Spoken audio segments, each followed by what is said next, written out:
Well, hello! Hola! Look, we haven't blown away overnight. No. That's got to be us first. Fantastic. Fantastic news. We're still here. Hello, welcome to the European 1/8 Buggy Championships in Redevan in Spain. My name's Nick Damon. That person there is... Matt McCallum. That person behind me there is... Frank McKinney. Yeah. And welcome to a very different weather outlook with Frank and his big ears. It's sunny, it's dry compared to windy and dangerous. Just say Frank McKinney. Frank McKinney. Excellent. We are here in Redevan, Spain for the final 2 rounds of qualifying for the European Championships, plus the lower finals, plus a grid walk, plus some other fun things. But we're only here. Why are we here, I hear you ask? Because it's HPI Friday. Oh, it is HPI. Well, yes, it's HPI Friday. And thanks to our other sponsors. Oh, yeah. Okay, so we have to thank X-Ray. Yay! HPI Racing. Hey! TKR Graphics. Hey! And EFRA. Yay! So that's all the yaying done. You're not missing anything. That is heat number 10 out, but they're on to their warm-up. Today's round goes, obviously, 10, 11, 12, 13, then 1, 2, 3. So you've got 45 minutes till the top drivers are out and are racing.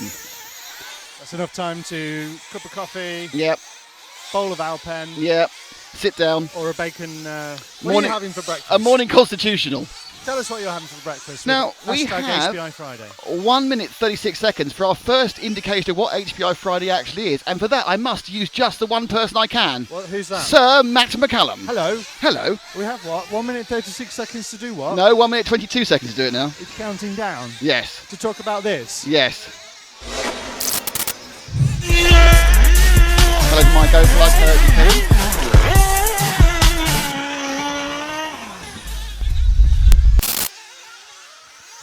Wow. Yeah, that's right. It's HPI Friday, and today you can win a Nitro 1/8 buggy, just like the ones that are on the track, but it's a ready-to-run one. It's Really? one that you can take out the box, and you can learn to run like the professionals are on track right now. And it's easier to start as well. It's easy to start. It's ready to go. It's all built. It's even got a pre-painted body. Because when you buy these buggies that are on track right now, that these drivers are driving. If I can get a shot of the drivers, the driver cam's not working. Oh, turn it on.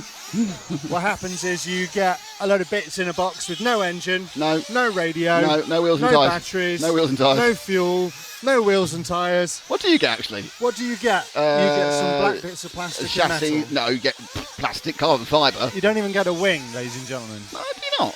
I think you do, but you don't get the wing you're going to use though. You don't get a decent wing. No, you you get get like my first wing. So, Fisher Price, my first wing. yeah. So, Yes. what you want to do is get a Pulse 4.6, which is a very powerful buggy. It's very sturdy. It's great for learning driving this class of racing. Brum brum. Exactly. It's nitro. Or whiz, actually, it's nitro.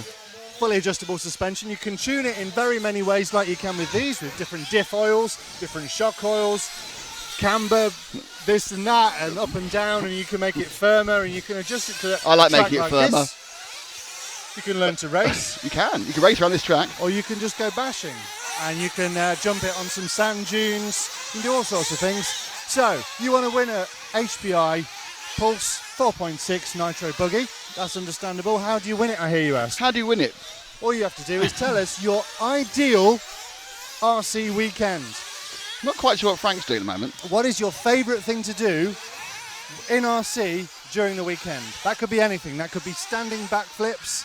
That could be seeing how fast you can circumnavigate your garden with with whatever. It could RC be car you racing have. with your mates in a park. It could be racing with your mates at a club. It could be racing with people you don't like at a club. You don't even have to have an RC car No. to enter. Fantasy Just RC. what you imagine would be your favourite type of RC event or RC activity during the weekend. Use the hashtag HPI Friday. Hashtag. Use the hashtag. You can see it. Hang on. Where are we? It's hit. No, it's there. It's hit. There. There. There. Use that hashtag there. That's hashtag HPI Friday. Put that in.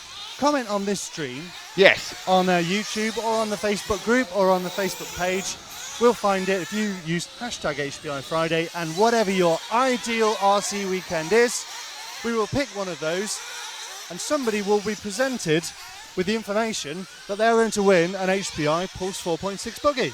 Don't forget, you can put it anywhere. You can put it in Facebook, Instagram, on our stream, in the HPI website. We can find the hashtag anywhere in the world. It's a creepy thing.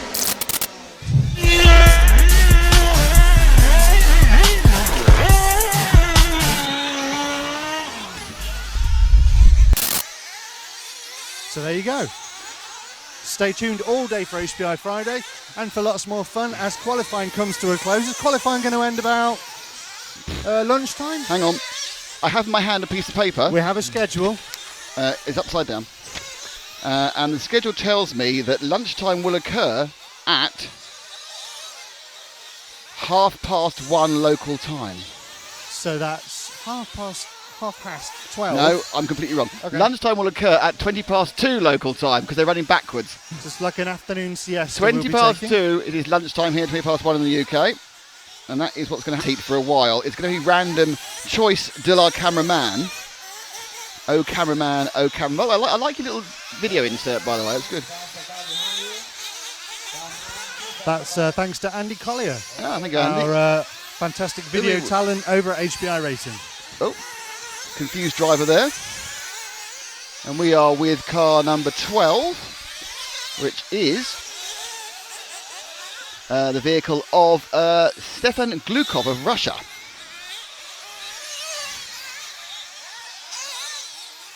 Why is it that wires magically get entangled with each other when there's no reason for them to be entangled?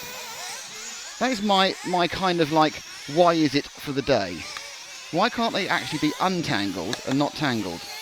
What is the attraction? Why are they so attracted to each other? Shocking. Minute to go. Leader in this one, oh dear, this is not going to work at all at the moment because it's so sunny, is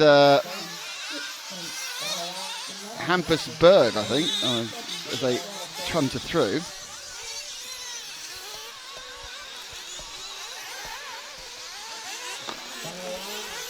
Okay, I need to... Oh, that's better. So we are now just about a minute at the end of Heat 10. It's Duroc is leading this one. So you can find car number 3 very quickly. He is...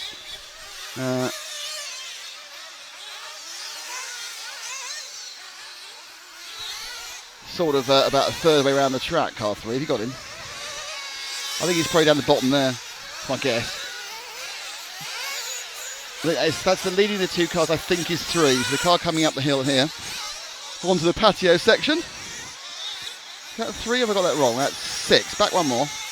That's 5. This is going really well. Great start of the day there. Here's the white car 3 coming over the ripples now. Yes, it's the white car is 3. Okay. Got there in the end. That is Dorosh, who is over 40, so I like him more already. And he is leading at the moment. And he's upside down. He's upside down. And he's upside down again. There's 2 replays possibly there, actually, but no, it's all right, don't worry. They finished it, see if we can find the upside down for Stefan Dorosh. His last lap was not a good one. It was a 1:06. And you can see he now is by the picket fence. So we'll do the proper housekeeping at the next heat, which is talking about all the various parts of the track and everything else. But that was Heat 10. Don't forget, we then go Heat 11, Heat 12, Heat 13, and then it's all your fast guys. You're 45 minutes away from the fast guys.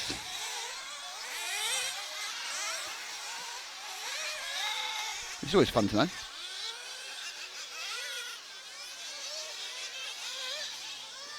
Okay.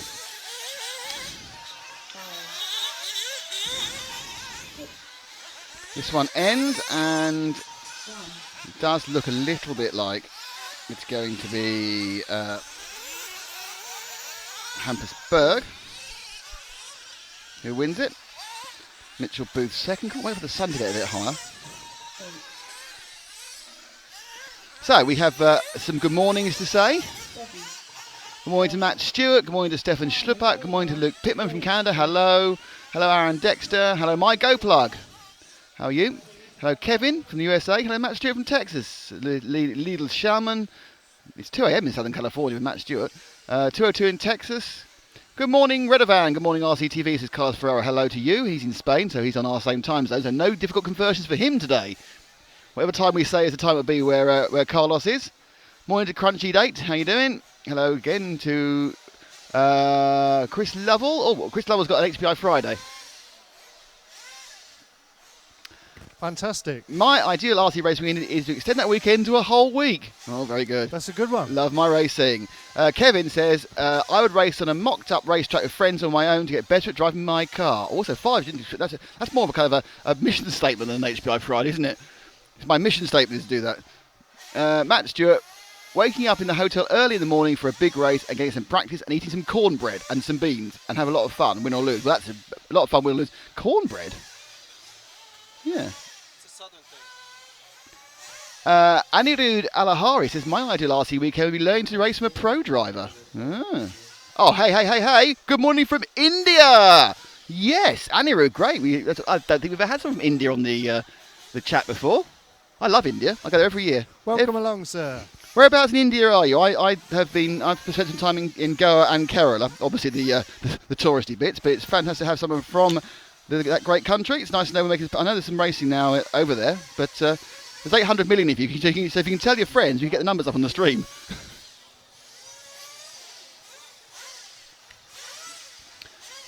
And good morning to Jean-Marc Grissard. This is the revving up for heat number 11. As I said before, I keep building this up. Hello to Lee Bunker, how are you? It's very social, isn't it? Say good morning to everyone. How lovely. I'll just put the analytics up, make sure we've got no issues with the stream, everything going fine. Thank you, all of you who joined right at the beginning, thank you very much. It warms the cockles of my heart.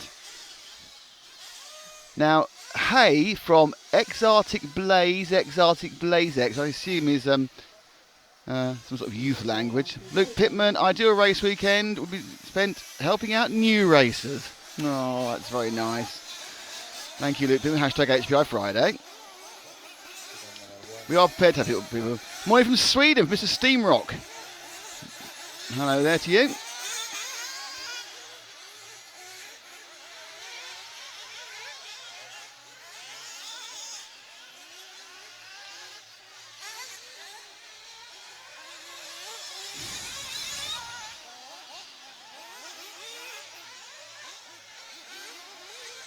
Trolling along quite nicely at the moment. So this one we have Juan Carrasco, Max Johansson, Henrik Steiner, Israel Push, Alejandro Perez Bernal, Santiago Perales, Hirai Hudi, Yanis Paraganakis, Kim Einhardt, Fernando Guerrero, Dmitry Glushenko and Marcus Grandal. This is round 4, of course, 3 rounds yesterday.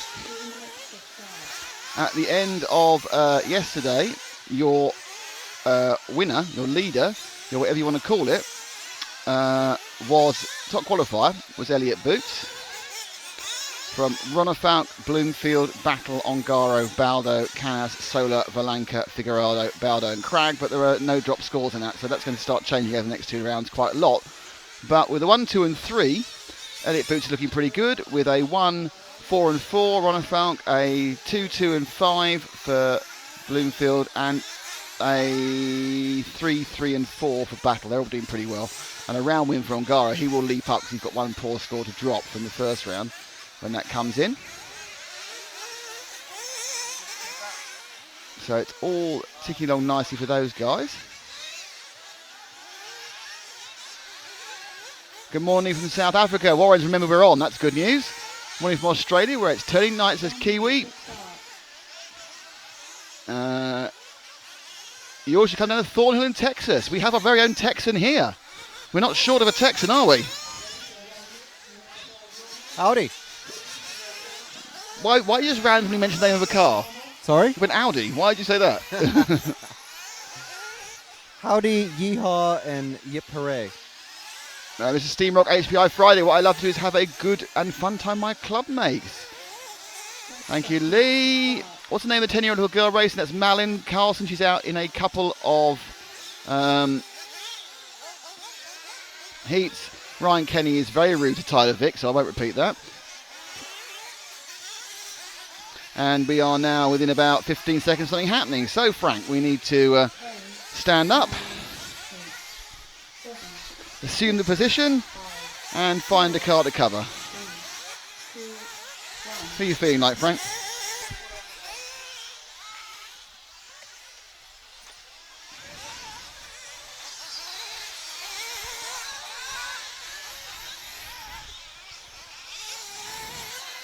So we're underneath now with the 3 machine of Henrik Steiner from Germany.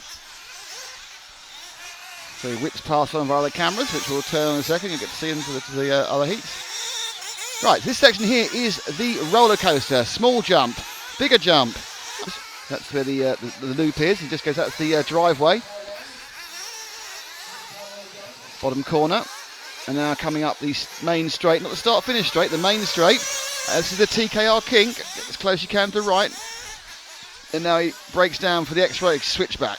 And that is a lap of the circuit, not particularly in order. And his lap, though not that was 57.8. So this is a very, very, very, very long lap time. Okay, this is heat 11, we've got 12 and 13, then we're back to the top of the tree again with heat 1. All the top drivers are in the top 3 heats, or top drivers based on qualifying practice on Wednesday. So I didn't count for anything apart from the seeding, and the top 36 drivers of that session went into the top 3 heats. So they've reduced it from the drivers 60 over top 5 to just condense down the talent a little bit from last time. A couple of people got left out by that. Dan Chetin and Martin and Jerome Igon, of the names you'd recognise, ended up not in that top 36 and therefore are fighting it out in the next level down. Now yesterday, the huge amount of wind was causing, which was blowing harder at some times than others, was causing a lot of problems for drivers. Not such an issue this time.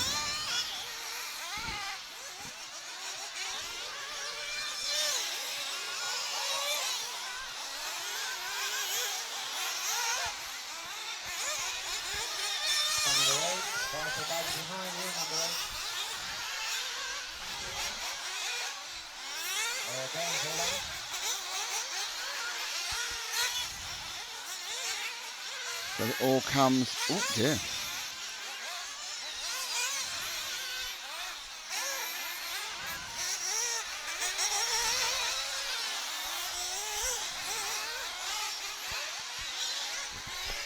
Let's move back one car, and let's just see the next car, which is the car number 11, which is the machine of Dmitry Grushenko of Russia. He comes up the straight now.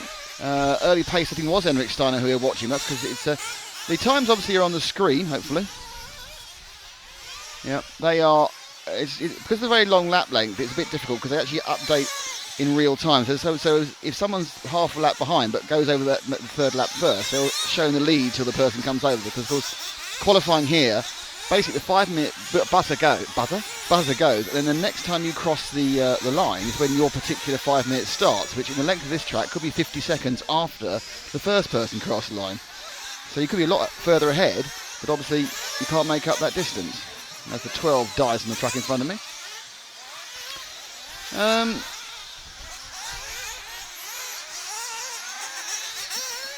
Let's drop back one more car, and that's the orange car with the yellow wheels. Hopping up now, that's the 5 machines. He comes over timing and scoring of Alejandro Perez Bernal, running in a sort of a net 5th at the moment. You'll see him as 2nd currently because it's just the way it ticks through as he does an extra lap.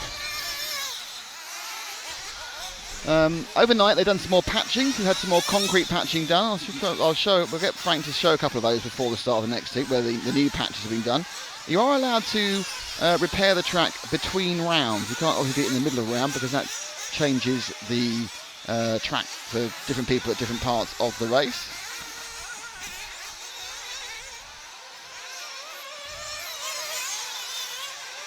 So coming up the patio section, lands it over the ripples. Key thing really is keep the thing lined up, because once it gets a tank slapper on there, as the 3rd car in that trail did, you are in terrible trouble. Up here, don't get too greedy on this one. This is one of the areas which has been patched, and I'll have a look at that in a second. Nice lap there for the 5, and he goes round in a 58.7. Well, it wasn't that wide. Fastest laps we've seen are about 52.5. So you can see these guys are a long way off the pace, but then they're a long way down in the heat listings. But any one of them can still be European champion. Stranger things have happened. Unlike electrics, once you qualify, you can bump up as high as you like. All the way to the top, man.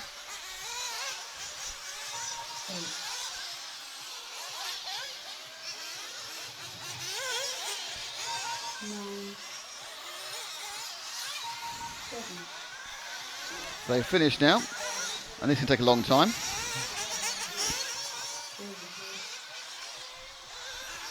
So as the cars all come round, this will be the last run for, lap for Alejandro Perez Bernal.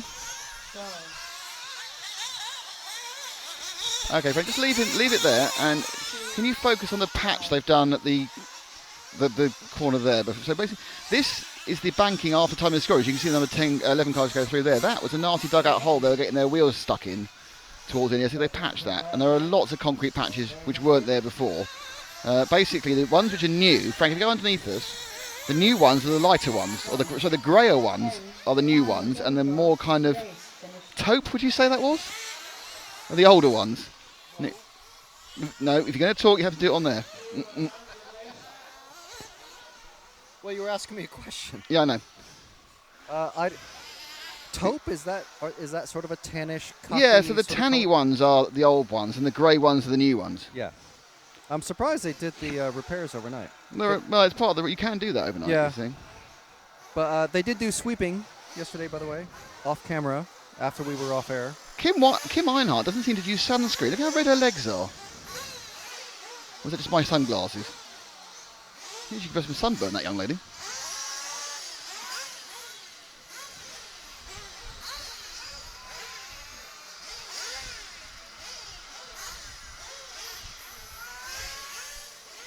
Okay, now heat 12 of 13. Let me pass this back. Thank you. Anything to say, Matt? Hola. It wasn't really worth waiting for, was it? Matt's too busy with something else. To say hello to everyone. Okay, hello everybody. I'm doing all the embedding, so there's more people to say hello to soon. In fact, they were on the fixed cam, they said at that point, were they? Yeah, they were at one point. For a while. Right, okay.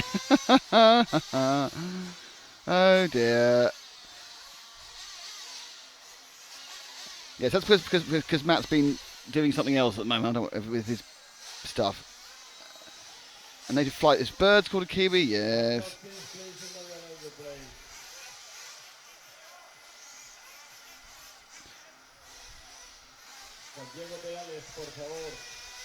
Did JQ drive already? No, he hasn't driven yet. He doesn't drive for a bit. Hi all, I'm right here. Lol, sale name. Right, Stuart. Okay. Yes, sorry about the fixed camera. We won't do that again. Don't make promises. That's true. No. Don't write checks your swimming can't cash. Swimming can't cash. What is that phrase? Don't. Right, checks. Your mouth's writing checks your body can't cash. Possibly, yeah. I'm not really starting a fight about this. How are the cars divided into finals after qualification? It's a Christmas tree of fun. They divide them as a Christmas tree, don't they? So they're put into two halves, and you can bump up through. So the lowest 8 end up in the 105-12 final. Then they can bump to 256, bump to the 128, 64. So they can Christmas tree their way up. God, it's hot. It's really warm. So, I'm trying to check my camera on. So it's Andres Mayo who's won this about 4 times before. Group 12 of 13. Ricardo Says, Ruben Perez, Simon, Marcus Rees, Tobias Isaacson, Michael Prades, Tom Sommer, Pierre Raboulin, hello, Gosha Plamarodov, Hugo Blandon, and Ivan Espinez and Joe Johansson who are in this one. It's nice for them, isn't it? And yeah, so we're now. Let me not talk about the drain. Kiwis, at least you're not talking about the drain. The drain was very important yesterday. They have actually cleared, and if they try and clear the drain today, we'll be talking about it again. And yes, the wind has died down, Matt. Yeah, it's down massively from yesterday.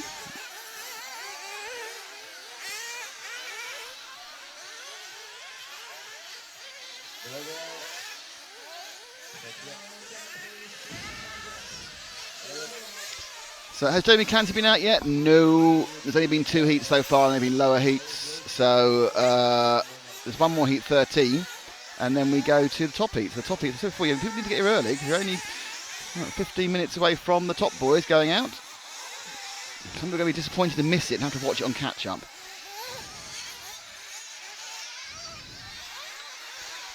It is still very early. It's 8:25 past 8 in the UK.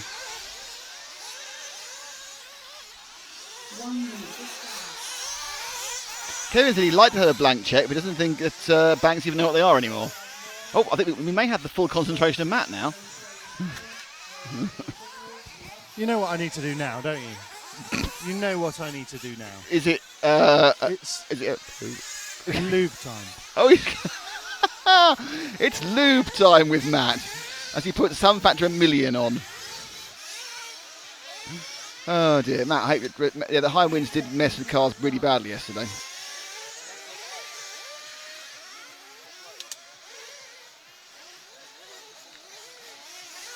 So,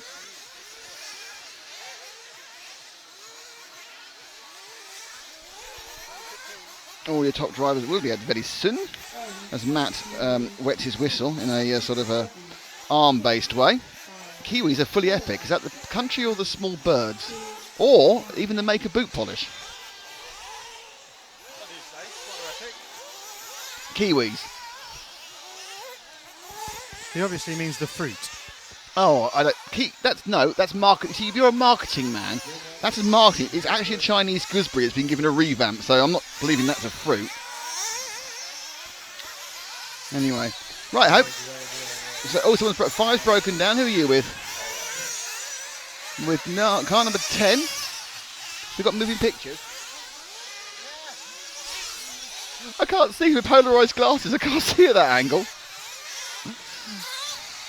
So car number 10 of Hugo Blandon. Yeah, I should get bifocals. I'm not that old yet. Hugo Blandon. So we may have to describe the track parts of the track again because we may have been on a fixed camera last time. The Blandon. Ooh.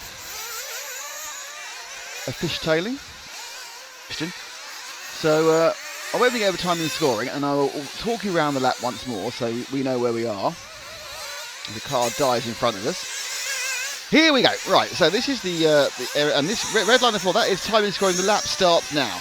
Up onto the driveway section. A lot of good garden work in this track, you know, it's a patio thing.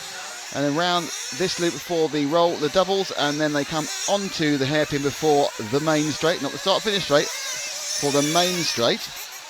Through the TKR kink, up the hill, and then they'll drop down and turn left and then right in the X-ray switchback.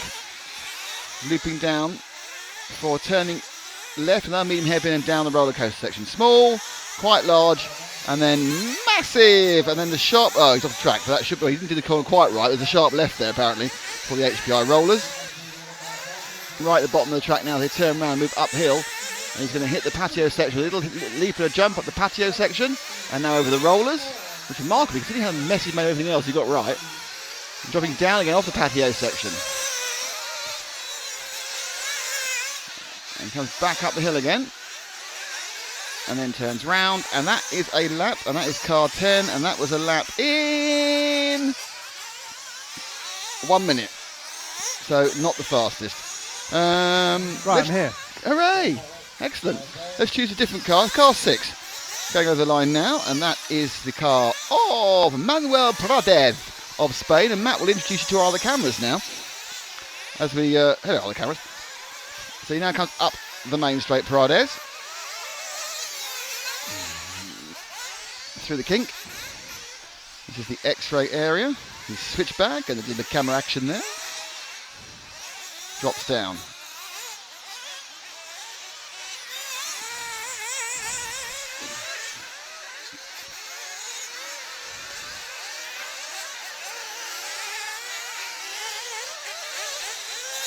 So now come back up the patio.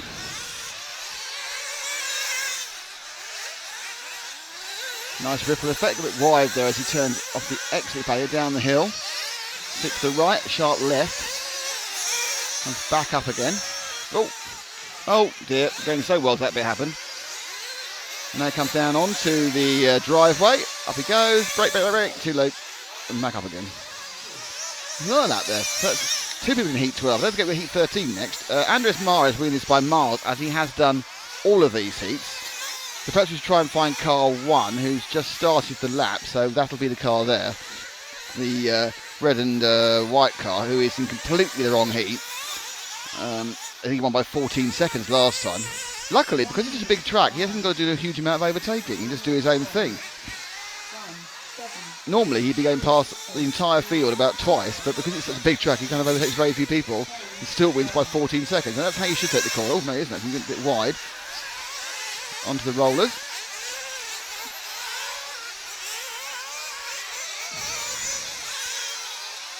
It's short, that's nice. That was nice. Oh, we held that together. That one to get biting. He managed to hold that one together very nicely over the ripples. A bit too straight there. No, you see, he got corner wrong, and he was.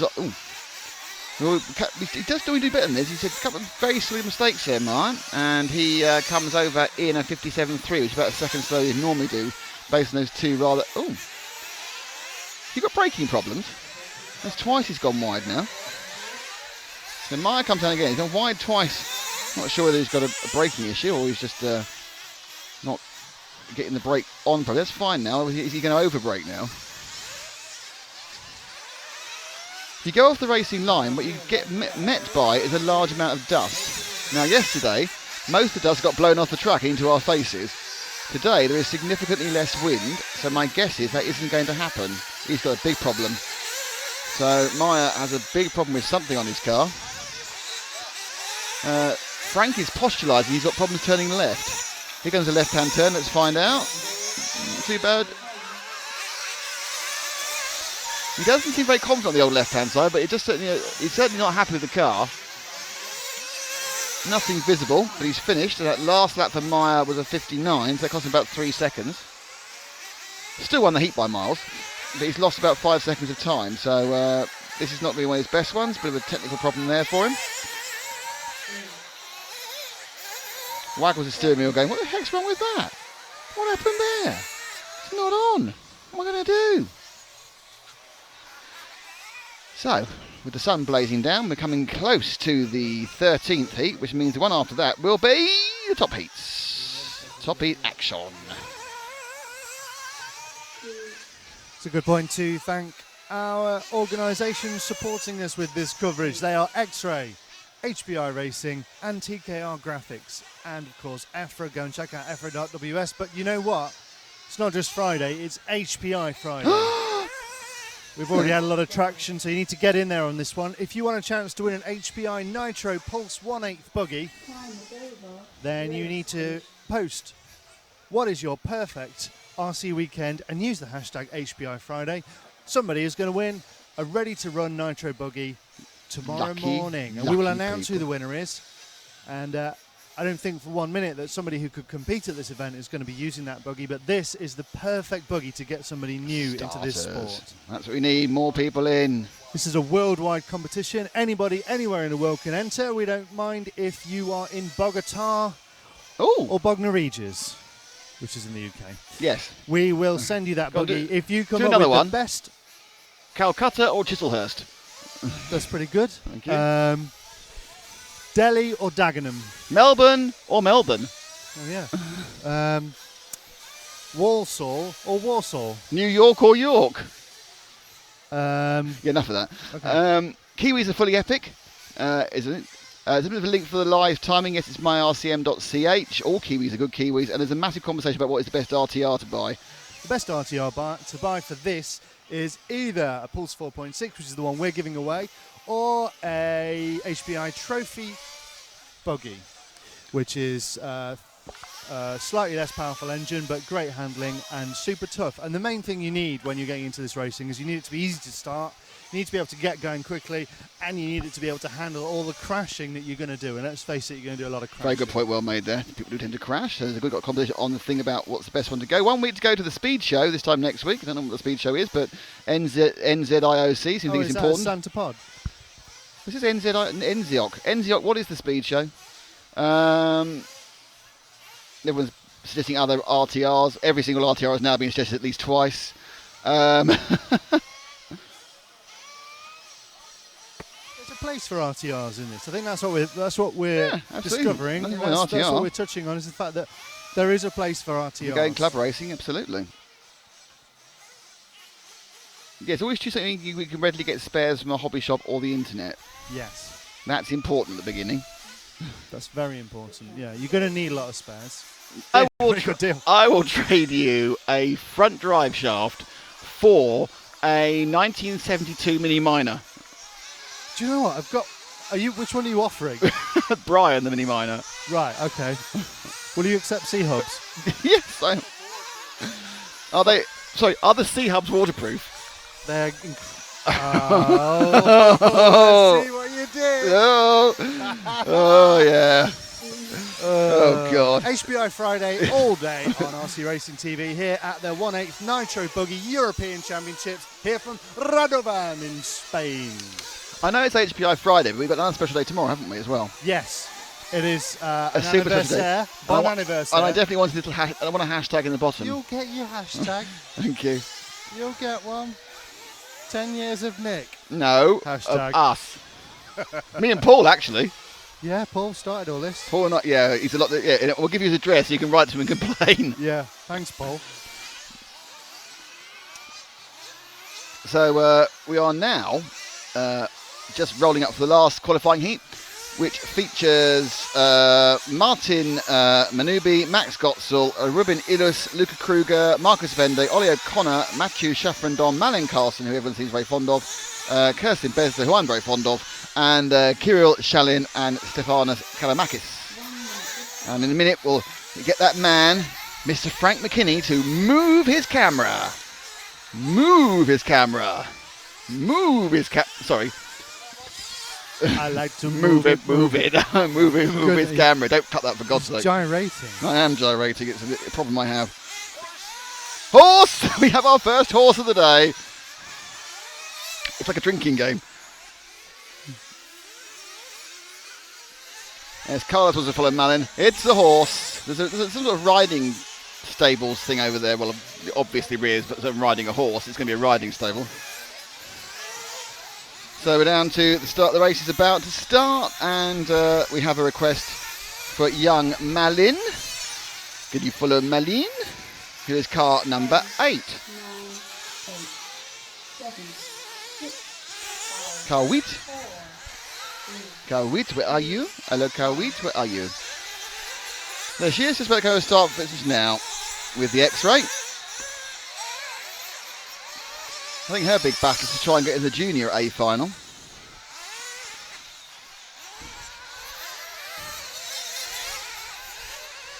Though she isn't going to do that being upside down in the first corner. That's not a good start to any lap. As Matt gives the broadcast his full attention again.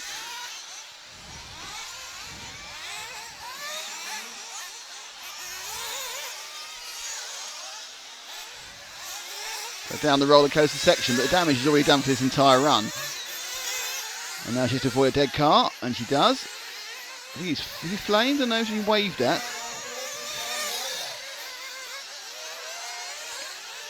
Up the hill. So Carlson, 10 years old, from Norway, racing under the Slovakian flag. I think, as we said before, because she's too young, because Norway counts as like any other motorsport, and she's too young to hold a international license from Norway for full-size motorsport, and just counts the same. But she runs for Slovakia. To the home country of her chassis manufacturer and sponsor, X-Ray. As we said before, while she's absolutely stellar at electric off-road, still learning her craft here in the IC world.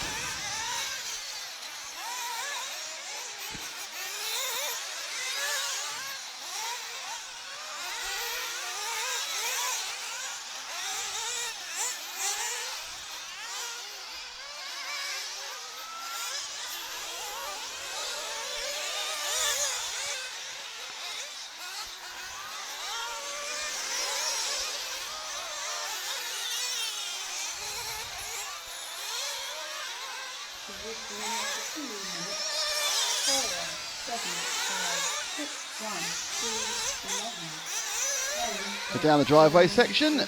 So she's now completed 2 laps. The second one was a 58. The first one was a 104.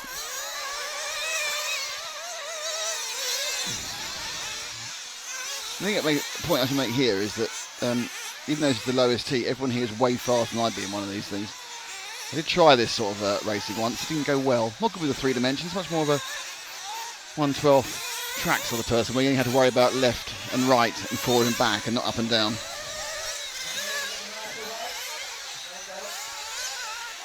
So that's enough Malin love. Do we have any other requests? No. So let's choose someone else. Frank, let's go for that light green car coming on the bottom of the track now. Don't know who it is. Could be anybody. I won't know who it is for a while because he has to get down the patio so I can read the number.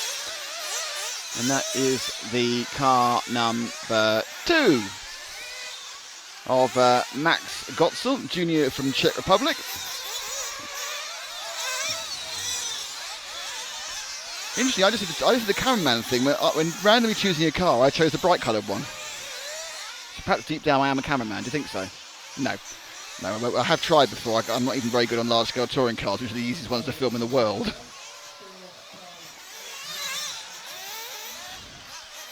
I remember being up there and hearing the laughter from below whilst I was moving the camera.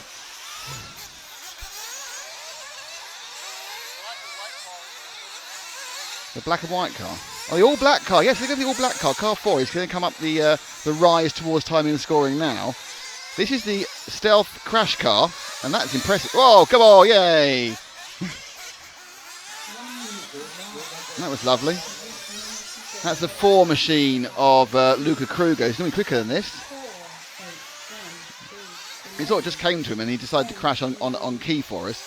And this is our first VRC Pro replay of the day, thanks to VRC Pro. The RC racing simulator. Why wait for Sunday? You can race any day you like on VRC Pro. I feel like I'm American now saying that, but it is true.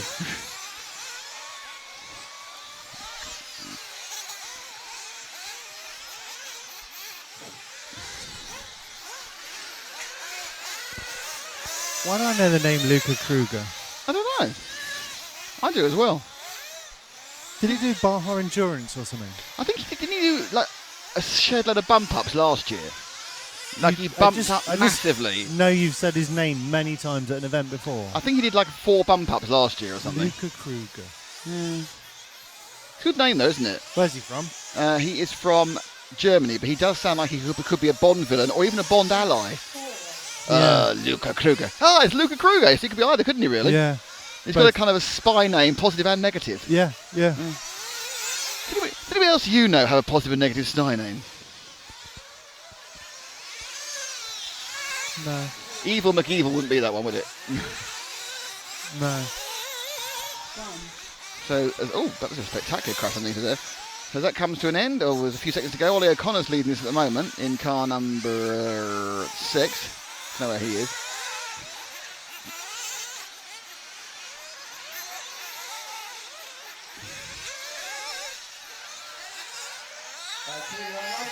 Right, so next up is the top heats. We are now entering the rarefied atmosphere of those guys who get paid to do this, some of them. And none of them get paid to do it. Which requires me to ask Matt to do some talking while I find a pen.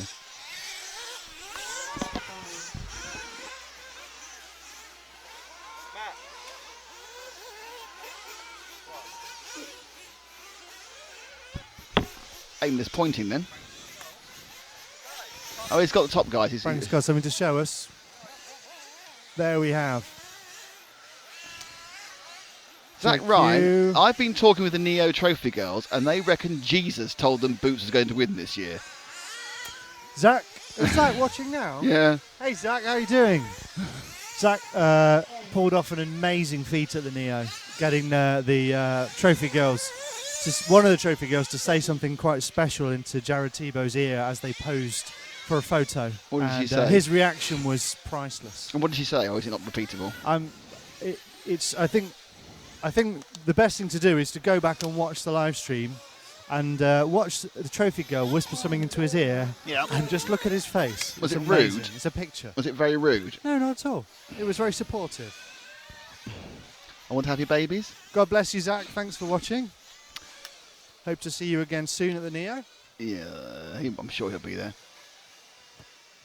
JQ needs Haribo. We all need Haribo. Hi, JC Wheels. Hi, Dominic Stenchens. Hello. Zach Ryan says hello to you. Hooray. Hey, Zach. Good day. Yeah, right. Yeah. Hello. Oh, sorry. Oh, we are. Hello. We're all here. It's quite warm, though, isn't it? Though.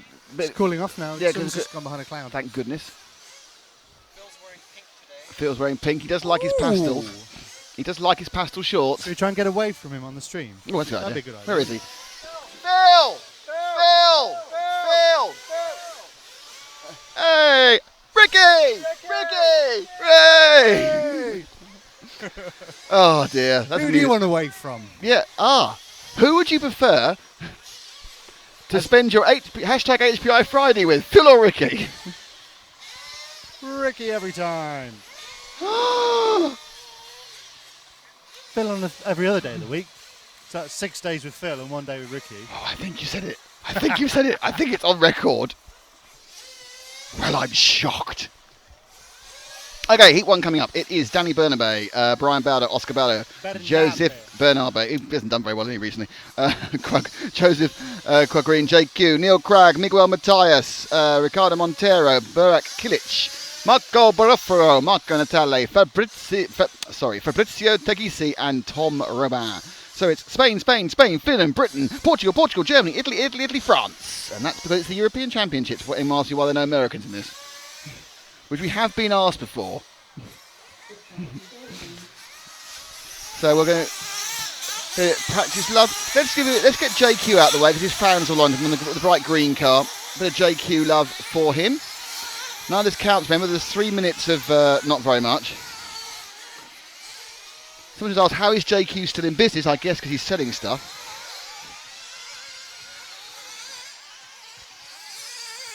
Against the odds. Yes, absolutely. And with fruit, which we found out yesterday. The man is powered by fruit. Weren't sure what sort of fruit it was. It was a kind of a question mark whether it was a fruit of a pear or a peach or a banana. Not banana, an apple, but we believe it came down, it was pears. Follow JQ. We are following JQ. We've actually preempted that. So now it goes down the roller coaster. We haven't started yet, remember. This doesn't count. It's just for fun. You count for nothing. Please don't write in. This is hashtag HPI Friday. Why is it just for fun?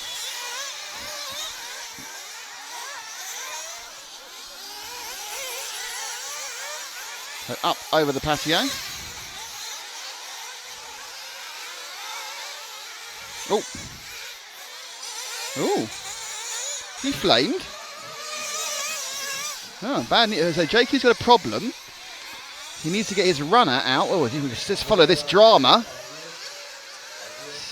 As he seems to have flamed. The very small marshal needs to hand the car over. JQ has a minute and 25 seconds to sort this issue out. The marshal has to not get run over. It's a reasonable pace for the marshal. He's now got to avoid these two cars. Quick, hop over. And they've got to avoid them again and over again. So he can now get the car up to JQ. That gets down to Liam Galvin, who's trying to fuel him up. And that's gone back and behind. So they've got a slight problem there. Okay, let's look at something else because JQ's not on the track at the moment. TV rejoined. So drama in qualifying round 4, Heat 1. That's what we like to see, isn't it? Drama. Who are we with now? Who are you with, Frank? I can't tell. On the back, you're on the back straight. Okay. So Frank is showing us car 0 of Marco Natale. Haven't started yet. We're about to start. So let's see if we can find one of the movers and shakers. Car 2, that's car 12's broken himself as well. JQ's back underway here, JQ fans. That's fine. Let's pick up Neil Cragg in car 5. He's just coming down the bottom of the straight. So Craggy won the first version of this heat. He's coming in some fuel as well. So we won't bother with him. So, it'll be a while before Craggy starts.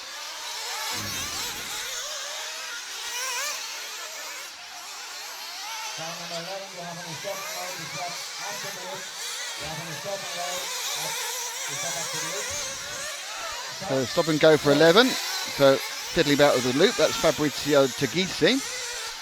As Crag now comes down the bottom of the track. So he hasn't yet started his 5-minute run with his team associated machine. Over the ripples. It's down the hill. And climbing again. Ooh. Right, okay, it all starts now.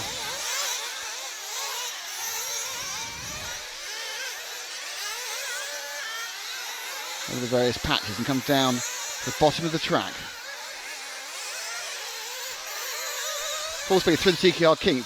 Goes to the right, hit the left, a little bit. Oh, he's flipped the tail around beautifully there to get a direction of change. But he's not showing a great deal of speed. I'd say that I think the 6 car behind him, which is Miguel Matthias, is actually gaining slightly.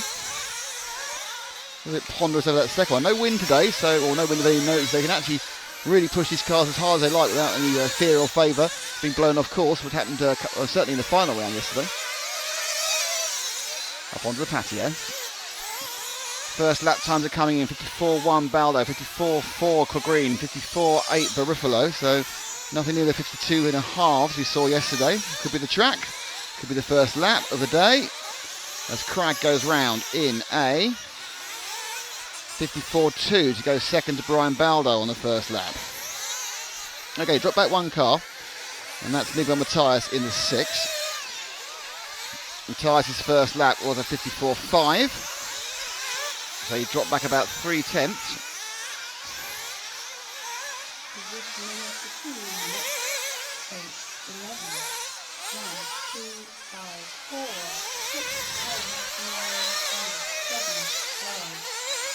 So Danny Bernabe, not really setting the world on fire again after another bad lap. So Bernabe really hasn't been able to replicate that qualifying form of 2 days ago.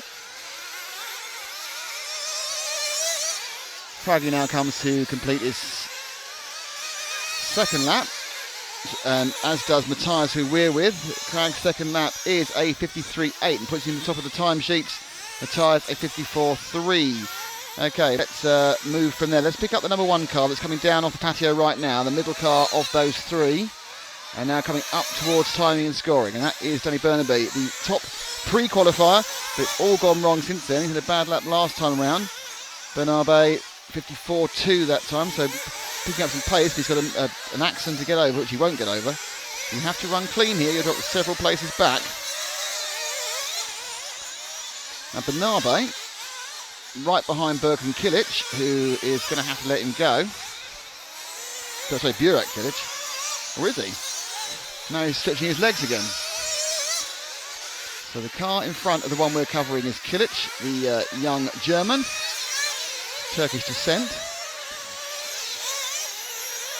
And Bernabe, who just can't get it together in these qualifiers. Oh, that was lucky. Slightly out of shape on the ripples, but managed to keep things vaguely pointing in the right direction. And that's just a silly move, overshooting the corner like that. So drop back 2 cars, and it's the white and the blue, and that is the 3 of Oscar Baldo, who's currently running second to his brother by the grand total of 0.2 of a second. And Marco Barufalo now takes over at the top, but the estimates here are 5.24 to 5.25. We saw a 5.18, 6 laps in 5.18 yesterday. This wasn't the fastest group in either of the any of the 3 rounds yesterday. It was alternating in the second and third group who was fastest. So Baldo is the Mugen.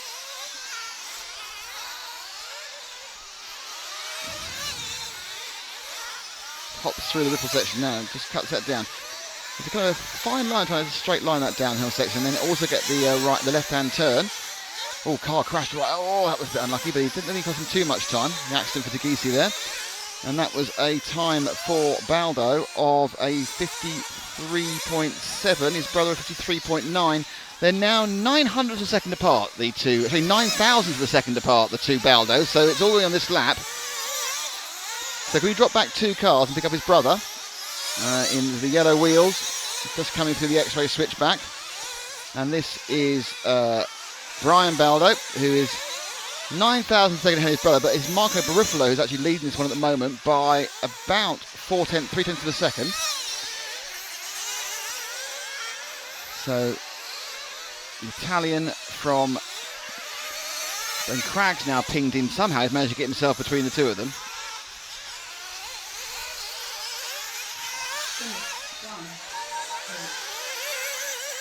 And that's a finish for his brother, and now under will go Brian.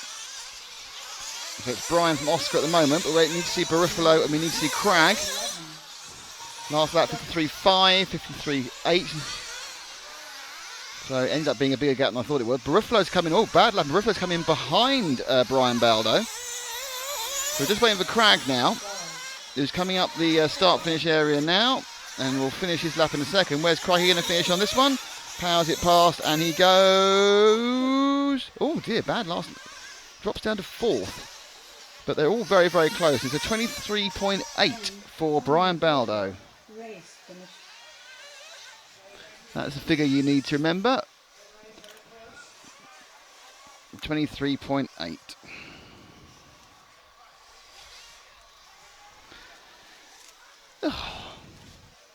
So that's the first of the 3 top heats. Hello from Sweden, from Pontius Magnusson. How are you?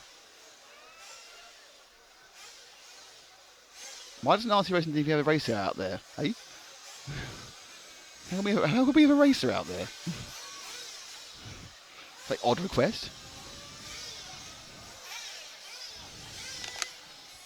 It is HPI Friday all day today on the RC Racing TV stream here at the Nitro Buggy European Championships. And as it's HPI Friday, Sammy Lundell says my RC weekend would be to race RC cars, nitro and electric, do some boating, drifting and rock crawl with my mates and any RC enthusiasts. And he uses the hashtag HPI Friday, so he's in with a chance of winning a 1/8 Nitro HPI buggy. It's the Pulse 4.6, so get involved. Let's also thank our other sponsors, X-Ray, HPI Racing, TKR Graphics and also EFRA. As Nick snaffles some Wheatos, or Fritos. Yum, yum, yum. So it's the 4th round of qualifying. There's 3 rounds of qualifying. No, this is the penultimate round of qualifying. So it was looking very good yesterday for Boots, wasn't it? But also maybe a return to form for Darren Bloomfield as well. Yes. He made a big impression. But not surprisingly, Ronnefelt also was very present. Mullet boy. At the top of the timesheets. Okay, so now Heat 2 is about to be released, and that is Elliott Boots, Martin Valanca, David Ongaro. Boots and Ongaro both TQ'd one of the rounds yesterday. Ricardo Bertin, Renault Savoia, Juan Carlos Canas, Danny Battle, Martin Bayer, Alberto Garcia Duran, Ignacio Luis Candel, Luis Ignacio, Yon Espada, and Ryan Medjubi. Please follow Savoia as our Indian watcher. Fritos are made by Pepsi. Are they? And everything. This is revving down there. And they get wait to be released. They'll be released now. And we have 3 minutes of warm-up. A lot of brand new tyres out there and a few tyres that look a little bit used, but mostly brand new. And cars taking shortcuts to try and give themselves space. You're allowed to shortcut the track up until a minute of practice to go. Oddly, you're not allowed to shortcut the track at all once the race starts. Got Frito in my throat now. Got Frito throat. I believe it's an official condition. He's got Frito throat, Doctor. There's no hope for him. Well, at least for 20 minutes or so. Who are you with? That one there, the orangey car there. With car 5, the TL of Renault Savoia. We were asked to follow him, so let's get him early whilst he's still practicing and before things change. No, this one here. Frank's got the wrong bright car then. We are still 2 minutes from anything happening. Almost at the coming for fuel. Drops down that section before left of the roller coaster. So we have 2 rounds of qualifying today, about an hour's break, and then we have a raft of lower finals, which anyone who's seen RC racing before, what the heck's going on with that? We appear to be following cars that break down. That just died. So big problem for Savoia there, a car that literally just died. Stopped turning left or right. That's weird. Look at that again. Just drove off the track and stopped, died, and that was it. Like, had all power gone, had no brakes, no power, anything. Oh, well, that's not a good thing to happen to Renault. Okay, let's find somebody else. Who are you going with? Number 3. That is David Ongaro. Good choice, because number 3 was one of the top guys. Excellent hat there from Ongaro's mechanic.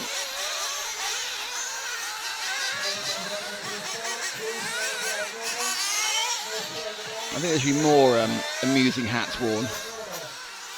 There's often a lack of amusing hats. Car 5 back and running, so Savoia seems to be running again now. Still not happy. Still tuning.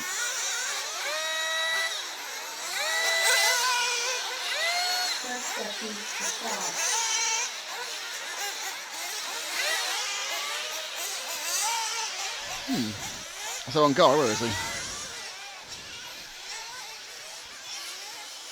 Running now down in the roller sections, down the roller coaster. Oh right, we're not Ongaro, we're 6, are we? Just choose someone. Let's go with Boots, who's the big red car there, going down the bottom and into the... he'll hit the timing scoring quite early. So this is Boots. Top of the point so far. We're the first, the second and the third in 3 rounds. Pretty quick. And said he had plenty in reserve. And you can see he's already hitting apexes. So he's not leaving anything on the road this time. He has a choice to absolutely go for it in these next 2 rounds. He's already qualified very high up in the semis. Or he could just try something out. But he's, look at that, that's 5 apexes in a row. He's absolutely nailed. So that car is certainly in good control. Takes a wider line there and then sprints down the roller coaster section. Got an excellent front end on the car. Current European champion at Boots, the Kyosho and the Reds engine.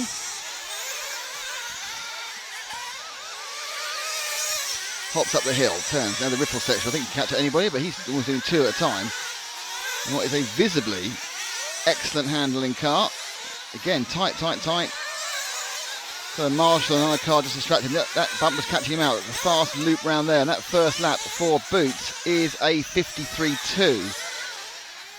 That's the fastest we've seen so far, but makes me think the track's not as fast as it was yesterday. We saw 52.5 yesterday from a couple of drivers. Boots comes to complete his second lap. He's got a bit of traffic ahead, but I think it's the 12 of Ryan Majubi. Might be wrong. Long way away, my eyes are old.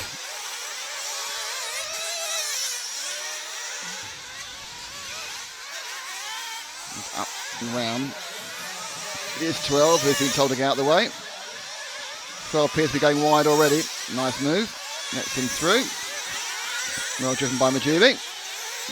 We have Boots coming through at an absolute rate of knots. More circumspect at the time, and that second lap for Boots was a 53.0, so he's really finding the pace now. So Boots is your man, but let's see if we can see somebody else.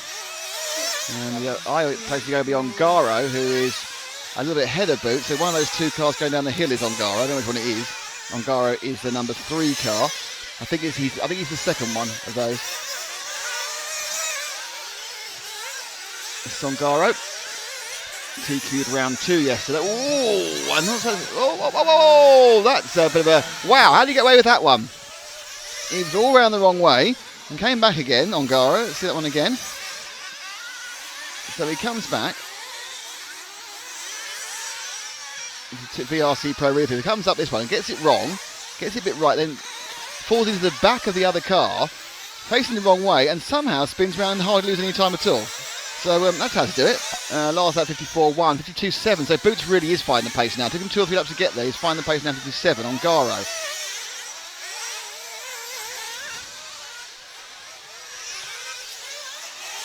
You back with Boots again? No, he's in Garo. So it's two red cars. Too many red cars, that's why. There's on Garo now. We're trying to get this section right this time. That's more like it. Obviously hidden up the number 9 in the way of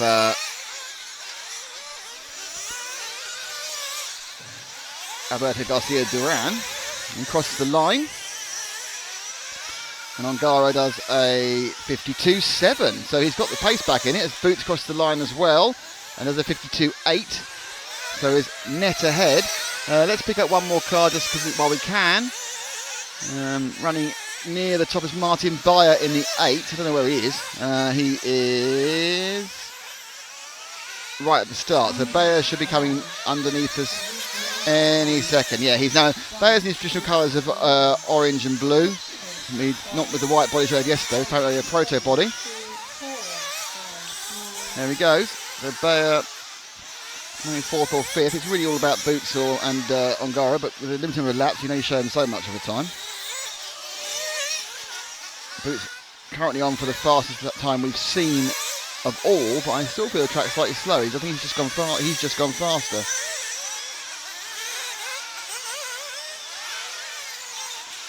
Time round, Boots 52.2, which I think is the fastest lap we've seen of any time whatsoever. 52.8. So Boots really laying on the speed this time round. As Bayer finishes his lap, and Bayer has a 54.9 on the special. Let's pick up Elliot just for the end of his run. He's just going now down the loop before coming onto the roller coaster. This is his last lap, and he is on for the fastest we've seen so far in any of the the 4 rounds now. So Boots really in supreme form at the moment, and this will probably cement his pole position, or his top qualifier. No, it's not really pole position in this course, because you only get as far as the semis. And a few liberties there. I'm not sure if that's the quickest way of doing the ripple section. For the rest of the lap's pretty special. Whether he's going to do it in 16, it needs to get just around these final 2 corners. That's nice. That's very quick round there. And it doesn't matter now because he's finished. That accident is of no import. No, slow last lap though. 53.019, and he does a 5.16.833. Boots, fastest we've seen so far, is 16.833. Second place is Ongaro on a 20.9. So I think that most of the extra speed we found there was inside Boots. It wasn't actually inside the track.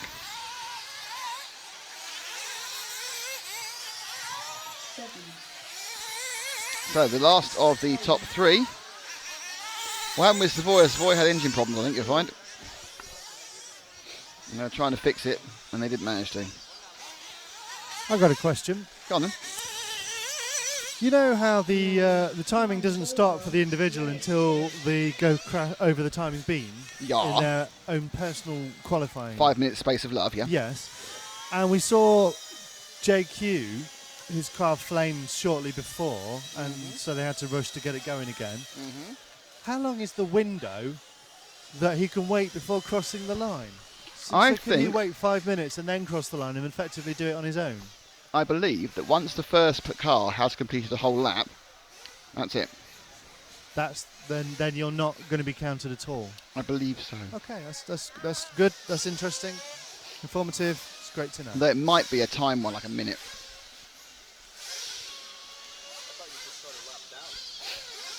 There's a little bit catch you back up again. No, otherwise, if you can start any time. You can start 3 minutes in and be running 2 minutes off everyone else. So there has to be a limit of when you can start it. Kyosh O'Neill says, hi, Jamie and Jeremy. Hello to Future World Models. Hello to Kyosh O'Neill. Hello to James Armstrong. Hello to Virginie Veroux. I'm afraid that, Renault had a problem. Someone wants us to follow Carsten Keller. It's unlikely. So we are all about the top guys here, and Carsten's number 12 in this one.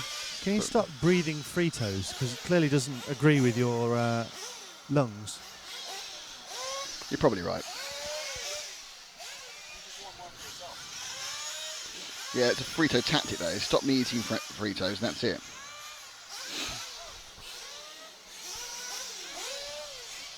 Okay, this one has David Ronifalk who TQ'd the round last night. Last round, Robert Bataille, Jon Neumann, Darren Bloomfield, Jorge Sola, Daniel Vega, Yama Gulen, Yannick Igon, Jack Embling, Hal Figlado, Alessandro Stocker and Carsten Keller as your runners and riders. Pardon? Yes, doing stuff for Bloomfield. So John Hazelwood is doing stuff for Bloomfield.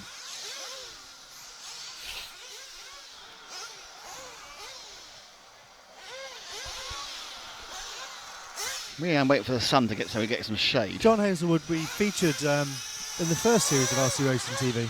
We did, yes, with his partnership with John Dell. And he's lost some weight since then. He has. He apparently he's looking after Darren Bloomfield. Perhaps he's giving it all to Darren. You didn't have to say it. Oh, but you know I did.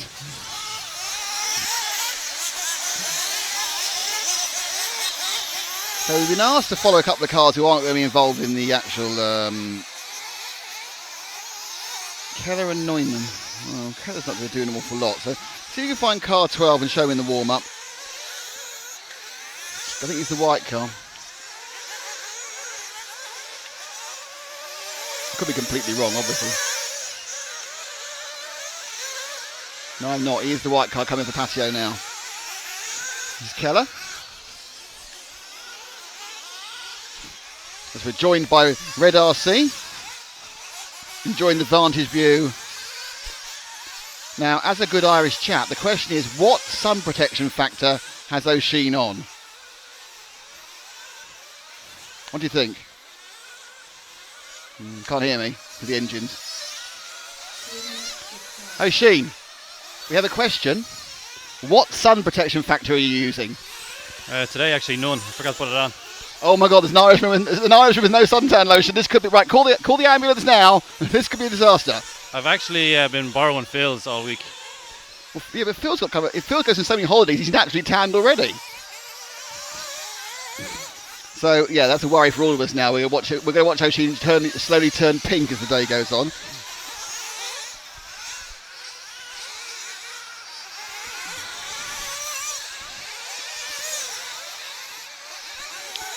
So Keller completes another lap. What are you doing, Frank? What are you looking at? No, he's only switch when I say. Otherwise, when I come back, I don't know what's going on, do I? Yeah, I know, it's Nazi direction, I'm sorry. But that's how the way it is. The dictatorship on the camera direction thing. Okay, we're now 1 minute to go. That suggests you know what's going on before you go away. Yeah, good point. Oh, look, the cameramen have both run across the track in their attractive shorts. So, last at the top heats, let's pick up somebody exciting. A few cars revving around. There's Bataille there, at the bottom of the straight there. There's Robert Bataille. Going to come in for some fuel. They'll get fueled up. Now, how long are they going to make him wait? 30 seconds to go. And just kind of dance to the drops, where they all wait for a bit of space and then drop the cars down. Revvy, rev. Neumann just ahead of him, not being dropped down. They're holding this one, they were the last to go. Okay.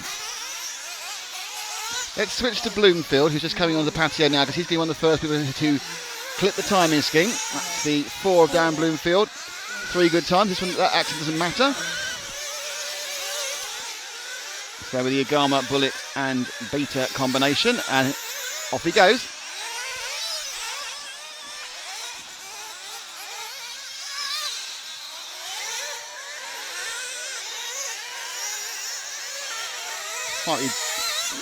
Slightly slow coming up the straight there, didn't give it full power for a bit. Eased it in, so I'm not quite sure what that was. Sticking now to that lower line on the downhill loop before they turn onto the roller coaster section. Beautiful fly there, and it's a lovely fly and turn left. And the interesting thing to see is if that's a good turn, but whether he's going to be quite as obsessed by the apex as Boots was. Over the ripples. And now drops down. Sharp left. Another sharp left. And coming up now to the time of showing, keep it simple. That little patch helps them, all of them, and Bloomfield crosses the line in a 53.1. That is faster than the first lap that Boots did. Boots then put in 2 or 3 really fast ones after. That's a bad landing. He's lost himself a bit of time. They were far too long at that bottom corner. A bit happier. A little bit understeery when it gets full power, but obviously he's got that control in the way he needs it. Bloomfield, European champion, 4 years ago now. We've had 2 Ronner Falks and the Boots since Bloomfield won in Fairing. And the car conveniently crashes in front of him. Doesn't go overtake him. Good ripple section again. Not looking anything like as spectacular as Boots was, but in fairness, the clock is all that matters, not how we perceive the excitement of his driving. Very restrained actually. Nice performance there. Bloomfield's second lap is a 53.1 again. So he's going to need to go a little bit quicker if he's going to take the pole. Behind him, Bataille, not so fast at all. 53.5.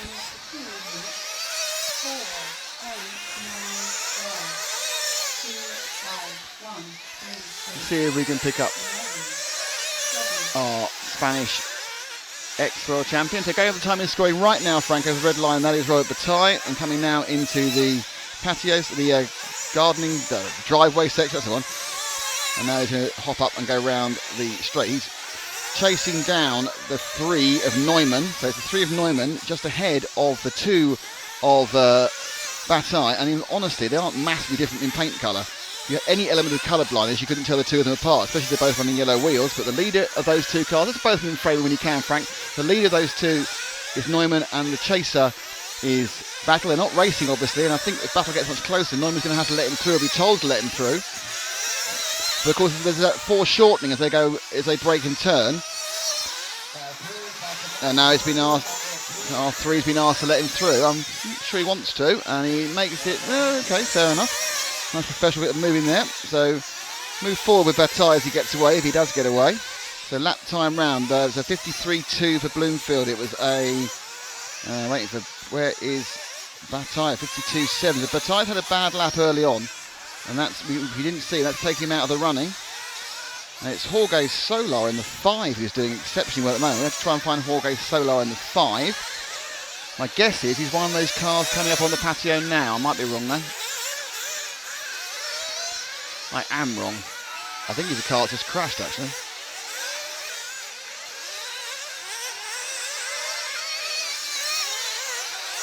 Yep, Solar's just crashed twice, so he's out of this one. As he just comes down the patio there, and is coming up through time in scoring, car 5, with the Marlborough coloured car. That's Solar, who's doing really well for the last lap. And that lap round for Solar was a 58, so he did 2 little accidents. Neumann now ahead of Battle in absolute time. Bloomfield on for a 5.21 after 54.5. His attack has dropped. And the person who's not featured at all, I've just realised I've not mentioned, is Ronefalk, who's just lit up a second. So Ronefalk, we can pick up Ronefalk at the start, bottom of the start finish straight. Frank. Now Ronefalk TQ'd yesterday, but at the moment he is in second and not on for a particularly good time. We can see, look at that, it's rubbish. Well, in comparison to how he should drive normally. So Ronefalk having a very bad run in his 4th round. I realise it's bad when I hadn't even mentioned him in the first 4.5 minutes of this race. This is his final lap. Bloomfield did the 52.3 just now, so he's got the pace on an individual lap, but hasn't managed to string it together for 5 minutes. Ronefalk hops down the patio. He took liberty with the corner, that, didn't he? Got away with it. I think whatever he did, he's going to undo, because that's not handling brilliantly. And he gets across the line. That's it's his 5th lap. He's got another lap to go. I finished him too early. That last lap was a 54.5 for Ronefalk. That cut of wild areas. Bloomfield finishes with a 53.6 and a 5.19 to put himself into 2nd overall. So a good enough result for Bloomfield. He's 2nd overall behind Boots.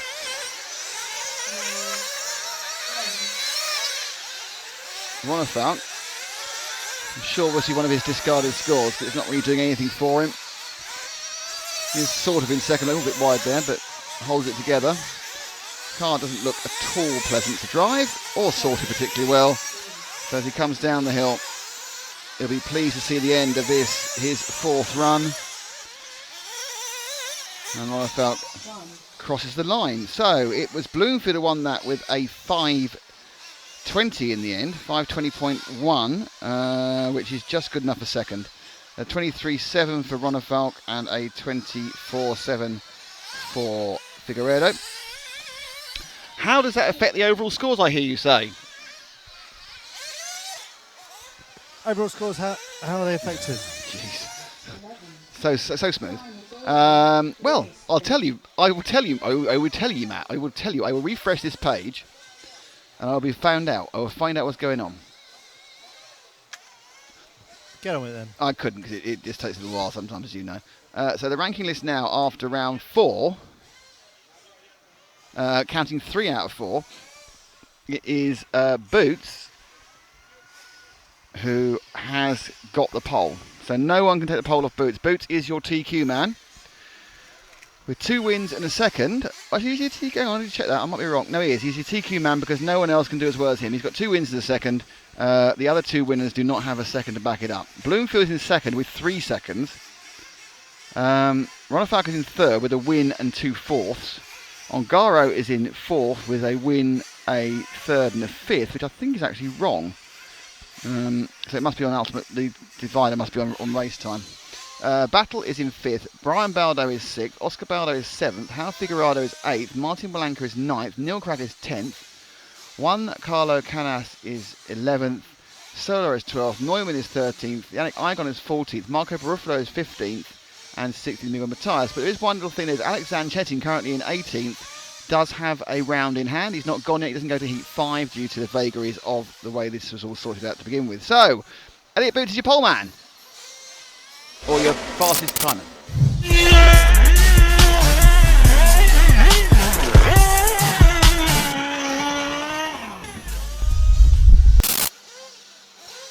And there you go. You want to win an HPI Pulse today on HPI Friday? Simply post your favourite or your perfect RC weekend and use the hashtag HPI Friday. Thanks to our other sponsors, X-Ray, HPI Racing, TKR Graphics, and of course EFRA. You're watching us, RC Racing TV. My name's Matt McCallum. The main man on the mic is Nick Damon, and the yank on the camera is Frank. It's very dangerous rhymes with yank. Hi. That's quite depressing. Hi. Hi. Someone's background. Who's standing in front of the camera? What? Is that cameraman? Is that one of the... Oh, that's your friend. He's moved now. Okay, well, that's fine. So heat 4 is about to go out. We have 4, 5 and 6, which features some reasonably quick feet people.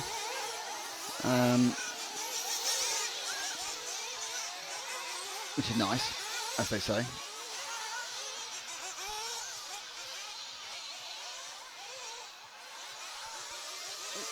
I've got itchy face now. So this one has Jean-Pierre Sartel, Alejandro De Ras, Francesco Pombo, Zacharias Villabia, Jessica Powson, Simo Maxime Noble, Goncalo Mello, Elliot Marcon, Jose Escudo, Martin Fortmuller, which is a great name. I love Fortmuller from Austria, and Jamie Clancy, a junior.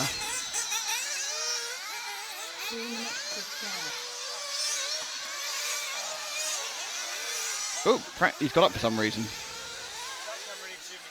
Right. There's some that camera work there. Some pointed that camera, isn't it? You've done it wrong. Car 1 Sartel. Group 4, run 4. Am I entered into the giveaway? I posted my reply up here in live chat. Yes, you are. Amru, we will.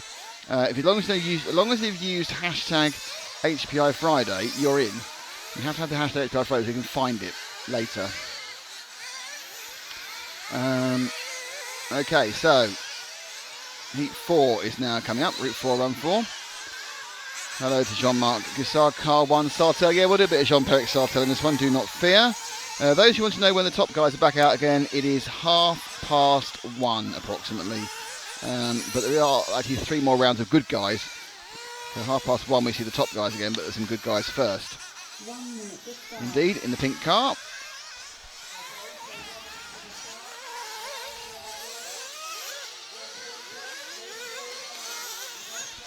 Follow Jessica Kayosho, please. I think it's Jessica Palson, but Jessica Kayosho. I think she's got a new surname.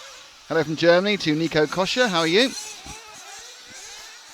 Pass me a Frito. He's not here to be the Frito bandit. We need some sustenance.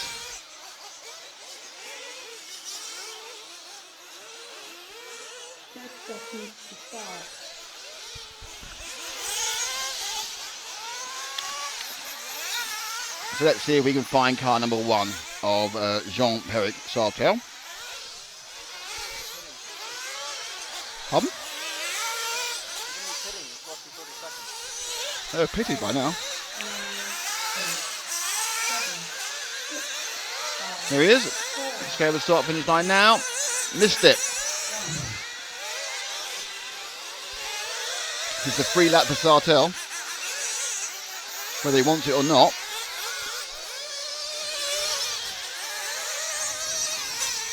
One more lap to learn what's going on in the white, purple and pink buggy.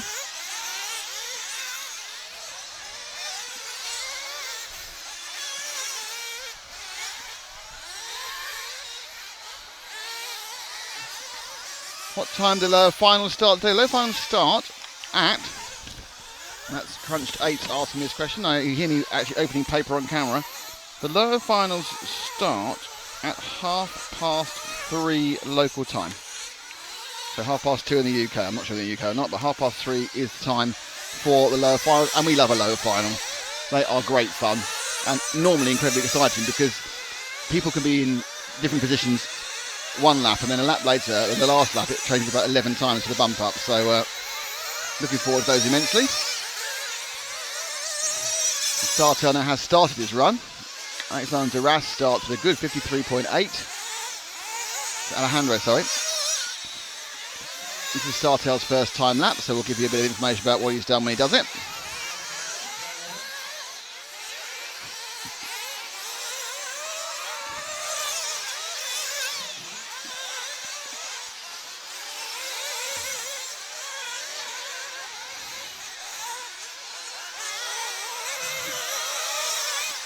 Hops down off the patio. The patio now has got a huge dirty line where they've been putting out their smoke. And Sartel finishes his first lap, and it is a 54.1, which is okay.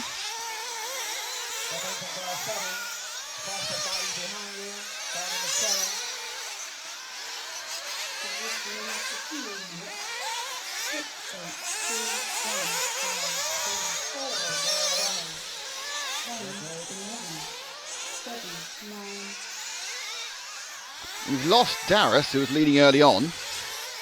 So that's a bit unfortunate for him. But a very good lap in first, and then he's gone missing. Let's see if we can find Jamie Clancy in 12. Got a request for him. Currently coming at the end of the lap. So it's probably one of those. It'll be one of those 3 cars at the bottom there. I think the blue one. I think. Yeah. So the white and blue car. That's Clancy. Just ahead of Sartel, so we get to see more Sartel for Sartel fans there. Now, oddly, he's stretching on Sartel. Who you think will be faster? So Clancy up the hill. He's following the purple and green car 0 of Jose Thomas Escudo, and he's being chased by Jean-Pierre Sartel. He's past Escudo now. Escudo's upside down.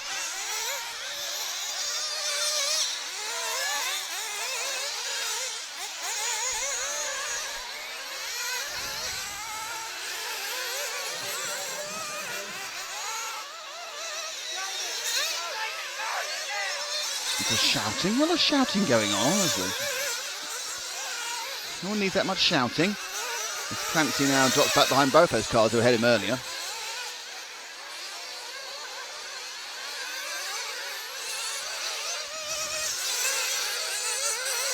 Braking hard, turning in. And the lap completed. Clancy's lap there on camera was a 58.2, so not really on the pace of the fastest members of this heat.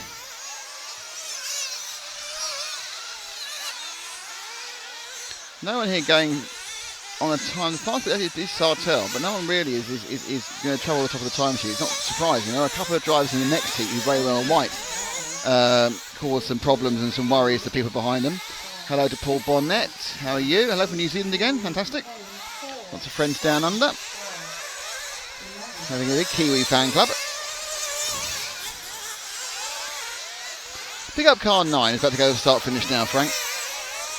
Because randomly he's different, and that is actually our third place man, Elliot Marcon from France.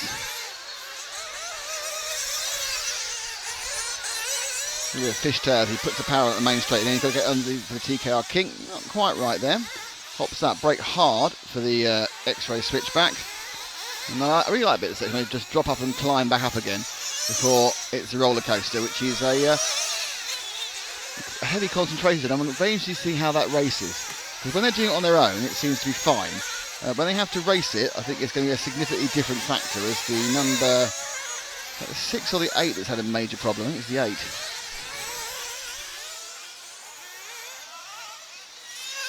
Goncalo Mello, I think, may have had an issue there.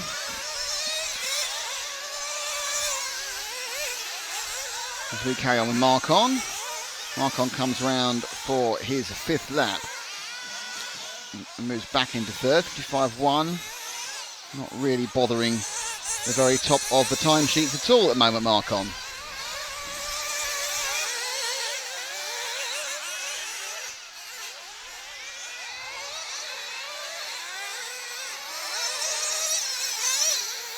Sartell still going on his merry way, but only on for a 5.35, which is middling okay.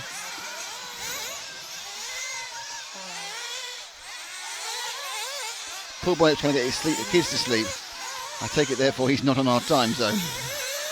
Or he's a very strict parent. Otherwise, it's 10 o'clock, go to sleep. Cars come in. Marcon now completing his last lap. We'll swish it round the banked hairpin before start finish, cross the line, and does in fact take 3rd. Oh, we missed Jessica Powelson. Apologies for the person who asked for Powelson. I forgot about that. And Pombo wins. Powelson is 2nd. Marcon is 3rd. Zacharias Villabia is 4th. And Animi is... It's Sartell, Pombo. Actually, Pombo comes in 2nd. Powelson is 3rd. Marcon is 4th. Zacharias Villabia is 5th. So that is the least good of the next 2 heats, and there's going to be some pretty good stuff in the next couple of heats, I can tell you. Time is over. Race finished.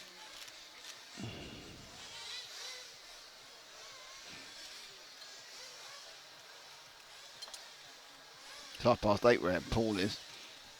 When starts Q5? Well, Q5 starts, in answer to that question, as I waggle my timetable again, Q5 actually starts at 11:44 local time, but they're going reverse orders. It goes 13, 12, 11, 10, 9, 8, 7, 6, 5, 4, 3, 2, 1. So this heat 5 is on again about 20 past 1, and the top 3 heats start at about 22:02, so 1:40, I think. Can you follow Petit? Yeah, sure we can. So it's Lee Martin, Johnny Skidmore, Alexander Chetin, Jerome Sartell, Hector Lopez, Oscar Navarro, Michael Nowalki, Jeremy Petit, Eunice Hyvenaren, Fabio Ortuno, Sampa O'Hayan. Are you having a cuddle? You're doing kind of a bro cuddle behind me. How horrible. No one wants the bros behind you. I do. If you're going to say something, oh, Frito accident. You going to talk to me? Hello. Yes. With a Frito accident. Frank's going to get drinks, apparently. Is he? Coke? Not cold coffee. I'm going to try to get Coke. Excellent. Good luck. Godspeed. Or anyone's speed, really. Let's not get too religious about this. Let's not be prescriptive about your particular deity. I'm pretty much out of water as well, just FYI. How much water have you drunk? Sorry? You must have drunk half a litre of water already. A litre of water, whatever. Well, you've got to keep hydrated. Check your urine. Rehydration. Yeah, me too, and he's having a go. All right, well, it's fine, get more water, fine. Rehydration, 'cause it feels so good. All right. Anyway, so rev. Off they go. Off you go into the... You know it's HPI Friday, Yes. and tomorrow is Happy Birthday Saturday. Yes. Have we got any special like video clips? Happy Birthday Saturday? Have we got any video? Have we got anything special apart from what I prepared, which is a very small thing? Yeah, but I think that's staying true to the Don't- essence of RC racing. What, being very small? No. It's just, Not having things prepared. yeah. Oh dear. Yeah. Celebrate everything that RC Racing TV has embodied over the last 10 years. But how do we actually how can you guarantee a last minute panic? When the balloons blow onto the track and ruin someone's final. Excellent. Don't tell them there's balloons. Oh, Jeez. It's only that Santa's not real I next. said baboons. Really, if baboons blew on the track, that'd be unbelievable. I really don't know if I've ever seen a balloon blow on the track.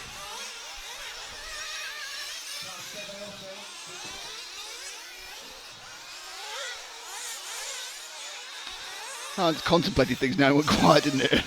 I'm contemplating. You look there looking wistfully away at the side. I don't know what you expect to happen. I'm just soaking up the landscape. I'm It's still- phenomenal. I know, but I'm still waiting for the shade to turn up. That sun needs to get a little bit higher. And I'll stop worrying about our computers and things. Okay, so let's go and look at cars. That is sort of what we're supposed to be doing. So actually, we are our own director, so we can decide what we're sort of supposed to be doing. We're in charge. I'm not sure who told me that and whether I believe it or not.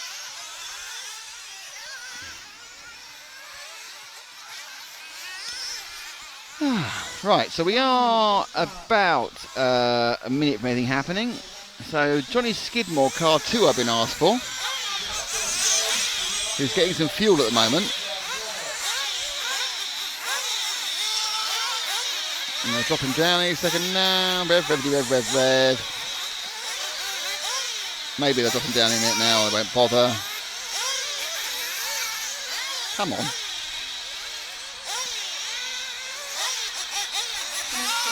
There he goes. In the orange and silver. So this is his last warm-up lap because he will tick the timing and scoring beam when he goes across it in a second.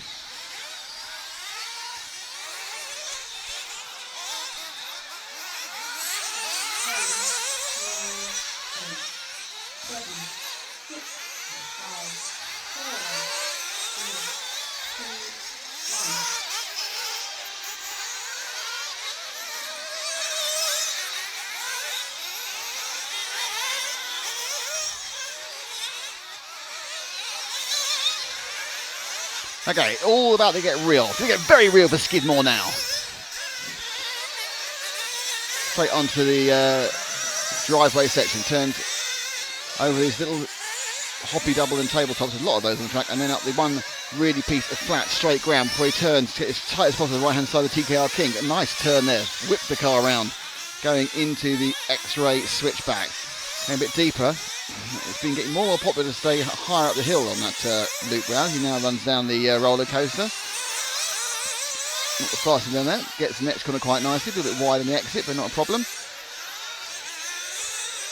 Takes it round. A patch-up circuit now for the patio. Oh. Just about kept it in control of the ripples.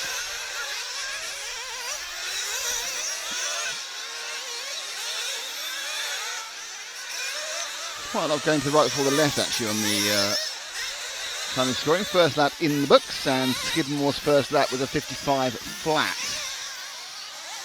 So that's not going to propel into the top of the timesheets. Martin had a 55.9. So he's not going pretty well either. The real question is what Zanchetin's done, and he's done a 53.6. So Zanchetin again, absolutely on the pace. Skidmore.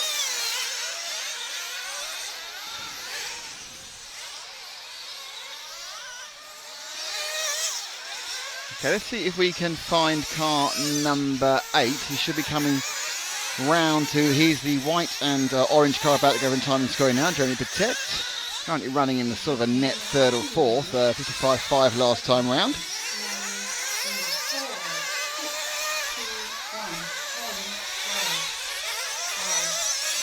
Showing a little bit more suspension movement, but less damp. Some of these cars are very plushly damped, which means that they can sometimes have an issue with speed of rebound. That one's a little bit more jiggly. And most of the cars are sitting down quite heavily at the rear end, so they're running quite a lot of rake on the cars. That's what you would think in racing car, be negative brake, you've got the front higher than the rear, whereas of course with a Formula car you'd always have the front lower than the rear to get an element of underfloor downforce by producing a low pressure under the car. There's no point in trying to do underbody aerodynamics here if cars are keeping it smooth because they're off the ground most of the time. Their relationship to the actually where the top and the bottom body is oh, I only drink diet. Can I have any light? I don't. Nothing, I got this. It's all right, but I don't drink it, so it's fine. So wrong orders come back from our proviso man. Never mind.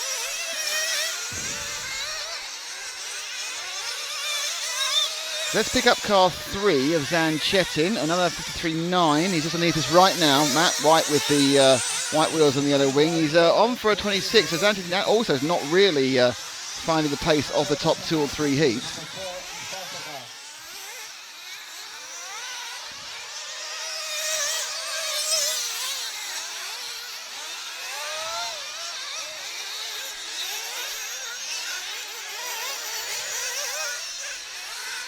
He runs tight in.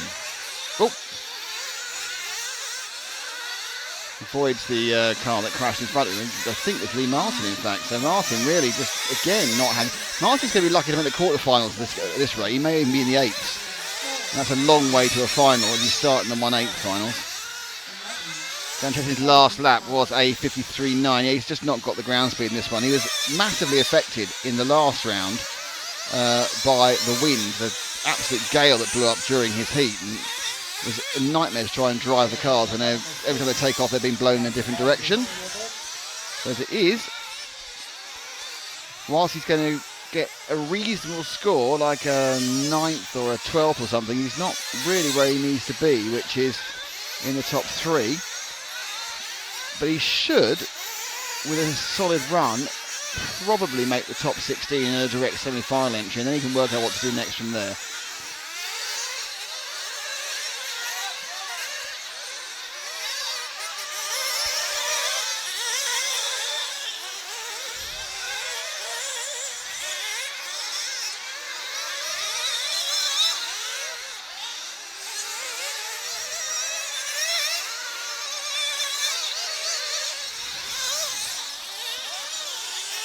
That's now Skidmore, who's crashed just ahead of Zanchettin, so it's not particularly good with any of the people we followed. Apart from Petit, he's doing okay.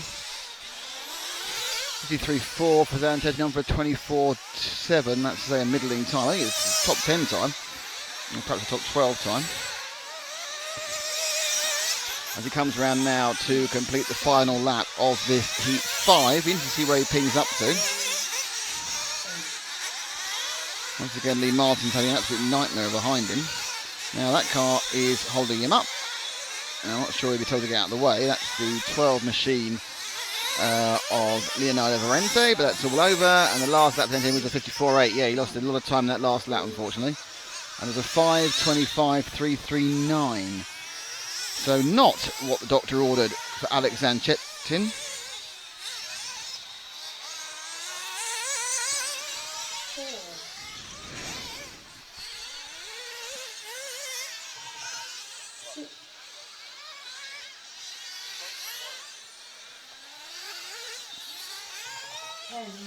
So things relatively okay. So Zanchettin wins that one when it finally ends up.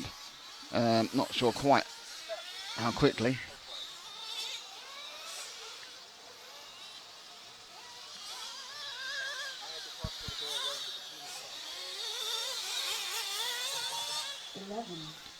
Sartel second, Nulauki was third, Martin was fourth, so not quite sure where that has put are. Let's put Zanchet in. Okay, so he's got a 10th out of that, or 11th. He's got 11th overall in the round, moves up to 16th right on the bubble of the quarters and the semis. Lee Martin is down in 37th, so currently he is in the 8th final. He has a couple of really bad rounds. He's going to need to do something quite special to actually get higher. He needs to find 30 points, which is possible, but he really needs an absolute rocket round to get out of the 8th and into the quarters. So far, they're completely beyond him at the moment.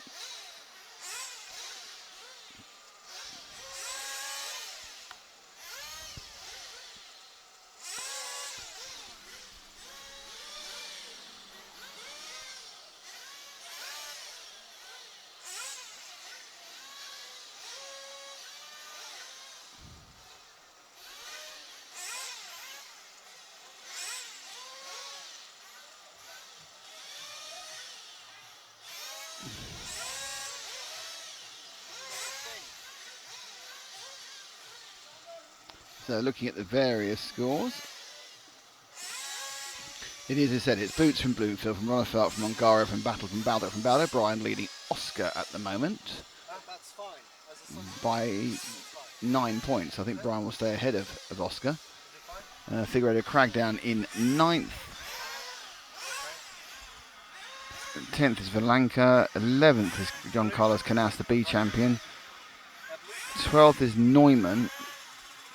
13th is Igon, 14th is Solo. I think everyone in the top, probably everybody in that top 12, top 13 is nailed on. In fact, in Buffalo as well is probably nailed. Now, Buffalo is looking pretty good because he's got a bad one he can drop.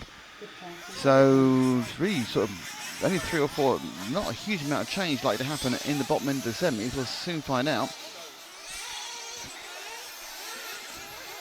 Renault Savoia has a good chance of move forward. He's 89th. So Savoia is the one who needs to hit a good time. He has a good chance of moving way forward into semis. So he's the one who's currently in the quarters with the best chance of progressing up because he's got a pretty bad score to drop. As we come to Heat 6, which is Manuel Iniesta, Una Hattinen, Andreas Marcellano, Jerome Igon, Ali Heinemann, Max Mort, Martin Roca, Dan Roban, Vincent Mertens, Max Hess, Raymond Kumar and Carlos Duarez.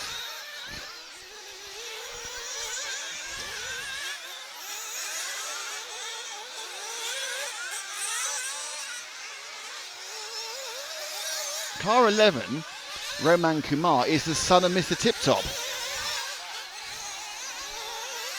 Tip Top special every day is. Duarte says good morning from Madeira. Hello there.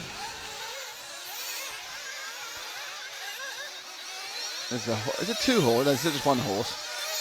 1 horse going round. So in the 3-minute warm-up for this Heat 6. Morning to Carlos Ferrero. Hi to Pablo YT. Kai Schmeling, hello from Germany. Hello Kai.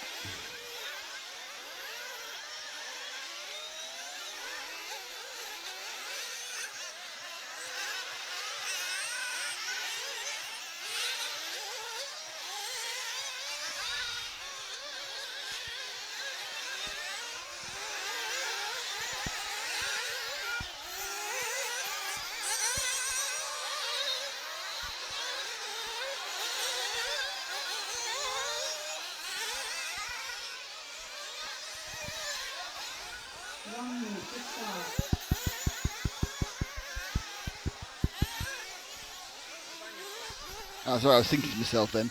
I'm accused of banging. Well, it hit as well. It hurt, actually. Very aggressive.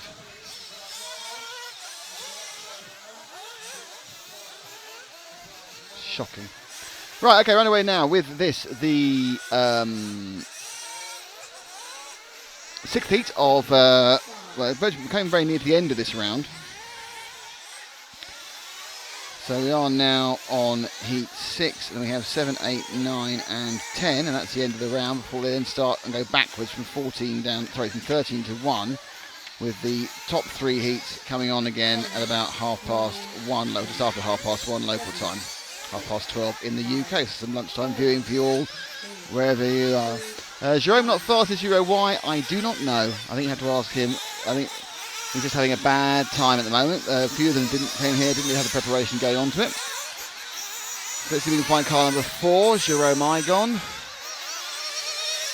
Normally it's like a bright yellow car, but no, it's blue and colourful.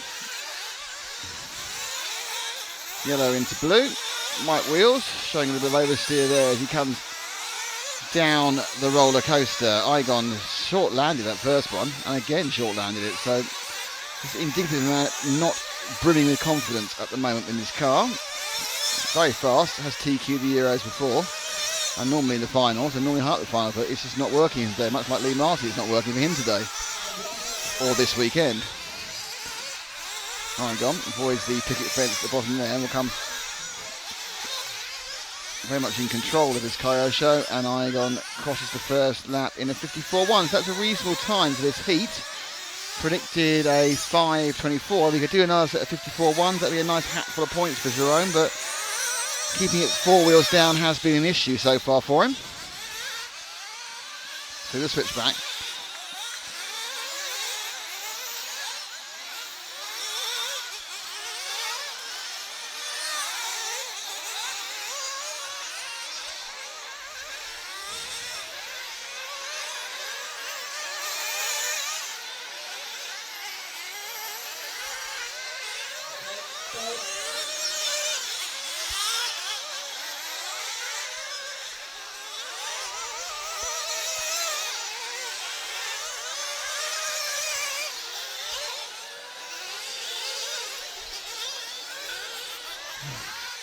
Matt looking depressed.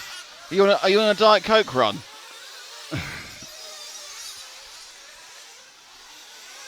Oh, you're rocking a baby, are you? He's got his gimbal out. He loves his gimbal. Don't you? You love your gimbal. Oh, Matt's gone all grumpy. Okay, so I got second lap with a 54 flat. That's still okay. Let's see if there's anyone else that people want us to follow. Well, I was saying it's hard. Crunchcheck, would you say it's hard, wise, difficult to set up? Yeah, I think some people are finding issues. I think it's just difficult. I think some people, particularly the guys who didn't do the warm-up, have found that this is a large track and less laps actually running. It has been hard to find a setup for the track. I think a lot of people didn't do the warm-up. Obviously, only down to them they didn't do the warm-up. That's why there's a warm-up. So, yeah, I'm not happy about his lack of warm-upping. Well, only one person to blame, and that's him. He didn't come. They may have a professional job and a reason why he wasn't there. That's enough, Jerome Igon. Let's see, as his third lap's 53.9, slightly better. Let's have a random choice of a non-bright coloured car. Yeah. All right. That one there, that one there, 11, is crashing. So we're now moving to the 11, which is Roman Kuma, Chip Top's son or mechanic before.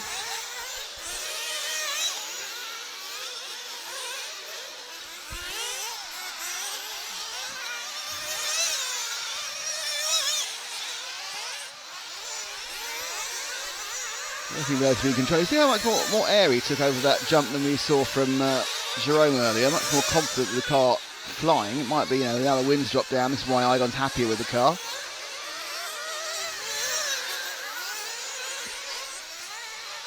He's fourth up to 54.2, so he's actually coming on. He's going to get a hatful of points here, Igon, if he get this last couple of laps right. He's finally doing better as we have a flat-footed landing from Kumar.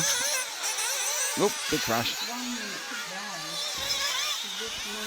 Number 2 had a massive crash to our right there, which was Una Hutner, who was running in second.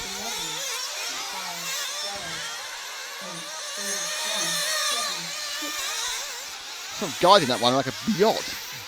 He turned the front wheels and eventually decided to change direction about 5 yards later. So that's set up quite understeery, as you can see. Kumar being caught very quickly and being told to move out the way, and he's kind of over there again in the dust area. And sprinting past him has gone the bright yellow car with a light green wing. He hasn't gone for the super light Lexo wing because he painted it. How unprofessional. And that was the 5 car that went past him on the dirt of Ari Heinonen. Kumar now gains a little bit on him. And this is their last run round.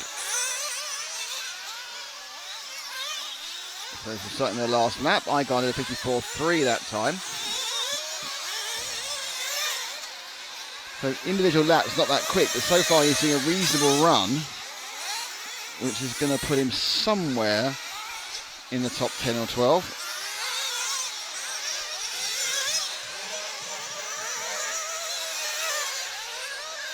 As our friend Kumar goes back down the roller coaster section.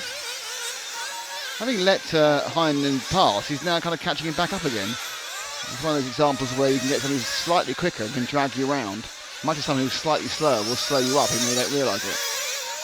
And the ripples, ooh, that was where it went wrong. And then trying to get out of it by giving it lots of power doesn't really help.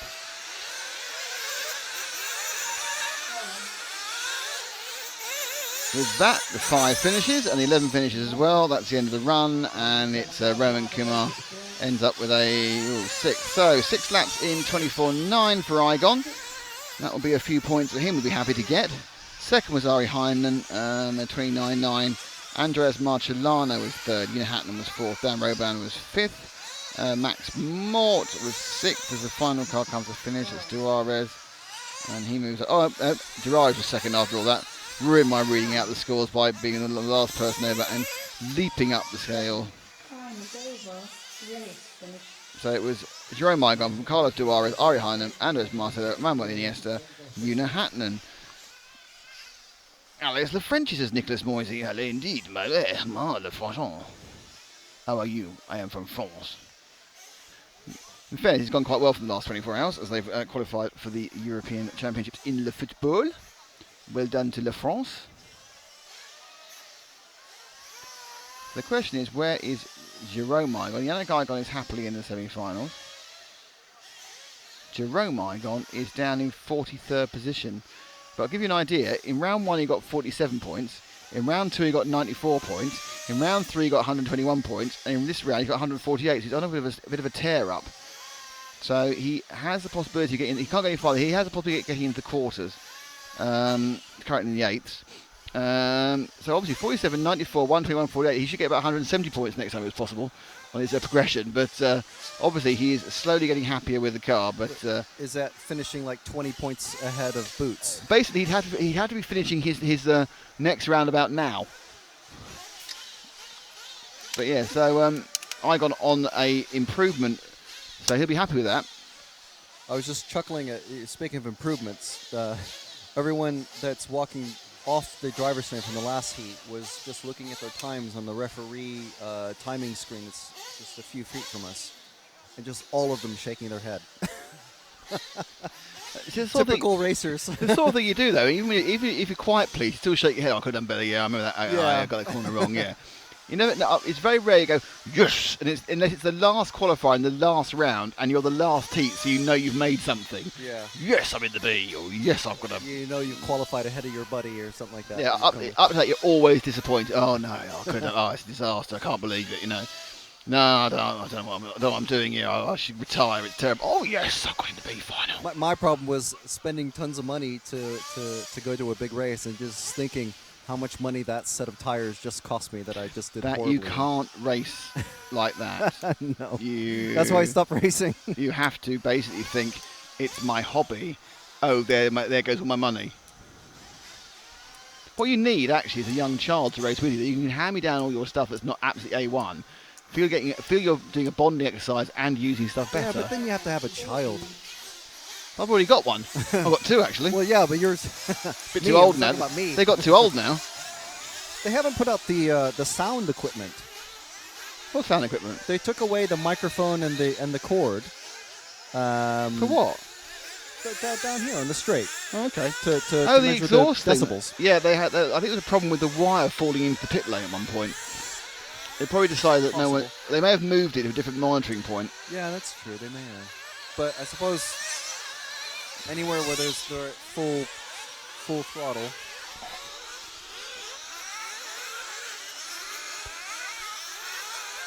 Indeed.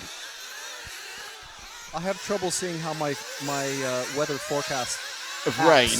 Yeah, I think it might be. chance of rain. It might be 1-0 to my app today. I'm not saying that it'll always be 1-0 to my app, because my app's relatively 2 minutes to start. relatively wrong when I'm in the UK, but it appears to be better internationally, which is a bit odd, to put it mildly. Should we do our once daily mention of James Perry, just so he can? No, because I don't think he's listening yet, so there's no point. Yeah, but then we can just force him to listen to the entire stream at a future point.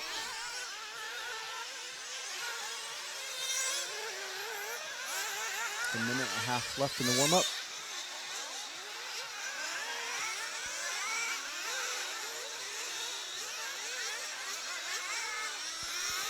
So we have August Poutanen, Luca Rao, Birkin Kilic, Cedric Lopez, Eugene Lopez, Lewis Jones, Marcel Paul, Michael Todd, Carmelo Baldo, who's the Baldo brothers' father, Miguel Ango Trillo, Max Wicker, and Ben Williams.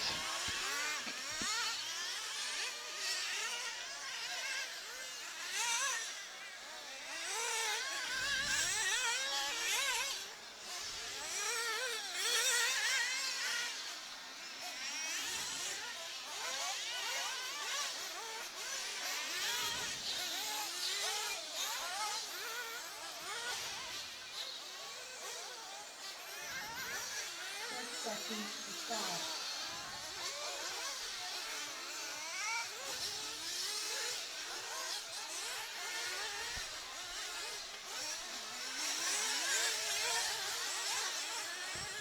If you look at the activity log of our page, it's really confusing.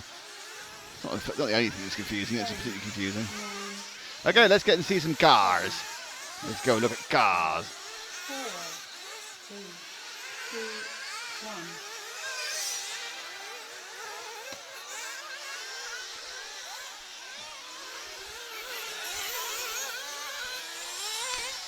Who are you going with?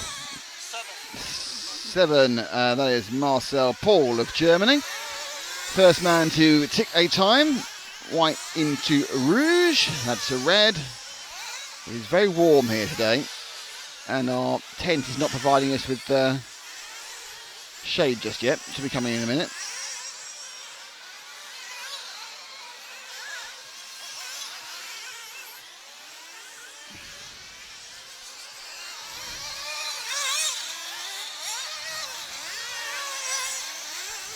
So we seem set fair for a very hot and dry day after yesterday's windy and overcast version of weather.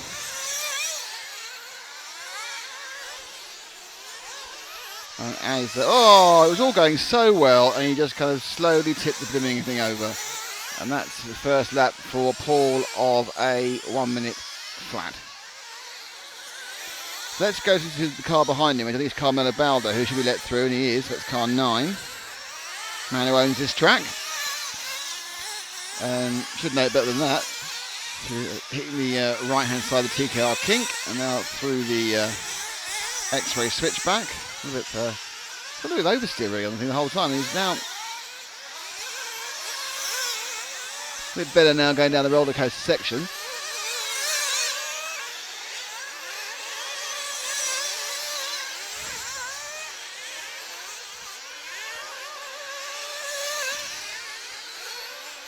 Oh, completely out of order there.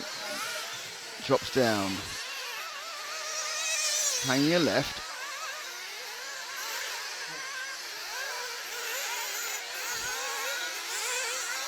So this one is the 2 minutes.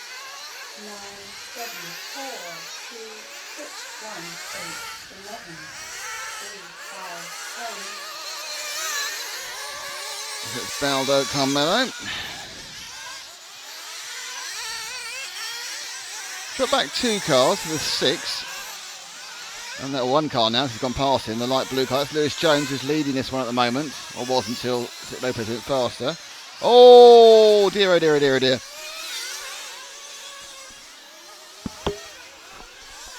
Let's see if we can see what happened there again, because I wasn't quite sure, I wasn't really watching that. So let's get a VRC Pro replay.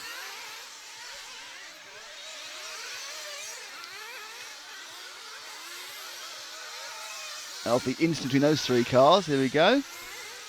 Comes down, there's Jones. Is he going to hit an accident that's already there? Lovely fly. Yep, just goes into the accident that's already there, and then it gets piled on behind. Oh dear. That's bad luck, isn't it? When you hit an accident that's already happened. Back live again.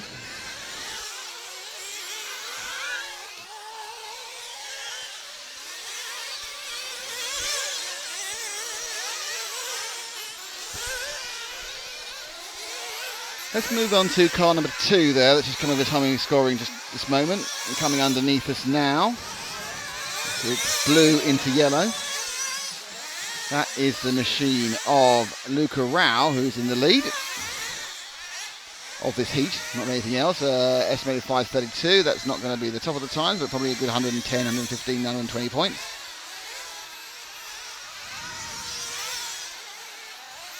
Goes down the roller coaster. Lucky there's no cars waiting to smack him there, which is quite good news.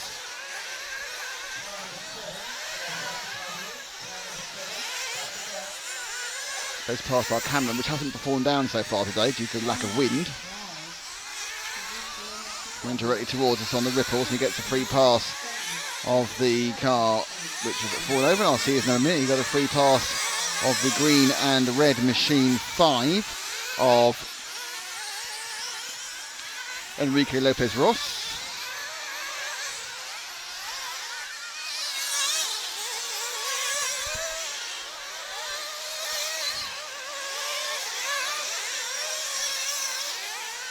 So Rao doing quite a good job there, staying as he is, car 2. And we have about no time at all. Well, everyone's got another lap to go.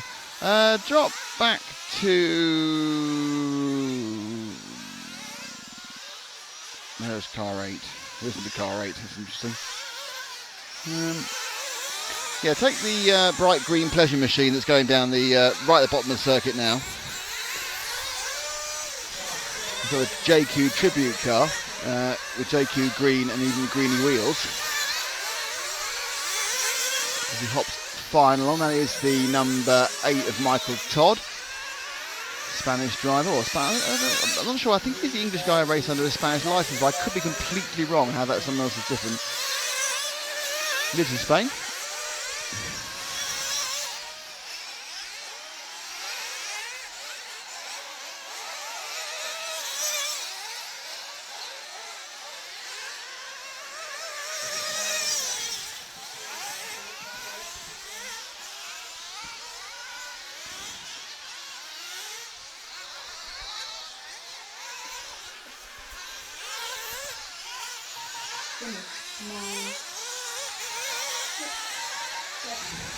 That's the end of the race for those drivers. Todd still has about 47 corners to this big track. So I'm not sure where is the ideal line over those ripples. You kind of fly up, and do you go a bit longer to get an arc, or do you just find out where you are and move it from there? Todd is our last man to finish, and that's the end of heat number 7.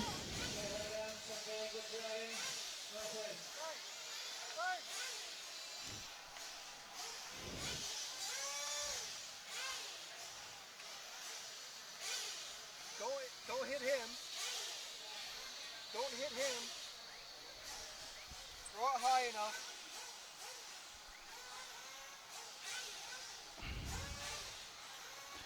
So the final lap was Luca Rao on that one, and then as I'm about to read it out, the numbers change. And we now move on to Group 8. I'm not sure what Anna Lang is, and it's a red LED light bar. I don't want one. Yeah, I've said it. Don't want your stinking light bar. So we are now getting towards the end. We've got 8, 9 and 10, and that will end round 4. And we start again from 13 and go 13, 12, 11, 10, 9, 8, 7, 6, 5. You get the idea. As we count back down again, the various movers and shakers.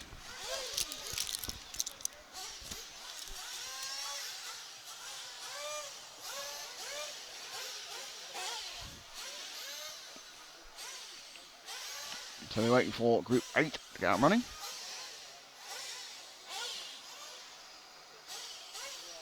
And it's Ollie Curry, Lewis Beach, Jarno Siltonen, Thomas Anger, who I think has got Adrian Bertie on his pit crew. Edward Hugon, Alvaro Mardones, Albin Tarning, Eric Laredo, Tiago Aguirre, Alex Montero, Alex Valls, and Pablo Laudabru, Paulo from Spain. Pablo, oh, it's like okay. And in car 12 from Spain is Pablo Landaburu. There we go. And Carlos says, go Alvaro Mardones and Pablo Landaburu. Which is great. Go those people. Let's have Landaburu. I find it very hard to pronounce. That's a real nightmare, that is.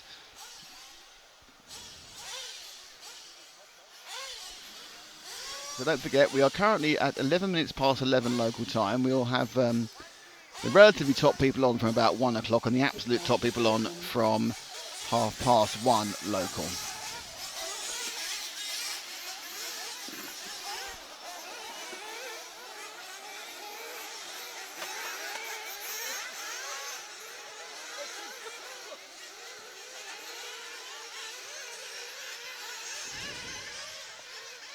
Landaburu. I've been told I'm pronouncing it like Carlos. What have you got? You got an ice cream or biscuits? Is it biscuits or an ice cream?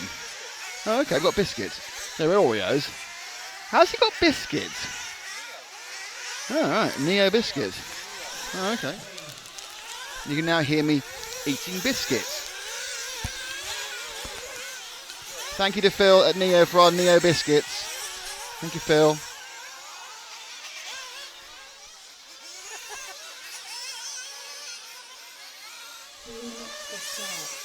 Lots of munching now.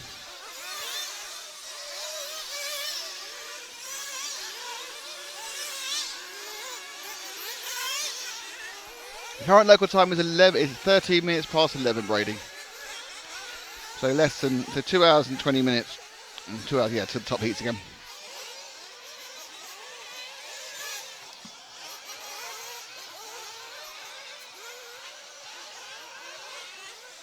Oh, I can't have just one. Yum, yum, yum, yum, yum.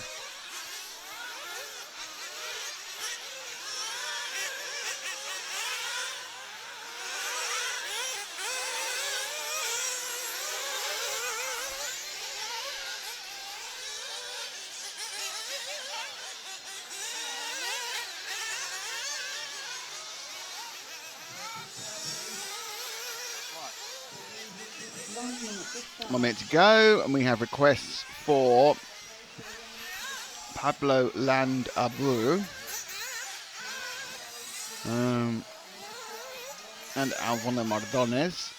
So 12 and 6 and 8. 12, 6 and 8, Frank. Remember that? 12, 6 and 8.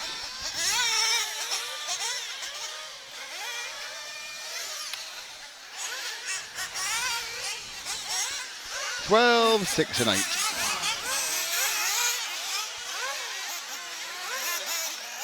Well, we're about to get dropped though.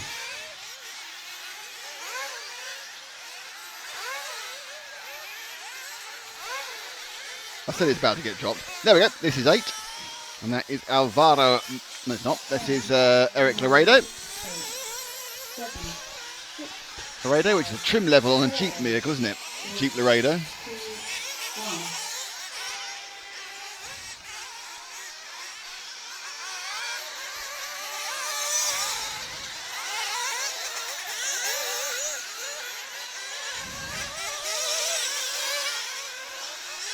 So now this counts it until Eric comes over start-finish line. This is about 4 corners away.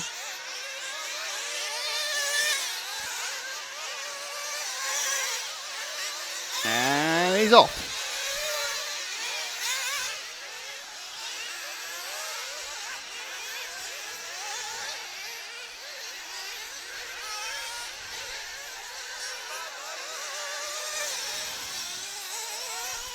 That was quite a relaxed sort of attempt at the I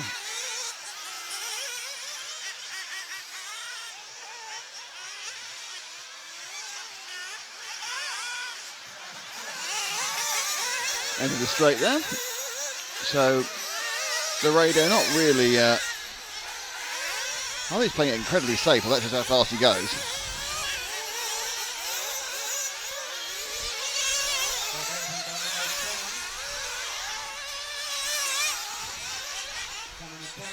Who knows? I don't know. The breeze has picked up very slightly, which is making it a bit cooler, which is quite nice. That was a pedestrian first lap from Laredo of 57.7, so it was safe, that's fine.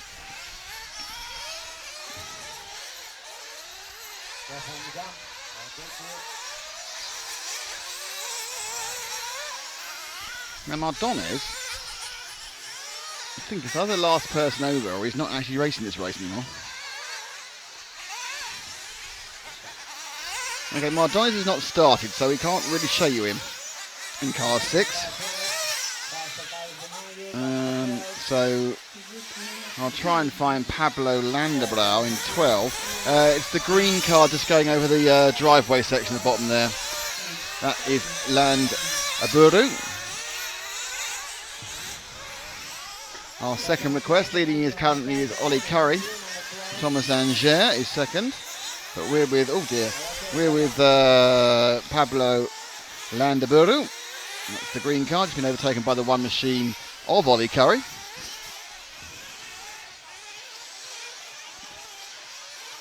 And we've got the pictures being taken to our right of Elliot Boots in his pole position.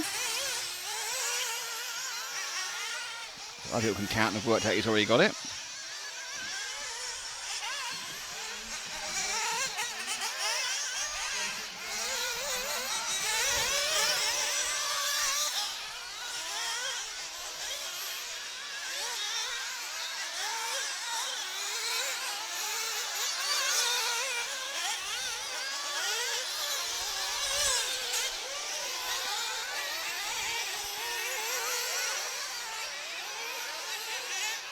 So Landaburu completes another lap. His last lap time, which we were watching round, was a 58.0. Let's see now, we've done the request spots.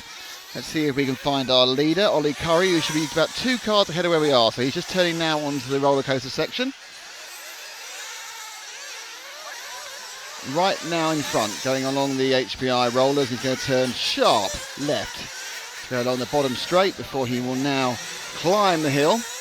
Up the patio section, now hit the brakes, turn and takes a middling route. Oh dear, that was all over the shop. Managed to just about keep it in line. Sort of lost about quarter to half a second with that though, and then not quite got that. There's a couple of mistakes there from Ollie at the back end of the lap.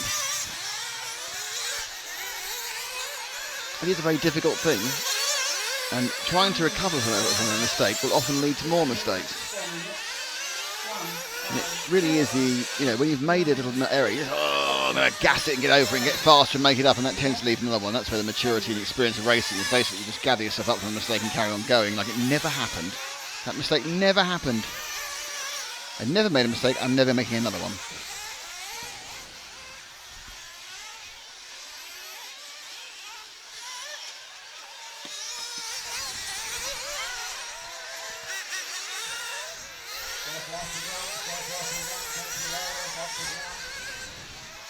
So over the ripple section again. Curry's last lap, that was a 55.6 for those couple areas. He's still leading overall.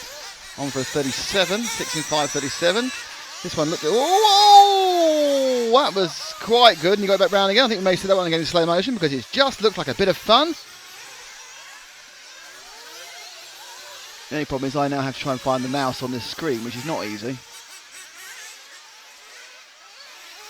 Here we go, it comes up. Oh, two wheels, roll over, and I'm back on my wheels again. Look at that, fantastic stuff from Molly with the VRC Pro Replay. And thank you to VRC Pro, our replay sponsors. Obviously, linking into that, thank you to HPI, it's HPI Friday. Thank you, EFRA, our fantastic sponsors as well. And thank you to TKR Graphics, who also clothe the team as well. And finally, it's EFRA. It's all about EFRA. It's the EFRA European Championship, and we wouldn't be here without EFRA. Ollie Curry continues to lead. It's slightly slower lap after accident, 56.1. Lewis Beach is second, Thomas Anger is third, and we are on the rundown lap. I probably would change cars again, but we can't do that one. And I'm going to have to ask Frank to take over the housekeeping after this particular race, because I need to go remove some of the 11 litres of water I put in myself today to prevent dehydration. So I shall put my microphone down, I shall pass the microphone to young Mr. Frank, and he will tell you things that you don't know. 10,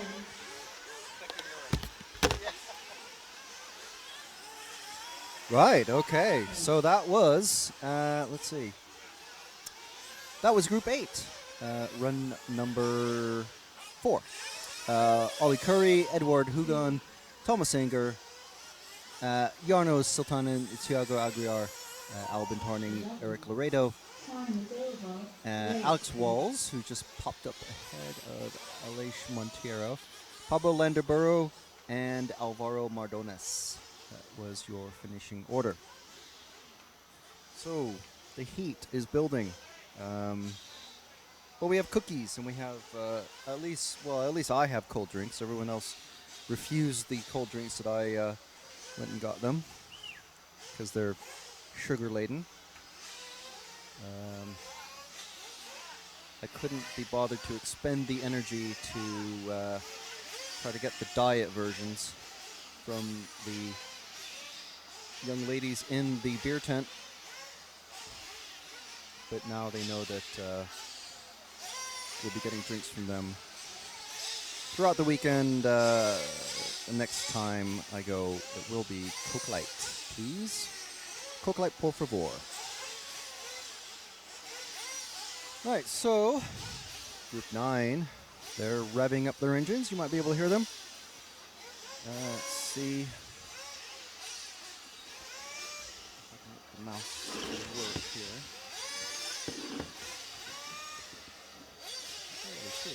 Good lineup. There we are. So these are the people that are going to be running in Group 9. We've got Michael Lewis, James Lapabo, Nuno Casal Rubiero, Pele? No, Denmark, so Pele. Pel Comsi, Carlos Huertas, David Benito, Ruben Barranco, Yale Zurflu, Kiko Navarro Latour, Alberto Ruiz Romero, Alex Schmidt, Hal Lopez, and Alex Schmidt and Hal Lopez are the final two that are on the screen. There you go. Let me find the mouse again. Okay, so we'll clear that off.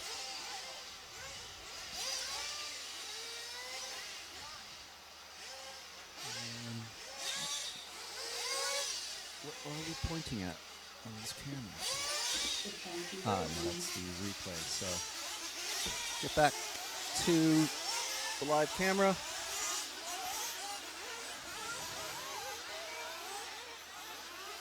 And the guys, and well, might be, I don't think there's a lady driver.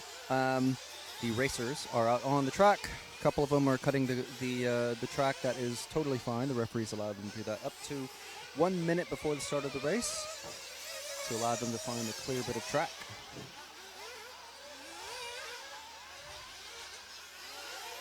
Otherwise, well, I haven't seen an actual car break, but you get the clumping that is so common with when the cars go out in one big group. So they allow, referees allow everyone to cut the track if they want. Nick is returning. 2 minutes to start. 2 minutes to go in this warm-up session. The warm-up session is just so that they can, the mechanics and the drivers can set the carb settings and all that twiddle about with the engine tweaking, so they can find the perfect throttle and, well, ideally throttle settings. So because as the humidity and the temperature and all that change throughout the day, you do have to tweak those things about. There's no computer controls on this. It's all done by hand and feel and listening to the engine and watching how much smoke comes out and all that sort of stuff. 2-stroke engines running nitromethane up to, I believe, 25% nitromethane. And we do test the fuel after the runs. I believe, I'm not sure if they do it throughout the weekend, but at least definitely for the finals. 1 minute to start. Actually, this being a European Championship race, I do believe they check it randomly throughout the weekend as well. So the car's getting their final top-up of fuel before they come out. There's about 40 seconds left, so this is the last opportunity the drivers will have to come in for a pit, wait for a clear space so that they don't get distracted by anybody else, and start their actual run. So now there's about 25 seconds left. The last car is going out. I think everybody's fueled up, so we got about 15 seconds left before the clock starts. These are, if you're watching from the States, these are just rolling starts. Everything's round by round qualifying. There's no rocket round. Hello, Frank. And the clock has started. I'm back and everything's fine. Very good. Excellent. Okay, so we're now up for Group 9, Michael Lewis, and we will pick up car 1. We're asked for car number 1 of Michael Lewis. Big shout out to Ollie Curry's dad. Hello, Ollie Curry's dad. Jim Curry, how are you? It's his birthday. Happy birthday, Jim Curry.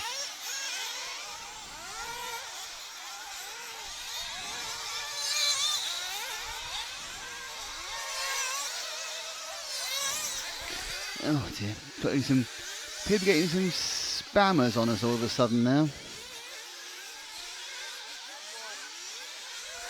And we're on 1 though, so that's good news. I'll stop trying to clean the YouTube message stream up with spammers, and we'll start concentrating on cars racing here in round 9, the penultimate heat of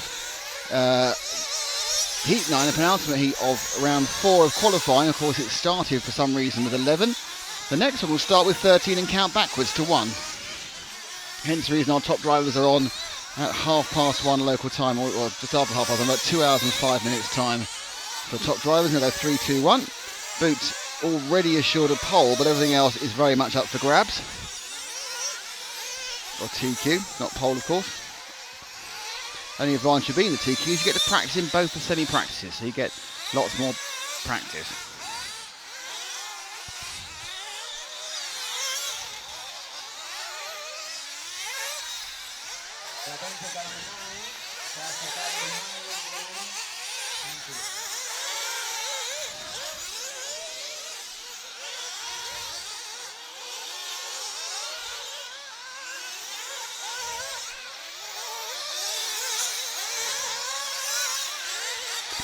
So, it's here live, Michael Lewis, first lap was a 56.6, fastest was James Pavot with a 56.1. See a bit of a whip in the air there. Pretty tight stuff.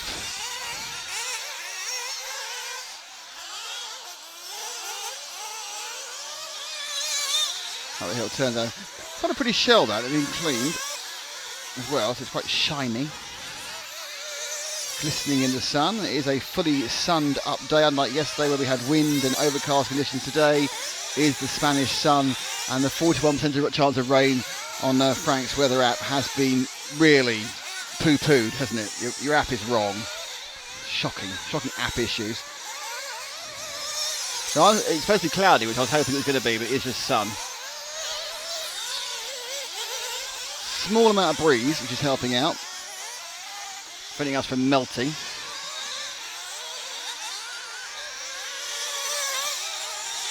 So the car's enjoying a stable environment as far as the conditions are concerned. The track is pretty stable. There's enough breeze, I think, to keep the dust moving off it. But there's also enough wind, not enough wind to actually push you off course. This was happening yesterday. So Lewis now is getting close to 0. And that's the car 10 of Alberto Ruiz Romano. Let's choose somebody else. Drop back 1 car initially to 11 of Alex Schmidt from Germany. Lewis did 55.7 that time round, his third lap. This is Alex Schmidt from Germany.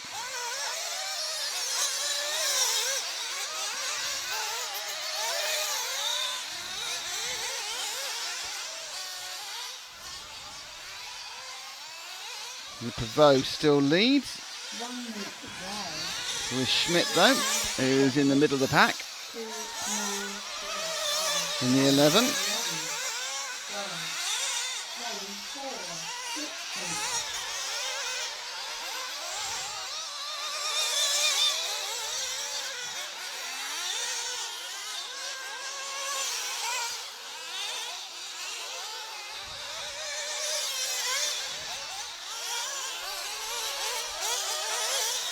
Oh, bump. That's not the way to do it. Schmidt finishes the lap. See if we can pick up car 9 of Navatori. Yeah, the second car here, because we've not had him on camera before and he's in second place. That is the 9 of Kiko Navarro Latore. So, put Kiko, shall we?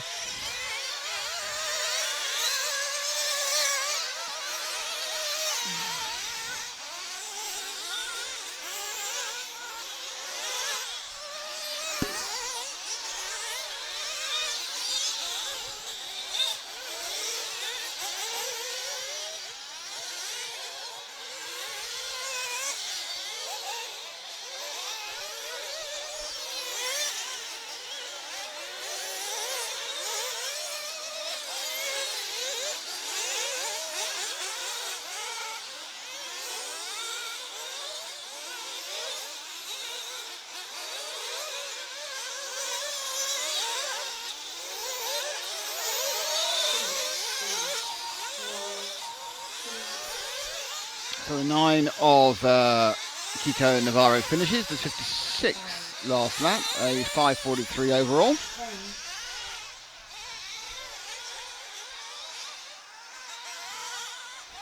As we gear up for the last heat of this round 4. 4,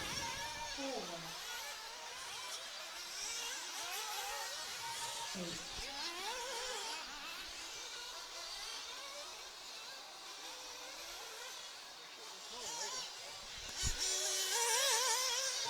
10, Oh. No, this was the last heat, was it? Yeah, that's, I mean, there's no one waiting on the No, we stage. started with 10, did we? This is very confusing. I've got to read my thing again. And we finished with... Yeah, sorry about that, everybody. We have finished the round now. Yeah, that was the last race of the round, Frank. Did I tell you that? Can't believe you didn't mention that to me. So, there's now a short break for about 10 minutes or so. It's currently 11:54. The next round starts with heat 13. Good point there. There's no one waiting to come up. I go, where is everybody? The next heat gets underway in 10 minutes. So there's about 5 minutes of quiet before all heck breaks loose again. And we go 13, 12, 11, 10, 9, 8, 7, 6, 5, 4. And then we get 3, 2 and 1. How exciting is that? If you're going to say anything, say it on camera. Super exciting. Thank you. Just so you know, Matt, I put your computer in the black suitcase because it was melting in the heat. Twas in the sun. 'Twas hot. Whew. It's a bit sweaty, isn't it? Anyway, so We need one of those patio misters. the big news from round 4 of qualification is that young Mr. Elliot Boots is our TQer, which is good news. And what other news is there? That's it, really. That is the news. The news is the TQ. For everything else is up for grabs as we go, and we're going to be back in about 7 minutes.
Oh, that surprised me, the volume of that then. Matt. We're back for the final round. It's the final No round. Don't sing that too loud. Ron O'Fark will want to join in. El Malito. It's the final round of qualifying starting. It goes 13, 12, 11, 10, 9, 8, 7, 6, 5, 4, 3, 2, 1. So the top heats are out at the end of this round. And we are going to say things about It's TKR not just graphics. Friday. Oh, it's not. It's No, give me a feed into it.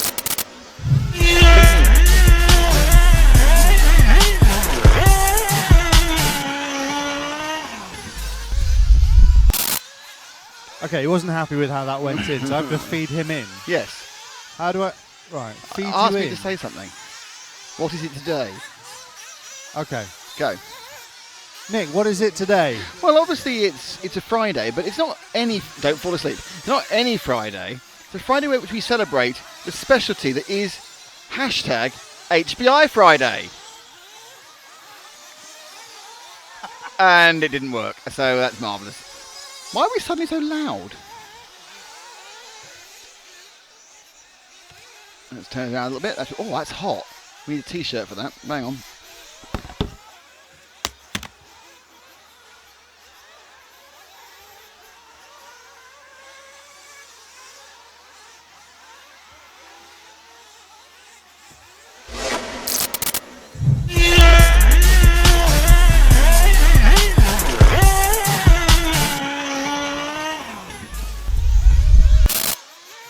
So you want to know how you can win an HPI Pulse Nitro 1/8 buggy, a little bit like the ones you see on the track now. Yes, I do. Well, because it's HPI Friday, we're giving one away. Yes, we are. But how? How? Yes. Lots of people have already joined in, so it's very easy to do. All you have to do is describe your perfect RC weekend and use the hashtag HPI Friday. Now, Nick, what's your perfect RC weekend? Any RC weekend I spend with you, Matt, of course. For example, here in Redovan, Spain, on HPI Friday. Using the... Oh, it's a bit like, Right, it's let's like start it's again. like Jeopardy, isn't it? Where you have to make everything a question. Okay. Go on then, ask me again. Well, Nick, what's your perfect weekend to do with RC? Any weekend I spend with you, Matt, at an RC event. Hashtag HPI Friday. There you go. It's as easy as that. Something, HPI Friday, the hashtag. Post it in the comments on this YouTube stream or on our Facebook page or on our Facebook group or on HPI's Facebook page or anywhere really. We can put it on the Instagram and we'll be able to find it and we will pick the best one and award somebody with an HPI thing. Pulse 4.6 Nitro buggy tomorrow morning. Do you know Lee Richardson? I do know Lee Richardson. Can we have a shout out to the UK sales at HPI Racing? Hello to Lee in UK sales at HPI Racing. Frank gave him a little wave. Aww. Thanks. Hello to Josh as well. Steve Smith, are the main finals tomorrow? Yes, the main finals are tomorrow. They're tomorrow, yeah. Currently, Saturday. look, I can open my timing sheet for the 11th time today, and the main final is due to go off at 4 o'clock local. Hello to everybody at HPI Racing. It's 3 o'clock in the Watching UK. back in the UK. Yeah. We're also brought to you by X-Ray, HPI Racing and TKR Graphics, and this event is governed over, presided over by Ruled. Carlos from EFRA. We didn't have the studio camera on there, which was fortunate. Oh, we do love him. At what point do we mention James Parris? He has to scroll through the entire stream to find out about us. Don't mention James again, not after what you said about him earlier on. Oh, yeah, that was terrible, wasn't You it? really shouldn't have said I that should never about say James. that about James, no. If Especially anybody's at- listening who Yeah. knows James, please tell him we talked about him earlier. Yeah. Oh, seriously. When was it again? Can't remember. No, can't remember. It was... Was it today's stream? I think so, yeah. It wasn't one of yesterday's stream, the 8 hours of yesterday then. Well, it linked back to something we said yesterday Yes, as well. you have to see that first. The genesis of the you comment have to listen about to it him was first yesterday. before you understand Yeah. Yeah. what we said And today. when was it yesterday? I don't It know, was sometime in the afternoon. Or was it the morning? Lunchtime, morning time. Or afternoon, Sometime. yeah. Sometime we Round- talked all about him. 2 or 3 Hours in. or 1. Or hours from the end. It was overcast. It was overcast, that's the one, yeah. He'll be able to find it. Excellent. Cool. Future World Models, good lad Lee Richardson. this is the lowest heat of all, hence the reason we aren't getting terribly excited about it. It's being led by Luca Kruger, who, as Matt mentioned, seems to get his name mentioned on this stream more than anyone else in the world. In a Luca Kruger sort of way. We then go to 12, 11, 10, 9, 8, 7, 6, 5, 4, 3, 2, 1. Don't forget that 6, 5 and 4 are quite good and 3, 2 and 1 are very good. And after that, I think there's an hour or so of quiet time, but it won't be for us, will it? We'll be off recording our post-qualifying show. Will you be able to keep it under 40 minutes? I'll be able to keep it under about 6. Perfect. And then we'll play that back out again. Yeah, 3 times. Or more. The first 3 times. Do we have enough battery power in any of the batteries to do I it? don't know. That could be a bit of a downside, couldn't it? Yes. That will be fun. And then we have lower finals. And Which then we are have always fun. And then we have an all-you-can-eat Chinese. At some point, the shade might come on to me. Because I'm sat in the full blazing sun. It's not, I haven't got it yet on this side. You have. It starts here. You're getting really. I You've got can't your believe ankle you. in full Can't sun. believe you're saying the shade's favouring me. It is. I mean, always its favourite. The shade always like you better. Look at Frank. He's in the I know, shade. but I think Frank may find some of the finals later. He's going to get quite toasty. I think he'll be burnt later on. Frank, what's your perfect RC weekend? You need a microphone. Man thinking. Some park bashing and some friendly racing. Park, going to a park Yeah. and like bashing Yes. something like a monster truck Beating or up something someone like in a park. Yeah. that. And some friendly racing mugging. with our friend, some friends. And is that a root? 2 rude symbols. No. 2 You have to say hashtag HPI Friday after it. hashtag HPI Friday. Doesn't work now. Yeah, it's just we've ruined Is it awkward? Yeah. Is it A awkward? bit weird. It's not.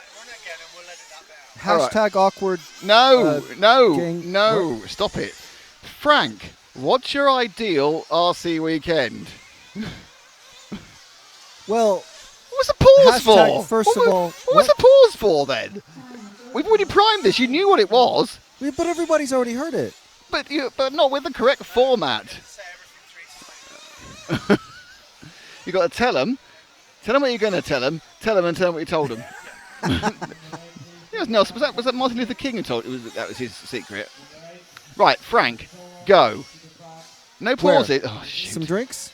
Yes, get some Diet Coke. That's fine. That's useful. Get Diet Coke. Thanks to Frank for that.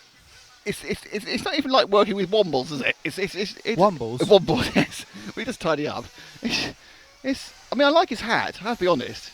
I am Is fond that of his all hat. you like about him? Well, you know. He Character doesn't assassination. snore as much as you. And that's quieted him right down there. No response. this there.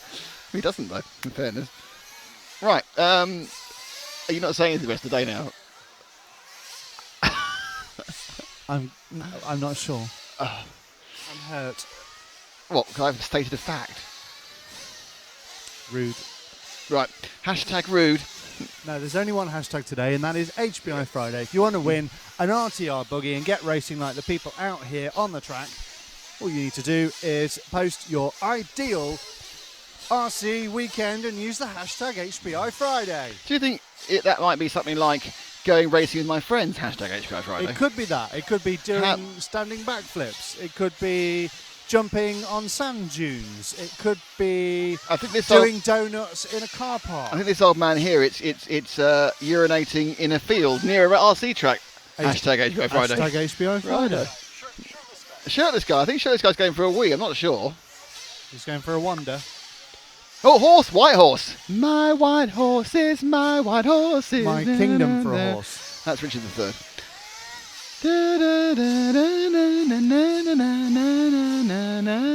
Ride a white horse. Ride a white horse. No, ride a white swan it is. Ride a white swan. Ride is a it? white swan. Yeah. Why are you so distorted? I don't know. I'm fine to me. I'm I'm fine leaving me. Okay, fine.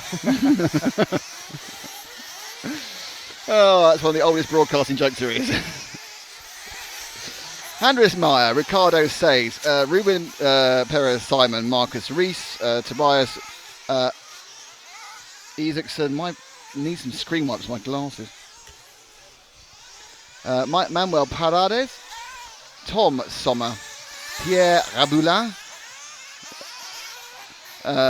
Gosha Plamondinov, Hugo Blanadon, Ivan Espinez, and Joel Johansson.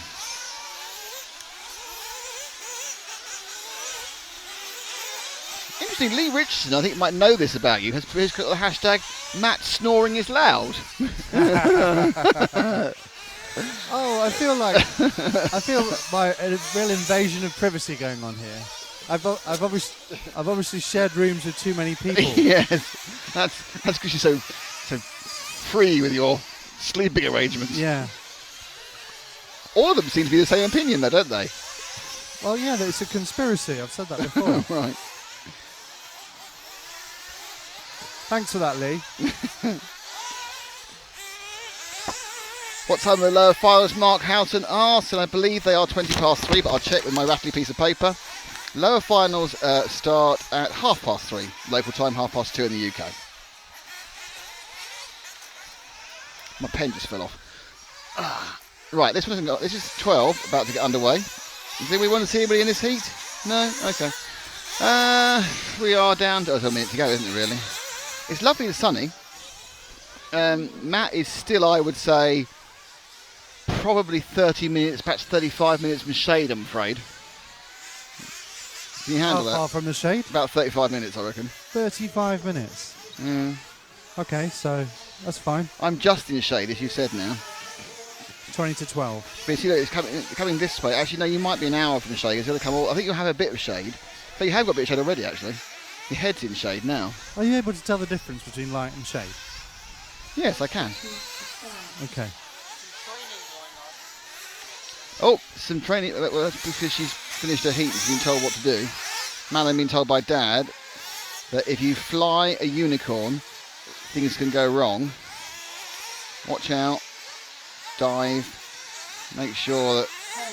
Oh, that's sweet.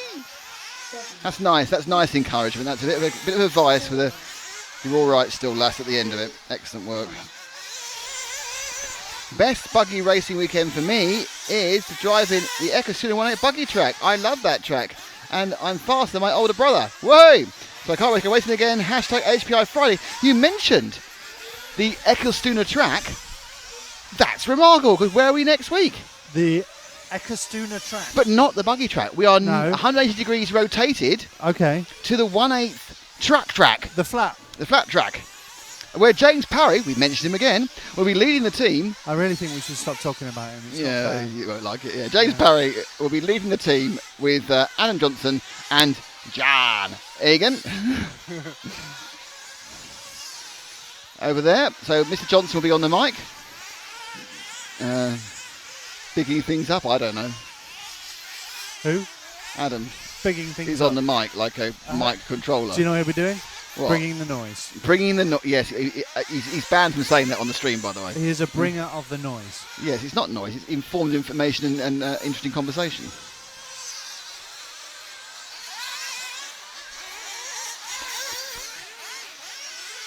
Nick has finally lost the plot, humming the theme to White Horses by Jackie, the TV show 1965. Well, I can't have lost the plot that much, Mr. MEJ, if you recognised it. We all know what's going on. More importantly, you've been down. I think you've been onto Google to find out who actually sung it. 1965, a great year, because I don't know that's what the year. anyone's talking about That's right now. the year that my car was made and I was made. Which reminds me, I need to phone them up about bringing it back to me. Actually, can you remind me to phone the TR shop? I don't know what's going on. There's a thing on the thing about me. Are they talking about you? 2-stroke for me. Smelling nitro fumes as much as humanly possible until I pass out. Hashtag HPI Friday. Yep. I'm not sure that one's going to win, because it kind of isn't really good on health and safety, is it? Yeah, but it's still entered nevertheless. Demonstrates how easy it is. HPI, hashtag HPI Friday. Pontus Magnuson says the flat track is really nice too. That's Eskilstuna. I drove my dad's 1/5 car there, and I would come 3 in a final off my lap times. That was our first drive driving 1/5. Which obviously, Pontus, you're doing pretty well. So hopefully you'll be here at the. You know, the Euros are on the Eskilstuna. This event here, the 1/8 Euros, are at Eskilstuna next year. So perhaps you can get an entry from the Swedish team and come along. Mark Houghton, thanks for timing. We're not got timing up. Yeah, we got the timing. Oh, okay. That was kind of reverse. So suspicious. That was kind of reverse sarcasm. It was fight through there. Who are we following? No one. Right, I'm going to say let's follow that blue car there in front of the white car. So the car in front of Andreas Meyer, who's having a bad run. So the guy who was just overtaken by Andreas Meyer and has just crashed in the middle of the straight. He's our man / woman. I don't know who it is. Here he comes. It's very exciting. I think he's got a double number. Looks a little bit ponderous. And it is car number 11. And that is driven by... It's Ivan Espenez. Hi, Ivan from Norway.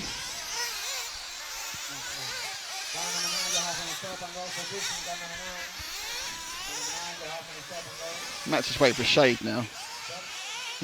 What happened there? Do you electrocute yourself? All right. Car 9 got a stop and go for being in possession of a high number. Underneath us, it's quite a pretty body show. It's got some sort of checkers on the wings. The yellow wing does not set that car off well. I mean, you may have got a different wing from a different body shell, but it's not attractive when matched with the red and the blue. I'm having a very long conversation with a girlfriend a long time ago about whether you could wear red and blue together. Because I was wearing red and blue together at the time, and she didn't think it was very good. Red and blue? Yeah. I have a problem with wearing 2 items of blue clothing. Yeah, you get a bit Jeremy Clarkson, don't you, when you're all jeaned up. Well, I don't mind double denim if one of the denims is different colours of blue. Yeah, but black I don't denim, think you can wear a blue t-shirt with blue jeans. I agree with you. I don't think you should.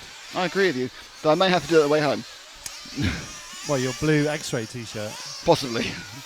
Thank you to X-Ray, HPI Racing. It's #HPI Friday and TKR Graphics, and of course EFRA. We are RT Racing TV. We are. Happy to be here at Redovan covering the 1/8 Nitro Buggy Having European a Championships. slightly relaxed half hour before it all builds up to the front end of this qualifying. So you want to have a chat with us during this period, it's a great time to get on the YouTube chat. Ask us any questions you like, insult us, we don't mind.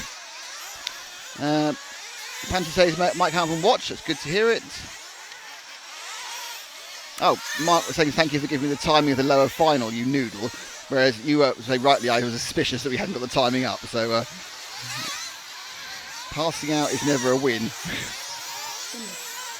Can I pick a best racing week, which was the Robin Hood Euros last year? No, Martin, you can't, because you've now used a hashtag that doesn't come under the total of HPI Friday. You use a hashtag best Euros ever. You could go, my ideal weekend would be to go to the Robin Hood, back in time, to go to the Robin Hood Euros in last year, hashtag HPI Friday. Perfect. See? Perfect. It's like Jeopardy. It's easy. Everything has to be a question. Everything has to be a hashtag HPI Friday. You can really easily crowbar anything into this competition. I've just seen Justin Bieber. Hashtag HPI Friday. There you go. I've just shot Justin Bieber. Hashtag well done. No, I can't do. I'm sorry. That's not fair. He's less annoying than he was. What's going on now?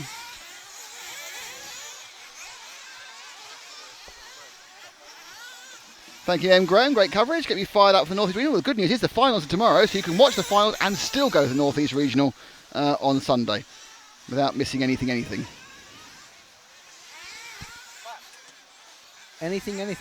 At all. So the sun is out. Rather aggressively, I'm honest. Waiting now for the start of... God, that was the longest time to finish a heat, wasn't it?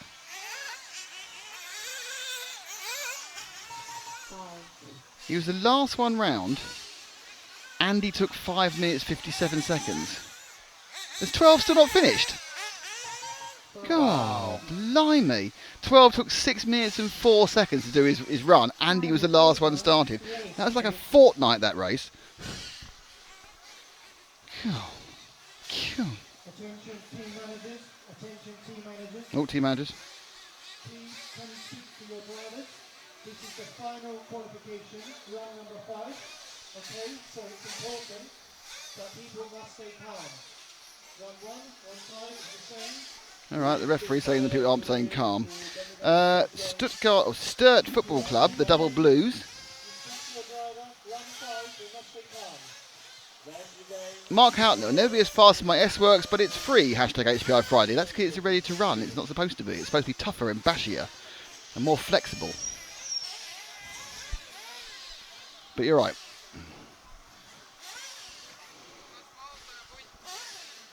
Actually, thinking about it, because it's got a 4.6 engine, it might be faster, actually. I challenge him to a race. You're challenged to a race, I'm afraid, with your... In a straight line, obviously. It's a massive engine, isn't it? Yeah. Because these things are 0.21s, aren't they? 0.31. 3.5. Was it? The Pulse has a 4.6. What These are are these? 3.5. Oh, it's CCs. Right, yeah. Not cubic inches. Okay, Yeah. so, all right. I think in inch sizes, the Pulse is a 0.25. 2.7, I think. 0.21s are these. 0.27 is a truggy engine up to. Anyway, it's got a big engine. Can I pick best raking week? Can I pick best raking which was the Robin Hood Euros last week? Right, Martino's done it properly this time. You've done it? Yeah. So, for sheer perseverance, that has to go in the hat. Yeah. What is it? What does it say? Can I pick best racing week, RC Racing Week, which was the Robin Hood last year, hashtag HPI Friday. And the week includes a Friday, so that's totally fine. Yeah, so he particularly enjoyed qualifying in four-wheel drive.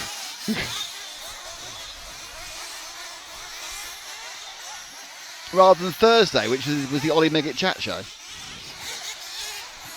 Okay, Juan Carrasco, Max Johansson, Henrik Stein, still think anything happens here. Ismael Push, Alejandro Perez Bernal, Santiago Perales, Yulai Hoodie, Yanis Pereganakis, Kim Einhart, Fernando Cabrero, Dmitry Glushenko, and Marcus Grandin. By the way, whilst we're talking about hashtag HPI Friday, do not forget that it's a worldwide competition. You can enter wherever you live. It's not like just the Brits or just the Europeans. If you're in America, Australia, New Zealand, Singapore. There we go. If you're in Bogota or Bristol. Oh, yes, Bogota or Bristol. How about So we have to find alliterative locations. Panama or Paris? Nice or Nantwich.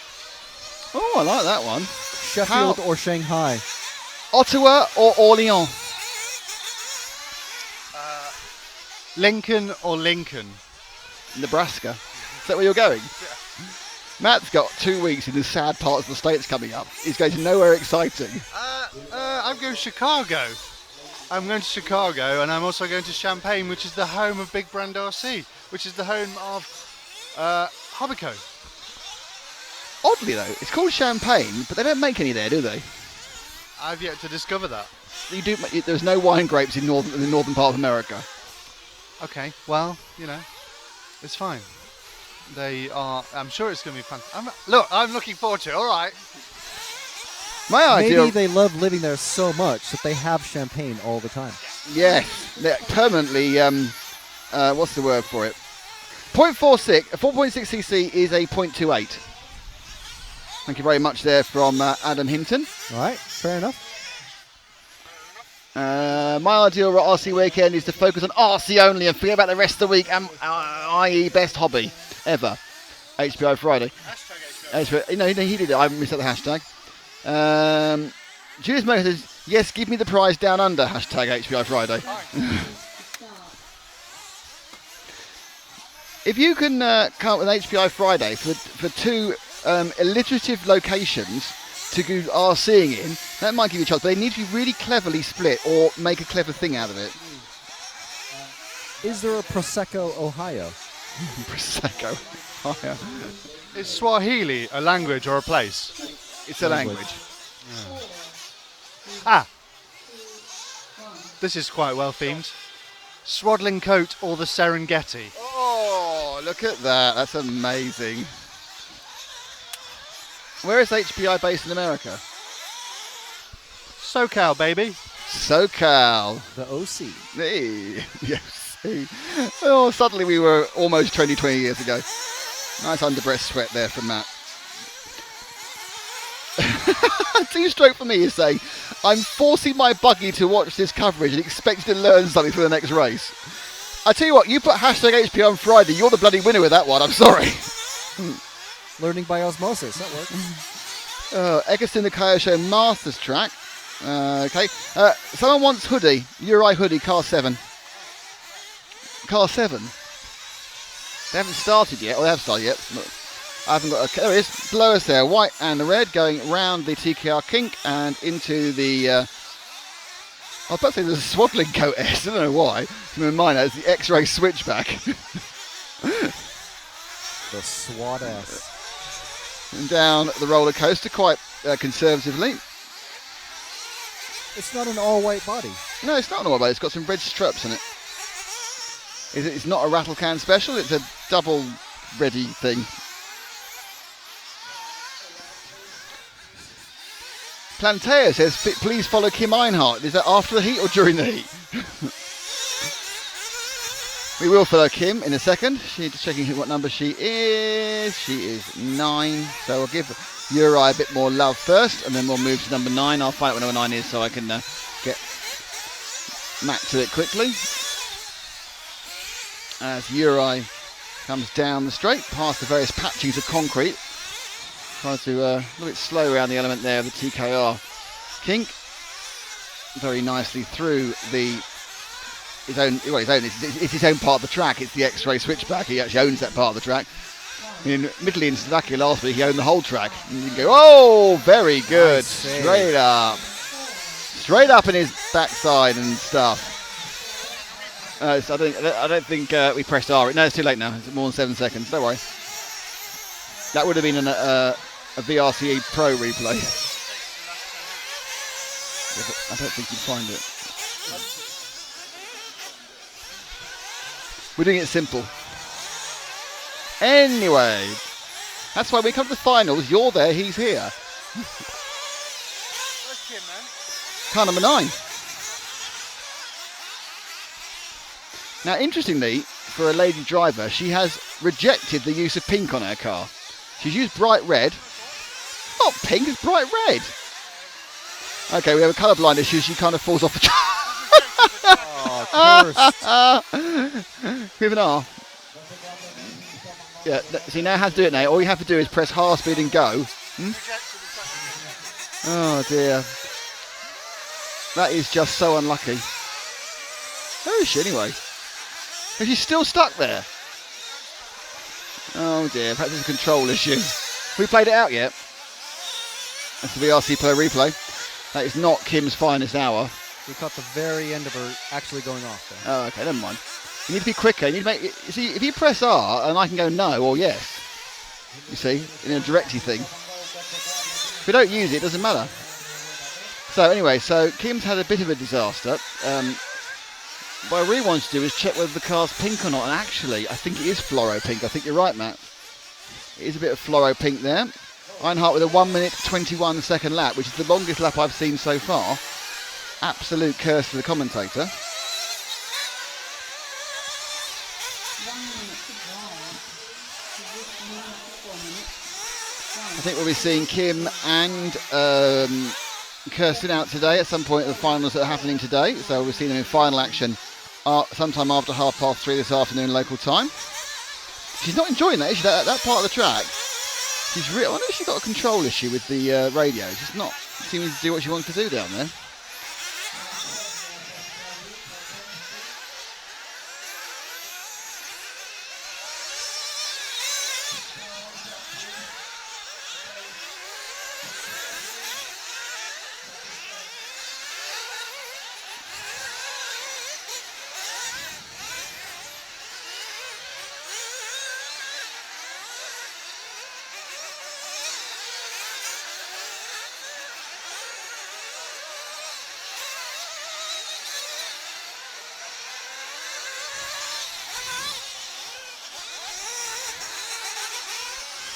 That was slightly less unfortunate. It's a minute, so Einhardt really hasn't got any pace at all at the moment. I think he'll be back at the drawing board for the setup. Let's see how it goes this time down here. Yep. Managed to get the thing to work this time down the 3 elements of the roller coaster.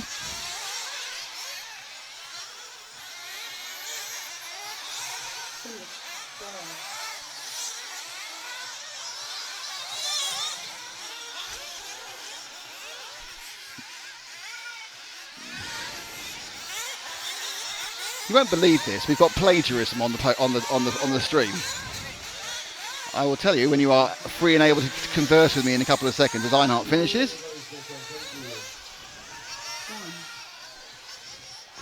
And Juan Carrasco wins this one. Right, this is shocking. Shocking plagiarism.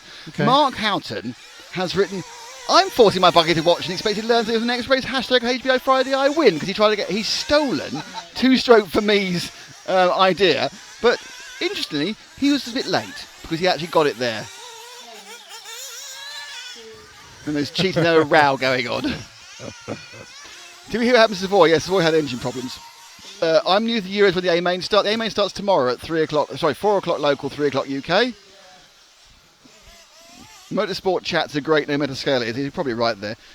Yeah, that's so anyway. So it's 2-stroke for me is in an early lead as far as I'm concerned. There is one minor problem with that. I'm not involved in the decision-making process at all. No, the executive panel at Who is it? HPI Racing. Who is that? Are you involved at all? Well, yeah. Because last week you said it wasn't anything to do with you and you weren't involved. Well, I might have said that to avoid people from bribing me. Recused myself from... What, and now you want bribing? No, but you want me to name names of who's on the panel? Yes, I do. Frank. HPI Frank's on the panel. HPI Frank. What, the Frank sitting just there? No, that's RC Racing Frank. So what's the difference between RC Racing Frank and HPI Frank? About 12 cans of Monster. Which way? Oh, the HPI Frank is... It's monstered up. Yes. Right. I have seen HPI Frank in his videos, and it doesn't remind me of Frank, I must admit. It's very lively. Do you really want me to be less excited right now? Is that possible? That isn't possible without actually dying, is it? How has chassis wear been over the course event with the cement ripples, etc.? I do not know the answer. I will ask someone that in our walkabout. Send us questions for the qualifying roundup, and we will. Nick will ask them to the drivers. Keenan White, this is coming up is Group 10, but they are counting down. 10, 9, 8, 7, 6, 5, 4, 3, 2, 1 is where it will go, and the mediumly quick people come in 6, 5, and 4, and the very quick people come in 3, 2, and 1. So it's the last round is reversed. It's a bit odd. I think they do it in the Worlds as well. I think in the Worlds in Las Vegas later in the year, they'll do this alternating starting point for all the round elements, which I know where it comes from. It comes from how tracks used to break up and die over the course of like 10 minutes. But it doesn't really apply now, and I think it's much easier. They're in the same order around the whole time. As Frank wants to say something? I think the Las Vegas trackers are making a big deal about actually going back to loose dirt. What, rather than kind of AstroTurf, chased concrete, dirt, and brick, and stuff like that. Yeah, because it's been a big shift, and they, electric off-road has gone to AstroTurf and carpet, and now I think at the Sicily Worlds it was it's concrete. Yeah, mostly concrete and stuff. So. That's because they got a shipment that was left over from the bridge supports. They didn't need as much as they thought. They filled it with people. There's some left over. But yeah, the track in Las Vegas is making a big deal about announcing that it's going to be loose dirt, real off-road, and this and that. It'd be interesting. James Armstrong says tomorrow. I think that's when the finals are. Robert Cockcroft. Nick, asked Darren, I'm sure that means Bloomfield, how his shoulders are holding up. I wonder how he's standing up at all at the moment. His knees haven't given way. Keenan White, thanks. Burmese 434. Hello, mates. Watching from USA. Columbus, Ohio. Is that a nice place? Is there a Prosecco, Ohio? That's what I want to know. Okay, we're going to ask Burmese 434. Is there a Prosecco, Ohio? It's unlikely. I think you might be taking the nickel. I think we did have an HPI challenge there once in Columbus. Ages and ages ago. Honolulu and Harrogate. Honolulu and Harrogate. Both equally expensive. Yeah, Harrogate is expensive, you're right. What's a tea? It's a drink with jam and bread. No, a tea city. A T letter city starting with T. Tokyo. Tokyo and Timbuktu. Ooh. They're You- too more importantly, far away. you forced that one by asking us. And Timbuktu.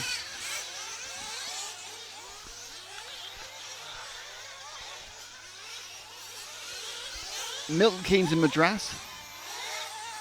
These are, of course, all places where we will send the HPI Pulse 4.6 Nitro 1/8 scale buggy to the winners of the Yes. hashtag HPI Friday competition. Just describe your perfect RC weekend. Doesn't need to have happened. It doesn't need to be possible. You don't even need to have an RC car. You just need to say what your perfect RC weekend is. It might be just simply winning the buggy and it turning up. Yeah, that would be Hashtag that. HPI Friday. Hashtag unlike other competitions, which we've run in the past. Well, we've learned everything we do. We learn. We learned. Most of the things have turned up actually. Yes. Not, Unlike the satellite from last year. but we never actually awarded that, so that's why it didn't turn up. Really? No one actually won that. The stuff people won all turned up a bit late. This though, is being run by a proper company who have a dispatch department and everything, and not me with the front room. Trinidad and Tagcaster.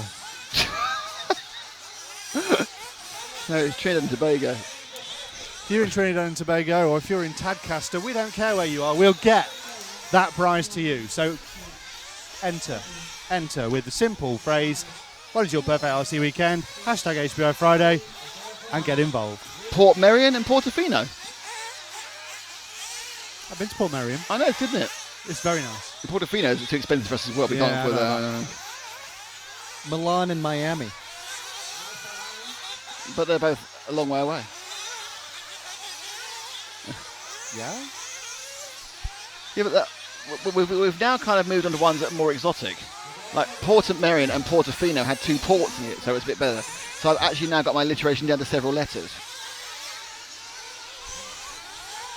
Southampton and South Island That's of New Zealand. not a city. Well, I'm changing the rules I want to. Good morning, Columbus. Greetings from Florida, says CA Moon. So there's a international... Oh, this is started, by the way. Mitchell Booth, Hampersburg. Quick, get a car on camera. Get a car, any car. Quick, it's our job. We're supposed to show cars going round in Heat 10. Come on. Oh, Vanessa Wendy. Let's look at another lady driver. Car 7. Where is she?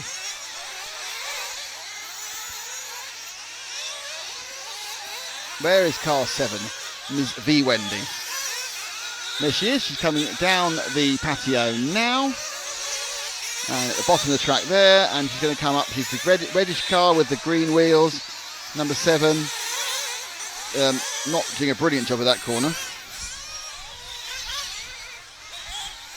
And the first, that was a 101.5. Now, Vanessa absolutely doesn't have any pink on her car. See? Oh, I knew someone didn't have any pink on their car. Through the... Oh, that's not the way you hit the kink. You just couldn't get the thing to turn into the right-hand side there.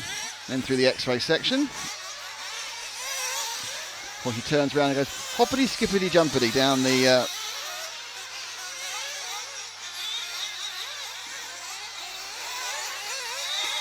roller coaster.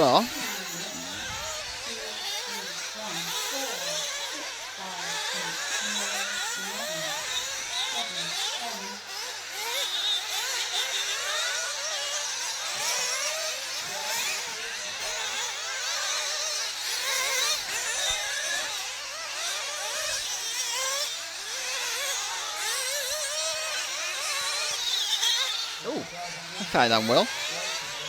Past 6 metre over rev there, which is a strange thing. So Vende up past us again. That last one for her was a 59, so a little bit quicker. Winning this one at the moment is Mitchell Booth in car number 1. So we need to find Mitchell, who's right in the middle of the track. I think he's probably coming up the patio in a second. There he is. He's the car. Okay, so pick up the green and orange car on the patio section. That is Mitchell Booth, our leader.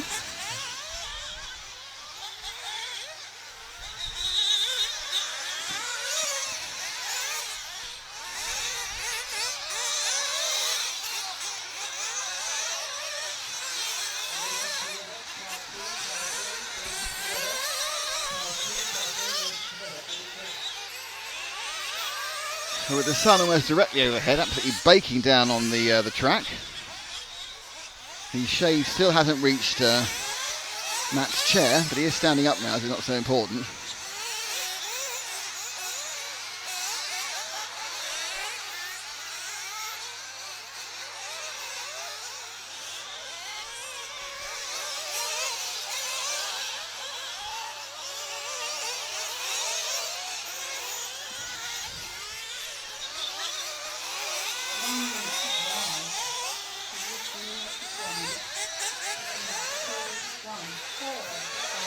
So he's come up to another lap, doing it around this area here quite nicely. He's got the 6th car he's just got past, and that was the...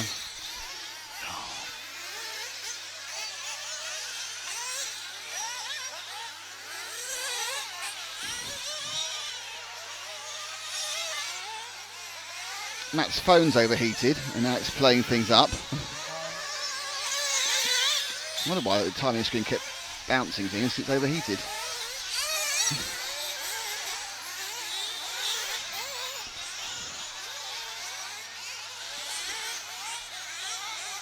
So let's have a look.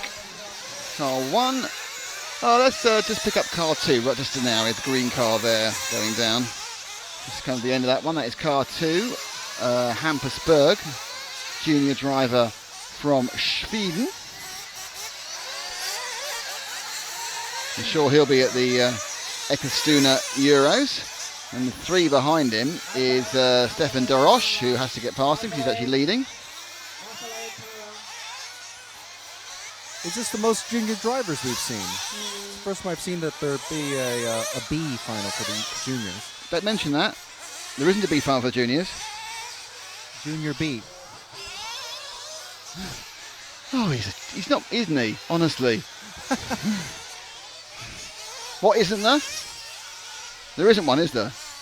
No, I just checked. Yeah, I thought so. Anyway, so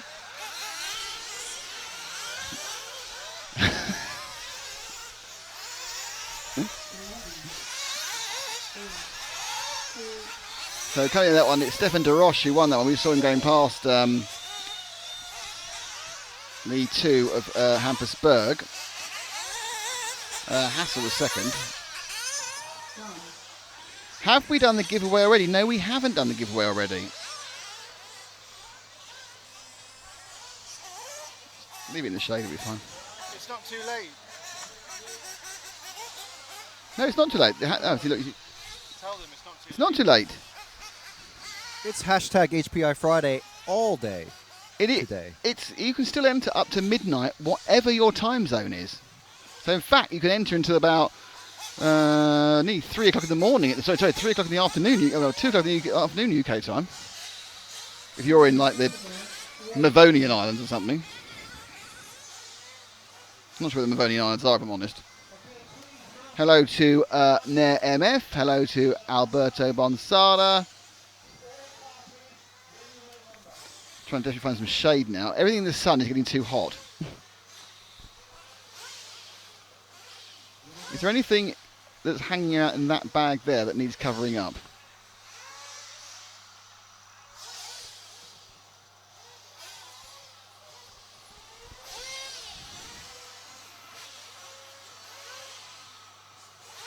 As long as you leave that exhaust free.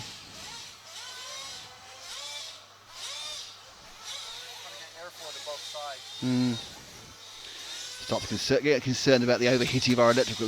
Matt's phone was the first to give up, but I believe we rescued that quite quickly.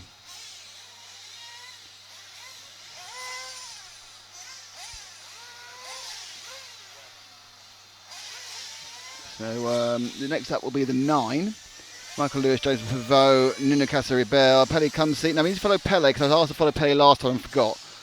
Carlos Huertas, Dave Benito, Ruben Barranco, sorry. Yale Zerflu, Kiko Navarro Latorre, Alex Schmidt, and Hal Lopez, and the lack of breeze now is making it very hot here, as the wind has dropped completely.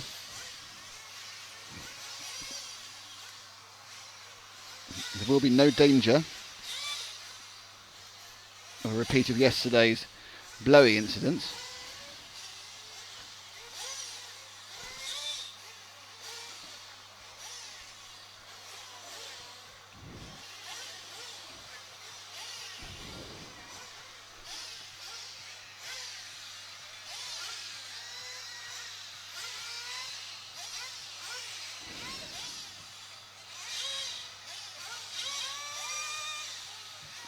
Look very greasy.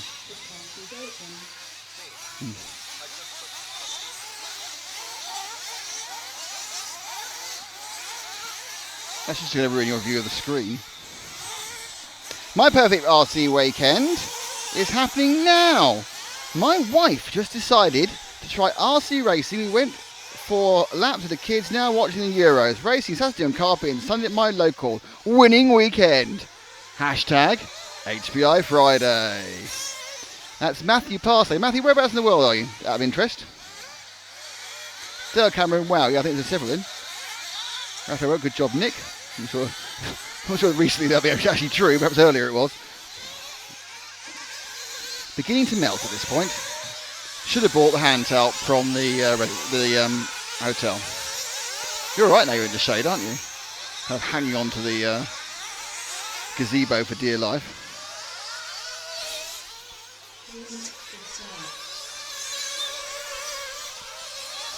So this is Group 9, that will be followed by Group 8, Group 7, Group 6, 5, 4, and then 3, 2, 1, who are the top heat in this final round of qualifying, will come up after that, and they will be here in about 1 of your British hours' time. Actually, it's anyone's hour, in fairness. Let's not get prescriptive about where the hour comes from. So it's all gone quiet, a minute and a half to go before anything happens.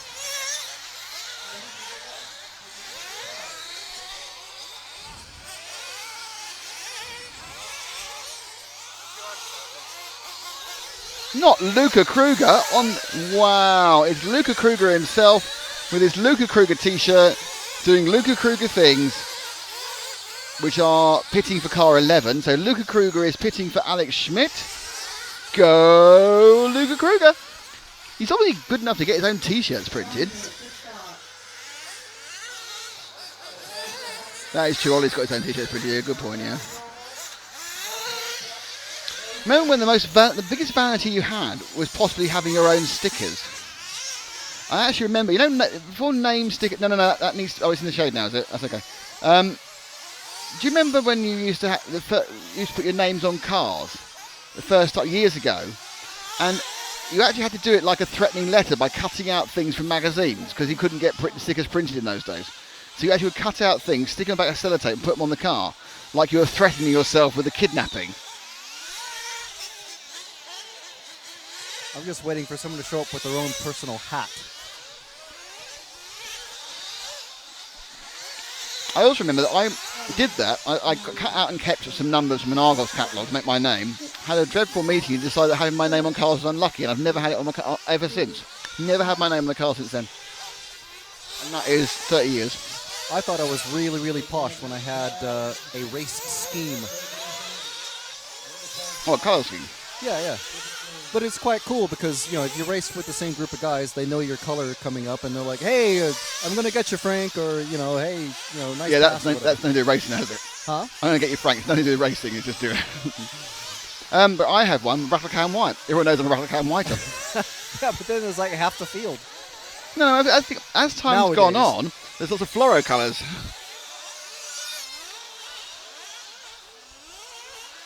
Matthew, who has the perfect RC weekend already, is in Australia. Lucky man. Right, we need to follow car 4, Pelly Clumsy. And no, I don't know where he is, Matt. It's a small area of the track, I can see the numbers, and I will look at them when I can see them.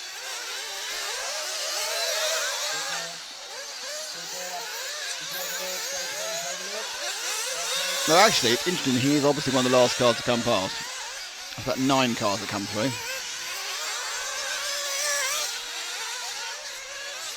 There he is. He's the car about to go start finish on the orange car, Matt, there. That's Pelly. 1 round too late when we were asked to show him. RC Machines, go number 6, David Benito. But I'm not sure what this is showing you. Last time we showed you crashed, but we might do it. Why's the microphone got all crunchy? Don't answer that. No, Frank. No. No. Frank is getting his stomach out.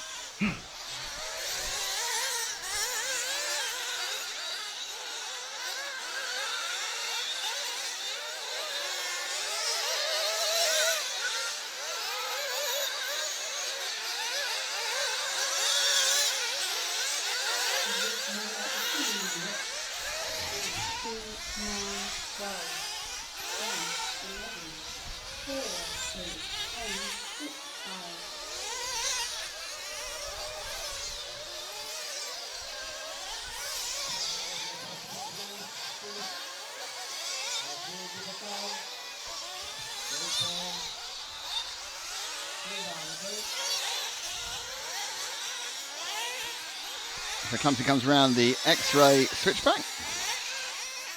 Last lap was a 56.4.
So let's see if we can have a quick shifty at David Benito, car 6, currently probably just coming off the up the hill. Is he? There he is. He's the second car about to go over start finish now. Matt, green wheels underneath us now. That is Benito, and this is run 9.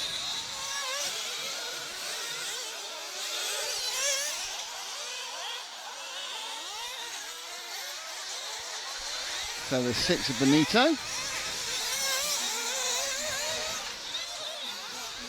Flies down the, oh no, yes, flies down the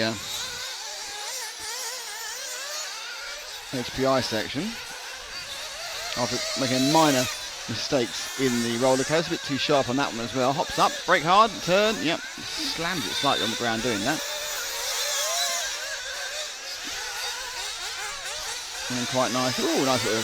There's just the baby out, and the car in front of him has made a complete Horlicks of that. Somehow, I think he actually hit a hole in the ground. So maybe the track is breaking up a little bit more. Very, very dry, of course. Now, I think the track might get a little bit looser because the dust is not getting blown off like it was yesterday. So there's more dust lying on parts of the track. When you get off the racing line, there's a lot more dust. Benito completed another lap, and the car's 0, so there's a massive overrev underneath it. It certainly would have failed the noise test, that little screech it just put out a second ago.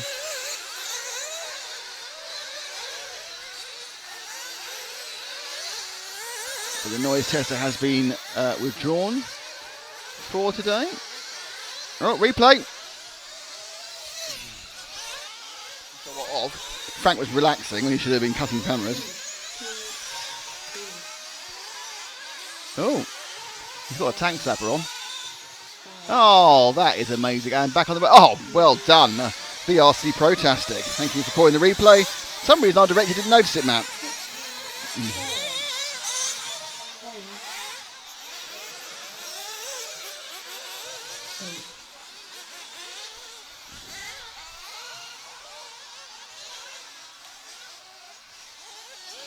We are now finished. Heat number 9. So 8, 7, 6, 5, 4, 3, 2, 1 go. So we are now just 45 minutes from the top drivers coming out and showing us their wares. Is your phone call down yet?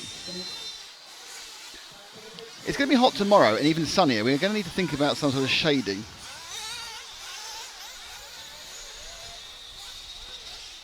What are your thoughts, Frank? You can cut that banner off. Put it here. You could ask him for a banner, actually. That's a good idea. We'll ask Oscar if he's got any more of these banners. We don't need to move them around if he's got any of these Nutrimambolo Immalabile, which is in the estate agents. Contrimar. Yeah, Immalabile is a estate agent, I think. Yes, because Merbles is furniture and Immalabile, I'm sure, is estate agent. I thought it was a Motability company. No. No one can hear you, by the way. Once again, you're just talking into air rather than talking to everyone else. Off the phone, converse with the audience. Like working with blooming teenagers. I was playing Facebook. Can't play Facebook. I told you that yesterday.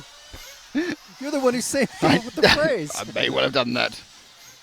So you need to hold your tent firmly, and that's not a euphemism. That's a fact of yesterday's blowy moments. Yeah, it's something I don't really need to relive.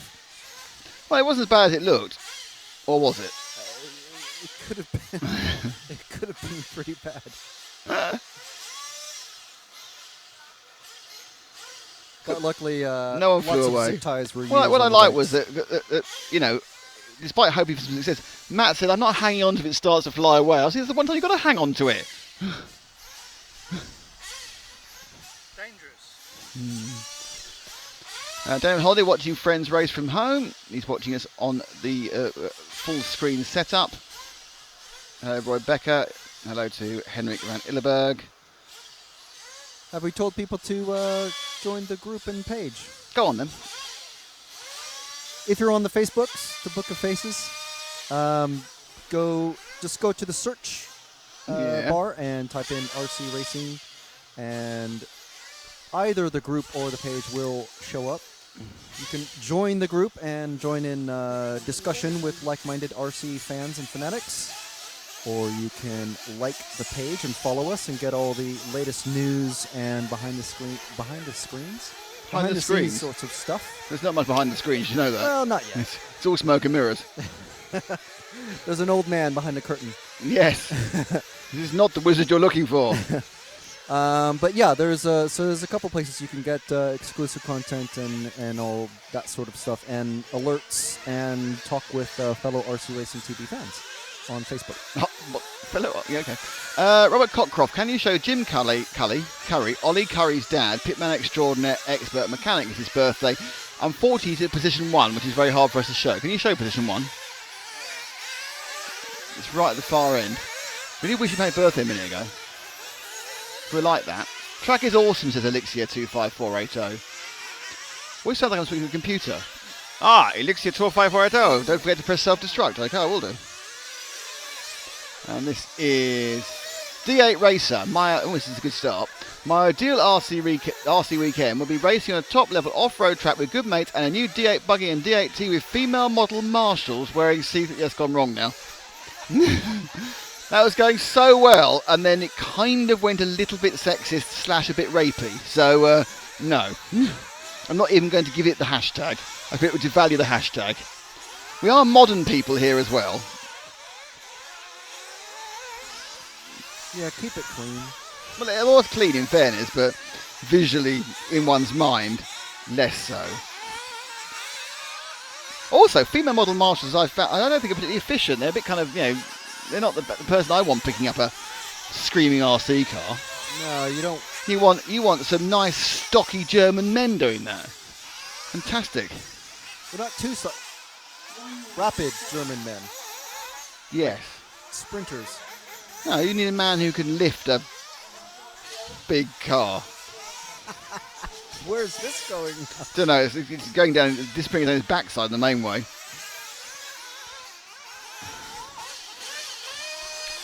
So in this heat with Ollie Curry, we said Lewis Beach, Jarno Siltonen, Thomas Anger, Edward Hugon, Alvaro Mardones, Alan Tarning, Eric Laredo, Thiago Aguirre, Alex Montero, Alex Vials, and Pablo Landaburu. How exciting. Let's just see if you can get the bloke from car 1, the mechanic of car 1 in some way on there. He's standing back as well, not making it easy. I don't think you can you? It's actually completely no. No, there's no chance of getting on, sorry. We'll just wish him happy birthday. No, actually, it's Darren who's doing his pit work anyway. It's Bloomers who's doing it. 2, 1.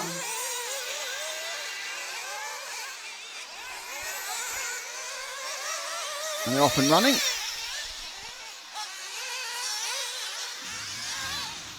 Who are you with? People's heads. Okay, race has started. Let's pick up that car there. It's yellow, it's red, it's number 9. It is the car of Thiago Aguirre. I expect it's Portuguese because that's the Thiago is very much a Portuguese name. So Aguirre in the 9 machine.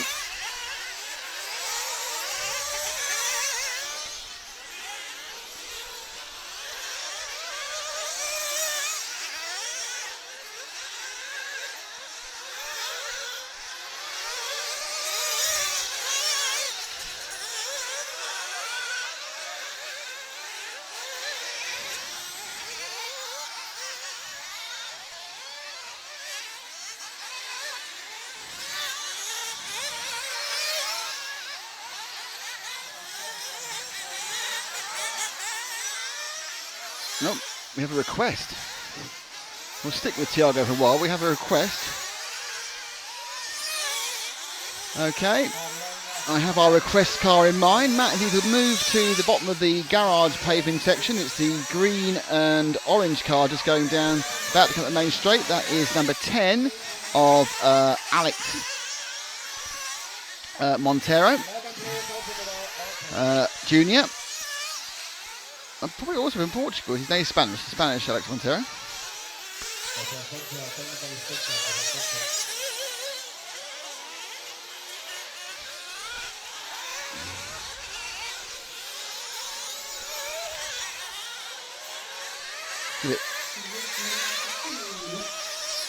Climbing up. Oh, there's an accident. Watch out, there's a recovered car and a slightly unhappy marshal at the end of the ripple section.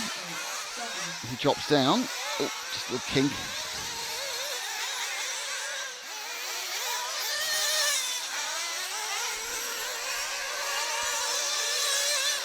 And there he goes.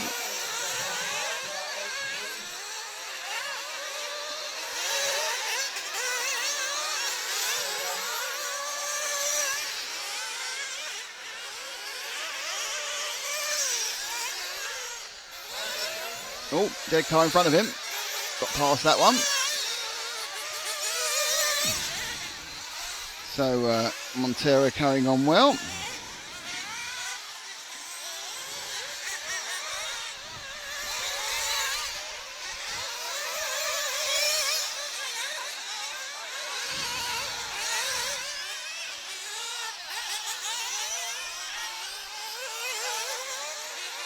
So he finishes another lap.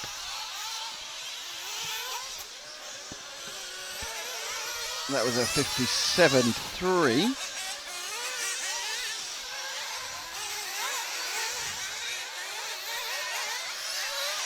Prior lap, and that one was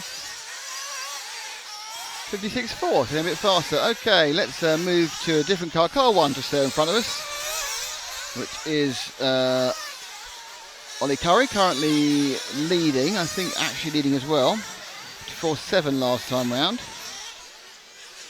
And for 5.28 would be a hatful of points for the young man. Under 17. So he's a junior. Might take part in the junior final tomorrow.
So carrying over the HPI section.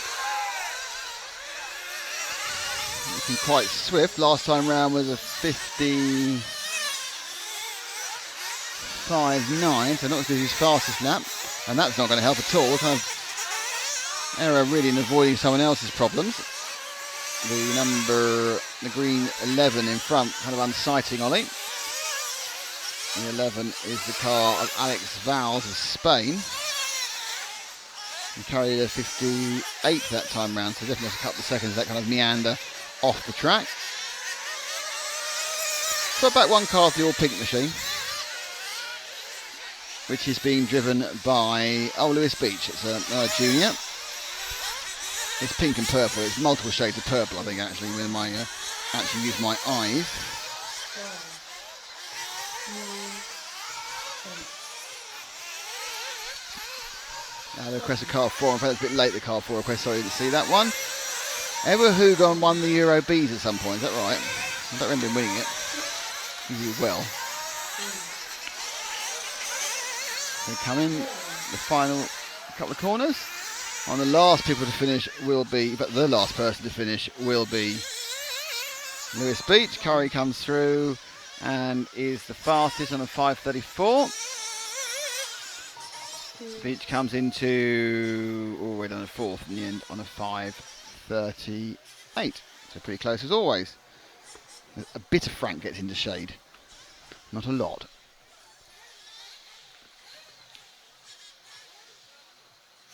Alright, the 8 races trying again now. My ideal RC weekend would be racing on a top level off-road track with good mates and a new buggy. There we go, hashtag HPI Friday, that's fine. Because he's taken out the bit that wasn't politically correct. 2-stroke for me. Replace see-through bikinis with unpainted body shells. Same effect, you just made it race relevant. Tradistu Trulu Milian has done RC Live. I don't know what you're on about. RC Live, yes we are live. It is RC, but we're RC Racing TV. Don't know. One of those things we don't really know what people are getting at. Car 4, we missed that, I'm afraid. What happened to Motors TV, Chris Rigby? Well, nothing if you don't live in the UK. Motors TV is alive and kicking in the rest of Europe still, and is currently in negotiations about UK carriage. So watch this space, but nothing has happened to Motors TV outside of Britain. It has as many channels and as many outlets as it has in every other European country. Suffice to say, some of the rules within the carriage of UK TV is slightly more expensive than the rest of Europe. As a horse, a brown horse now, so I can't sing my song. He's a trotting away.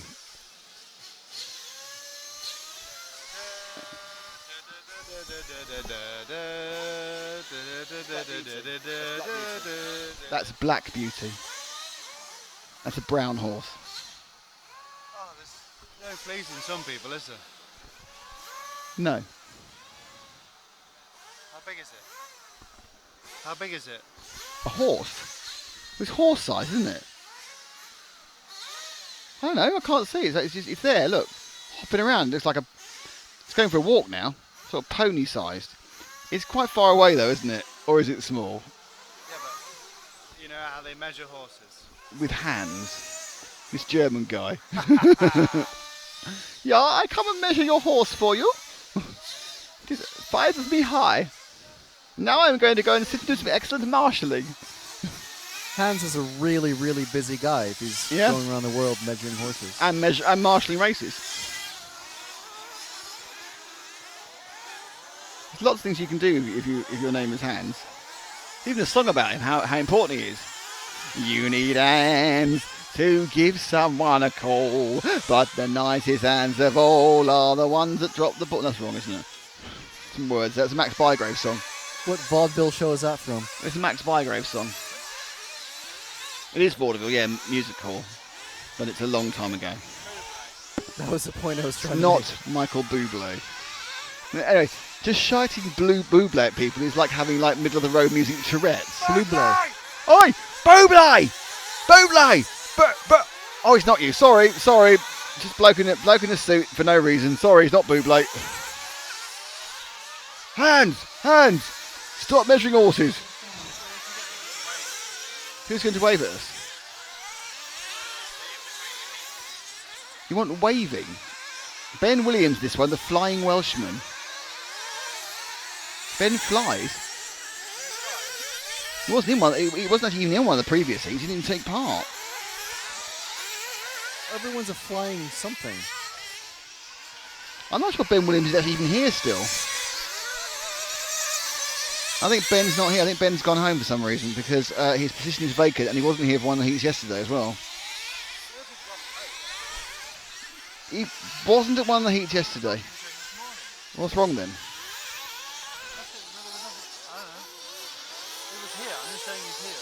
Oh, he's here. There was no one in his pit box. And there was no one in his pit box about 3 heats ago as well. 1 minute to start. And I can't see him on the track.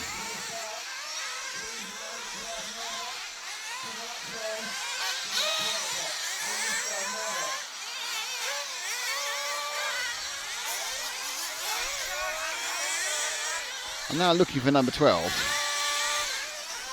In the real feeling. Oh, no, it's 11. Still no one's walked. I mean, people are hiding from the sun. No, he's not taking part. I don't know why he's not taking part. He's not taking part.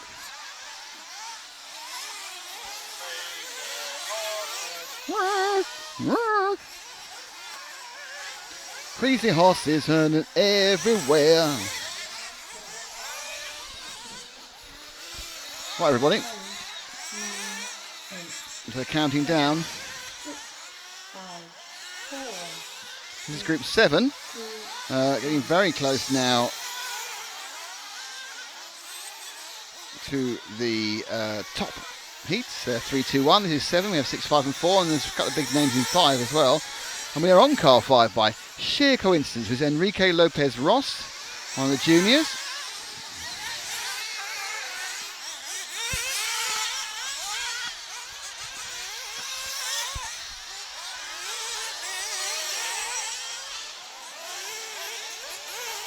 Oh dear.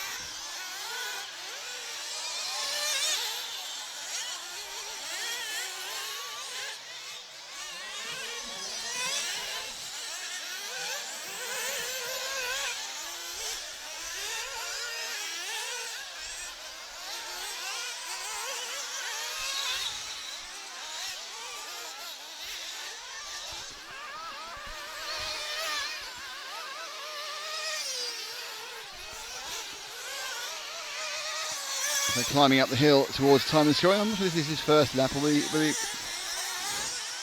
he going to get scored? He does, and it's a 57.5. Underneath this, he comes down the main straight. Again, I think it's a real tester about how they take the end of that corner there by the TKR kink. I kind of think that actually there's about half a second he made in getting that right. Just that one tiny section. Roller coaster, I think, there's several ways of doing it. It's just downhill jumps. I mean, it's not a great place for gaming. It's an absolute true fact in every form of motorsport, and Frank might know the answer to this. Where do you make up the most time? Corners.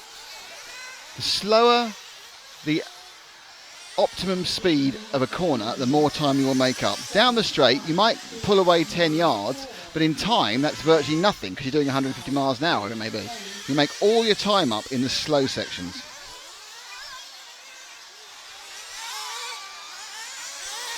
Car 11 is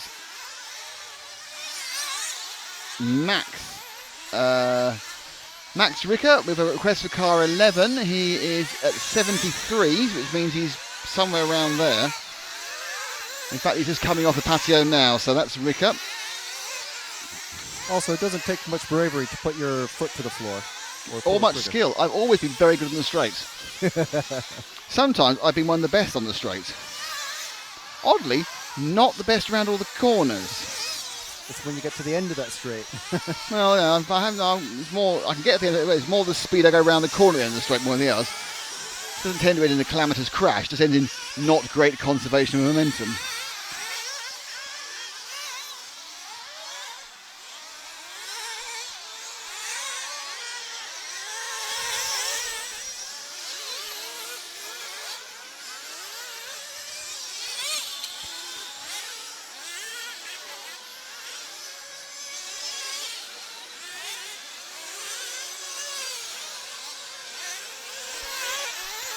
So look, kind of a stopped at the braking before he turned off the end of the patio there.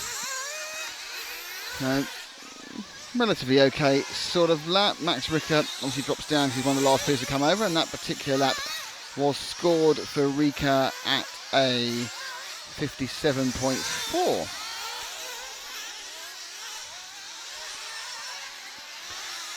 Now, I've always been asked to show car 3, which is quite simple because it's actually the orange car just going down there onto the garage driveway section.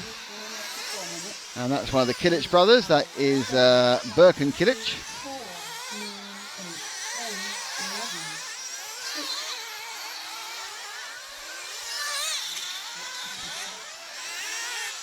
It's getting hotter. You notice that?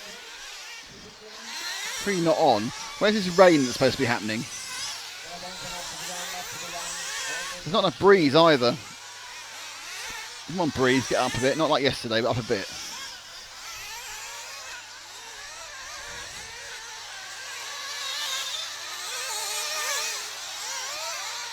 So one of the two Kilich brothers, I think maybe three actually, but it's the Kilich brothers, Birkin.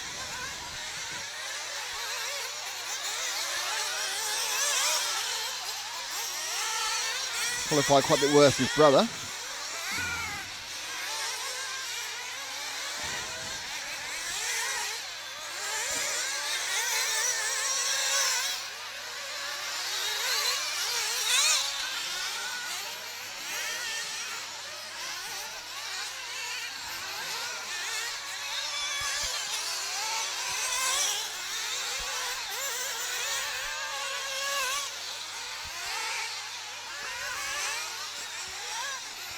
$29 at the moment.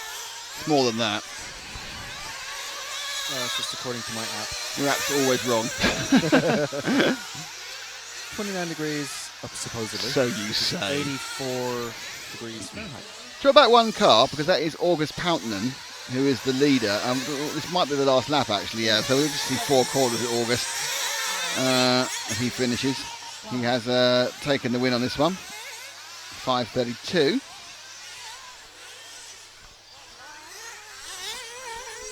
A bit of an oozy at the moment.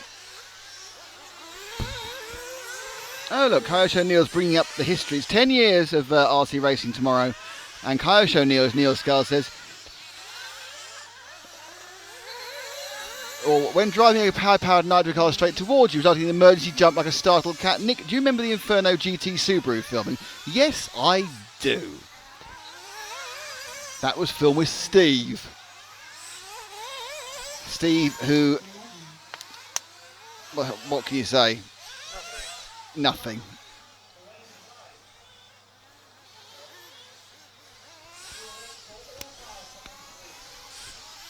Yeah, that went very well, Neil. That was a great filming day.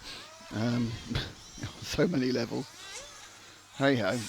We all learn things though over the course of 10 years, don't we? Is your phone still melted? No. Oh, where's Frank?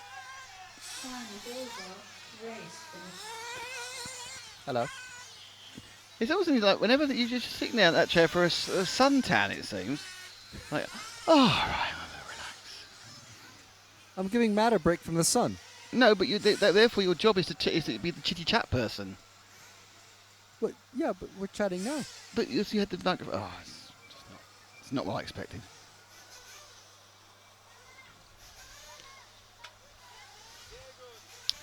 Andy 911. Andy UK. Oh, Andy 111. 222. Andy UK 911 says the final will be very interesting for the fuel stops. It will because they have less flexibility because the laps are so long. So any footage that on YouTube of me being run over by there was footage of that. I think it may even have been on the TV show once, but I don't know if it ever made the final cut. And yeah, it is somewhere, but I have absolutely no idea where is the answer to that question. It is somewhere. No, I want to see it. Oh, it's all I want. It's me, isn't it? Well, myself and the rest of the community. Well, if you go and look at all the early episodes of RC Racing TV, which are in the RC Racing TV part of YouTube, it's in one of the early episodes. I think it's in Series 2, actually. I remember you talking to the horse. There's only 11 of those. At the Neo. Yeah, that's not anywhere like that. I think it's Series 2. So if someone could watch the whole of Series 2, that'd be great. You can watch it at double speed and get back to us before the end of the qualifying. But there's like 11 episodes. Yeah, but 11. Well, there probably isn't. Probably 9 minutes episodes. each, roughly. 24 minutes each. Double, quadruple speed. You actually wouldn't need to actually watch the whole thing because it would be trailed at the start that we're going to show the Kyosho Inferno Subaru. So you only need to watch the opening part of each of those episodes to see whether we're going to go to actually show the Kyosho Inferno thingy bob or not. Or not. It's hot. Damn hot. So we are now 8 minutes past 1 local time. It is heat number 6 going out, and we are half an hour from seeing all the big names you can't wait to see grace your computers, your iPads, your phones, your television sets, your big screen extravaganza in whichever way you watch this broadcast. Brought to you by RC Racing TV. That's me, Nick Damon. That's him, Matt McCallum. That's him, RC Racing Frank, not HPI Frank, make that very clear. And thanks to our very good friend at X-Ray, our very good friend at TKR Graphics, our very good friend at HPI Racing, hashtag HPI Friday, and of course our very super duper friends at EFRA, especially Willie, Jackie, and Dallas, the coolest man in RC. Coolest man ever. Yeah, you're probably right. Yeah, Neil. He would definitely have his guns out if he were here. It was a Series 1 or 2 advert. I think it was a Series 2 advert, but I might be wrong. Don't know. I think the only thing it does tend to show is how things have improved in the past 9 years. Matt's not improved that much, really.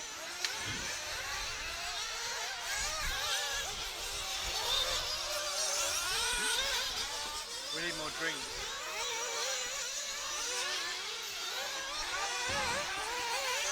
Okay, Frank, do you want to go on a drink run? There we are. Frank's now being put to his best use on a drink run. You've got 3 heats to get back. That's 33 minutes. Diet Coke.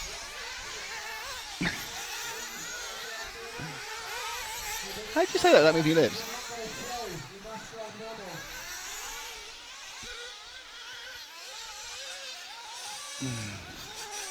So this is heat number 6. Manuel Iniesta, Una Hatton, Andrea Marcello, Jerome Igon, who's out of position, Ari Heinehan, some very rude swearing going on behind me in sign language, Max Mort, Martin Rocker, Dan Robin, Vincent Mertens, Max Hess, Roman Kuma, and Carlos Durares.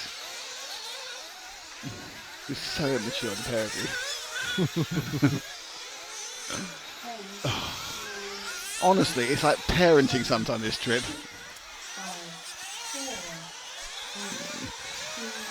You've gone backward hat. Yeah, because I'm getting sunstroke. Really? Yep. But there's no sun. There's no sun for you, no. Is the sun There's now no on the sun camera? for anyone. Is the sun coming on the camera now, is it? Yeah. Oh, blue neck. All right.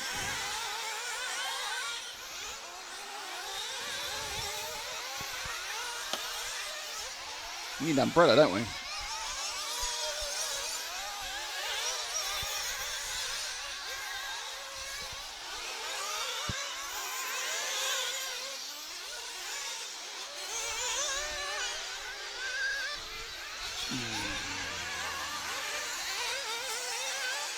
Okay.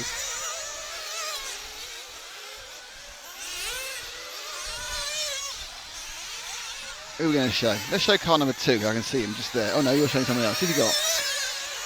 You got car number 7 at the bottom of the rise, about to come up. So that's the 7 machine of Martin Rocker.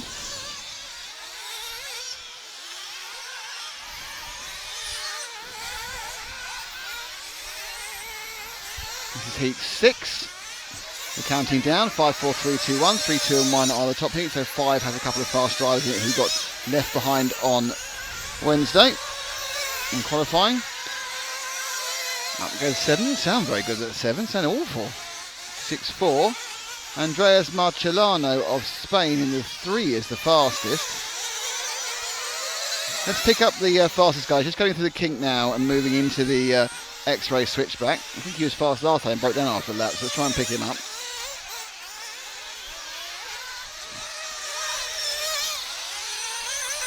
Very nose down landings in the first 2 sections of the roller coaster.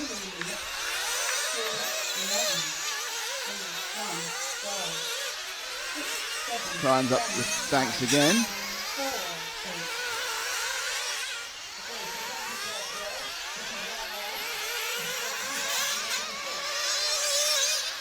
Referee having a go. Oh, that's not good. Oh, that's bad luck. That's poor marshalling and bad luck. I think I'm a bit too far away from the replay. Let's just see if I might miss this one. I'll try it anyway. It's very exciting.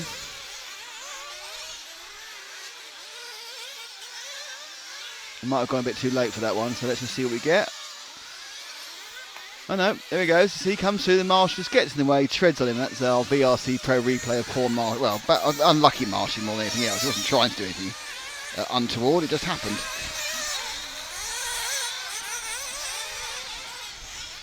So Jerome Igon not setting the world on fire at the moment. He had a bad first lap. In fairness, the car we're with has dropped down. Oh no, he hasn't. He's just got to finish his lap first. As he nips down the hill. Oh, 2 wheels. Igon in 53.5. He's got a bad lap to get over. That's the 3. And that was a 55.5.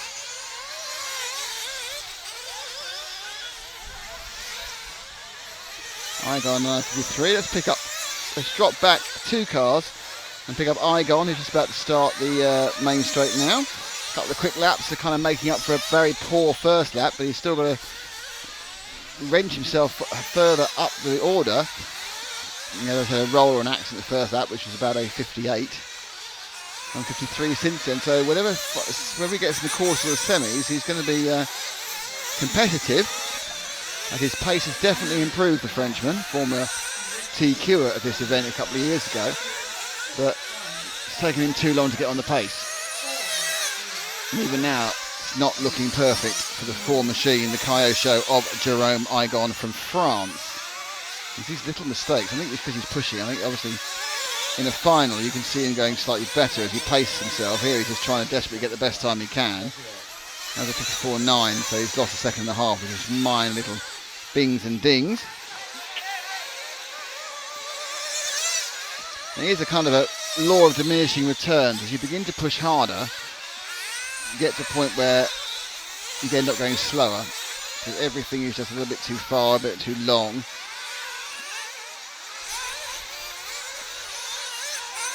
In circuit racing, you kind of know when you've gone wrong because you go over the edge of the circuit or you miss a massive A-case. Here, because it's so finesse based and it's not always the same bit of circuit isn't the right place to be on every single lap. It's much harder to realise when it's going wrong when you're pushing too hard. That, for example, is a superb exit off the back of the patio, and that's quite good, but then you get like that. And it's probably helped that. I think he got a better line because he was trying to avoid the other guy than if he hadn't. And so 4 goes across the line again, though we're not with him anymore for some reason. And I got a 53.9 that time. Let's try that lovely red car there. Coming up and onto start finish. That is the 2 again.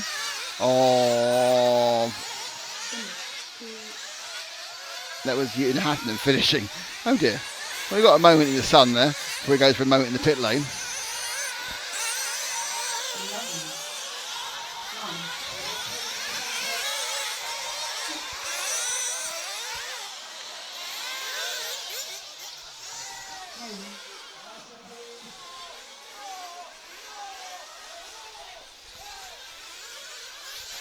So, as this one comes to an end, it is Andreas Marcellano.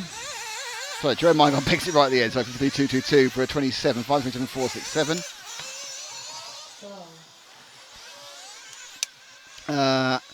Carlos Duaris is second, Andreas Marcellano is third, Manuel Iniesta is fourth. It's a colour light. How fantastic! Cola. Coca-Later. Honestly. Time is over. Race finished. Well done. You've done an excellent job there. You're back on as chief scrounger. That's true, actually.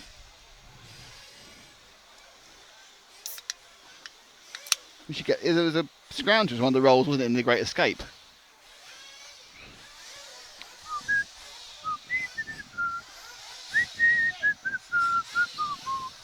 Luckily, I don't have to smuggle any dirt and rocks out from my shorts.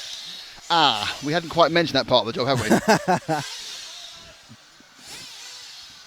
So we are now heat 5, which includes Lee Martin and Alexander Chetin.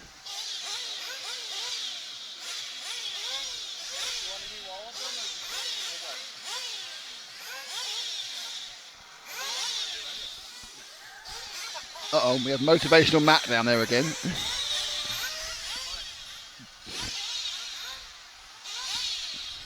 So getting closer to the top 3 heats and the fast guys.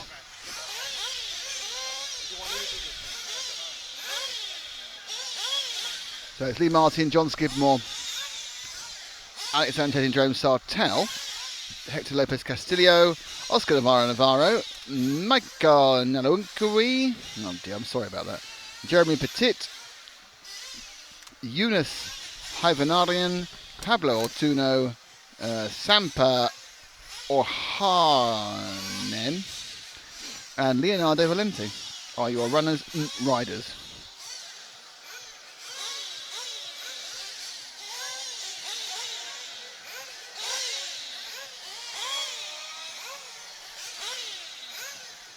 Ah, Frank has something to say. Just an idea of how warm it is up here on the tile asphalt roof. The chairs are leaving marks. Oh yeah, we're melting into the oh yeah, that's impressive.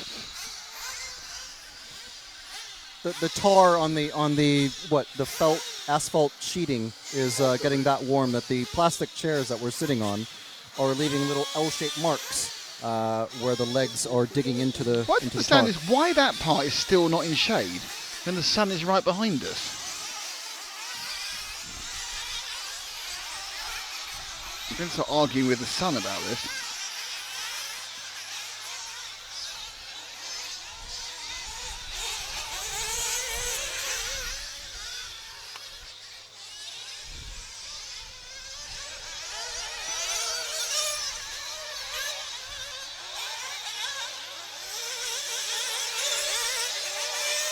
So, heat number 5 about to take to the air and the ground. Any other part of the traffic it may want to take to.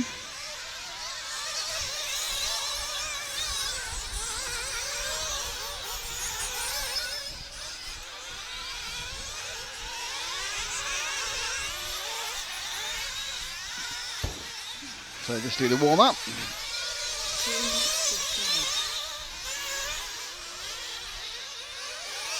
to Frank is claiming his bottles.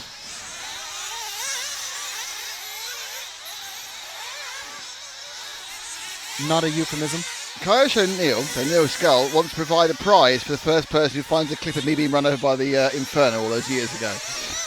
You're more than welcome to do that, and we can arrange it through here, but it involves some work. I'm not even sure if me being run over was retained in the final clip or not. I know I've seen it a couple of times.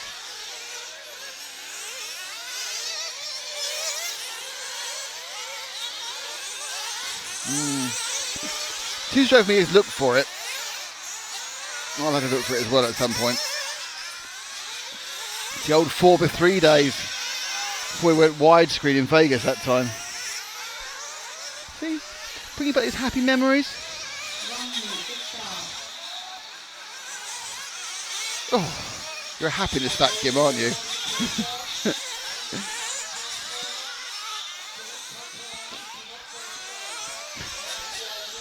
Okay, let's get ready to have a look at what's going on here in heat number 5.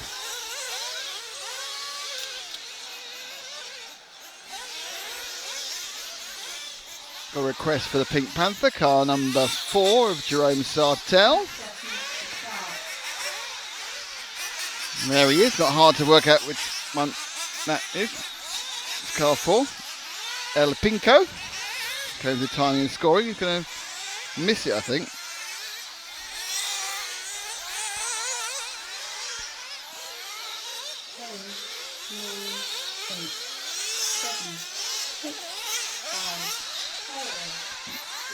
Two. And there we go. Sartell, he's not started yet either. Come out in front of the 8 machine of Jeremy Petit.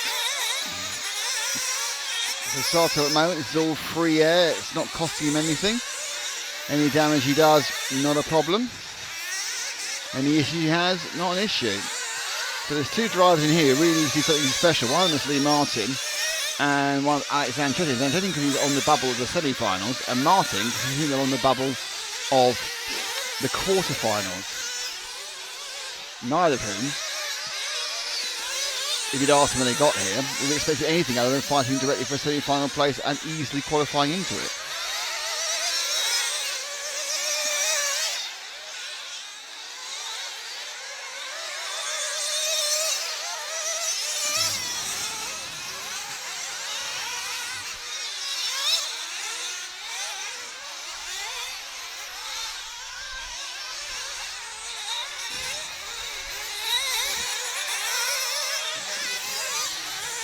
So Sartell just coming around at the bottom of the track. This is actually his first timed lap. Martin has put in a 54.8 as his first time lap. Wait to see what Zanchetin can do. My guess is it'll be faster than that. And it is. It's a 53.9 for Zanchetin. So let's leave the pink car and come to the white car right underneath us now. Alex Zanchetin, one of the outliers. Top 3 heats have the top 36 drivers in them. The next 3 have the next 36, but it's kind of a weird situation where a few car drivers got caught out by this and ended up in the wrong heats. And one of them, I said before, was Zanchetin. And the heat is noticeably increasing as the wind blows in that very Spanish way down the plains, the hot wind that comes from this direction. But actually any sort of wind's quite pleasing.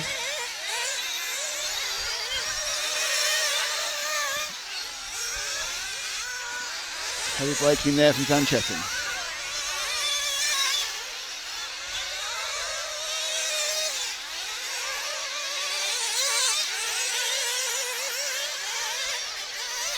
There's that wide. That time round was a 54.2. That's not the sort of time you need to do. It's still a 5.24 with some points, but you really need to try and get consistently into the 53s. Martin is a long way down after a terrible lap, so Lee Martin has blown his chance of any sort of qualification higher in the quarterfinals. He'll be on very early tomorrow. Not all bad news for the Brits. You've got 1 and 2 at the moment, Broomfield and Boots, and Cragg safely in the semi-final as well.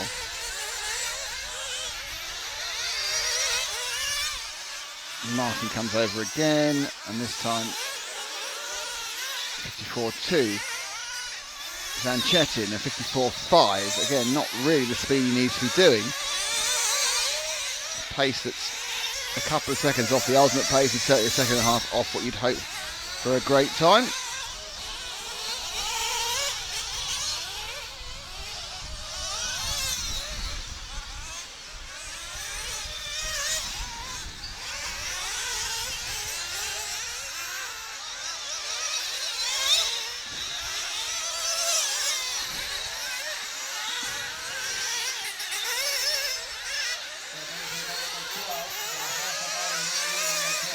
So Zanchetin now, a couple of laps to go. 5, 4, 7, 10, 11, 3 goes over now. That's another lap for him, and that puts him back the top with a 53.5. That's a good time. Let's pick up the number 7 car, Matt, that's coming through the X-ray switchback now. It's the green into orange machine with the green wheels. That is Michael Nalakawi. Kawi? Yeah, Nalakawi from Austria, coming running sort of 4th or 5th. More of a challenge to my pronunciation skills than anything else. As the hot wind blows in our faces here in Redovan in Spain at the 1/8 bucket euros. 90 bucket euros, thanks to... Can you see that one again? Let's see if Frank's going to spin us up a replay. BRC Pro telling you the sad story of Michael's crash. Oh dear, oh dear. And the marshal didn't even move, didn't even care.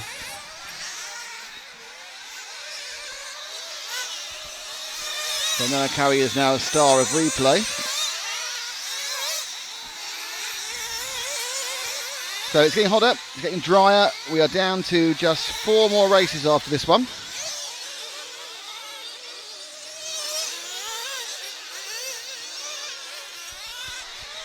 Got some lunchtime fun for you to see the top drivers go out.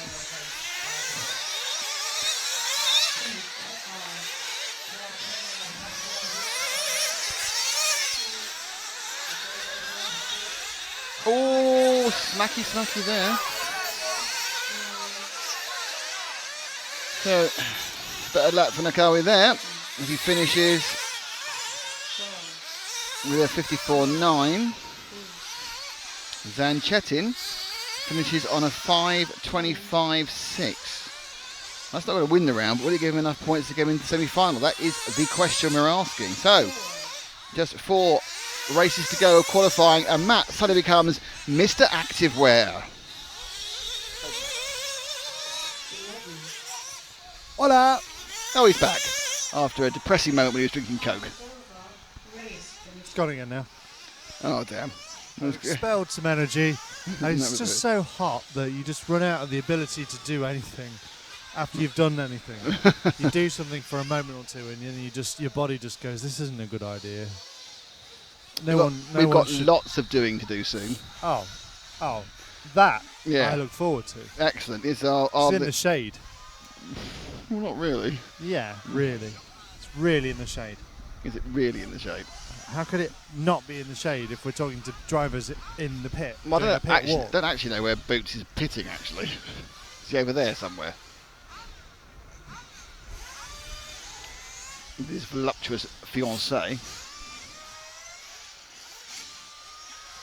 So yeah, we're agreed then. It's in the shade, so it's going to be good. It's going to be a great way to find out how qualifying went down from the driver's perspective. Many different views, hundreds of people here competing, and Nick's going to talk to but 12 of them. 13. 7. Oh, here comes Phil. Oh, he's Phil. bought his iPad. Phil, here's Phil. Phil, who's going to win? The race? Yeah. Or the... Hang on, someone else has turned up. I don't know. Hey, how you doing? All right, thank you. How are you lot? What's going on? wrong? You're not on the Why track. aren't you racing? No, I've got other official duties to do Ah, okay, you've been But promoted. why have you stopped racing? because I'm in the van sorting out everybody else. They use stock and spares and tyres and fuel and everything. So yeah, very valiant. Very valiant. You drive there. all the way to the southern Pat on the Spain and back. don't get to play. Yeah, but my boss paid for me to come to Spain, so I kind of have to do the work. Will you take part in the finals? No, I'm not. Oh, go on. He's facilitating his No, everybody else that's racing. a bad idea, No, facilitating. it's a fantastic idea. It's ridiculous. Well done. By the way, it's Ben Williams we're talking to, Well by the done. way. It's not, and with Phil. Phil, who Phil, has who's gone gonna win? for... I think it's going to be a tie game, to be honest. I think the Pro Lines and to some degree the Beaters are going to work quite well. I'm not sure about the AKs in the final. Who's going to win? Well, I think Boots is a safe pick, to be honest. Maybe Battle. What's going on? I'm putting on camera. Sorry. See? We can do this together. That's it. Boost is going to win. I think more important I'm there, not going to say he's going to win, but I think Battle would be good. It'll be interesting also to see engines in the final. I think it's going to be a bit of a struggle. Boots' engine on the end of the straight is like ding, ding, ding, ding, ding. So, or ring-a-ding, ding, ding. It's like Crazy Frog. No, I think Boots is a safe bet. He looks comfortable out there. He doesn't seem to be pushing as hard as everyone else is to get those sort of lap times. How come Bloomfield's good? I don't know. It's just like More burnt planted. shoulders or something. There must be that. He's just driving like a dream. Do you not feel it's the Captain Pugwash lookalike he's gone for? No comment. I have one further question for you, Phil. It's very important. Yeah. What is your shorts colour strategy over the course of the weekend? Well, I can't. There's no. It's a bit like a rainbow, I guess. I have Right. many different variations, but usually But does your valet lay out a different colour each day for you? my valet. Yes. Well, no, he's off duty actually. It's only my butler with me. This Oh, weekend. by God, you're slumming Ben, your it. butler. He's slumming it. No. Usually I go pink on finals day, and we're going hot pink today for the low Right. finals, and tomorrow's going to be more of a pale pink. So the burnt ochre look is more for qualifying then. Yeah. Okay. Well, now we know the trouser. Now we know the trouser strategy. That means that at any point, if I see Phil in a historical photograph, I know what day it was. Good. And what day do you wear no shorts at all? Oh well, that's my girlfriend's answer. Hey. And we'll leave that one there. Anyway. Thanks, boys. Don't. Yeah. As long as you keep the big guy away from the satellite, it's fine. So, someone has written Valander. Oh, isn't that a well-known Swedish detective? Or a well-known Swedish tennis player? Martin Wallander. That's Walanka. Right, we haven't started yet, though, so we didn't waste any time of racing time in our conversation with... Why have we got a microphone? Yeah. Are you commentating on it? Watch out, you're going to burn your shoulders. You got your sun cream on. Ugh. Don't need that.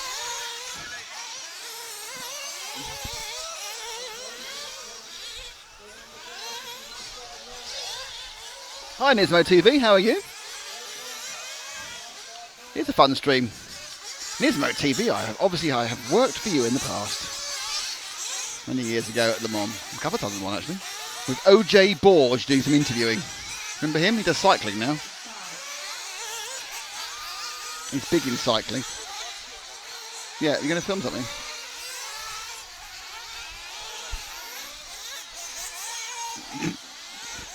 But Valander. There's no Valander, it's a Villa Beer. Who's Valander? 9, 8, 7, 6, 5, 4, 3, 2, Oh, it's from the Valander business. Joe or Valander? Don't know.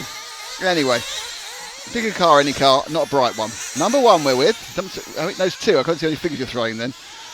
Alejandro Duras. Underneath us, white, orange and blue. This is heat 4. Don't forget, top boys are out in the next few minutes. Where is OJ Boers at? He's actually doing, I'm sure he's doing Tour de France stuff for the BBC. He's fronting up their Radio 5 cycling programme. Nice bloke, never wore shoes, which was slightly off-putting. And he wore like flip-flops even in very heavily rainy weather.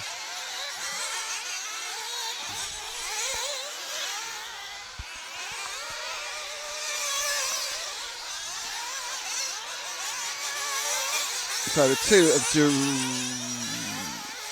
of course he's in the bottom two. So it's past that so far, 54-3, but there's people all coming in as we go. I'm very concerned that Welshman's going to burn, by the way.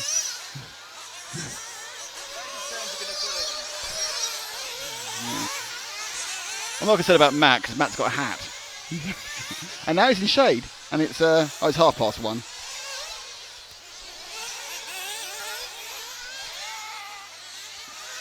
Cars 1, 7 and 9, the French guys.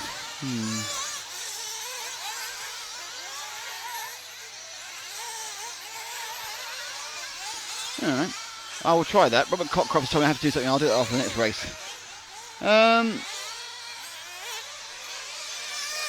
Where Tartu's leading. Jessica Powson in car 5. We missed her last time. Let's see if you can find her this time. She is probably going down the edge of the patio at the moment. Perhaps on the patio in car 5. I think she might be the car coming up the hill. She is. She's the quickest of the lady drivers at the moment. Pink into blue. Powson probably going to get in the quarters, I think, straight away. Number of lady drivers here, but Jessica appears to be the fastest at the moment. Good improvement by her in the last year with the Kyosho. He's looking shipshape. Last lap round for Jessica was 55.4. So there's a lot of people who are churning out the 55s every single lap. So, you know, a few points here, a few points there is going to be quite hard to get. So I'm sure her quarter or eighth final will be very, very close, because there's a lot of guys on a very much a muchness in that middle pack is incredibly condensed. You've got a few a bit too slow, and then you've got a middle pack where people are turning out 55, 56 second laps with very much great ease.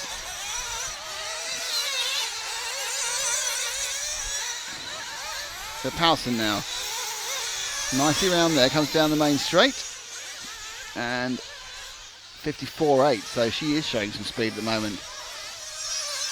Duras on a 27. Something weird going on beside me with Phil showing bits of his body to Matt. Not sure about this.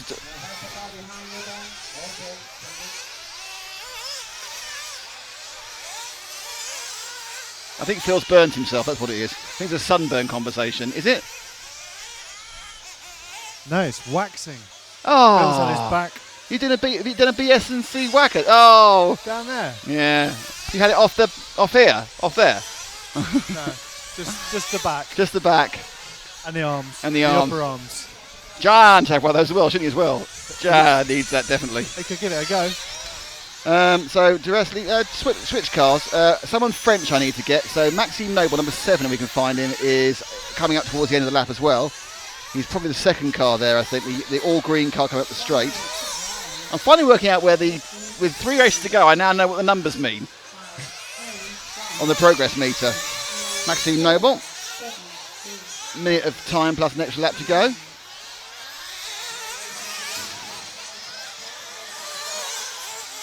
Joel Verlander drives an X-ray. Paulson, Paulson. Sorry, Simon. Jessica Paulson. Shout out to Joel Verlander. Hi, Joel Verlander. Joel Verlander, thank you, Joel Racers. Very nice. Thank you much, Joe.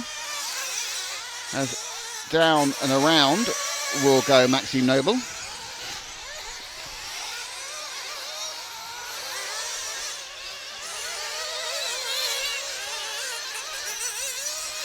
So there's less cab forward bodies. 6 to right. People are having less trouble now. There's a lack of wind. They're able to take slightly better lines. Fastest person so far is Jean-Pierre Sorel, Jerome's brother.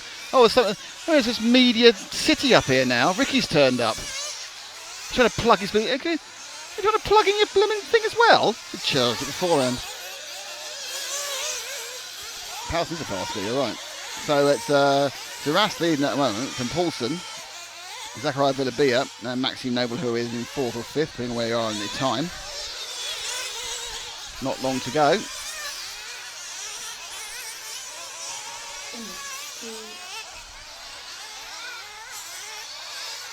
So we are now coming up to the fast heats and the top guys. 3 heats of fun.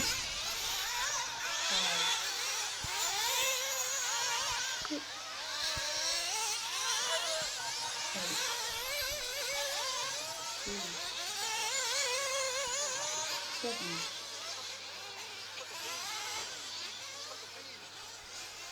Blimmin' heck. Give me a ban on other people being up here in a second.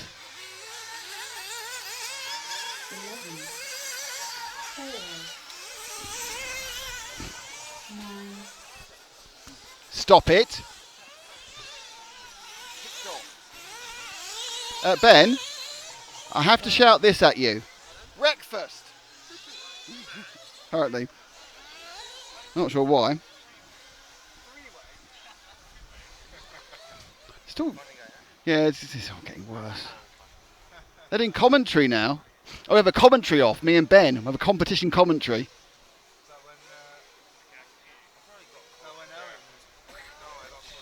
He's been bitten by something.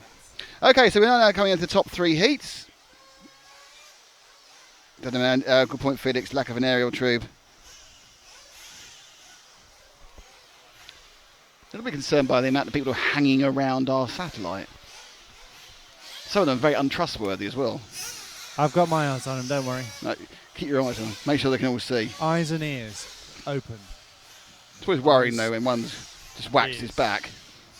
Just lean on the satellite, it'll be fine, fine. Thank you to X-Ray, HPI Racing, TKR Graphics, and of course EFRA for making this production possible?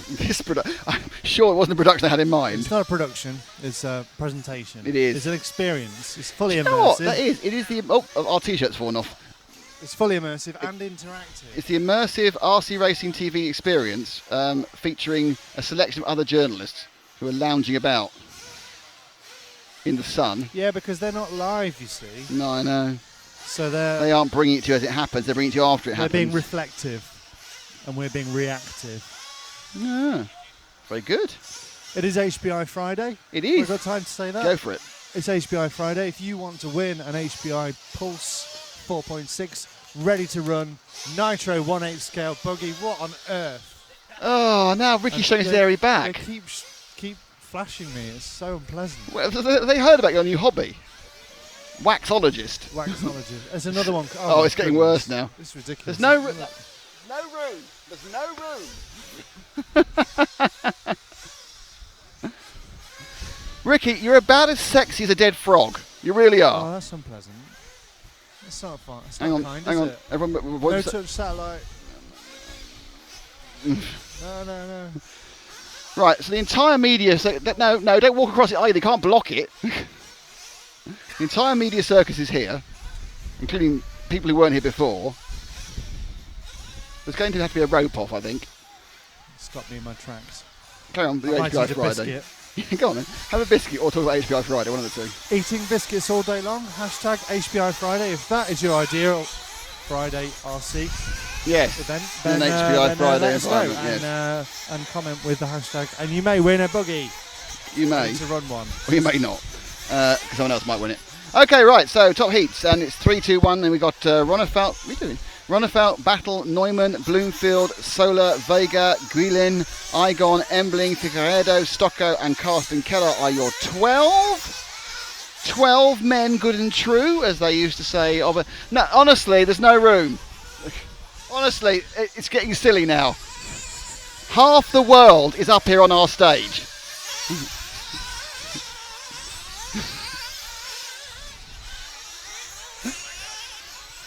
You might have to go a level below that scene, I don't know. Oh, stand on Ricky's shoulders. Stand on Ricky's shoulders.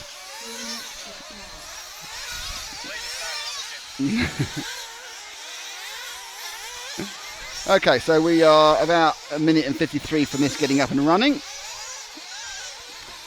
Thank you to Michael Olowski. Hello, Michael. Michael's there. We can continue our conversations. Michael Olowski, European champion in four-wheel drive electric. I'm slightly worried about the flappiness of O'Sheen's arms near it, but never mind.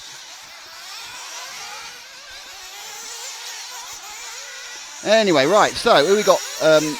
Let's pick up a bit of race action. Let's have a word with a look at Ronefelt in car 1. I think you point him out, you know his colours. So Ronefelt, we haven't started yet, got a minute or so to go. Ronnefelt's car in the last heat was horrible. And I assume he's going to come in and pick up some fuel from his dad Pierre, and Adrien Bertin's down there as well. So probably let's not follow him anymore because he's not doing anything. He's out, okay. He's out, one's out. He's gone. You missed him. He went out. So he's fueled up. He's happy.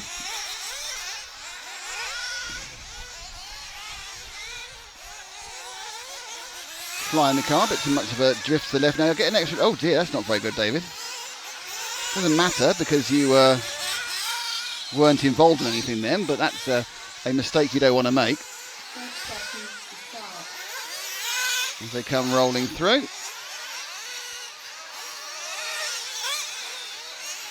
Let's see that again with our friends at VRC Pro. A bit of a practice accident for Ronefelt. Oh yeah, gone off and bang. But no harm, no foul because we've not started yet.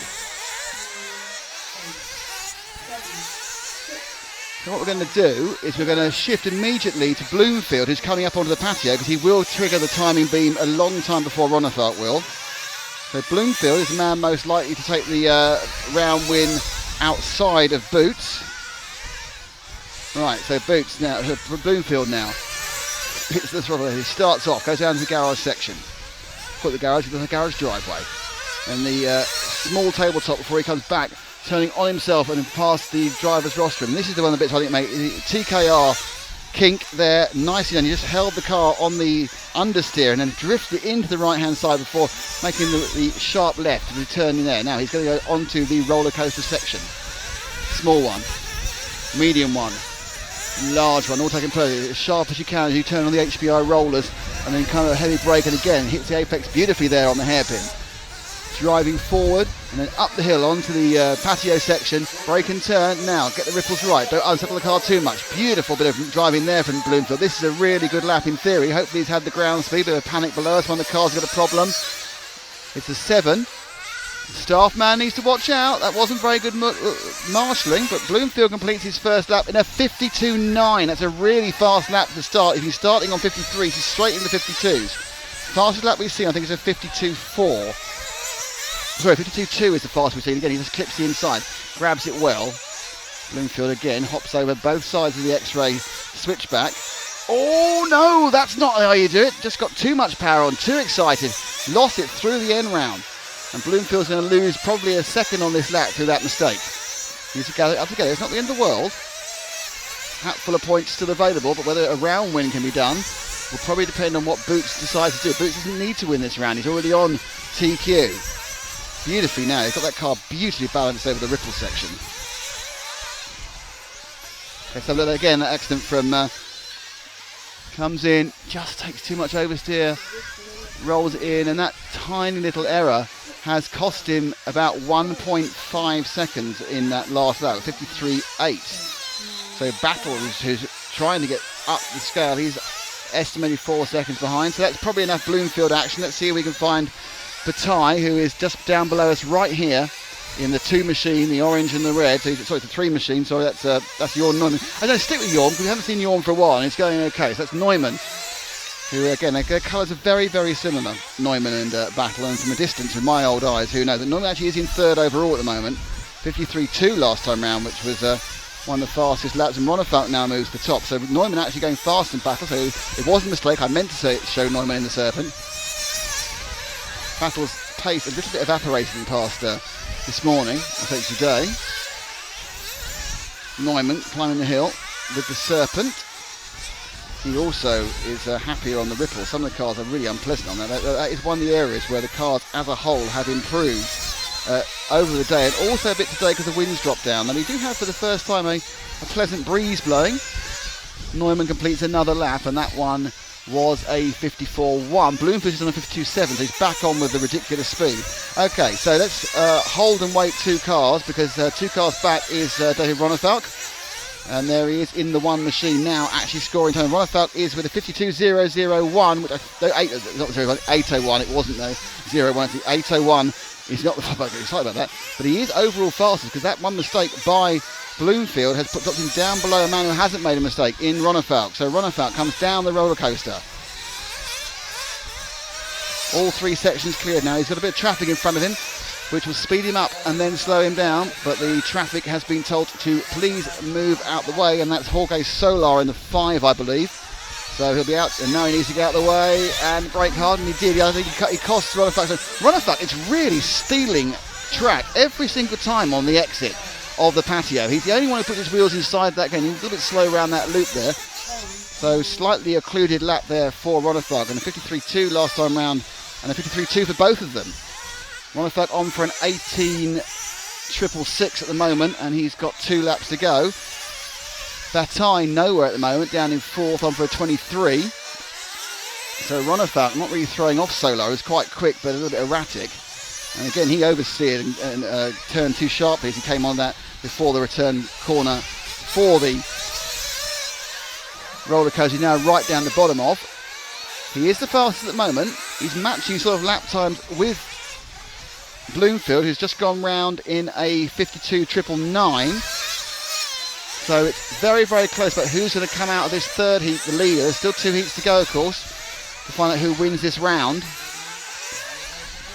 And if they turn round, off goes Ronefalk, and he's across in a 53.2, and in absolute time he's still got 9/10 of a second on the last lap, so it's very much looking like this man, the Swede Ronefalk, should win this round.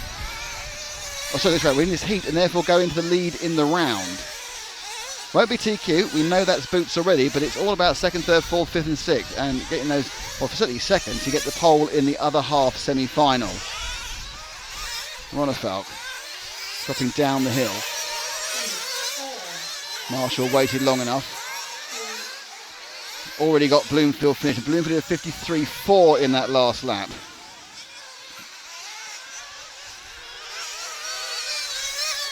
Ronafalk drops again. And he turns round and he's going to come back up the hill again. So what will he do? It's almost certainly going to be the fastest time. Oh no! And it's all gone wrong on the last lap. And what's happened there? He still got it, but he lost about 3/4 second. Let's see that one again. Bit of bad marshalling right at the end for... Again, got involved in someone else's accident. VRC Pro replay. Let's have a look here. Oh yeah, that's just something you can't bargain for. He's lost his what? Second and a half. At least a second. On someone else's accident. Very bad luck, but he does win with a 5:19.9. 1.1 seconds he lost in that last bit. 5:19.9. 1.5 seconds by that accident, and a 5:20.2 for Bloomers. So, effectively, oh dear, that's a bit of bad luck, wasn't it? So he was going fine, and then it went wrong again. So now we have coming out in the second B Heat 2, which includes Boots. And it was a pretty fast one, that one. And I should think that Ronafalk is sitting around. I mean, it's not going to be, but in the scheme of things, it's not a big difference. It's going to be whether he qualifies third or fourth or second or fifth or something, because it might cost him a couple of points. But I say, in the scheme of things, it's not the end of the world.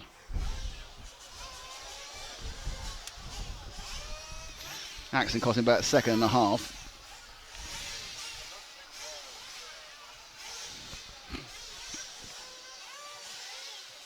So we are now waiting for Heat 2 to roll out.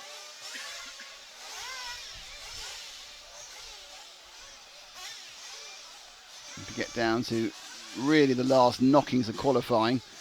Marshall during the heat is horrible, especially during a final. There has been some. I think Marshall is very difficult. I think the biggest problem with this is that car crashes. As a marshal, you tend to focus on the car that's crashed and not the cars that are coming, and that can cause no end of problems.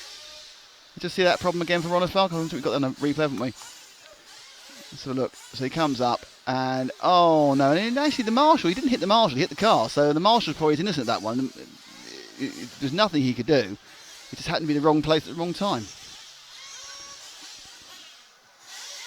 So we've got Shark now, a Renault, who's not gone well at all. He has Ludo 77 supporting him, but really things have not gone well for Renault so far.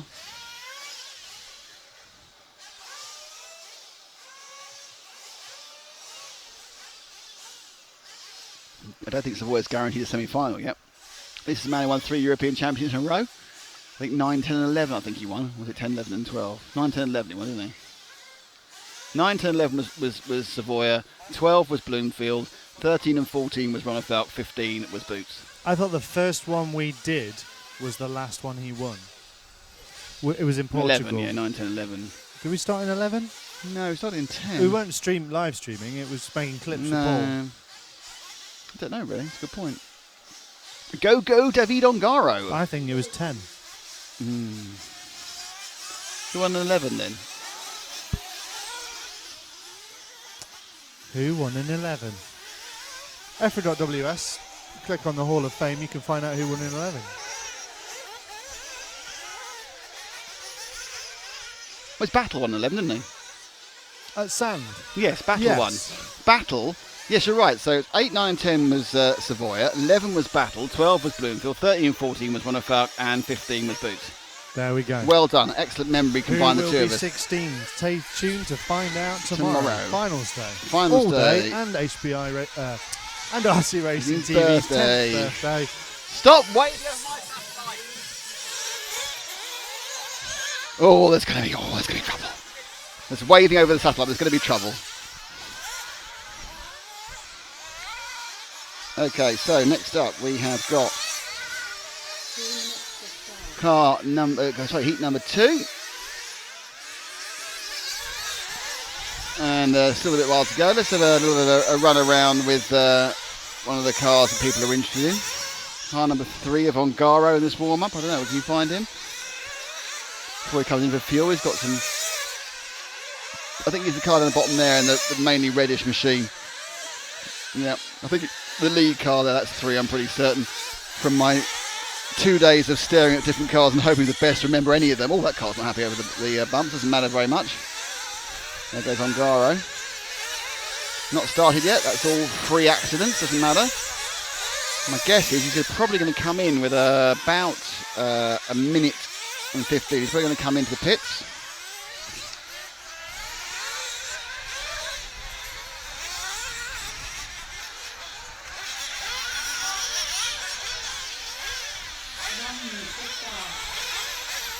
Take some fuel. Ongaro gets a tune up. Ahead of him is Savoya being dropped down. Take Savoya out because he's had problems all through qualifying. So let's see what he can do.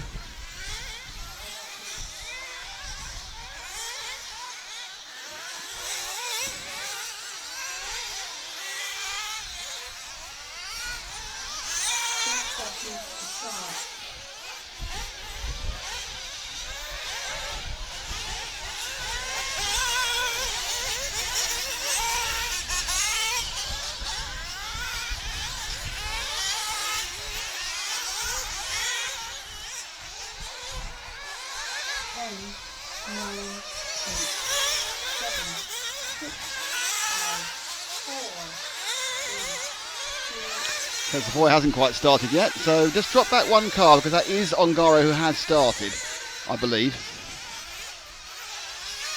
It might not have actually. Ongaro may not have actually triggered the beam.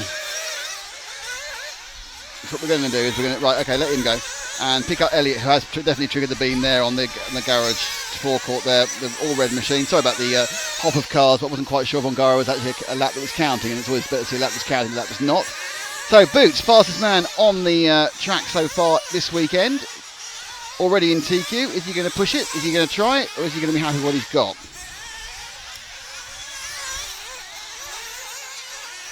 And down he goes. Right, so through the second part of the roller coaster, turning sharp. Turning round, so beautifully round that hairpin at the end of the HPI section. Running up the hill, brakes and turns now. This is the ripples, and his car's completely balanced across the whole thing. Not as aggressive on the exit as Ronafalk is. Certainly, in these 5-minute areas, this car looks absolutely perfect. Comes round, clips a stop, and he breaks the beam with a 52.9, which is very quick for a first run. Ongaro got a 50, did actually break the barrier and hit a 53.5, so he was just caught by the timing. There's Boots. A little bit long over the first part of the X-ray section. And now dives through the 3 sections of the carousel. The carousel of the roller coaster.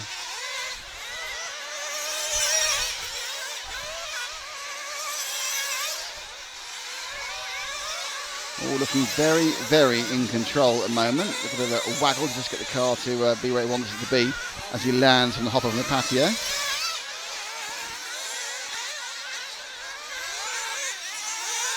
Again, sticking that outside, wide, and as soon as he's over that concrete patch, that was a time of 52.891. So he's pulling the speed up. 54 from Ongaro, so he's not going particularly well.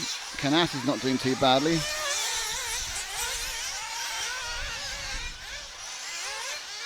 Let's see if we can pick up the 6th car. He's just about to go onto the X-ray section now, Frank, and that is Juan Carlos Canas, the man who won the B Championships with Frank only a few weeks ago. Currently ranking about 3rd or 4th in this one. So Juan Carlos, one of the many up-and-coming. Interesting, we saw Ricardo Berton win the Bs last year and then make the main A final here. The main A final at the Ongaro ring in this event. Can the same happen for Canas? Can he win the Bs and then make the A final? Because he eliminates him being in the Bs again. The main at the European Championships. More effort being put in there. He slid to the left and the right, but at the end, net result was where he wanted to be. Going for the tight line through timing and scoring, and that for Juan Carlos was a 54.08, 53.2 last time round for Boots. Still 18.1, still predicted to get what he needs, which is another TQ. If it is that, He's slightly unlucky for Ronosov, who lost a second and a half right at the end there, but you know that's what happened. So Valanka is the man who's running second at the moment. So we need to pick up Valanka in car number 2. He'll be one of these 3 cars beneath us, Frank. He is the middle car. That's Valanka in the middle car there. The Austria with the X-ray. Needs to get a bit of a free pass past the 7 of Danny Battle. That's Robert's brother. I'm surprised the referee's not calling Battle to get out of the way, because Valanka is definitely now pacing himself to the back of Battle, and he's out the inside. Oh dear, come on ref, what are you doing? So I didn't call that one very well, and Valanka's got himself slightly into bat and goes very wide then. Now Battle knew not to come up the inside, and they're going to attempt to steal it again. So Valanka, runner up a couple of years ago in Sand, I think it was third last year actually after all the shenanigans, comes through, and that time round was a 53.9. He's dropped the third behind Ongaro, 52.5. Boots just pulled a massively quick lap out on that last one. So Valanka goes underneath us. Savoya again, a very, very poor lap. He's down in 11th. Just not working for Savoya at the moment. Whatever's happened to the car today, it's just bad news. Okay, let's go just before start finish. No, let's not do that. Keep going with the car you're with. Let's not do that. Let's find our leader. Which is Boots. Where is he? In the bright red car. There he is. That's always good to. That was the quality direction that RC Racing TV are used to. It's called it. That car looks familiar. Oh, it's not the right car. So 52.8. So this is Boots' last lap. Bit of bad luck actually there for Ongaro. He hit a stranded 12 machine in Majubi. So Boots looks like it's going for another TQ or another round TQ. And he's going to come round, and I think that's going to be a TQ for him as he comes around in 5.17. Yep, absolutely. That's the fastest so far.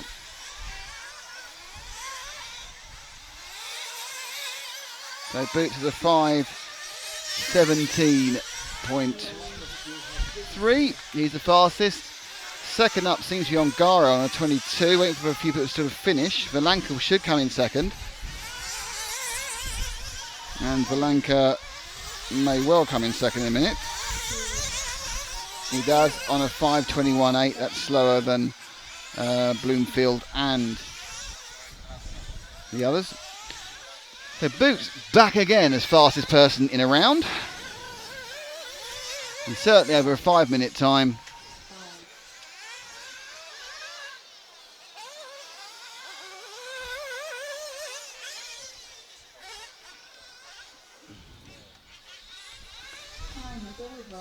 Race finished.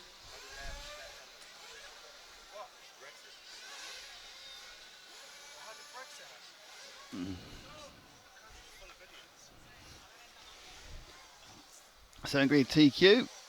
It looks sure for Boots. There's another heat to go. There's still the heat number 1 left.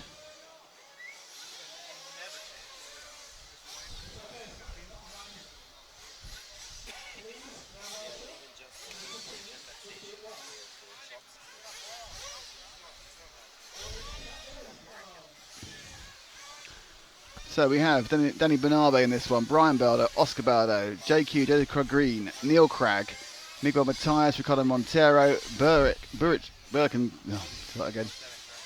Kilic, Marco Barufalo, Marco Natali, and Fabrizio Tegisi, with Tom Roban as well. And Boots is a mission. What happens with Bayer? He's been off the pace really, Stefan, most of the time. So top heat still to come. Final of the top heats of the day. Burnaby, who was the absolute class of the whole field actually earlier. Whoops, as things fall off the table and the wind picks up again, which is quite nice, but we don't really want too much. I can't use my times, I've only got one copy of it. Well, melted biscuit, thank you very much. Melted biscuits, fantastic. So Bernabe, Baldo, Oscar and Brian, Quad Green, Neil Cragg, Matthias, Montero, Kilic, Barufalo, Natalia Tegisi and Roba. Who will run? Who will do best in this final heat? 'Tis the question.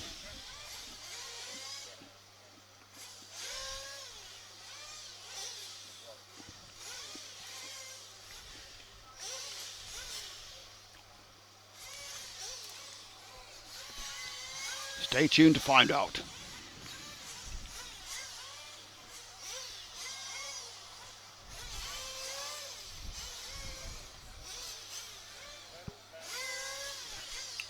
Don't limit people. In this heat, it is still possible that Danny Bernabé will find the pace he had on Wednesday and actually do something.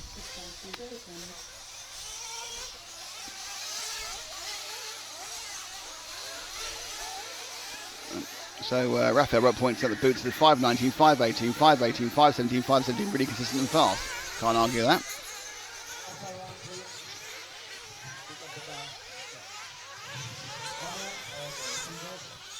Come on, Craggy from Michael Olowski. Very jolly bit of supporting a fellow electric off-roader there.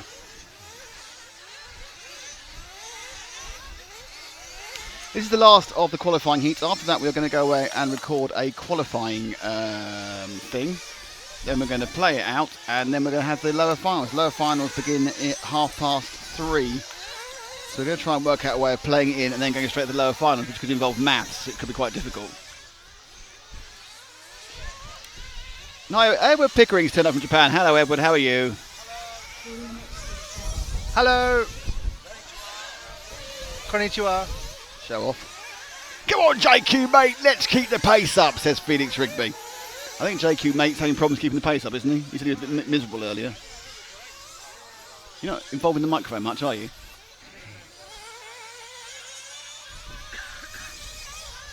Yeah, he did seem a bit sad earlier on. I'm sure he'll cheer up soon. And be back soon. How long until the first one clicks across the timing beam? A minute and a half. Nope.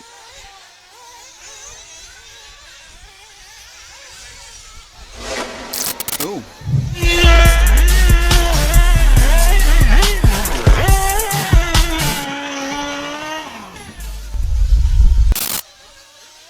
That's right. It's HPI Friday here on the RC Racing TV stream. We are at the Nitro 1/8 Buggy European Championships, and we're offering you, in partnership with HPI Racing, a chance to win an RTR Nitro Buggy. That sounds amazing. 4.6. All you have to do to win is post a comment of your ideal RC weekend. Yes. With the hashtag HPI Friday. The winner will be announced tomorrow. That's attractive.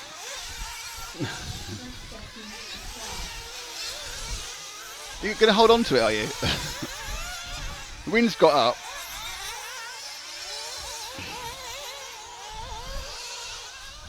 Must also thank X-Ray, HPI Racing, TKR Graphics, and of course EFRA. 10, 9, 8, 7, Nick looks like he's attempting to learn how to fly. No, I'm trying to work out where the sun's coming from. The sky. Yes, and we're off! Oh, apparently the HPI advert just deafened everyone with headphones. It's running at a higher volume level. As the wind picks up. And they're all away. So let's pick up car, and we've got car number 11, which is Fabio Tagisi. I think there's no point right being with him, he's not going to do anything. Drop that one car to the 3, that is Oscar Baldo.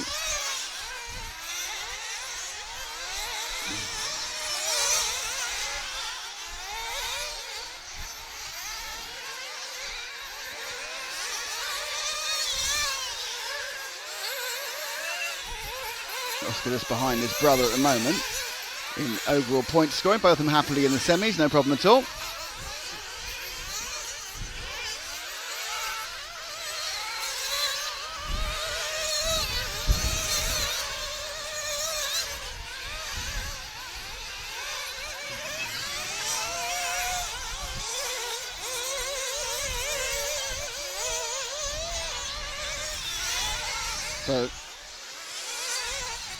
So Brian now comes, comes down and he's going to start a lap. His first time round there was a 58. Did you show us? Something went wrong, didn't It did. Show us what went wrong. Oh dear. That's a dance at the timing beam. So that's kind of the end of his run, basically. Bit of an accident like that, and no,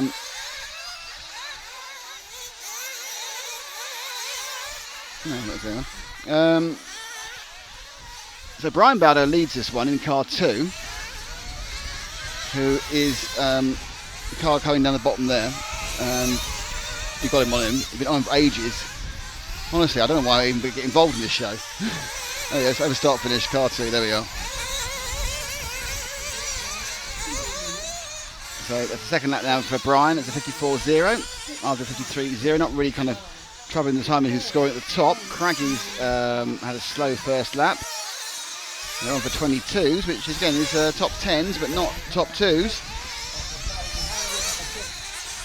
The question of having seen Boots' speed is really whether anyone else, whether when he goes to a longer race, he can keep up that speed.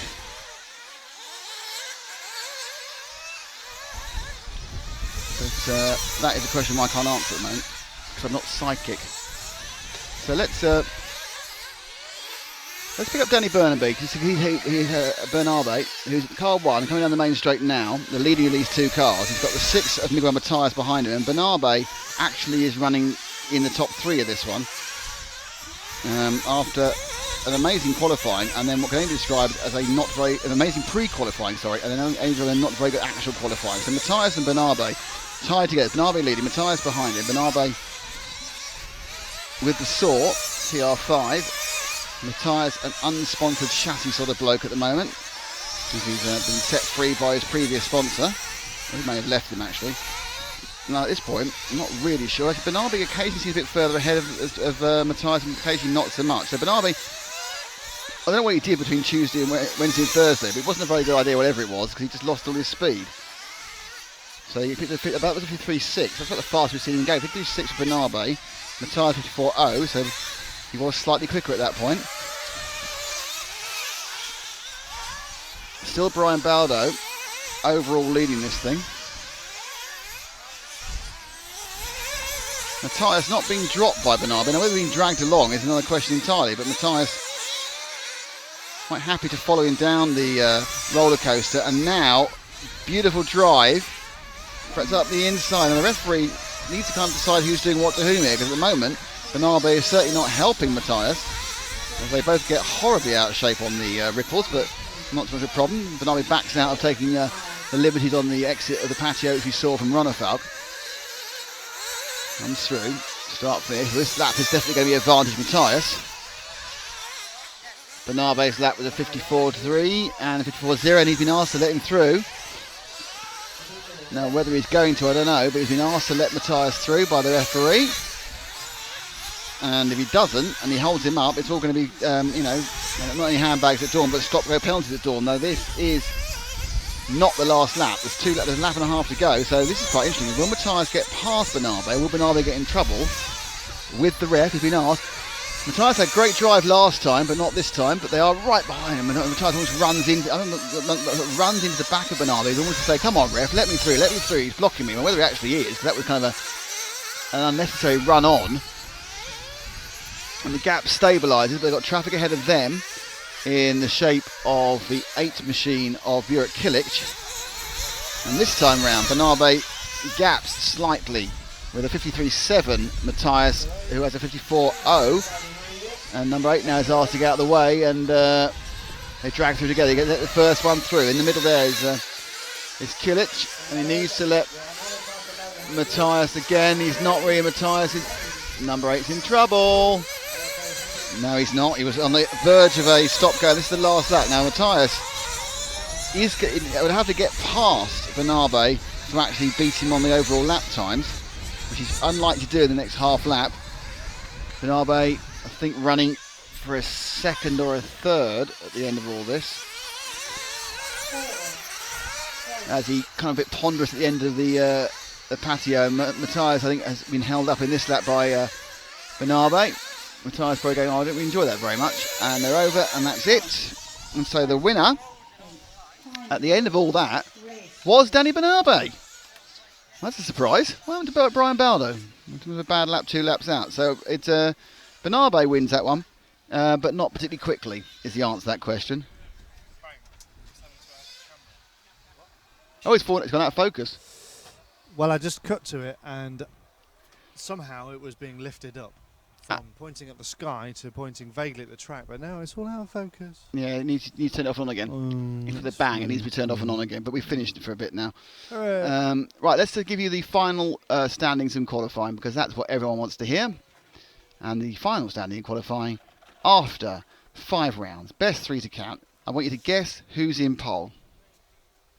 Boots. That's correct. I want you to guess who's second. Ron Bernabe. No, it's Bloomfield is second. Oh, wow. Of the same number of points as Ronafalk, but on count, that's not right. He shouldn't be. He shouldn't be from the way I understand it, because Ronafalk's got a win, and Bloomfield hasn't. That's really interesting. Well, I'd have put it Ronafalk second, but they're saying Bloomfield. Okay.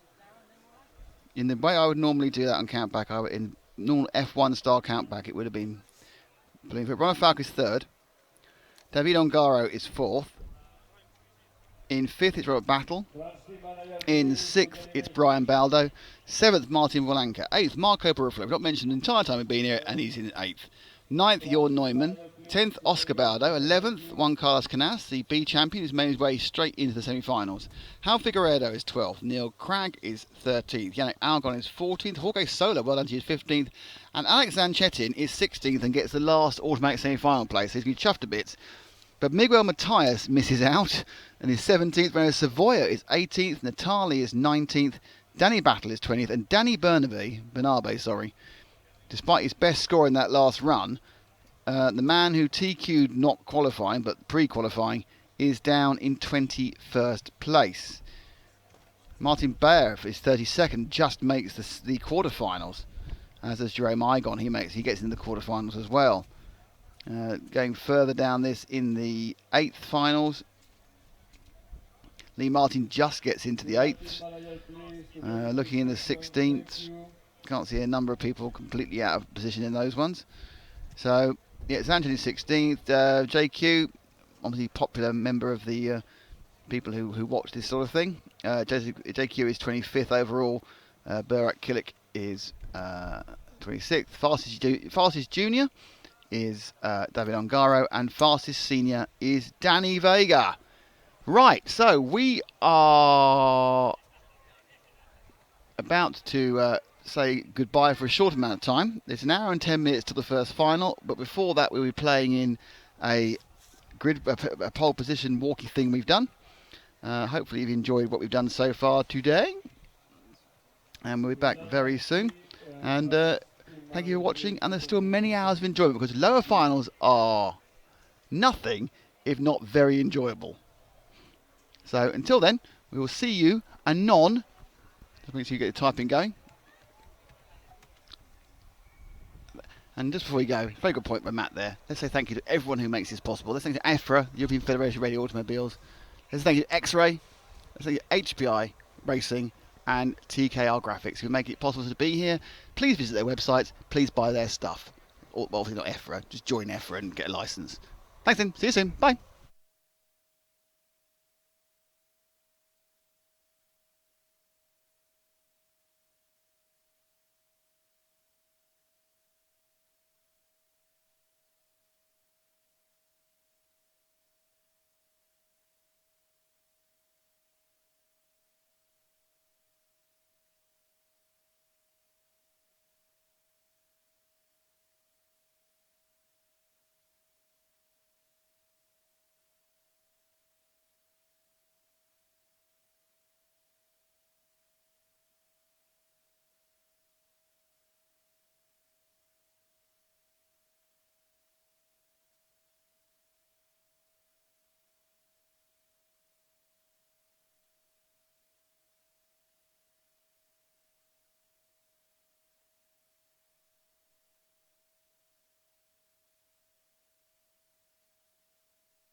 Hello, everybody.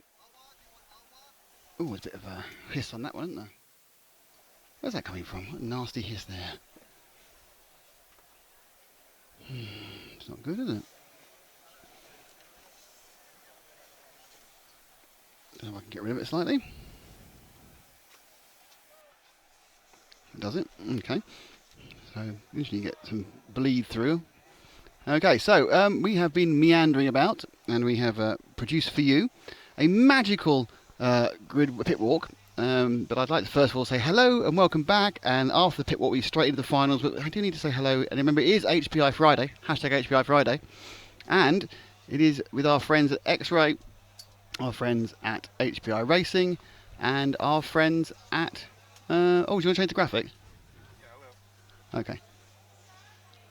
Everything else. So, okay, we are now ready to go pit walk crazy. Any second now. Let's go. No, we're going to have to... Any second. Our pole sitter, actually TQ, it's pole sitter electric. You're a TQ, aren't you? TQ in the Buggy Championship for the second year in a row, Elliot. You're a bit quick, aren't you? Yeah, you could say that. Yeah, it's going well so far. It's nice to be able to get back-to-back TQ from last year and this year. Everything's going to plan so far. The track is obviously quite a challenging part of it, being so big, but so far so good. All 5 rounds very quick, even though we knew pretty much from last night you weren't going to be toppled from TQ. Did you actually do anything different in those last 2 rounds to try things? No, we didn't try anything then. Obviously, I felt a bit more relaxed. I didn't have to worry about getting the TQ. From the beginning, really, we was kind of on the final setup, so we felt pretty good. If we could get the speed there, we knew for the final we'd be good to go. So we've just been doing the same pretty much every run. Maybe trying slightly different tyres, new ones, on the new fugitive lightweight ones. But other than that, the car will stay the same. So is it a case really of just fuel it and stick a harder tyre compound on for the semi-final and even harder compound for the final if you make it? Well, the tyres I'm running will last the final anyway, so I'll be just putting new ones on for the semi and new ones on for the final and see what happens. Now, you've obviously featured very heavily in the last 2 major IC races we've covered, both this last year and Neo. But in both times, the one negative about your setup is you need to fuel at 7.5 minutes, whereas other people go 9 and 10. Now, with this large track, their flexibility is going to go down. So do you feel that's still going to be a disadvantage, or can you eke out fuel like they can? Well, I mean, last year in the final we played it safe. We went short on the strategy. It worked out good. With these long races and heats like this, you never know what's going to happen. So we like to play safe. This year, it seems to be we're pretty good on fuel this year, surprisingly on a big track. But because there's lots of jumps, you don't tend to spend so much time on the throttle. So we'll have to just see what happens. The fuel's pretty good. Everyone's kind of on the same boat, so we'll just see what happens. I mean, that's a good point. It's very heavy temperature, very high temperatures here. I mean, does that put particular strain on the engines during a 45-minute final?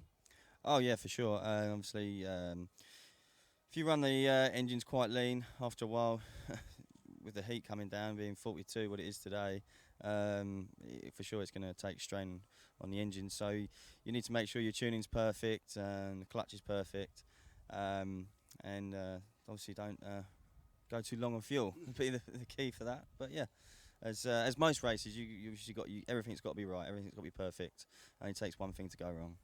I would expect, do you feel that you're more confident because you won last year and you have less to prove? Yeah, I feel pretty more relaxed than I did last year. Obviously, last year was the first time I ever won it, so it's just experience, I guess. You still get nervous, you still have that butterflies in your stomach you have to overcome. I think most people get it still. It actually means something if it happens. But yeah, now I've got a bit more experience on my belt, I'm getting older. But no, yeah, I just go out, stay focused, do what I've got to do, and see what happens at the end. Thanks, Elliot. Actually, I remember Elliot's dad, he came to me the first Neo we did in 2006, said, my son just won the junior BRCA, he's going to be quite good. I went, oh, another bloody father going on about his son. But obviously, seemed to work out quite well, didn't it? It did. So there's Mick, who'll be doing all the work. There's Phil, who's got awful trousers on. And we're going to continue this walk now. This is where Matt is going to be funny watching you walk up hills. But this is a track. Look. And you can see it's much, much steeper than it looks on telly. If you just, swing round to where our position is, Matt. We're very, very high as Frank arranges the shade, and that means you very much, because we're looking down, it makes everything look a lot flatter than it actually is. And these are big crests and big falls and big rises, risenes and everything else. So as Matt waved at the shadow there, so we're going to now walk up this corner a bit. Uh-oh. It's all gone wrong. You were right, it's all gone wrong, because there's no way through. For hours. So what do we do now then? Oh, I know. So go this way. Oh, this is stunt work from the TV side of things. Stunt TV. Look at that. A man who can walk round a corner. That's what you need. So let's go into the man who has qualified second or third. Not quite sure, because to me the count back's not quite correct. So we'll wander around here and find our absolute favourite 1980s heavy metal fan. It's David Ronefeld. David, you said you were qualified third, but I always thought you should qualify second, but I don't know what, because you won a round, but apparently they put you down for third for some reason. How do you feel qualifying went overall? Yeah, overall it was pretty good for me. I was always in the top 5, no matter if I wasn't feeling well. I was able to put it in the top 5 anyway. So in the last one we improved since this morning. So now I felt I'm really happy with the consistency of my car. I feel like I can drive the car like this for a long run, which is good for the mains tomorrow, because I think the key is gonna be just to keep the car on the wheels, because it's so far away from all the marshals out there. So if you crash, it's gonna cost a lot of time. So yeah, as long as you feel good with the car, as I do now, I think yeah, it's all about keeping the car on the wheels. Now, Elliot is very, very quick. Does that bother you? Does that enter in your mind, or are you just going to run your own final? Of course, I mean, if Elliot is a lot quicker than me, he will be able to maybe have 1 or 2 crashes in the main and still be there. But no, it's not bothering me too much. I'll be, as you said, I was third. I thought I was going to be second as well, but I don't know why. But yeah, anyway, I'm third. I don't care. And I'm going to be in the same main semi as Elliot, so it would be nice to kind of pace yourself for 20 minutes at least and kind of feel if you need to do anything different for the main or not. So yeah, in the end, I think it's good I'm in the same one as him, because I think, yeah, as I see, it's him or Robert that's pretty strong. So not Darren then? Darren, of course, but he keeps telling me his tires will be shit for the main, so I'm not sure. Well, you don't believe him, do you? I mean, I don't know. I don't know what tires he's on for the qualifying, but yeah, he has been really quick in the final, in the qualifying. So yeah, he can be there. But he said he'll have slick tires after 15. But yeah, I'm not sure if that's the truth or not. But we'll see tomorrow, I guess. Looking at fuel strategy, longer track, hot weather, does that limit what you can do on fuel strategy? Yeah, of course, it's more crucial. You have to be very sure on your run time and how much it changes throughout the run. And yeah, if you're gonna be a lap late, you might run out of fuel on your in lap. So I guess it's very important for the mechanics down there to keep watching the stopwatch and make sure they don't take me in lap too much. It's all the mechanics' fault, isn't it? Yeah. Whatever happens is the mechanics' fault, isn't it? Yes. Thanks, guys. Best of luck and enjoy a few hours off. We've got 11 finals to cover anyway, so that's our second place qualifier. Not sure if Darren is still here. He was based down here earlier in the second or third overallness as we try and pick up our top men. Now, interestingly, you don't remember from our previous pit walk, but Darren actually said he'd been testing race tyres on Wednesday, so I think he might be having a bit of a fib, but let's find out. I can see our second place qualifier, Mr. D. Bloomfield, as we go around this corner here. Whoa. And it's non-stop press intrusion. Darren, first of all, congratulations. Second place. Well, I thought it was going to be third, but a weird new count back, you're second. Thanks for that. Well, no, because they won a round, and normally winning a round is better than 3 seconds, but you're very consistent and very fast. Yeah, what was his other scores, though? Well, you see, let's not get that now, but normally a win is better than... It's different from touring car. Okay. Who cares about touring car? Not this week, we don't. Anyway, Never we do. I just came from Mr. Ronefalk, and David said to me, I'm very worried about Robert Battle, and I'm very worried about Elliot Boots. And I said, you're not worried about Darren? And he said, no. He said, Darren said, my tyres will be unpronounceable Swedish word after 15 minutes. Have you been fibbing? Yeah, I have. I ran harder one for that one. We changed the rear underdrive because when I run the harder tyres early in the week, they didn't feel like they had the steering and stuff. So we changed the car in that one, and the tyres we had not as much speed on the reseeding day. The 2 runs I had where I was a bit slower was what I just ran then. So we found some speed back in the hard tyres, so we should be good. And you feel that you can, over the longer distance, match Elliot's speed? Yeah, I think I can be maybe more consistent, possibly less run stops. I'm not sure what he's doing, but it's a pretty wide open track, so we'll see. We'll see when he's pitting, and just race it out. It's fun. UK have done good, 1 and 2. I would have liked to have been 1, but I would rather have been 1 if I'm second rather than a fellow European driver 1. So yeah, UK 1 and 2. We couldn't have done much better so far. So we've asked everyone about this, because obviously many different engines, fuels and everything else. I mean, how tricky is the fuel strategy? Normally you think I'll go to a certain number of minutes and the track's short enough so you go and get a 2-lap window. Is it literally you have to come in on the 6th lap each time or 7th lap each time and you're in trouble? You've got no flexibility? no, I mean, on obviously a 7-minute 30 pit stop, we're pretty comfortable for nearly 2 laps. So yeah, I mean, it'll play out how it plays out. And then if we have to adjust it as we get going, then we may have to adjust it. But it should, yeah. I mean, there's always, with it being a longer lap, is obviously going to be, you're going to have to be more crucial on your pit stop. But with your confidence, and we've been checking the fuel all the way through, with all the data professionally written down with a pen and paper throughout the weekend. Yeah. Could be anything, but it's not. It's fuel data.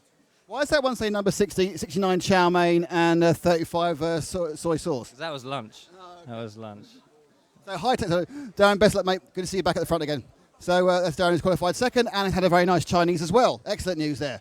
Right, so that's a 1, 2, 3. Now at this point, here we are. We are all right. We have found the 5th placing. Oh, there's Hamon. But first, it's Robert first, then Hamon. Oh, you know, even got the J's right. Robert, a difficult qualifying for you, would you say? I mean, you got a good result at the end with a 5th, but you never seemed quite on the pace. Would that be fair? Yeah, we had 3 good hits yesterday, so we just did some setup to get more speed than yesterday, and we didn't fight it. However, it's just like 2 or 3 mistakes, just trying to push a little bit. We have a good setup, I think. We are quite confident and just comfortable, just to having quite good speed and not crashing.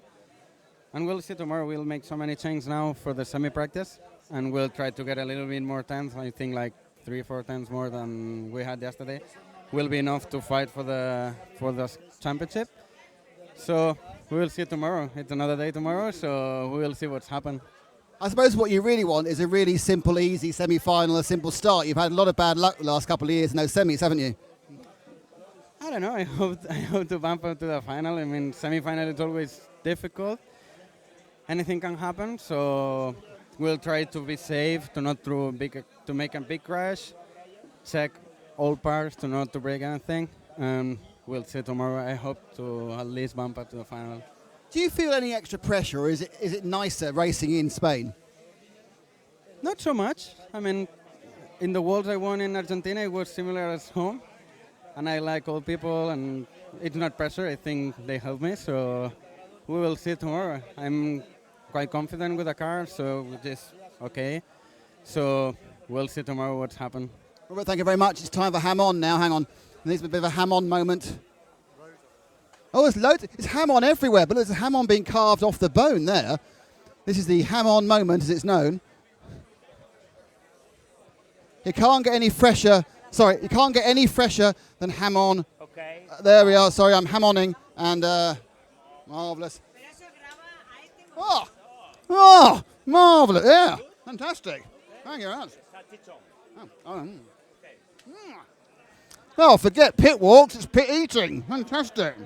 Okay, that's 1, 2, and 4, and 5. Do you have any idea where David Ongaro is?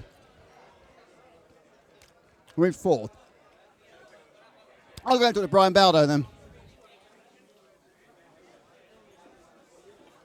Ricky, I'm going to move you out of the way because you've had your moment of fame and have a word with Brian. Seriously? Hello. Right, first question, Brian. How good is it to have out-qualified your brother? My brother? Yeah. The problem in the qualifying? No, you qualified better than him. Is that good? Yeah, good. My brother says, hey man, no run. But he's okay, no problem. He have a mistake in the last one and he made 7 in the 4 and now he's 10. But it's okay, he's in semifinals. And I made 6. Okay, very good. Very good Euros. This is your home track where you're based. Yeah. How different is it now there are 150 other top European drivers? Does it make it different for you to drive with so many great drivers here? Is possible to repeat? I don't understand correctly. Do you feel it's different when you race here with so many other top drivers than when you race here on your own when you're practicing? No, I make the same because I calm, I run, and I only run. I think it's the better because Ronefal, Badge, Boots is go fast, and I take calm, I run, only run. Right, thank you very much. Like a practice. That's the best way of doing it. You've got a long practice. Thank you very much indeed. And you go back to talk to Ricky again. Why you want to? One of my favourite drivers. Bit of Miguel action. Miguel, I don't know what to say. You're the unlucky one, aren't you? Yeah, usually, and this time wasn't any exception. But in the last one, I don't know why the referee told me to open, and I was second in the heat. The guy was last.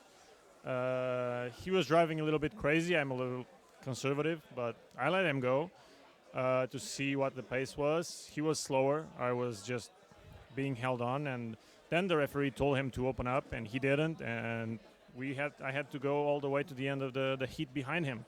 So I lost a lot of time, and I just didn't make the semi by 1 point. So, and it was going to be a good heat. The car is now it's good. So, just bad luck.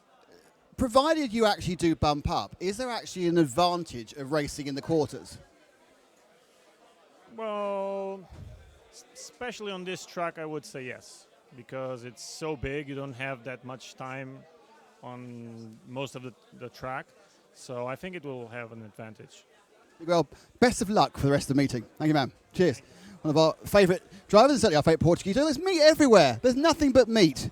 It's a meat fest. Where should we go next? Should we meander? Oh, we're gonna go for a sprint down. There's more meat, basically. It's just more meat. Meat-tastic. Yum, yum, yum, yum. Excuse me, I'm going to... Oops. Sorry. The organisers have laid on a meat feast. Oh, hello again. So, should we... How long have we been going? Do we know? Oh. He's over there. That's a good point. You ask Ricky where Ongaro is.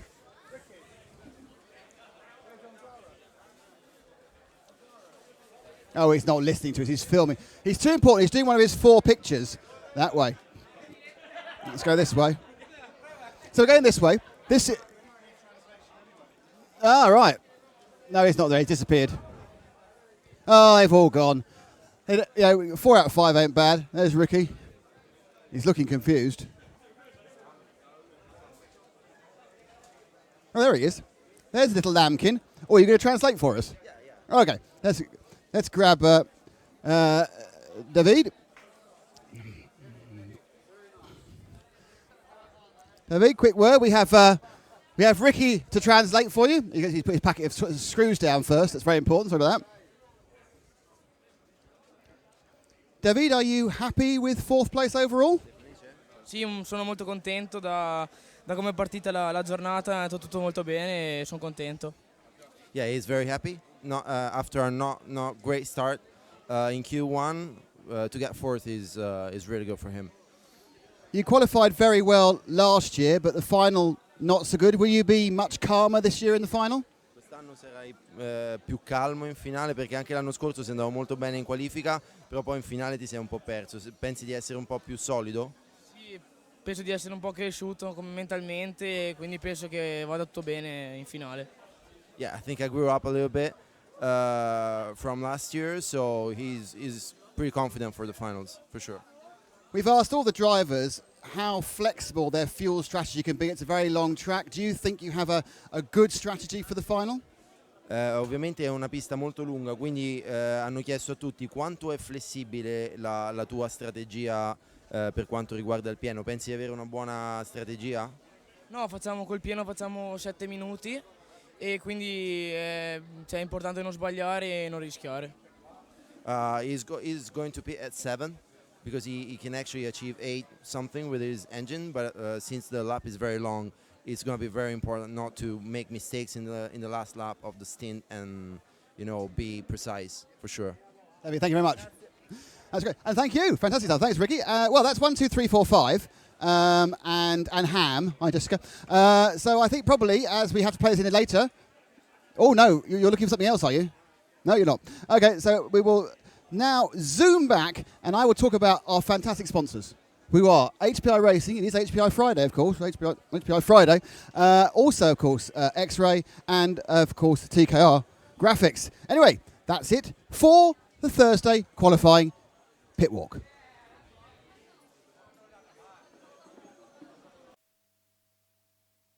Hello everybody, that was our pit walk. Now as we plug things in, you can hear engine in the background, and that is the revving for the 512B final. 14 in this one. 4 bump up.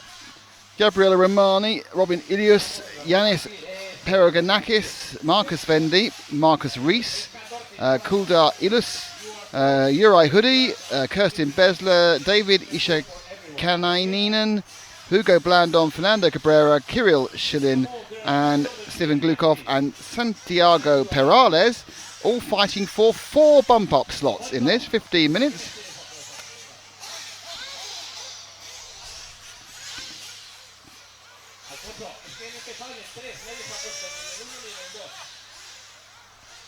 As we get ready to go.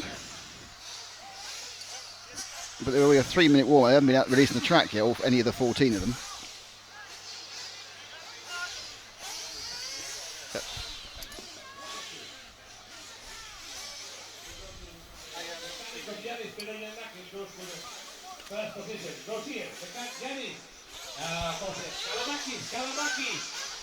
Kalamakis. Oh, I see. They're trying to get them to stand in the right place. It's kind of you're not standing in the right place. You must stand where your standing is supposed to be. There's a lot of drinks here, and some are going to fall off and cause problems. I can tell this.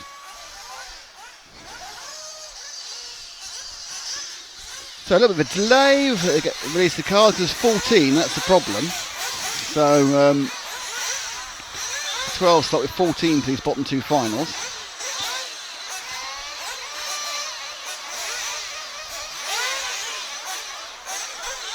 And they've all got to choose where they want to stand, you see. So you get called out on your number and you can choose where you want to stand. Off they go. Bottom's final madness is coming up. And there's been an accident on the pit lane. That's not a good start. So did you manage to leave the pit lane correctly there? So 8 finals to Ham come now.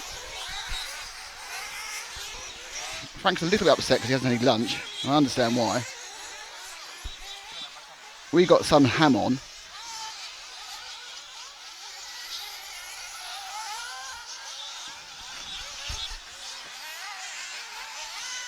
See, no sound now when you got on. Otherwise it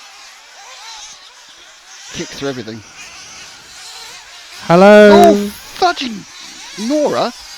That was so loud. Hello. That's too quiet.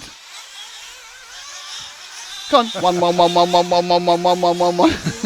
Hello. Hello. Did you enjoy our pit walkabout? I enjoyed that. Did you enjoy the motivational speech you had earlier? Oh, it was fantastic, yeah. And the example you set was amazing. Thank you. Hamon was lovely. I was about to say the Hamon was the best bit. Right, so we're in the warm-up here of 2 minutes or 2.5 minutes. Remember, it's all about 1, 2, 3 and 4 to bump up. These are the people who've had a bad day, or a bad event, or not quite got where they want to get. They have a chance. for lots and lots of track time.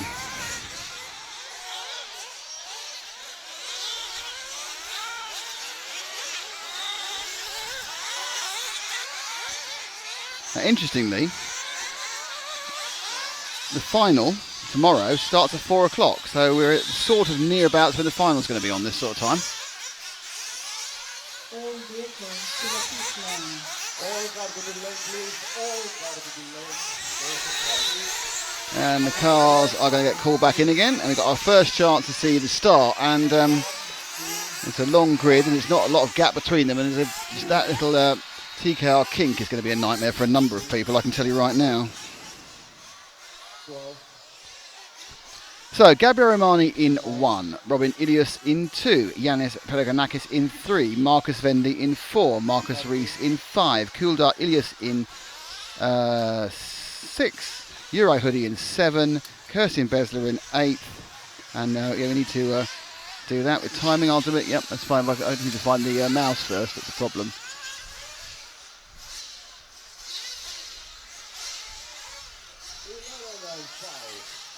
So the timing now is set for finals.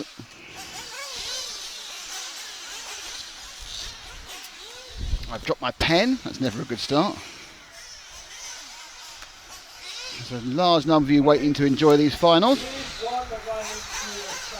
Off they go.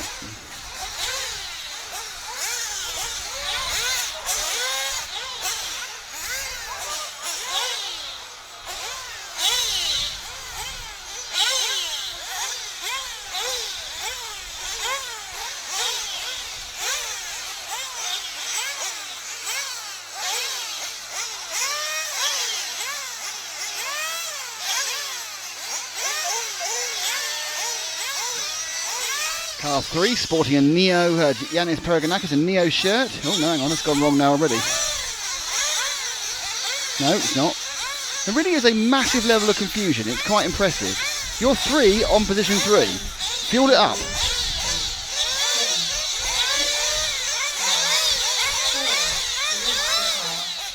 Missing is car number 6. And we're away. So, first corner, and they're already off and running. We'll stick at the front for a bit to see what's going on as they come through. And remarkably clean start for what is the bottom final. Top 3 are away. Fourth is Strand on a pole. And our early leader has changed twice already, and it is no, 3 times already. So in the lead is car number off the track. No, it's not. So now the leader is number 2 as car 6 starts late, but no, it's not car 6 starting late, it's something else starting late. It's car 12 starting late. 13 starting late. Okay, 13's late. Car 2 leads at the end of the, almost in, from 2 from 1, from 3, and car number 0 comes up to bump up from 6, who was actually there all along, but possibly in the wrong place. So it's Robin Ilias from Gabriel Romani, Yannis Pereganakis, Hugo Blandon, Kuldar Ilias, Marcus Vende and Kirsten Besler in 7. So 1 and 2, and 2 and 1 are having a laugh, and then the 3rd and 4th are together. Drop back to 3rd and 4th, Frank, which is the pink car 6 of Kedar Ilias, and the 9, which is just ahead of him, because that's where the action may happen. We've lost a car. Another car got kicked. Already flamed out is the number, I don't know, could be 11, I think. No, it's not flamed out, it's broken down. 11's dead. So that's the end of the meeting for Fernando Cabrera of Spain.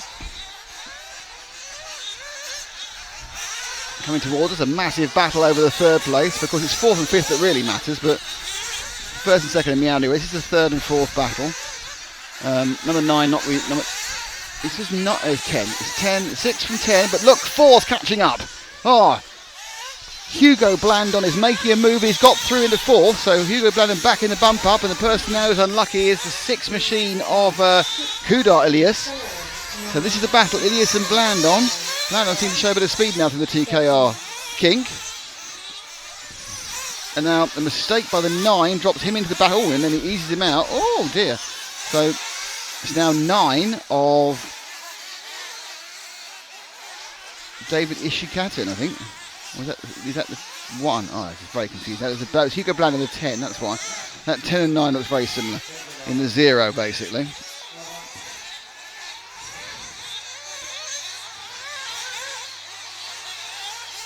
Already put a lap on car number 11, who's hardly pointing in the right direction. Car number 13, who doesn't actually point in the right direction most of the time, which is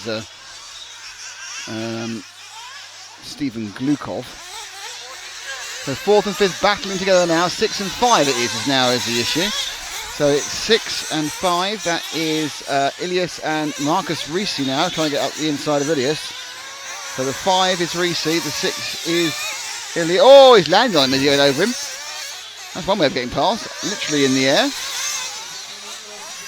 So the 5 picks up 4th, and the bump up slot now will be able to trundle across and bridge the gap and go further forward. It's the 6 car, the pink and white car going down the roller coaster currently, who's dropping backwards by the 2nd from 4th position, which is the blue and orange car ahead of him. And another car, I think that car is already a lap. Oh, he's made mistakes, they're back together again. And that car on the outside is a lap down, don't worry about them. So this is still a battle of 4th and 5th, 5 and 6. Leading the 5, blue and orange, of Marcus Risi, and he's leading Kilda Ilias. Both these guys over 40, so have plenty of it. Oh, that's not a very good thing to do. He's going to try around, he's back down behind again, and behind the lap car. So, we're back to square one again. He fought the track 3 times, just trolling round, I think. I do think just trolling round is the way to actually get up from this final. Pink and white. Risi, ahead of Ilias. Ilias rolls over again. And now into the 5th place goes the 3, who started weirdly, which is Georgios Perigonakis in the all-green machine. As he comes down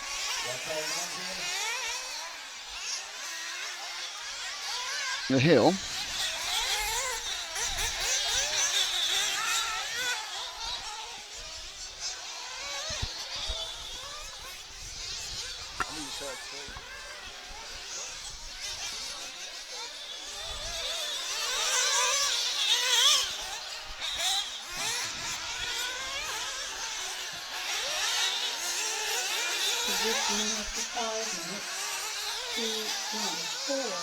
So coming up the upside down battle in, it's kind of gone slightly wrong. So Penultimate in 3 streaks through into 4th, and with a massive team here in Kuldar Ilus in the 6. So it's to do it all over again. So with Ilus in the pink and white.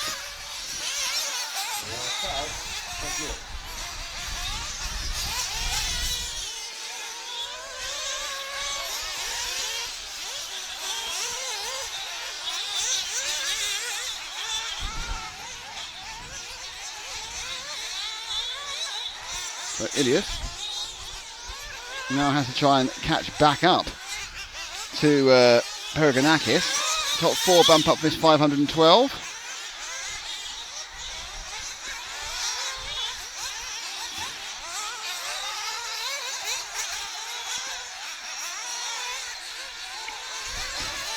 Now eventually back joining in the party again is the 5 of Marcus Risi.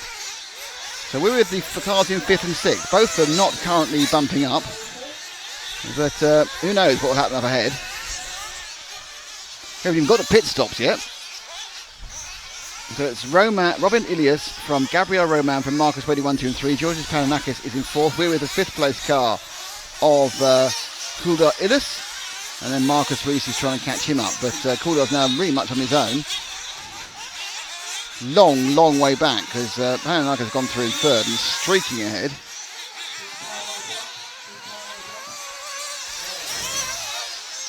The long, lonely road back as it comes over the ripple section for the number 6. We're now getting close to halfway, 7 down at this point.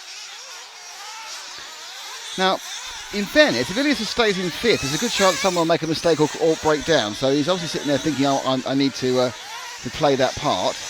In for fuel comes the 4th place man, which is, of course, Perigonakis. So Perigonakis is going, in comes our man as well. And Perigonakis is flamed out. we've got a flame at Pereganakis. He's lost most of his lead and they're right back together again in the next battle for third and fourth. Pereganakis flamed out his pit stop. They're joined again by Kumar, so we're going to wait for this to work its way through the next lap or two. I'm sure everyone's going to stop on the same 2 laps in this one, either this one or the next one. So a flurry of pit stops over the next few seconds.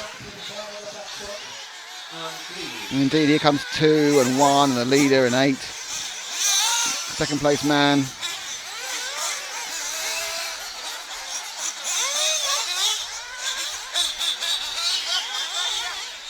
One car having a slight problem getting going again. He was second prior to that pit stop, but they'll. Oh, upside down is, I think that's Pereganakis, is it?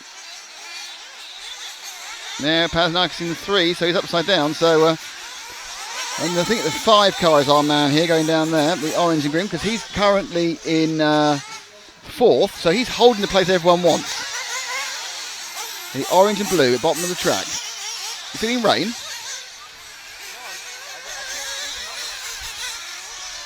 The orange and the white wheels. Behind him is the 6 of Kulda Illis.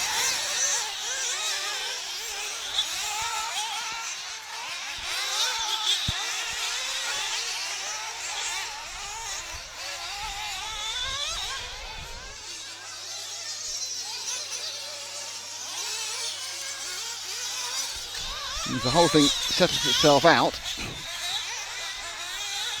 So it's Robin Ilias, the junior, who leads this from Gabriel Roman, Marcus Vendi, Marcus Risi in the 5, who we're with at the moment, just about to complete another lap, who's in 4th place. And behind him is a car that's upside down. So now behind him is the 6 machine of Kaldar Illis, the over 40. So there's a father and a son in this race. One is a junior, one is a senior.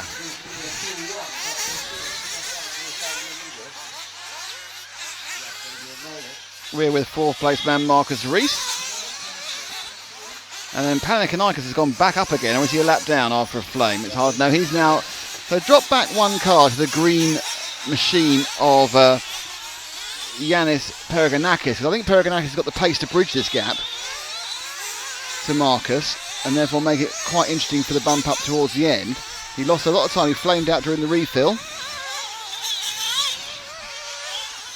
As the car falls off the side of the track, I'm not sure which side it fell off. So holding on manfully for Pereganakis is Kalda Ilias, but he is currently in, this is the 5th and 6th, we're in to catch up the 4th. Now the gap as they come round the 2nd, between the 2 of them.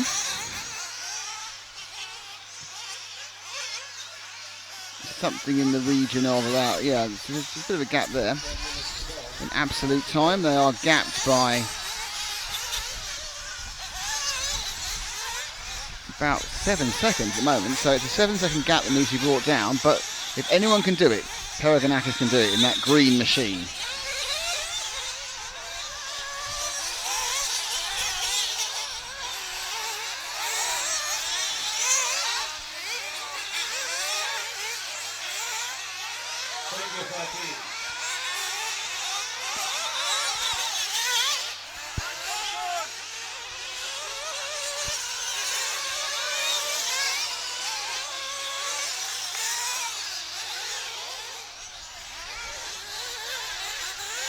So, it was 7 seconds last time. Reza did a 1 minute .94. Pereganakis a 58 seconds, so he's pulled it down by 2 seconds. And into the pits goes our man. So actually he was running long and that's straight into the position there. So he's seen the changeover and Pereganakis picks up that 4th place. A place you don't think he's going to lose and he appears to be faster than everyone else. So it's Robin Ilias from Gabriel Romani, from Marcus Vende. Marcus Risa. And then Yanis Pereganakis. Oh, Pereganakis is in 5th apparently. I thought he was in 4th. Oh no, we haven't got that. That's right. So the lap. He needs to tick the lap first before he comes to 4th. He classed 4th this time round. As the 2 of them just drop back 1. The 2 of them are battling. As they go now around the bottom of the track and they'll come back up towards the timing and scoring loop. Car 5 just got told off by the referee.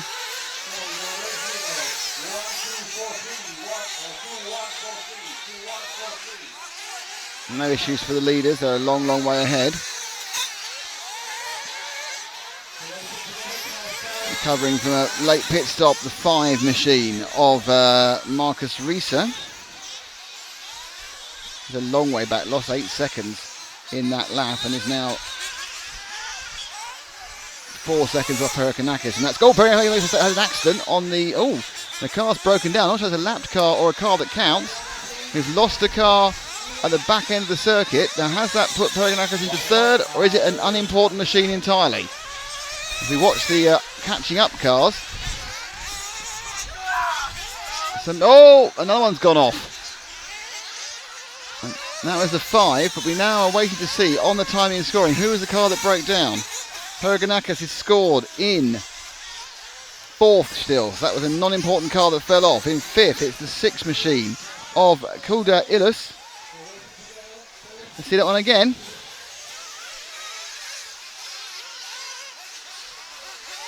Oh, that's not very good. Ooh.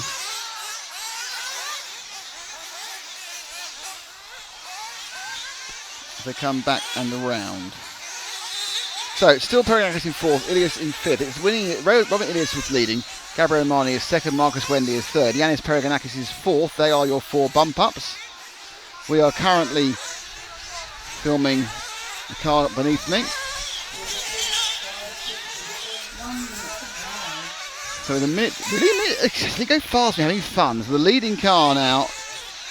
Oh, that's not very good. As 5 completely fluffs his lines on the. So 5 and 6 are together, but they're a long way down. So, barring a flaming out of one of the top 3 or 4 cars, we are seeing cars 1, 2, 3, and 4 going up, not in that order, but a big bump up for the top cars.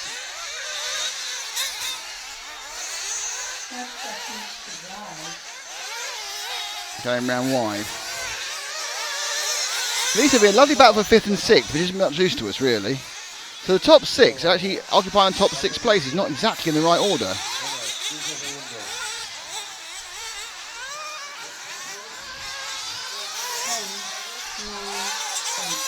So car 2's already over and is already qualified because he won't get another lap. It's all down to Perikanakis if he can get himself over the line in a couple of seconds' time.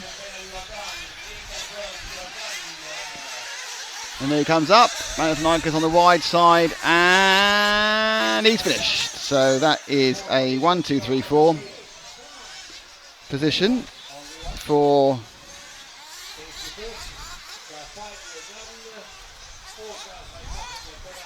So Robin Ilias is our winner and qualifier. Gabriel Romani, Marcus Wendy, Yanis Perikanakis, and Marcus is the 4th qualifier. So Marcus Wendy Perikanakis and Marcus Rieser is the unlucky one, as is also going home. Well, not going home, but no longer involved in the competition. Kulda Illis, David Ishakanayan, Kirsten Bessler, Kirill Shalid, Stephen Gilikoff, Hugo Brandon, and Uri Hoodie, Fernando Cabrera, and Santiago Perales did not actually start the race.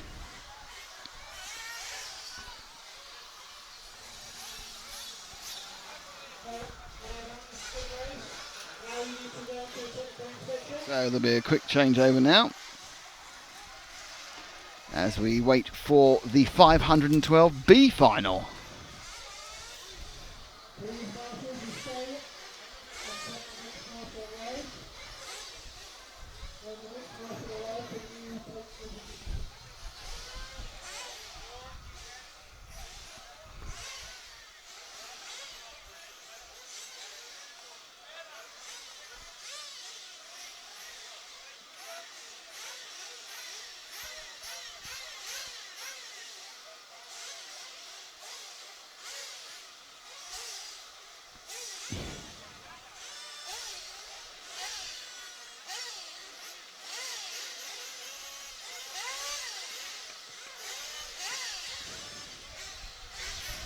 So one final down, 7 to go.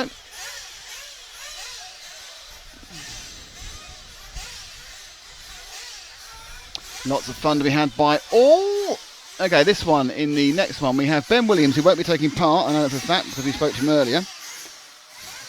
Then we have Ismail Push, Vanessa Vende, Christian Besler, Manel Pradeth, Gosha Plamadinov, Kim Einhardt, Ivan Espinez, Dirk Marcus, Marcus Grandel, Stefanos Kalamakis, Dmitry Gushenko, and Joel Johansson.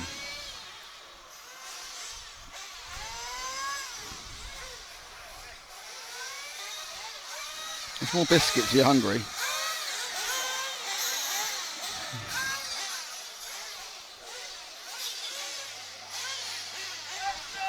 So they were about to release for their 2 or 3 minutes of a practice.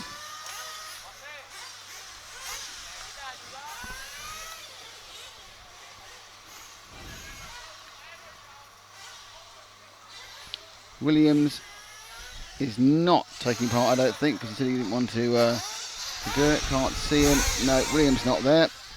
So it's Ishmael Push, Vanessa Vende, Christian Besler. So we're cursing the last one, Christian this one. Mayer Pradeth, Gosha Plamanidov, Kim Einhardt, Ivan Espinez, Dirks Marcus, Marcus Grandel, Stefanos Kalamakis, Dmitry Gushenko, Joel Johansson are your runners and riders for this one. Arthur Racing, have you got a timetable tomorrow? I can't find any. That's for the time they haven't printed. Here's the timetable. I'll read the timetable. Tomorrow's timetable is we start tomorrow at 9 o'clock. Yay! With the 1:32 finals. The 1:16 start at 10, the 1:08 start at 11, and the 1/4 start at 12. All 20 minutes. There's then a break until from 1 o'clock until I think 1:45 before the semi-final start, or the semi-final practice and the semi-final start at 1:45 and 2:15. Then there's the 40 plus final at 3, the junior A at 3:30, and then the main final starts at 4 o'clock. Those are all local time. For some reason they haven't published a timetable at any point, so this is as we at the moment. So we start at 9, we run consistently all the way through till about 1, so we've got to 1 o'clock. And then we have a little break, then we have the 2 semi-finals at 1:45 and 2:15, and then we have at 3 o'clock the 40 plus final, at 3:30 the junior final, and the main final is at 4 currently, and programmed for 45 minutes. And if you're in the UK, you take an hour away from all those. It's an hour earlier for all those. My guess is the A final go off about 10 past, because normally it runs a few minutes late because of the Volderol that goes around it. So you can hear the engines and the warm-up.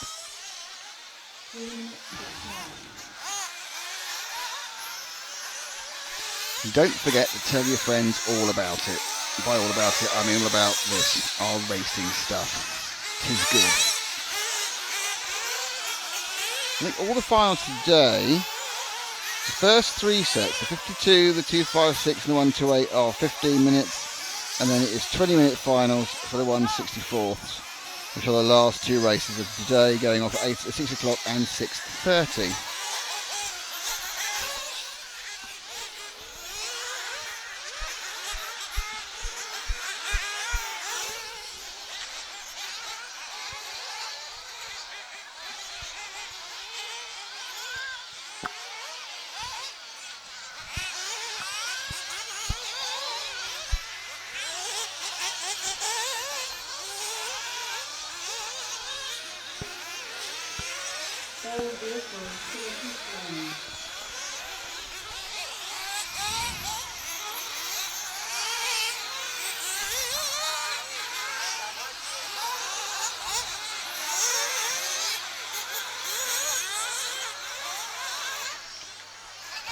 So they're just coming to the end of the warm-up section for this one. Sticking reasonably to the time schedule at the moment. 30 seconds to go.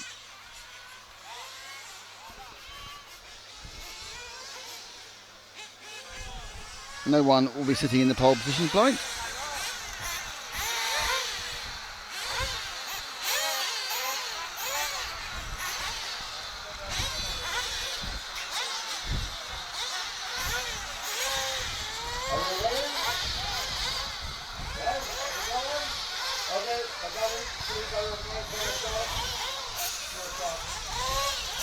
everyone comes out now to place the cars. The pole position will be empty. Ben Williams not taking part. So, second on the grid is Ishmael Push. Vanessa Vendy is third. Christian Bessler is fourth.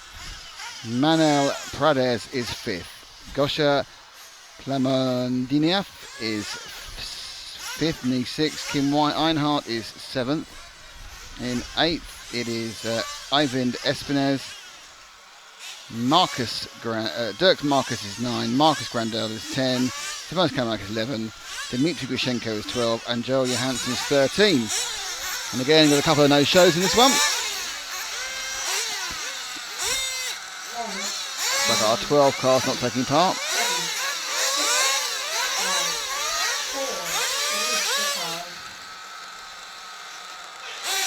In a way, they scream into the first corner through the TKR kink and now into the X-Ray switchback.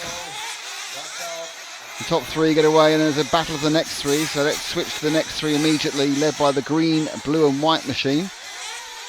That's the fourth place man at the moment. Just going to the bottom now and turning left at the bottom of the track.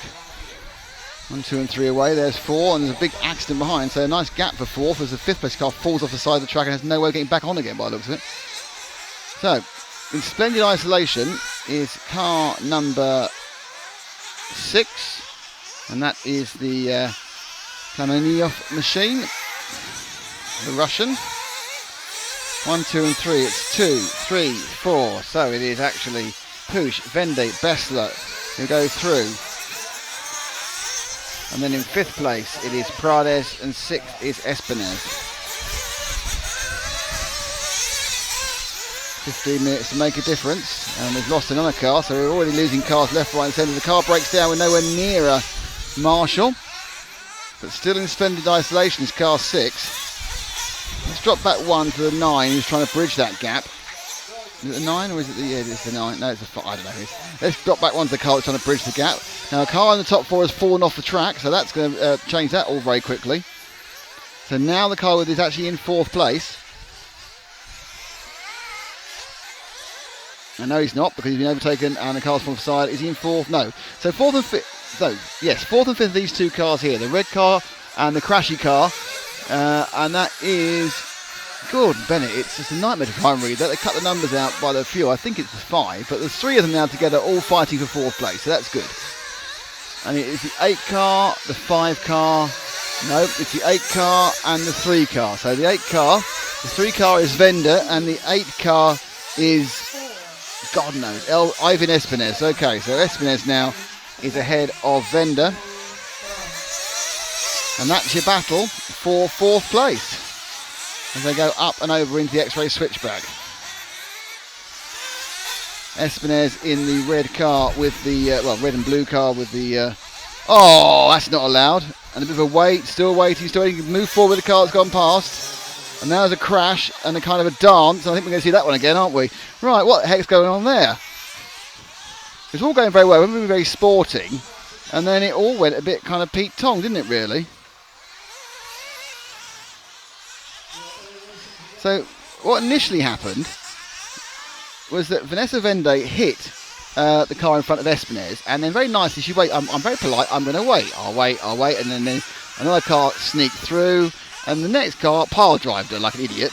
And then it didn't get any better because the marshal didn't help anything at all by not really doing a very good marshalling position there. And the R2 just kind of stuck. And he's a bit confused, really. Hey-ho. Back on again. So the net with that is that Kim Einhardt now is in 4th and Espinez in 5th. So car 7 is our 4th place car. And that's the car just going now through the switchback. So pick that car up. That's Einhardt, the German lady driver. She is in 4th. In 5th, it's... Espinez is a long way back, so she's in 4th. Already the top 4 are massively spread out, due mainly to questionable driving techniques. The car down there hasn't got any numbers on, which doesn't help.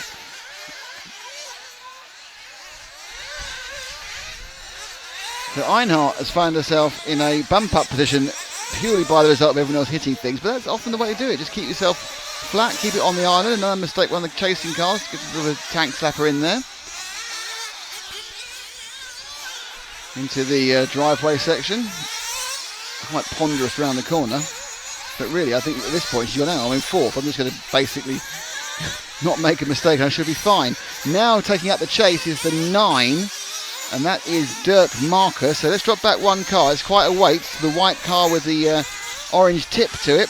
There he goes over the lead. Now that is Dirk's Marcus. Could be Marcus Dirks. I think you're right. I think you're absolutely right. They got the name around the wrong way. It's Marcus Dirks. And someone's upside down. Is that Einhart? Yes, it is. So that big lead's gone. So Einhart and Dirks absolutely together in the battle of fourth place, and we are 5 minutes down, almost 10 to go. And that's another. Oh, that was impressive. Well done, love. Sorry, that sounded very condescending. Well done, Miss Einhart. I'm sorry about that.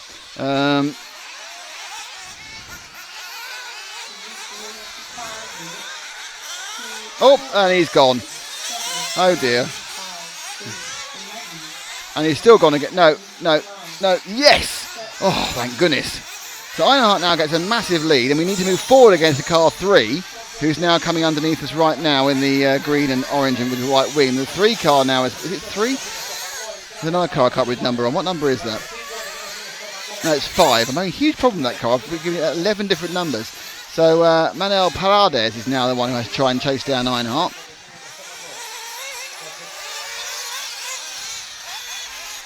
He goes down the roller coaster section. Just so you know, it is still Ismail Push leading, Christian Bezler second, and Gosha Paminidov in third. And this is the battle for fourth. Bezler having a better lap this time. And I think actually Bezler's now, sorry, Einhart now has had a better lap, and she's actually just moved past Paminidov. Let's go to repeat. Let's see what's going on here. I thought you put your hand up for replay. Oh, sorry. You went like that. Anyway, it doesn't matter. So across the line again, we are with the 5 machine of Manuel Paredes, which is still running in 5th. There's a battle for 3rd and 4th between Einhart and Hamadinov. And in comes... No, got to stop go for the 5. Well, that's bad news for him. He's now going to be gobbled up by the 9 of... Marcus Dirk, sorry. The only problem with this is that the actual gap now between the 3rd and the 4th is monumental as they go down the back straight. And they've got to stop for fuel again soon. And he's off the track. Coming now into the window, we are 7 down, 8 to go. So you'll stop this lap or the next one, depending where you are on the track. Still a few problems and lost the car. No, upside down wasn't lost. It's fine. And in comes some fuel stops at the beginning to start.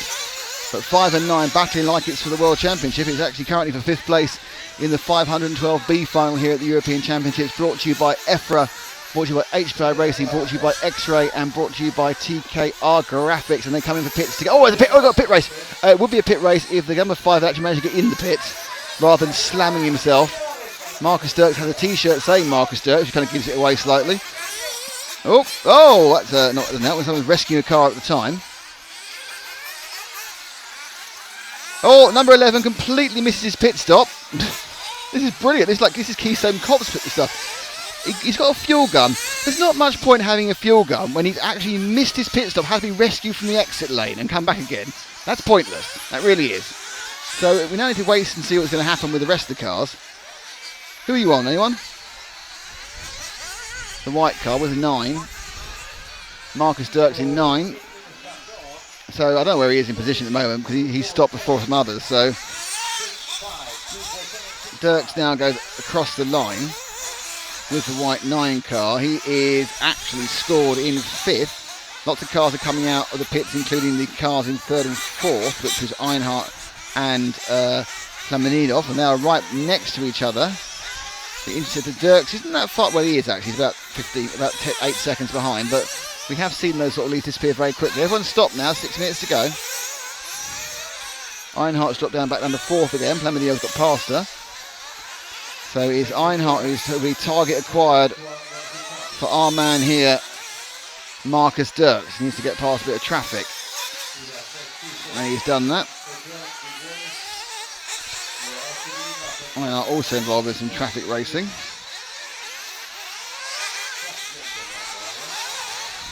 So across the line, after 9 minutes 70, Ishmael Pooch is leading. He's got a, according to this, he's got a 27-second lead over Christian Bezer, which makes me think he's not stopped for fuel yet. Then you've got Gosha Plamedov in third, Kim Einart in fourth, and Marcus Dirks in fifth. About 7 seconds back from the position he needs to be in. So this is the man with those yellow wheels and the white top to his body shell, Marcus Dirks, who really doesn't want to do that because he's trying to catch up from the people ahead of him.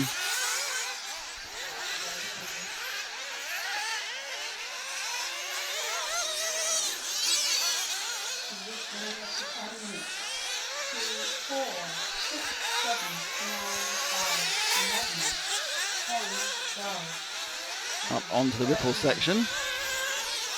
I can tell him that Dirks, and the good news for Dirks is Plaminidov has made a mistake in the last lap, so Einhart moves back up to third. Plaminidov has done a 1:04. So what sort of gain will that see for Dirks? He's a 58, so he's, oh no, a minute, so he's gained 4 seconds in that lap. And he's now a massive 6 seconds back. So he's got 6 seconds to make up, and he's got about 4 laps to make it up in, perhaps 5 at the outside. Still up front, it is Ismail Christian Besler, and Kim Einhart now happily in third, ahead of Plaminidov, who's made a slight mistake in the last lap. And our man Marcus needs to catch her up. Or catch him up, and then he needs to catch her up, and then they can all fight it out. But at the moment, relatively good life, but oh, that's bad luck. Picking up someone else's accident. Now down the hill, but that's going to cost them some time. So they actually cross now. That's all the way up here, and all the way down there is the distance. If you want to gather a distance in time, it is a time distance of 7 seconds now, or 6.4, and there's a problem now. Upside down the fourth place. Oh, and then suddenly the fourth place guy died, and now the fifth place guy has actually died at the same time in a stunning piece of ridiculousness that really means now I think the car 5's come through that position. So it is, it's Manuel Prades. You need to pick up the car there, going round the switchback and down the hill. So Prades now picks up 4th after a mistake by Plaminidov was echoed by a mistake by his chaser, which has left Prades through. Another car is flamed. Now I'm not sure these are the cars in the first 3 positions. I don't know. We won't tell for a while. The car having a nightmare up there. The car dies. So it is. But Einhart now picks up 3rd. Is Plaminidov still in 4th in the 6th car? And now the 5 is visibly close to the 6. So the 5's gap to the 6. So the gap that is Michael Prades is, after an 8-second gain there, is just 3 seconds. It's actually about 2.8 seconds. So he has got a chance. It's the length of the straight. And we have a race on now with about 2 minutes to go. And you can see him almost in the same frame as the green and blue machine of Plaminidov is trying to hold off Prades. So it's Russia v Spain. I'm not sure that's happened before, but Eurovision Song Contest sometime? Not sure.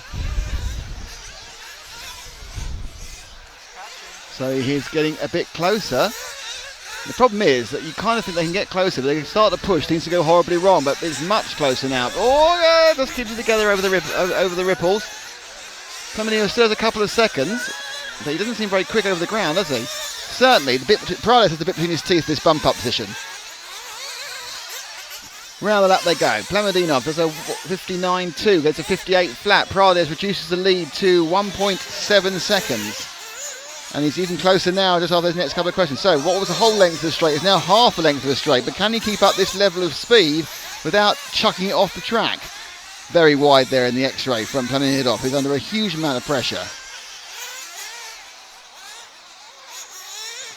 Car 2 is back there as well. I think the car 2 is about to lap them. So the car 2 behind them is about to lap the entire field, which in a track this big. Oh, we lost a bit. Now this is the leader about to lap them. So he has to let him go. So that's the orange car is a lap ahead of 5th place, but that's given a huge advantage to the Russian, who now has a very comfortable lead, going for both an accident and getting through. We're down to 46 seconds, so it's this lap and one more. So let's move to Plamadinov, because unless he makes a mistake, it's not going to change. So he's just running down here in the green and blue car into the garage section, driveway section. So this is the last lap. And Plamadinov needs to make a mistake, or he will be through in 4th place. He got close, and then it wasn't. He's actually gaining quite quickly on Vende as well. Another error from our chasing car means there's really no chance unless... I mean, Plamadinov now can basically shut it off and coast down because he's so far ahead in 4th place. So it's a bump up for Reinhardt. It's a bump up, it looks like, for Plamadinov. It's definitely a bump up for Ismail Puig, and a bump up for Christian Besler. So there are your people you'll be seeing in the 2.56. And you have to say that Ismail Puig is so much faster than anyone else in this race that he's got to be a bit of a shoe-in, I would think, for a really good chance of a bump up from the 2.56 as well. And you're a lap quicker, and people are finishing 4th, and that is the order. So Puig wins it.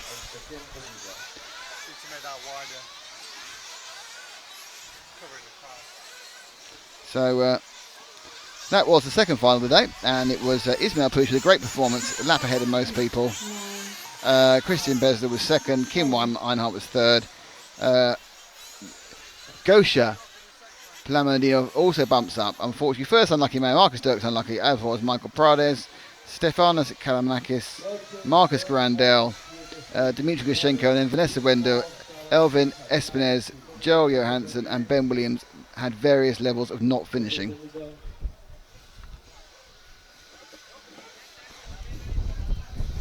And the engines are already running for the 2.56A final. We've done the pit walk, Danny. You've missed the pit walk, Danny. We've done it. Hello, Tiago Alasago.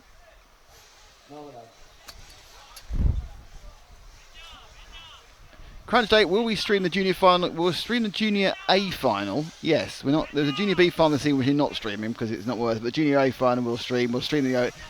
We'll still have it on camera. I'm pretty sure we'll commentate on the junior final. I'm not sure we'll commentate on the senior final, but because we do need some rest during that day. But it will be on the cameras and you'll be able to see it, and it will be on the timing as well. So sort of a halfway house of streaming.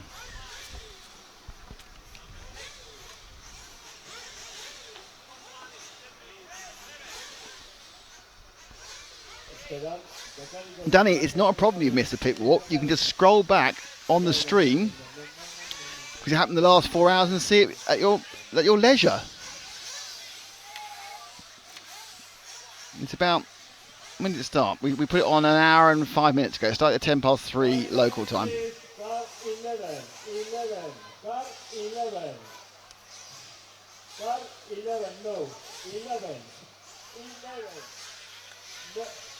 11, this is 10.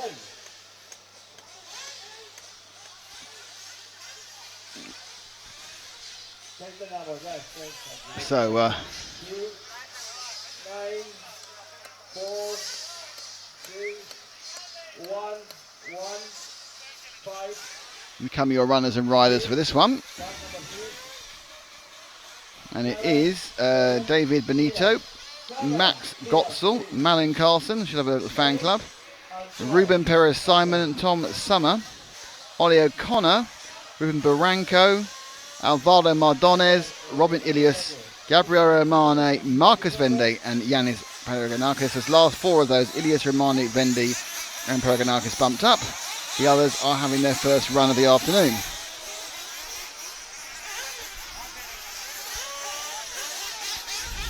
Which is nice.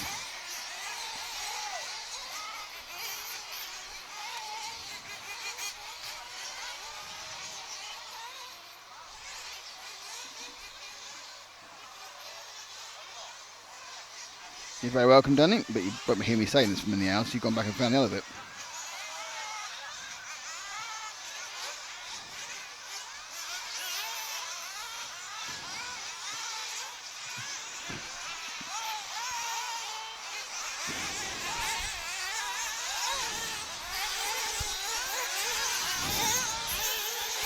So I don't know whether there's much of an advantage of having been out already because the track hasn't really changed in qualifying. Sometimes there's a massive advantage with a changing track going out early. Here, I'm really not so sure, if I'm honest.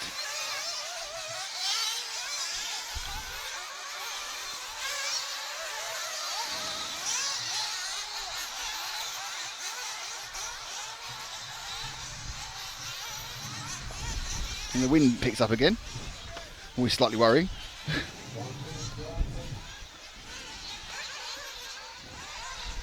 We've got a lot more stuff to hang on to today, including a bag. Sure, it'll be a temporary bit of wind. Just temporary wind. I've got temporary wind.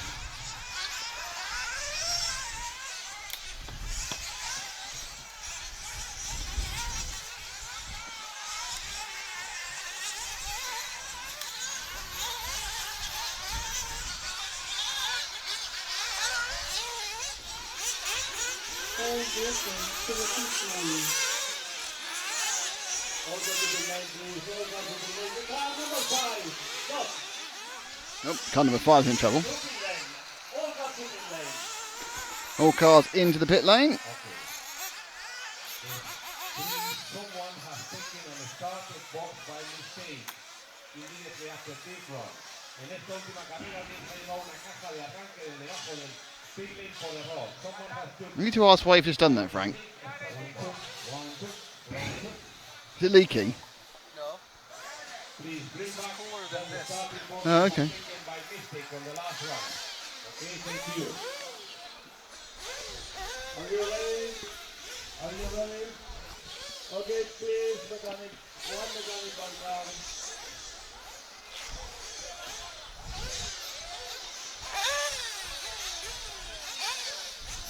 Out they all come. Benito, Gotzel, Malin Carlson, Ruben Perez, Tom Summer, Ollie O'Connor, Ruben Barranco, Alvaro Mordones, Robin Ilias, Gabriel Romani, Marcus Vende, Giannis Pereganakis, and this is the 256A final.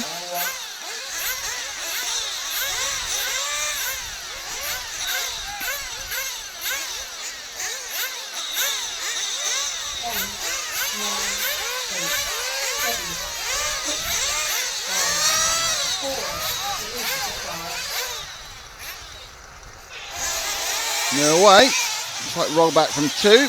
Max Gotzel, but they all got away reasonably clear. Slight problem back in the top 4. And the first 4 are pretty happy.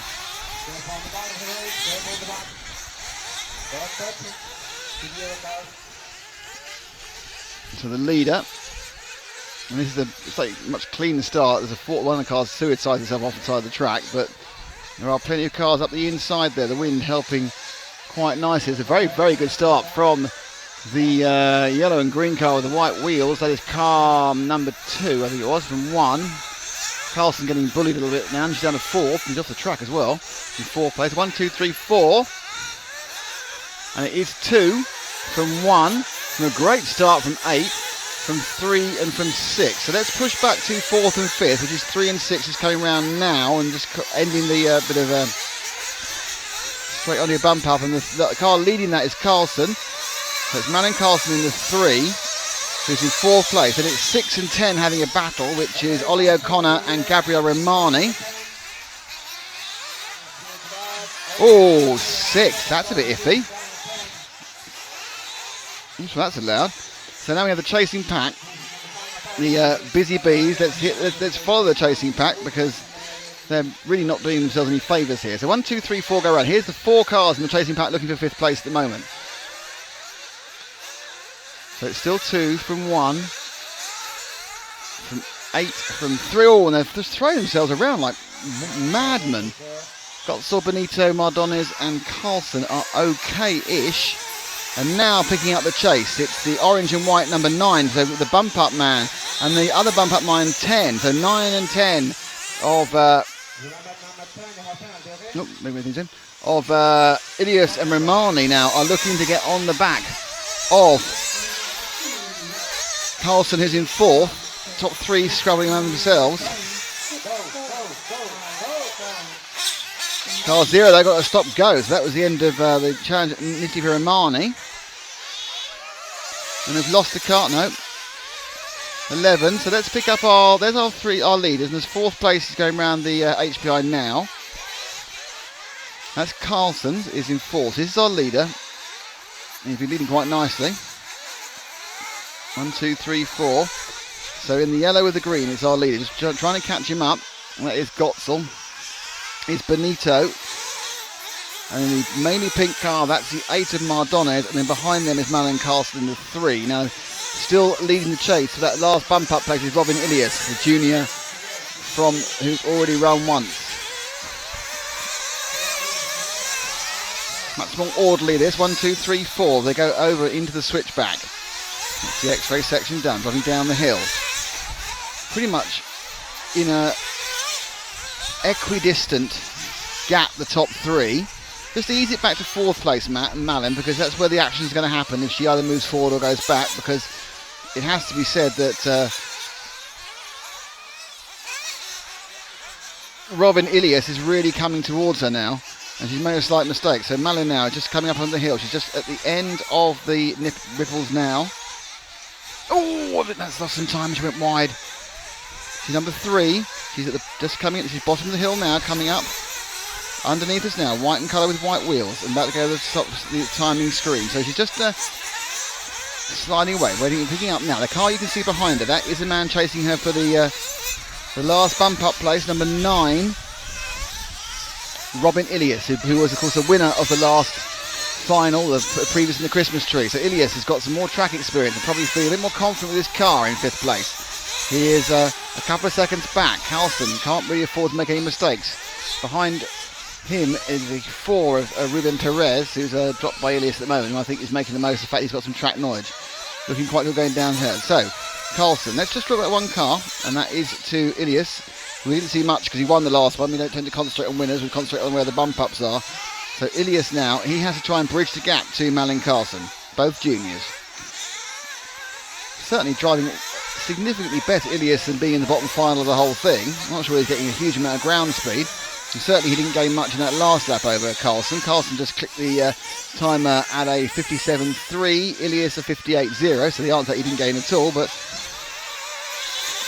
you know, there's no mugs here as Carlson begins to move it 38, but this is now almost more looking like a battle for 5th and 6th rather than 4th and 5th, but with 5 minutes down, there's 10 to go, we are getting into the area where we'll start seeing pit stops, not this lap but the next one.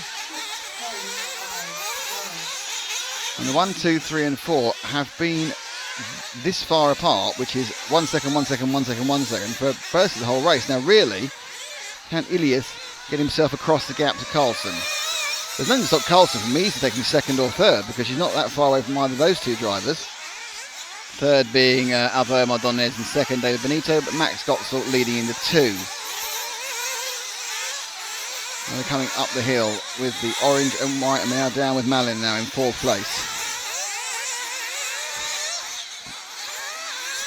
For herself a bit of no... Oh, now that's a problem. Oh, she got it down the wheels, but suddenly, as you can see, that little mini mistake, and right on her is Ilias now. Ilias just behind, so that multicoloured car with a kind of flash of pink and the white wheels is Malin Carlson. Let's see that one again. Comes out all right there, then as she comes down, just gets the... No, it's a takeoff she got wrong.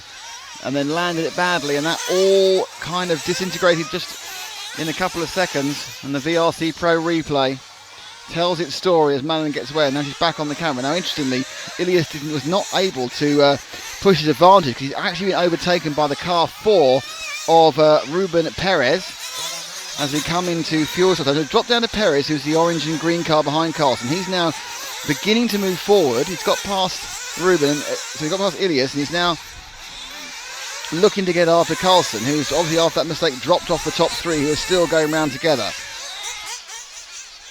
So 6.5 minutes gone, the first of the leaders goes in for fuel.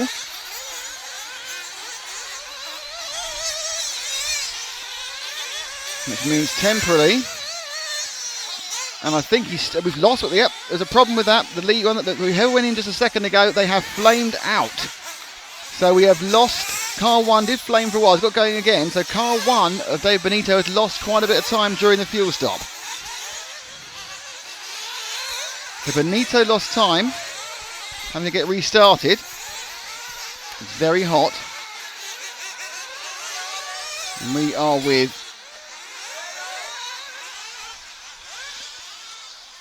the car coming down the hill now, which is the 4 machine. Now, actually, at the moment, what they don't know is they're both in the bump-up slots. We need to make the final disappear. The final, you need to make the pit disappear. That's a 4 wheel. Wasn't the best way going round there for Ruben Perez. Robin Ilias now really needs to start pushing because he's back in with a chance. But I think that the car 1 certainly hasn't helped himself and may actually have eliminated himself from the whole thing. In comes Carlson. Oh, a big wheelie as she hits up. Picked up by her mum and also now the other car behind. Nope. Oh, and Carlson's flamed as well. Keeping these cars running this hot weather is very difficult. Back running again. Lost about 5 seconds. Carlson now on the way out. Flamed. It's been a quite common thing. It seems these cars are running very hot and keeping them running during the pit stop is difficult. So we now have to wait to see what this has meant. She's still ahead of car 4. So he obviously never clean pit stop either. But what that actually means in regards to the overall timing, I don't know. Because of that 4 cars were together, we lost the problem to number 1. So start going across the line for this lap now. And it's 2 from 8. So it is Max Gottsel from Alvaro Mardones are leading. We're still with Carlson. Now next over is the 1. So he lost some time but not that much. And interesting now into 4th has gone 9. So Ilias is 9. So that's Carlson now has 5th after that. But with 3rd and 4th right ahead of her. The 3rd of Dave Benito. That's the sort of Reddy Brown. Oh, no, it's a chance. Now she moves into 4th place. That's her picking up the position. Carlson now moves into 4th again because it was a mistake by Robin Ilias. He feels over. Let's watch Ilias' mistake on the VRC Pro replay. He comes up, he's off the front of the screen there, rolls off the thing, and there's Carlson going past in and picking up 4th again. And oh no, she's made a mistake as well. She's gone backwards, and that means she's dropped back behind. Oh, and they've come together. And is that the 4 that's gone past them now? So I think it's now the 4 of Ruben Perez who picks up the 4th place in the final bump-up slot. So this is the battle. Perez now coming over the ripples, and it's Carlson who's got to chase him now.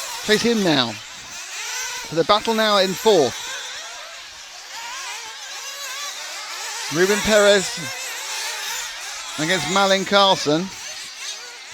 You can see the gap on the screen. It's that far. It's about a corner and a half.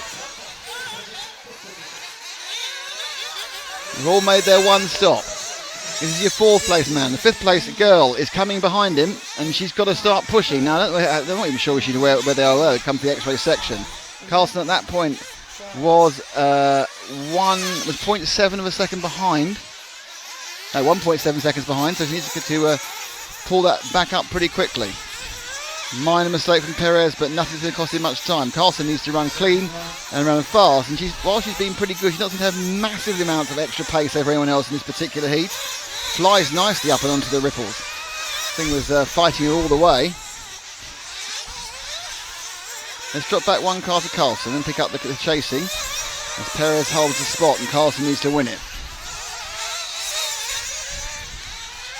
Pretty much equidistant on that lap. Carlson was a 57.5.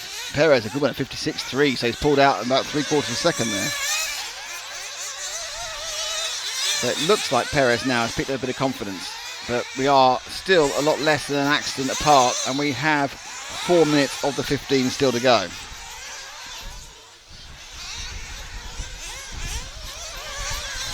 .256A final here at the 1/8 European Championship, brought to you by EFRA and our friends at HPI Racing. It's HPI Friday, hashtag HPI Friday, X-Ray and TKR Graphics. We're looking at Malin Carlson in 5th place, desperately trying to catch up. Ruben Perez in 4th, who is tantalisingly close, yet still out of reach, about 2 seconds up. I don't think there's been any loss so far. I think if anything, Carlson's had a tiny gain on this lap, but not enough when you've only got 3 laps to go. And Carlson did indeed pick up 2/10 on that one. But she needs to pick up 2 seconds. Into the TKR King. Nicely done there. Absolutely got that perfect. The gentlest kiss on the right hand side, but then slightly missed the apex on the X-ray switchback. Just remind you that Malin is just 10 years old, so whatever happens, she's doing pretty well.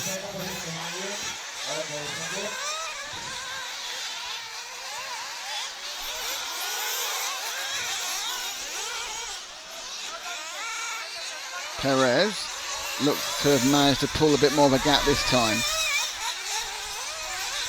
Not going to trouble the guys ahead of them, because the guys ahead of them are, again, 2 or 3 seconds. So without a mechanical issue, it's looking Perez, superb lap there for this level of the meeting. 55.9 against a 57.3 for Carlson. Carlson can't do much about that. Now, but it's all back up in the air again, because the car 1's coming in either for another fuel stop or a stop. So that now is 3rd, 4th and 5th together. So the car 1 of Dave Benito had to take an extra stop for some reason. I wasn't sure if it was a stop or go or a fuel stop. We weren't really watching him, thought he was away and gone.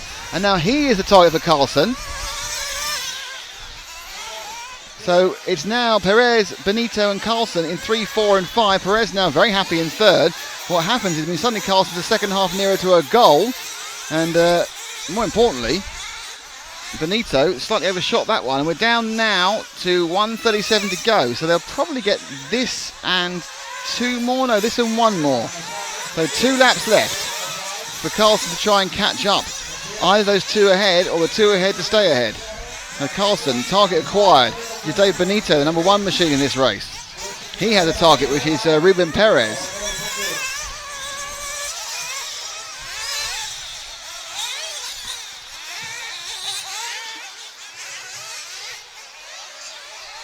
So we're with the middle car, still currently qualifying. That is the 1 machine of David Benito.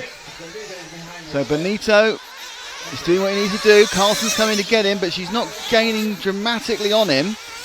They're really very much evenly matched, as they have been throughout this whole race, actually. There's been no one who's looked particularly massively quick or massively slow, but I suppose we're now in the meat of the races. The bottom few have gone, and we're now in the meat of the races. And now, nice little game from Malin. She's got 1 lap to go. Oh, Perez has made a mistake. He hit the other. Now there's a chance to go. She's gone through the 3rd. She's gone through into 3rd. What happened there? We must see that one again, but we'll carry on going. We'll save that one to the end of the race, because we're on the last lap now.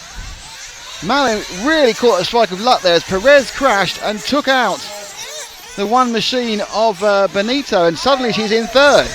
4th place is Perez and 5th place is Benito. So sometimes you get lucky. She got lucky. She also literally threaded the eye of the needle to get through the 2 of them.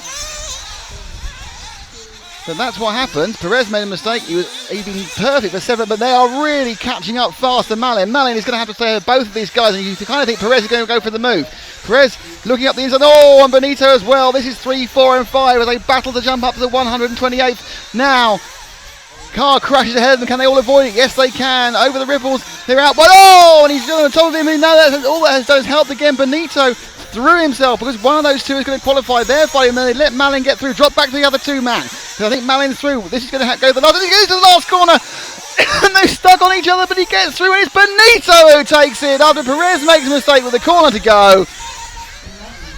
Malin qualifies as well. Alvaro Mardones from Max Gotzel, Malin Carlson and Dave Benito all happened last night. Let's watch what happened about a lap back when Perez really blew his chances. As he comes through now, he's crashing off camera, and then what happens is suddenly bang goes Benito, and straight through the middle goes Carlson. That's a bit of luck. He actually got out of the way. That's just luck. That is luck and nothing more. And through he goes, and Carlson takes it nicely. So Malin goes up, but great run from Alvaro Mardones. We didn't see him or Max Scott, so they just gone away. But a nice bit of excitement there at the end, which is what we like to see. That's why we. People say, why do you concentrate on the 4th and 5th and not the winners? Because the winners aren't interesting in this race. It's all about the bump ups. It's all about who can make it up. So now we are just a few seconds after that one. A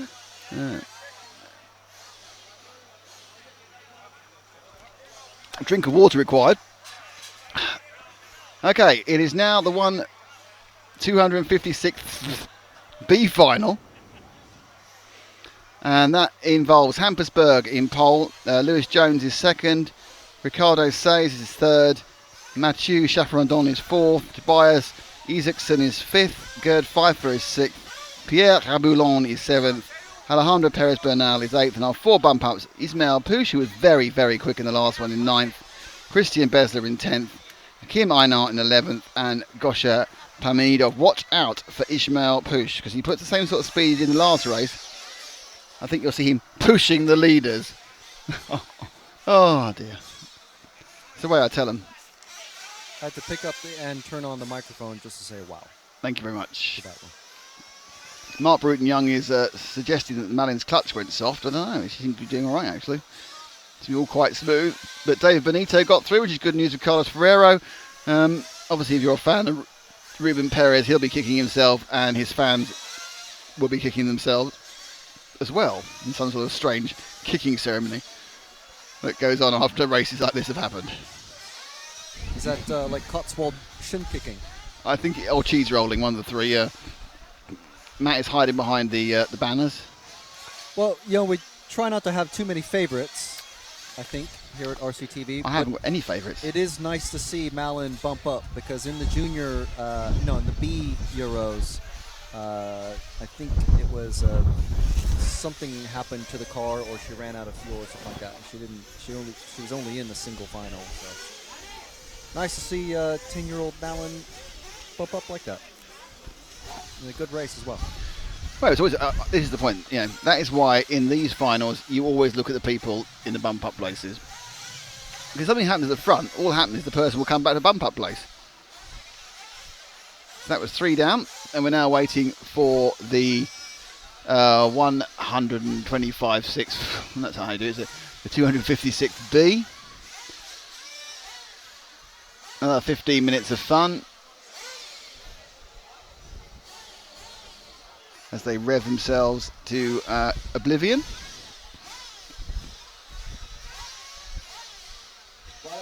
Rubali 98 is asking me things in Spanish. I'm really sorry I can't read Spanish. If I could, basically, if you are Spanish, can you answer whatever Rubali 98 is saying? Because I don't know. So there's now a warm-up for 3 minutes, or at least 2 minutes, because they have to go over and walk across. And chance for the people who haven't been out for a while to get a bit of a run. Interesting thing about that last race was no one double bumped. Normally you get a few double bumpers. I've got my money here on Ismael Puig, the Spaniard, the junior. I am saying I think Ismael is going to be able to get quite a long way away. If I didn't know better, I would say that this microphone has changed. See? Could be, yeah.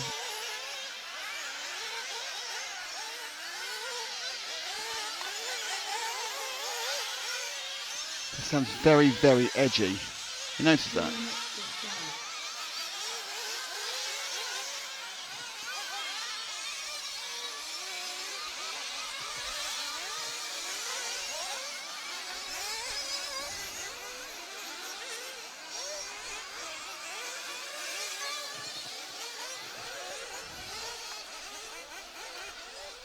No, okay.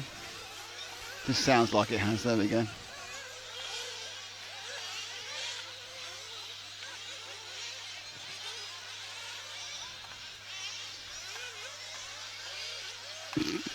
Now try and close Windows with the world's least accurate mouse.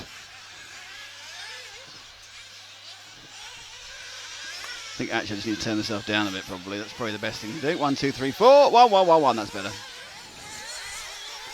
A little bit over modding. Certainly I got excited, so let's try and avoid that from now on.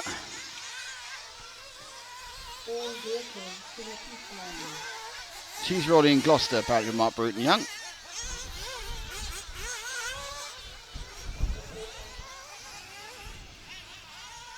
What final is Jamie Clancy in? I genuinely don't know. I don't think he's today though.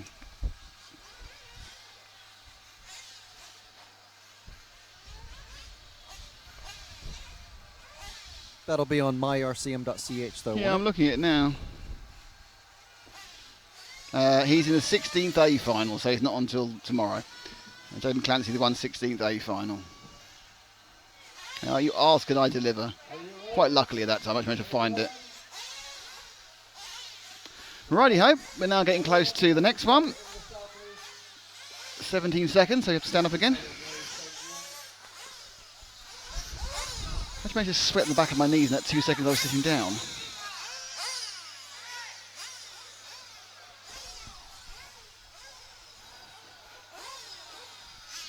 And it's right, there's no more noise, Lodden. Play back, finish a bit walk, but thank you, Danny. That's nice. You've come back in time. You missed a really good final, actually. in the last one, but we are back with another 15 minutes. 256B. We have a no-show in position number 7, so Pierre Raboulin is not taking place not taking the start, and he may have another issue. And they're down. So 11 at the start this one. Watch out for car 9, my tip for the top.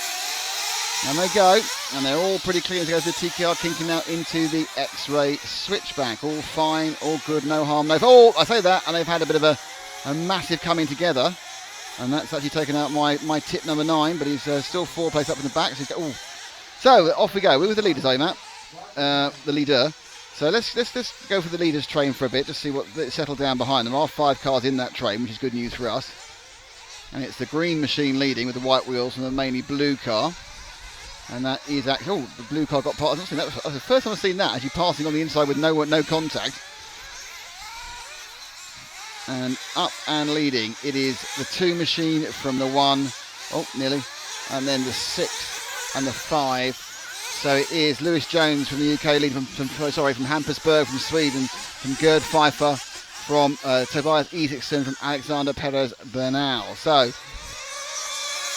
nice start for Lewis Jones, and they've all gone through. And let's move this now down back to the 4th, 5th battle, which is the car that's landing right now. It's the car 3, I think it is. No, I'm completely wrong. It's car 6. But they are now separated off, as you can see, the second batch, 4, 5, 6. They're coming down. 4, 6 has gone wrong. So it's now. That's all changed again because there's been massive accidents. It's now 1, 2, 3, 4 on the bottom end. So just pick up the 4th place man, the last of those 4 cars, as they now go up the hill onto the patio. So it's still leading is car number 1 from, I think 6 has got in there now. So I think 2 bounced out. So important information, it is 1.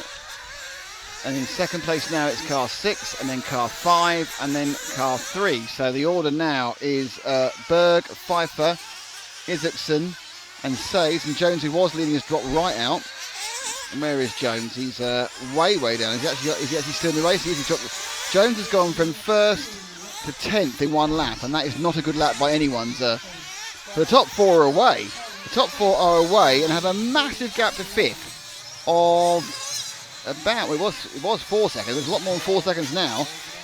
There's no end of rowing between the people behind. But the top 4 are together in a really nice professional-looking race train, and the 4th has dropped off that. So we might as well stay with them for a while because they're actually going round. It's 5th and 6th. 6 has blew itself up. There's a lot of accidents behind them, put it that way.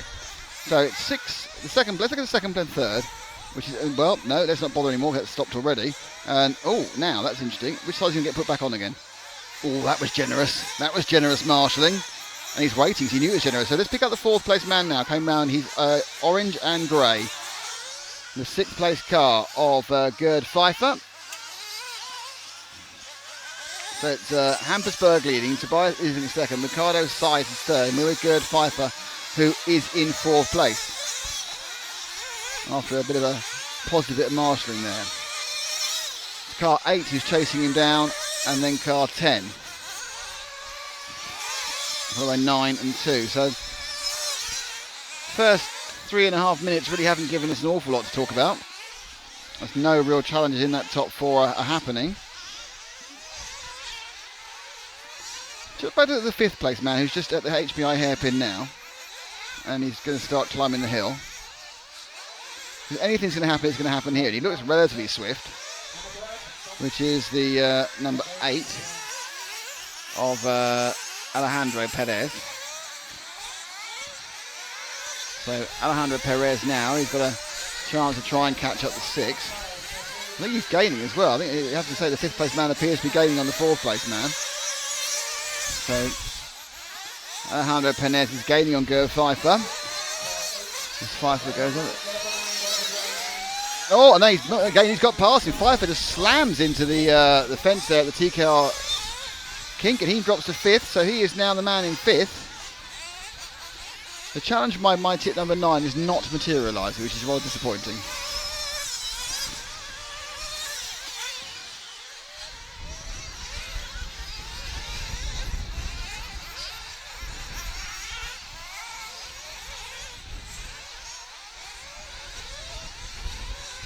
down. Oh dear, no, whoops. Okay, reverse then. So another mistake from Pfeiffer. It just extends the gap that Perez has.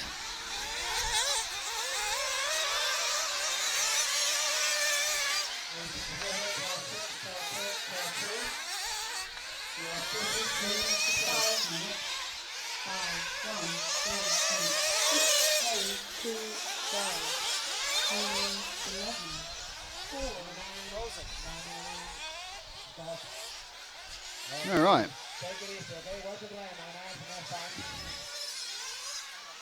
Pfeiffer showing in second still in the timing. Okay, the timing's not doing what it was. Hold on, let me see if I can restart it.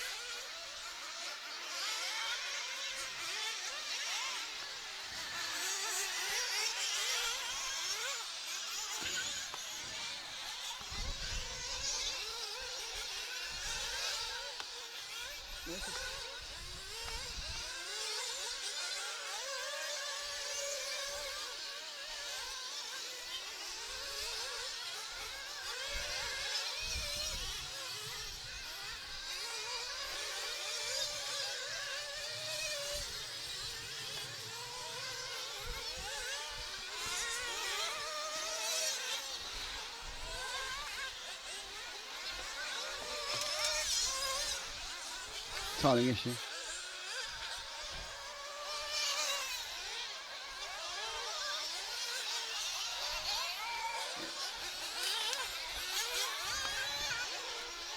Frank, do you want to go on the camera?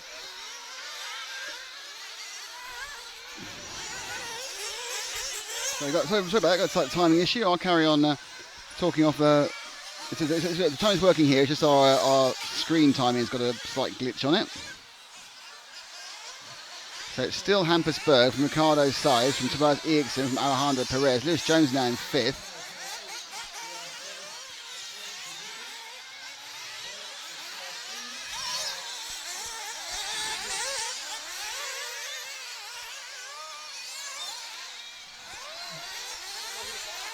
So let's see if we can find car 2 of Lewis Jones, who's currently, I think he's actually up there about to go down the roller coaster. He's in 5th at the moment.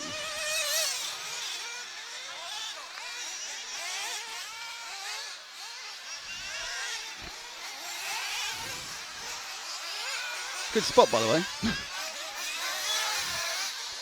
So, there's Jones, currently running in 5th place. So he just hopped past the 8. I don't know if that was any good to him.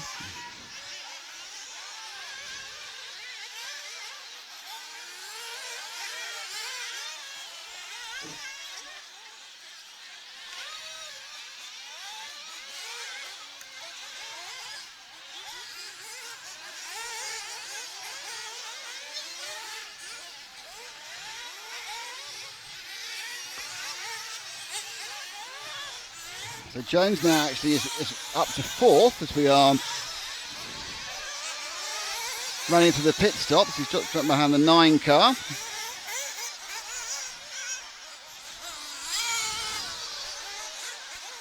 So we need to watch these couple of laps to ease themselves out as a car crashes in front of him down the bottom there.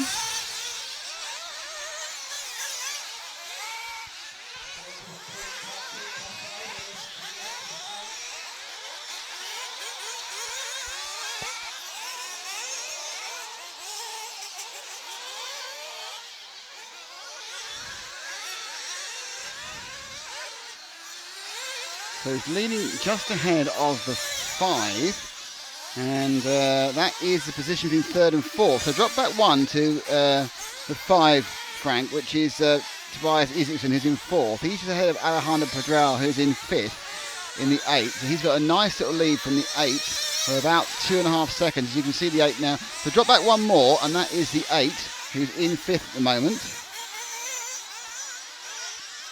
Alejandro Perez-Bernal. Still leading is Hampus Berg. Ricardo Sainz is 2nd. Lewis is now comfortably back up to 3rd again. The race race in most positions. 5 minutes and a half to go. And it's all gone wrong because there's been a off-the-track incident for our chaser. Unfortunately, he's the chaser. And was balanced on the sprinkler for a bit, but which is a bit of a feat in itself, I'm honest. So the 8 there drops further back. Oh no, because the person he's trying to catch up to made a huge slam, and is it being Marsh himself now going to be very, very close together. That's the 6, the 5, the 6, and the 8. Is it the 6 who's moved through? It is. So now Gerd Pfeiffer's back up to 5th behind Tobias Isaacson, and these two are together. That is the battle. The orange at the front is Isaacson, and behind is Gerd Pfeiffer with the orange into grey. So the more reddish looking car, the more grey back is Pfeiffer. The more overly orange machine is that of Isaacson.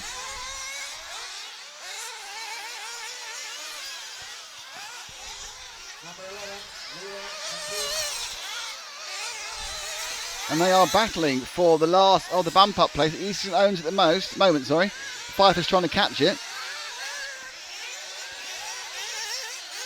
A couple of broken cars out there now. There's a complete suspension failure on one of them, and just need to get out of the way, and it is. Pfeiffer's not really doing an awful lot, and he's going to get overtaken very quickly from 5th. He's going to drop down to 6th. Drop that wall, wouldn't you? Yeah. And it looks like the car that's coming through is the 5, but he's just literally driving like a madman. He's going to drop back into 6th now. So Pfeiffer's in 4th. Perez Bernal's 5th. So it's Pfeiffer's now got back into 4th. 5th is the 8 machine of Perez. So it's Pfeiffer from Perez from Isaacson for 4, 5 and 6. And they're all together with 3 minutes 40 to go.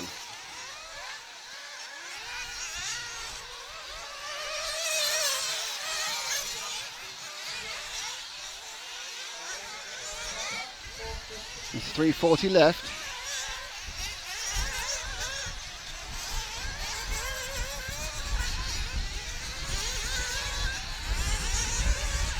Oh, well, that double flip for 5 didn't help. So it's still 5 for leading the 6. He's got Perez behind him.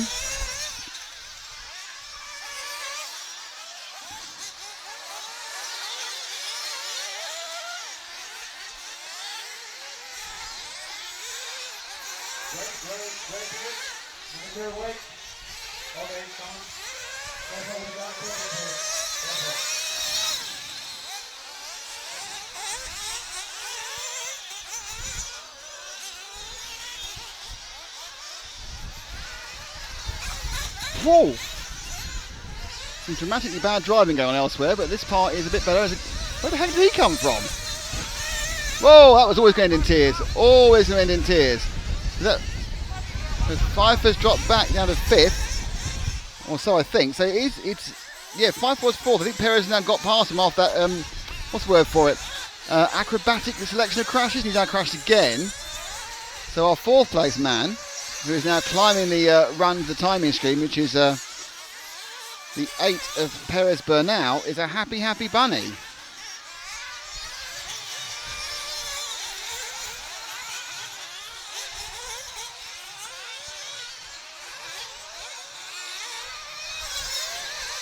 Still leading, Hampersburg. Ricardo Sainz 2nd, Lewis Jones 3rd. We had Alejandro Perez Bernal in 4th place in the 8 car, just coming down the loop before he turns left and will go down the roller coaster.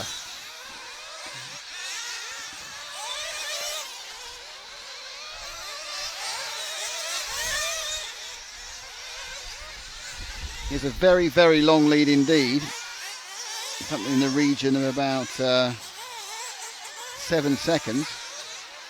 And the chasing pack has 1 minute 24 to make it up, so this lap and one more. Possibly only 2 more, but the car chasing's just fallen off the track. So this one, it looks like it's going to end in a bit of a damp squib, I'm afraid. Unlike the exciting one last time, as the lead now for Perez Bernal is about to go through the absolute roof because of an accident by car 5 who was chasing him, and it's now 11 seconds.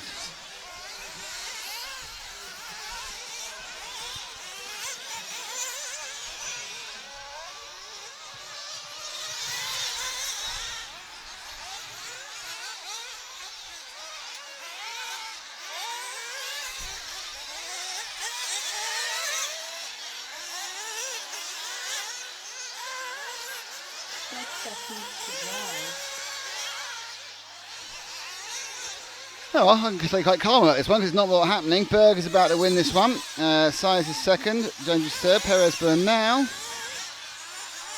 I don't think Isaacson actually is going to cross the line as that's our fourth place man now.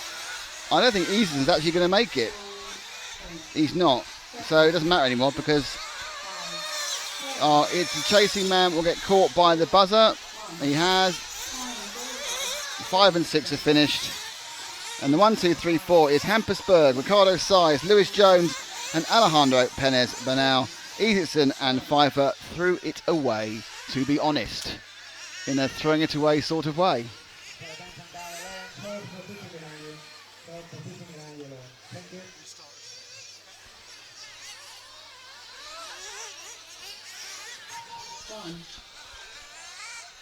So it just comes to the end. Berg just finishing his time. He's won that quite easily. Well done to Hampus Berg. My tip for the top, Ismail Pouche, let me down completely, and they were 7th. Got very personally let down by Ismail. Can't believe he's done that. Shocking.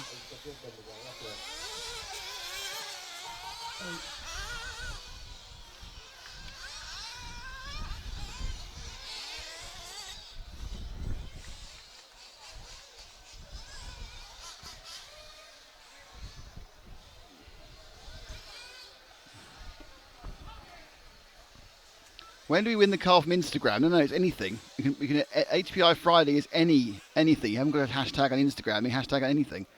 When do we win the car? Well, the winner should be announced tomorrow during RC Racing TV birthday day. That's what I'm hoping anyway. RCTV birthday day. But we're going to have to make sure we don't lose the people we want to talk about. And we need to check all the other sources. But someone is going to win a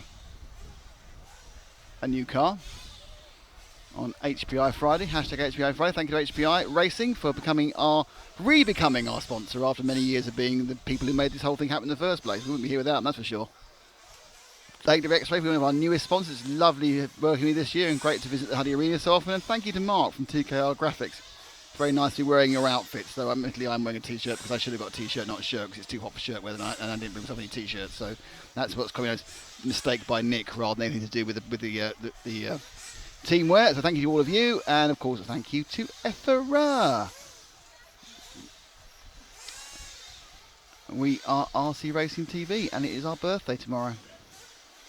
We are 10.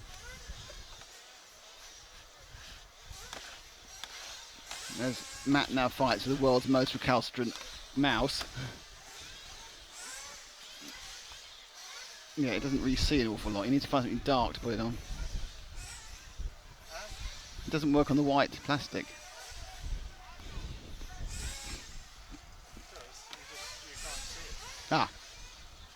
So, do I have the grid for this one? Let's have a look at my RCM for the grid. Yeah, so it's Max Ricker in 1, Roman Kumar in 2, Albin Tarling in 3, 1 Karasako in 4, Eric Laredo in 5, David Hassel in 6, Max Johansson in 7, Alex Montero in 8, and your 4 bump ups were Alvaro Mardones, Max Gotzel, Malin Carlson in that great last lap fun, and David Benito.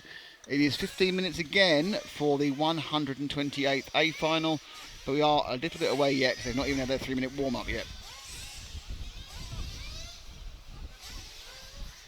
It's the only rest we get.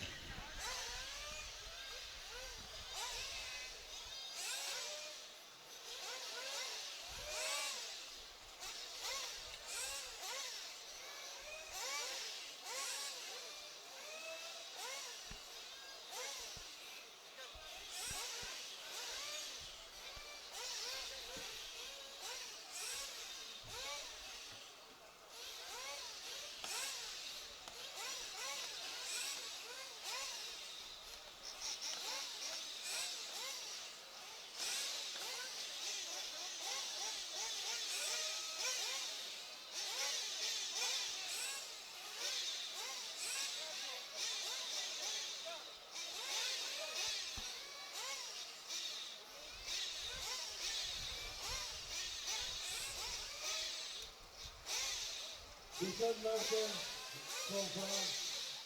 We are waiting you.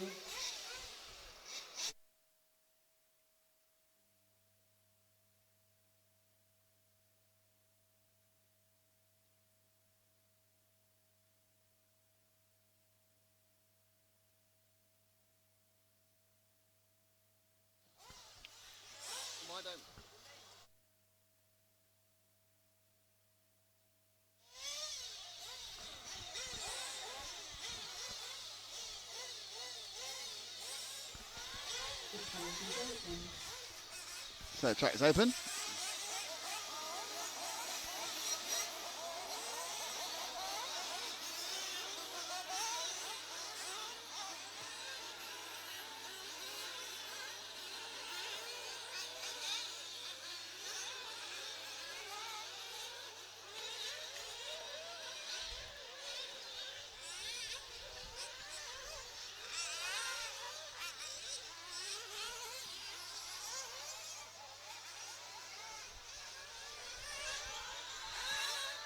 So we're going to have a little bit of a time without just doing a bit of a rejig of our timing system, so there won't be any timing for this one, but it's fine. I'll keep you informed of what's going on with all the positions, so don't worry about that.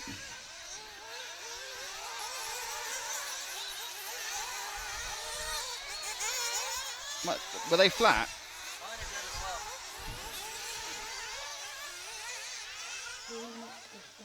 So there's Max Ricker, Roman Kumar, Albin Tarning, Juan Carrasco, Eric Laredo, David Hassel, Max Johansson, Alex Montero, Alvaro Mardones, Max Gotzel, Malin Carlson, David Benito are in this one.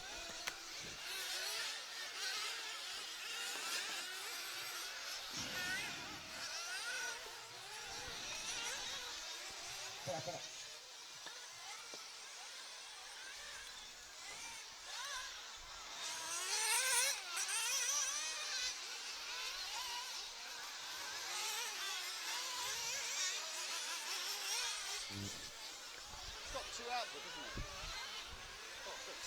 Two inputs and two outputs.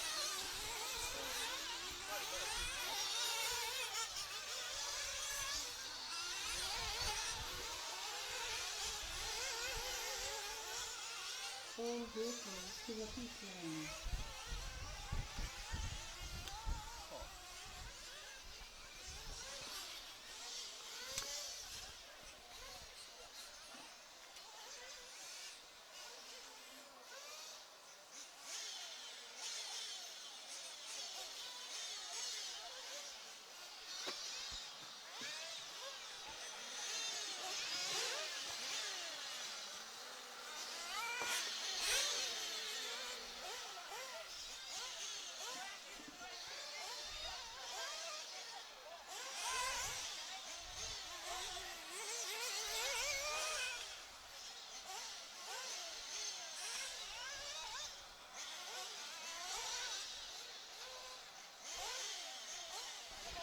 So we are getting ready now for this, which is the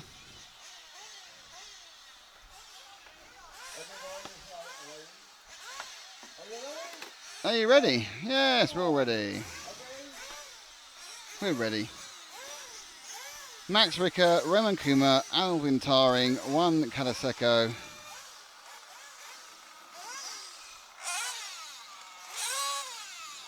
Is it possible to times this final? There's no scoreboard. That's because, yeah, so there is no scoreboard because, so we've got a slight technical issue on that front. My RCM will give you the live timings to Philip Gabler.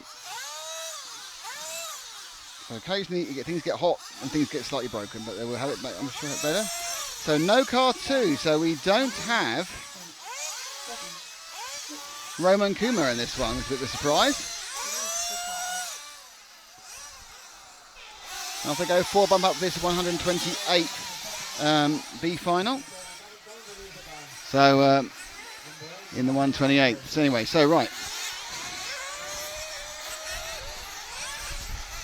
Clean start for first. This nip back to third, which is the lighter coloured car.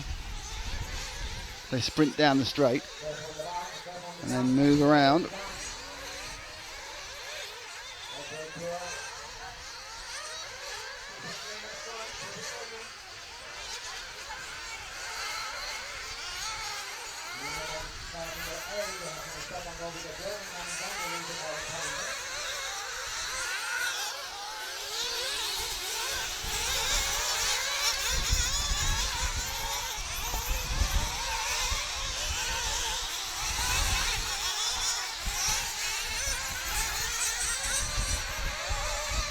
There we go, 1, 2, 3, 4 all together, and that is the Alan Tarning, Max Ricker, 3, 1, 6 and 4. Alan Tarning, Max Ricker, David Hassel and Juan Carrasco, all enjoying the fact that they haven't got Ruben Kumar. So the 5th place is the green car with the green wheels. So he's our focus at the moment because he's the one who can start causing some trouble to the top 4. Not that it goes that wide, he isn't going to, but stayed in that 5th place. So 1, 2, 3, 4, 5, 6 together.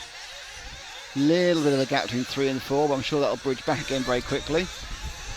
And our green mean bump up machine is car number 7, and that is Max Johansson.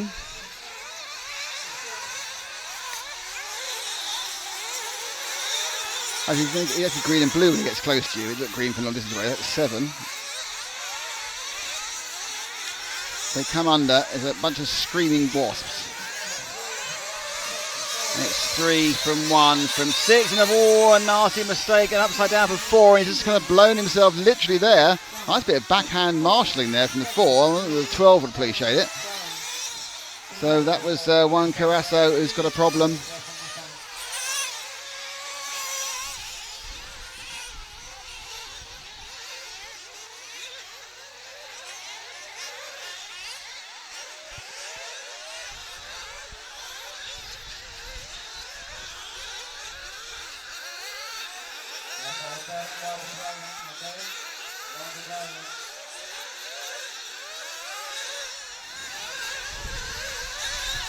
So 3 and a 6 lead from the 7, so it's turning from Hessel. Johansson's now in 3rd, Mardones is in 4th and a 9 on a bump up, and Ricker is in 5th and a 1. 1, 2, let's count 5 and pick up the 5th one, Frank, and that's the car now down the straight. There he is, and it is the 10 now who's in 5th place of Max Gotzel, the junior.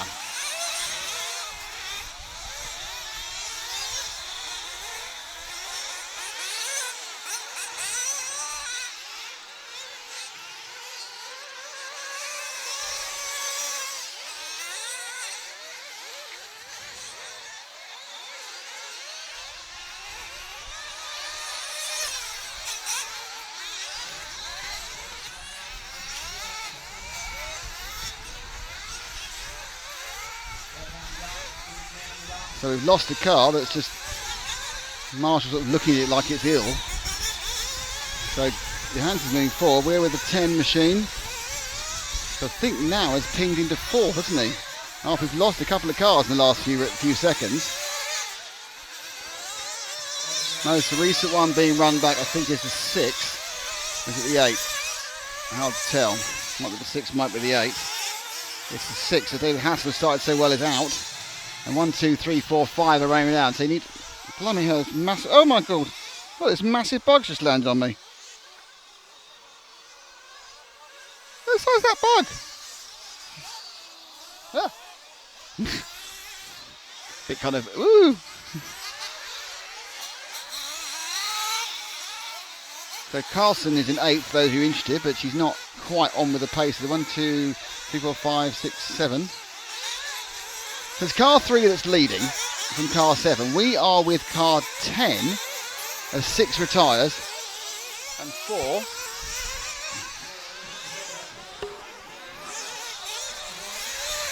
And a very open start. I've got so much dust in my eye, it's ridiculous. I've got dust in my eye, I've got a bug on my chest. I've smudged my glasses. Life is not working for me at the moment.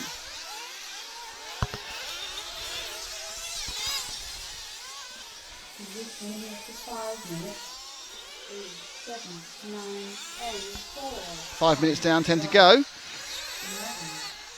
So a nice little lead for Alvin Taring, but behind him is a scrap of monumental battle. There's a 2nd place slight gap from Johansson, and then there's a whole bouncing bonkers field of 1, 2, 3, 4, 5 cars, and then Carlson trying to catch him up off the back of them. So those 4, and at the bottom of the corner coming off time in scoring. They are 2nd, 3rd, 4th and 5th. 3 are in, 1 isn't. And that is 7, 10, 4.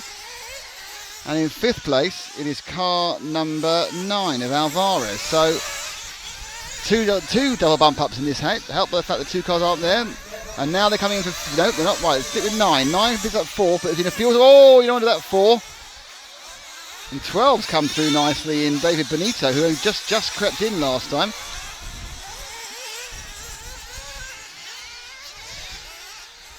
More issues for the 8, who is off the back of this one. So as they hop their way over the HPI section now. Second, third and fourth will be coming in for fuel this lap, I would expect. Got about 8 minutes to go. An early stop for the other car, but I expect it was a tactical. They should come in this one. They might actually go one more, actually. Not quite sure.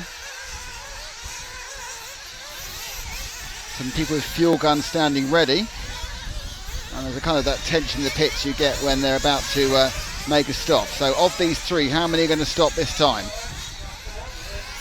And the answer to that is absolutely none. So all 3 of them go through.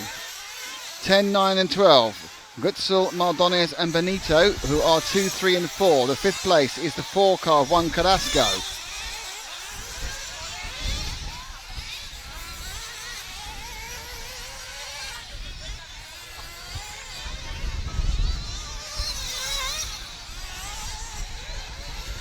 Now, I'm not a betting man, mainly because I always lose.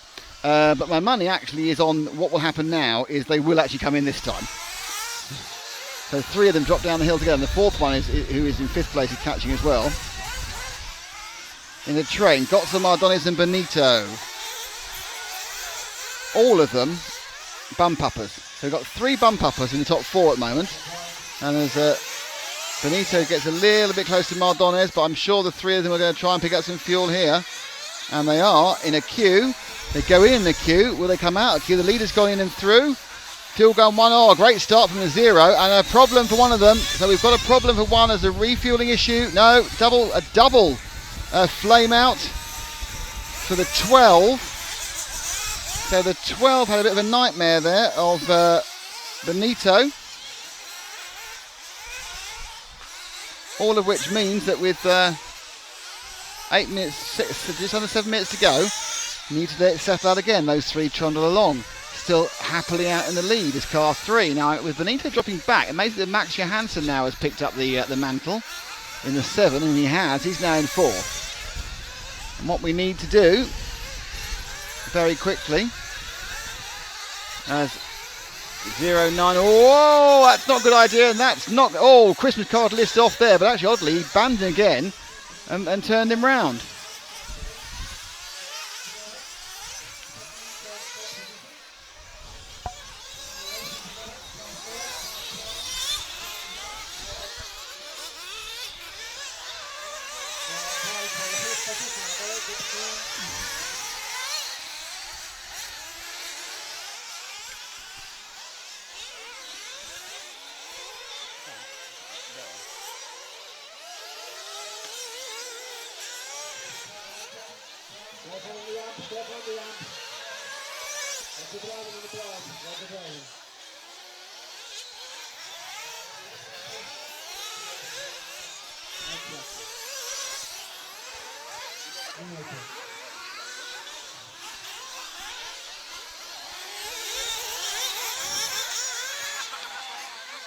So with this battle way through, drop back to car 4, who's coming down the driveway now.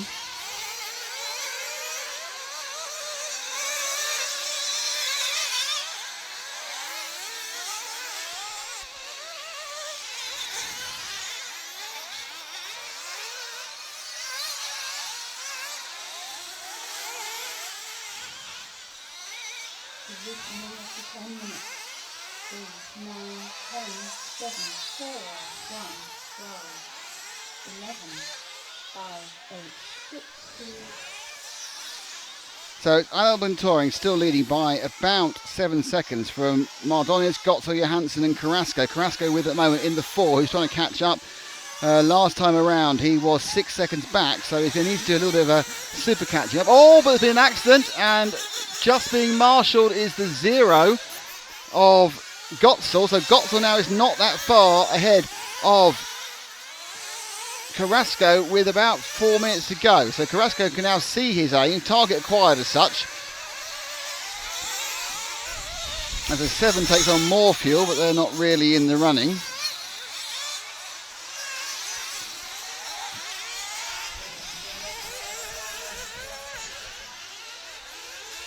So can Gotzel catch up Sorry, can Carrasco catch up to Gotzel? That's what we really need to know.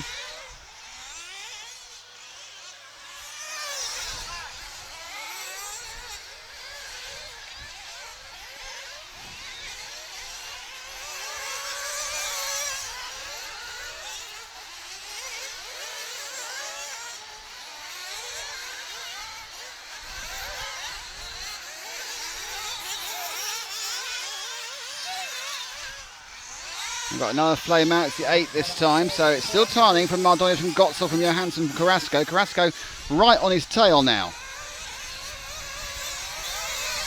This is the battle for 4th and 5th, the final bump up. 3:17 to go. Carrasco versus Gotzel. It's 10 versus 4. It's Sweden versus... No, it's not. It's Max Johansson's Carrasco. It's Johansson and Carrasco, sorry.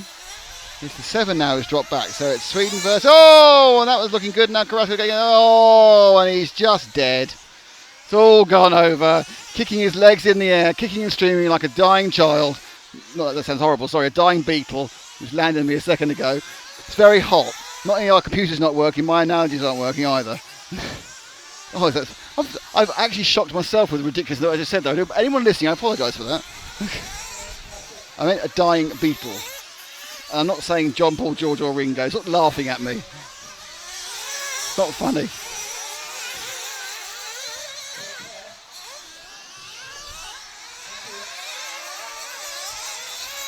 So Carrasco, so the 10 of Gotzel. Ricker now is 4th. I need to drop back. Yeah, 4th and 5th is a 1. And the battle's right on again, or was again. So it's car 4 you need to be with coming through the switchback now, because he is back in 4th place. The 1 of Ricker. Benito in 12 fell over and let through Carrasco again, who's back in it because of how. So Carrasco's back in it, and this is the battle for 4th once more. He's fallen off. It's not a battle for 4th anymore. I look away for the timing screen, and it's all gone wrong again. But catching up fast, it's the 4th. So no, he hasn't fallen off. He's there. 1 and 4 we're battling it, but bottom of the corner here. So up the straight. That's your 4th place man, the car number 1 of Max Ricker. Behind him is the car number 4, Dave Benito, both from Spain. Bit of attrition on this one, not just with our timing computer. So this is the actual break point for the bump up, and we're down to this lap and 1 more. So they've got 2 laps to go, or a lap and 3/4 to go. And they're battling very much for 5th place. Now David Benito, who did this in the last round, is also getting... Oh, he's lost all his drive, and that's gone through, and into there goes. And they swap again.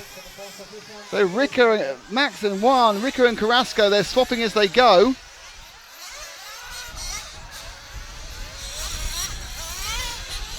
And as we come round now, it's still Ricker from Carrasco, with Benito catching up. Ricker just body checks it coming down the hill. So Ricker in the greeny car. The bluey car is Carrasco in greeny orange and reddy blue. But look at Benito in 12 is absolutely crushing this party. This is 4, 5 and 6 together, last lap.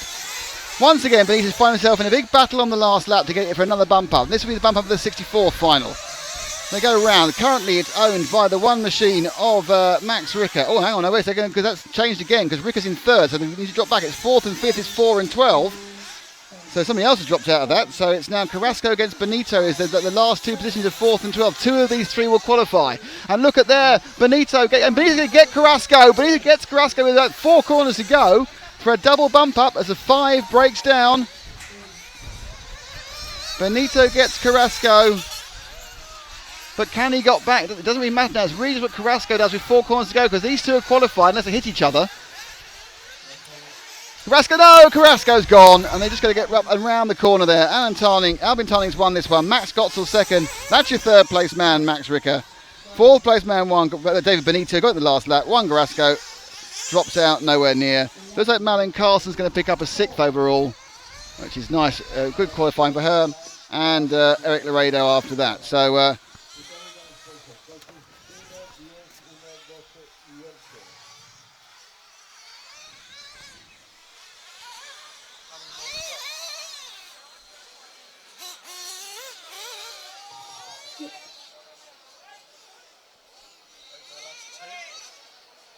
Try now.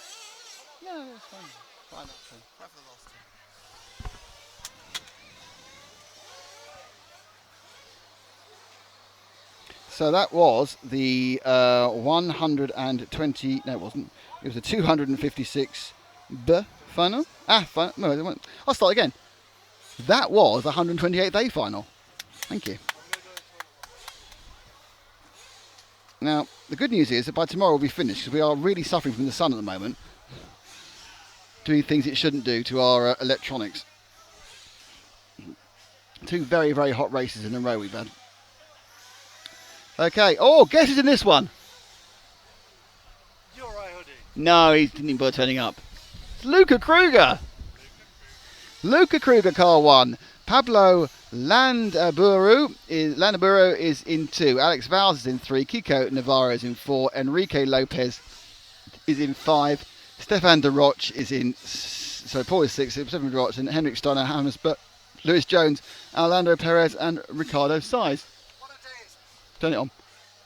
What a day it's been. It has. It's been a very hot day. It's been a fantastic day. Yes, though. the sunny day is not quite so good at the moment. I think it's wonderful. The wind's picking up. There'll be a little bit of a breeze soon, but 3 races left to go for today. The lower finals and the climax of qualifying will be in the books. Yes.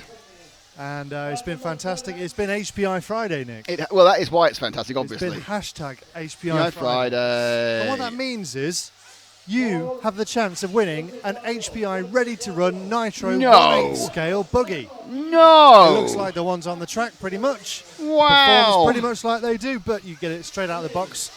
And it works. And blast it around your local track, car park, field, whatever you like. It's a great way of getting started in this class of racing. It is a great way to get started. Do you want to know how to win it? I do, actually, yes. Tell us your perfect RC weekend.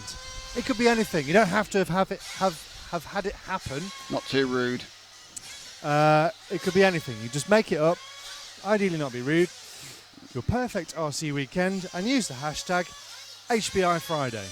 We'll look at them all and the best one will be presented with a HPI Pulse 4.6 buggy tomorrow morning. But where do I post this particular hashtag? Well, you know, if you want to make our lives easy, go on, post it on YouTube as a comment to this live stream right now. I don't want to make your life easy. What can I do else? Oh, well, then you can go and post it on RC Racing's Facebook page. No, less useful than that. Okay, post it on the group then. Go and paste it on... Less useful RC than that. Okay, go to HPI's Facebook page. Okay, less useful than that. Wow, blimey. Just post it anywhere. Oh, that's what I want you to Post say. it anywhere on Twitter. Anywhere. On Instagram. Anywhere will do. Any social network. And use the hashtag HPI Friday. Describe your ideal RC weekend. It could be just winning everything. Hurrah, I've won everything. It could be backflipping off a trouser press. A trouser. It could be. It's unlikely to be that, if I'm honest. Jumping over a rabbit hutch. That's also not very likely. With no rabbits in it, obviously. No. That wouldn't be very nice for the rabbits. No. Anything. And use the hashtag HPI Friday. We'll pick the best one, and tomorrow we'll announce somebody is going to win a ready-to-run 1/8 scale Nitro HPI buggy, which is called the Pulse. Pulse. Have we got time to have a look at one? Yeah, probably if it works. If it works. Uh-oh. Oh, it did work. I'm so worried about that. Will it ever get back to the main camera again?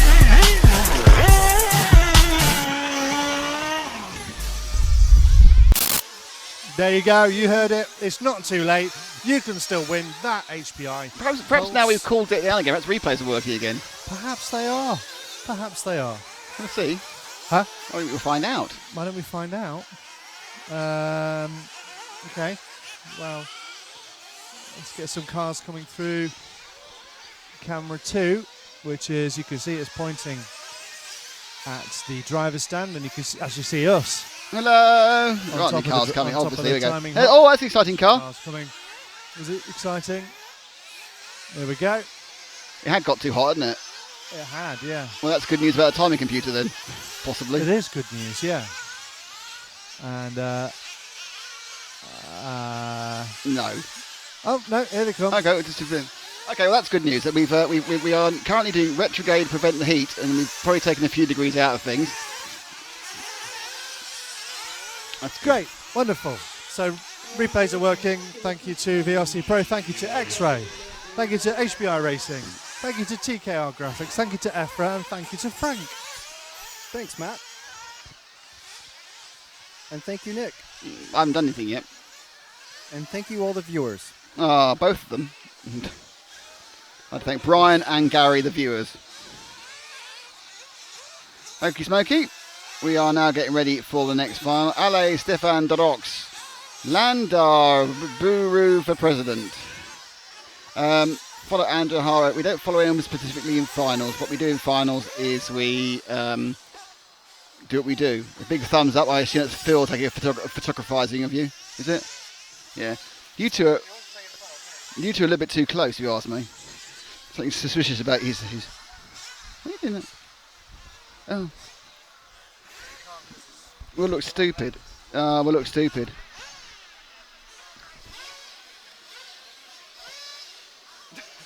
It'll do. That was a face of total satisfaction in that photo. Yeah, it's like, oh God, is that the best they can do? Yes, that's what we look like. There's nothing more we can do. We look like that. Okay, Luca Kruger, Pablo, Landaburu, Alex Vals. That was there for a reason, in that position for a reason. You need to cover the whole of the back of the computer. Not from sun, let the air get to it, but from sun. That's it. Super.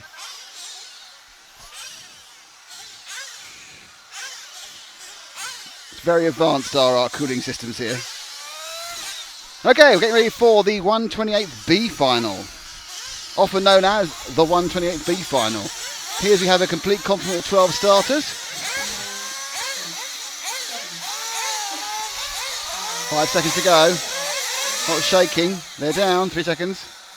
Oh, two's got a problem. And they're off. And Luca Kruger in the all-black machine has made a great start from pole. They get through the TKR kink, and the only problem seems to be car 6.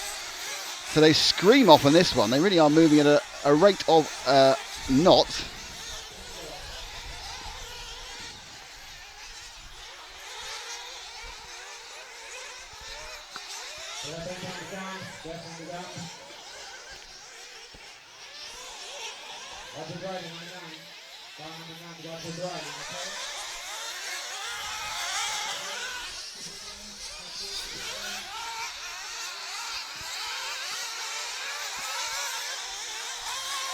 So problem there. So let's pick up the chasing pack. It's 1 from 2 from 3 from 4 from somebody else who just nudged it. It's quite competitive. It's 1 from 3 from 6 has got through. So it is Kruger from Landabrow, from Vals, from Navarro, from Paul. I think they got through, and we go with the third, fourth, and fifth group very convenient together. Like 9's got through quite impressively there. Was that really 9 of Hampersburg? Couldn't have been. So 1 and 2 are away, slightly, and then 3, 4, and 5 are scrabbling like madmen. Kruger's got a good lead here.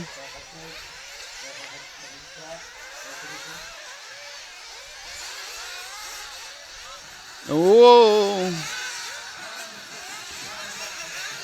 Car number 6 told to calm down. Calm down. So it is 1 from 3, from 4, from 6, from 12. Let's pick up 12, the colourful car there, just going onto the driveway. He's in 5th at the moment. He's also quite colourful, and he's super bumped up because it's Ricardo's size.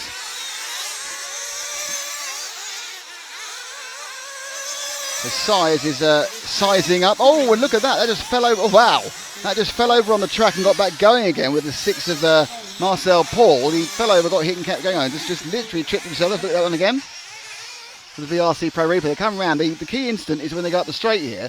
The 6 put the power on, suddenly just lost it. I clipped the side. Didn't see that first time. And then look, I'm in trouble. Oh, I'm not, because I've been punted back right again by my friend, Mr. Ricardo Size. But Size now has got through into 4th place in the 12 car. Oh, no, he hasn't. That's not worked well. He's now back to 5th, 6th. There's some real activity there with the 6, the 12, and the 5. 6 and 12 come together, really not particularly surprisingly. And there's all heck is breaking loose at the moment. Can't tell you what's going on. I can tell you that our leader is no longer Luca Kruger. He's been overtaken by the 3. and then the 4, and it's the 5, and now it's the 6 from the 12. So once again, it is actually Marcel Paul from Size as they fight their way along for 5th place, but there we are.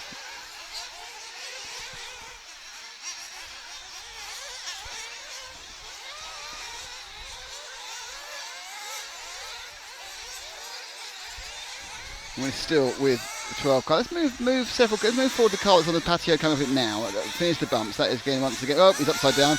The next car through the white car after that accident. So the car we're with now is the 5th place machine. Can't tell you who it is yet because I haven't seen who it is. It's the 7 car. And that is of Stéphane Duroc, who's made about 4 places up in the last lap. So the Frenchman Duroc now in 5th.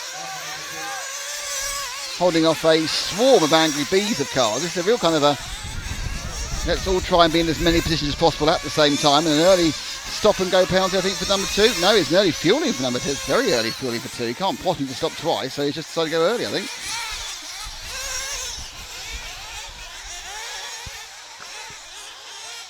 So that puts the 2 right out of it of Pablo Landabaru. Still leading. It's Alex Vales in the 3 from Kruger in the 1. And then following him, it's Navarro in the 4 and Lopez Ross in the 5.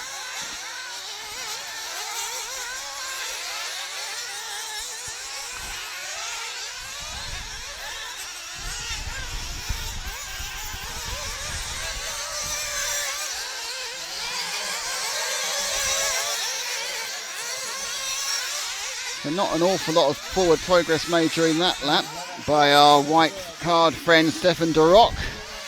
He has managed to hit the distance to him in Marcel Paul about the same, but they haven't made any impression on the 4th place holder Enrique Lopez.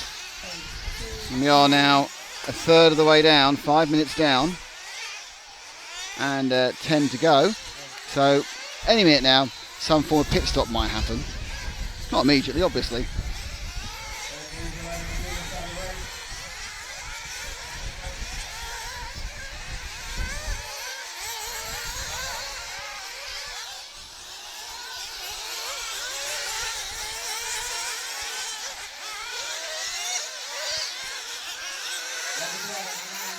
So currently, suddenly a very stable period, but there's a problem on the cars needs marshalling, and this is going to give Duroc a good chance to catch up, because what happened was an accident for the number 4 machine of Kiko Navarro has dropped him right down. So the gap now a lot less than it was only a few yards ago, but they have spread out in this one. After some crazy driving to begin with, they're now all very much having a little bit of road for themselves at the front. And there's another problem again, he's gone again. And he's off. And he's very off. And he hasn't got back on again. So Duroc really, that's not a good day for him at all. He obviously decided he didn't like the design of the track and decided to redesign it. So it looks like our top 4 are breaking away. We've seen that before. And it hasn't ended up being that way. Let's have a good look. Oh, look, there's Luca upside down. He's one of our favourite names for some reason. None of us can remember why. And he drops down to 4th place now. Just hanging up with the 4 of Navarro. So Kruger in the 1. And they'll be thinking about getting fuel soon. Not this lap, but the next one. So Kruger now in 4th place. He's led and he's slowly slipped back. He's now behind our leader Alex Vales, Enrique Lopez Ross in 2nd, Kiko Navarro in 3rd. So Kruger in the all-black car is 4th. But he has got a bit of a gap. The next car, which is the 6 machine of Marcel Paul, who is the man most likely. But look, suddenly he dropped back 1 from Kruger, the car that just had a crash, because that car now is battling for 4th and 5th. Kruger moves to 3rd. And there's the 4th and 5th battling on your camera, or on your screen on our camera. As they, it's not really got the drive off the back of the patio section at all. So it's 4 from 6 in the battle for 5th. That's not difficult to say at all. So Navarro from Paul. Navarro in the 4, Paul in the 6. I was shouting about fuel below us, and the cars are beginning to come in now. Looks like we're going to get virtually all the cars in at the same time. And then we do get all the cars in at the same time. One of the cars has flamed out. I think it's a 3, not sure it was one of the leaders. Lots of cars having flaming issues because it's so hot. Finding it hard to run. Oh, and the 10 was thrown far too aggressively and landed on the 4, and then it didn't happen. So we have to wait now for a lap to all sort itself out. And, we can't go off. Oh dear, the 9 didn't have to join the track at all. Those 3 cars there look interesting. I've no idea if they are. I think Kruger might be one of them. I'm not sure if he is. It's a huge gap. And there is about 6.5 minutes to go after those pit stops. And we are with the Kruger. I think Kruger now have the pit stop. They're all jumped together, 1, 2 and 3. So it looks like the lead now belongs to car 5. Let's get that confirmed as we cross the line. And indeed it is. It's Alex Ross and Luke Kruger, Alex Viles. That's your 1, 2 and 3. Just drop back 1 and you've got the 4th place man, which is the 2 of Pablo Landaburu, who did stop very early, which makes you wonder where he has to stop again. And then it's the 7 of Stefan de Rock. So de Rock back in 5th, which he's been in before. Landaburu in 4th. And there's 5 minutes and 50 seconds left.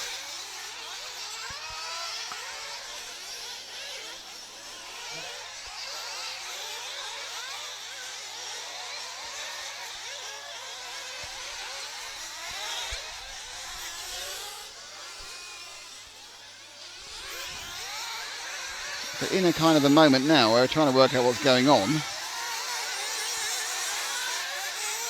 Now it doesn't look good for car 2 because Duroc in the 7, so shift focus the white car just behind, which is Duroc in 5th in the 7, is rapidly catching the 2 machine of Landaburu, who actually doesn't look very well.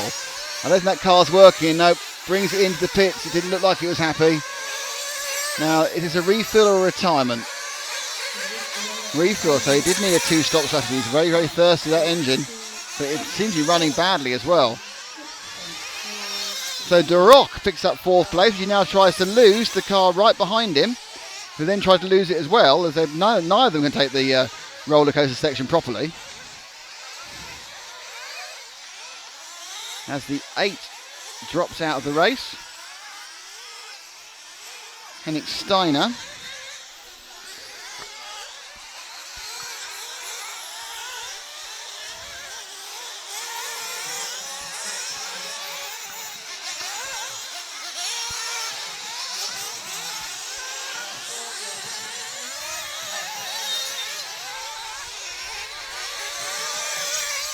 Down they go underneath us. Duroc in 4th has a lead over 5th place Kiko Navarro in the 4 of about 4 seconds with just about 4 minutes left of the 15.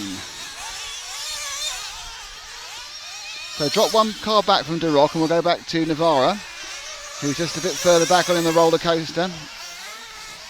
Certainly well within striking distance with 4 minutes to go, which is 5 laps.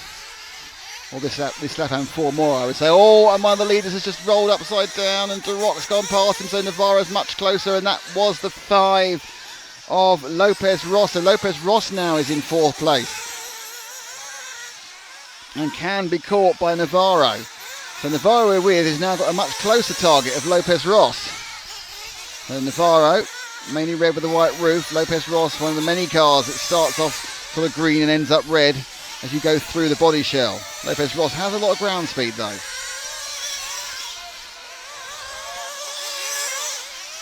Navarro, he's been playing catch up for a huge amount of this race. And in fairness, he's not catching up at the moment. Car 2 of Landaburu sounds awful. I don't think it's just nothing it's got. But we have another retirement. I don't think it's one of the top machines. Is Kruger taking the lead back? Yeah, Luke Kruger's back in the lead at the front from Valles.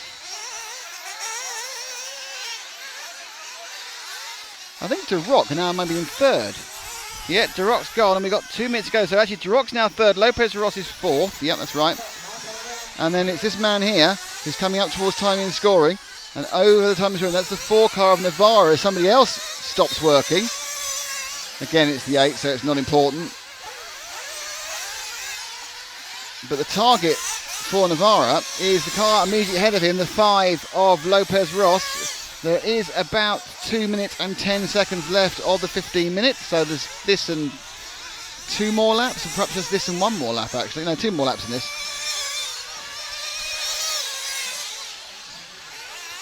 Now, I'm not sure if he's got the speed to actually get past there, Navarro, but there's a good chance that somebody in the top 4 make a mistake. Inside the last 2 minutes of the 1:28B final here at the European Championships in Redovan in Spain, brought to you by EFRA and our friends at HPI. It's HPI Friday. X-Ray, makers of professional racing models in Slovakia, and TKR Graphics, makers of clothing in the UK.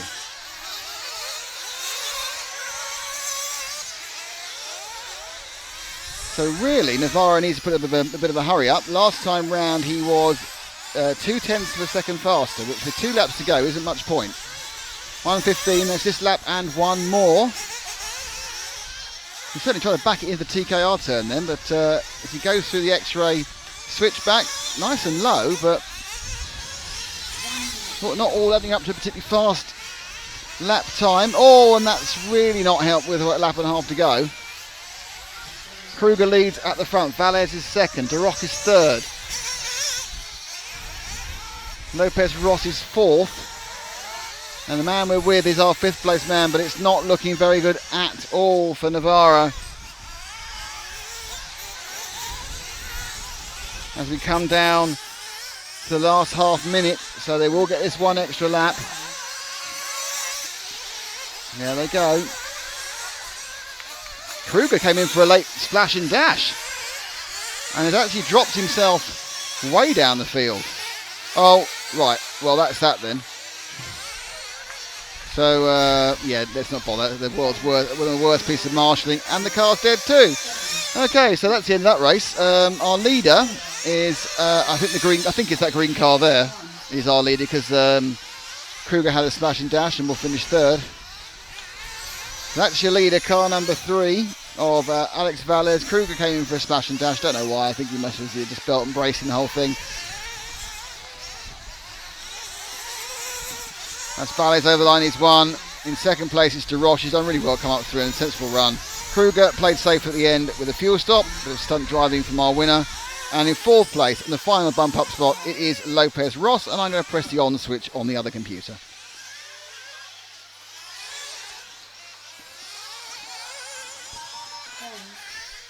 So that is the 1:28B, because just 2 finals to go today, both a bit longer now. We move to 20-minute finals for the 64s.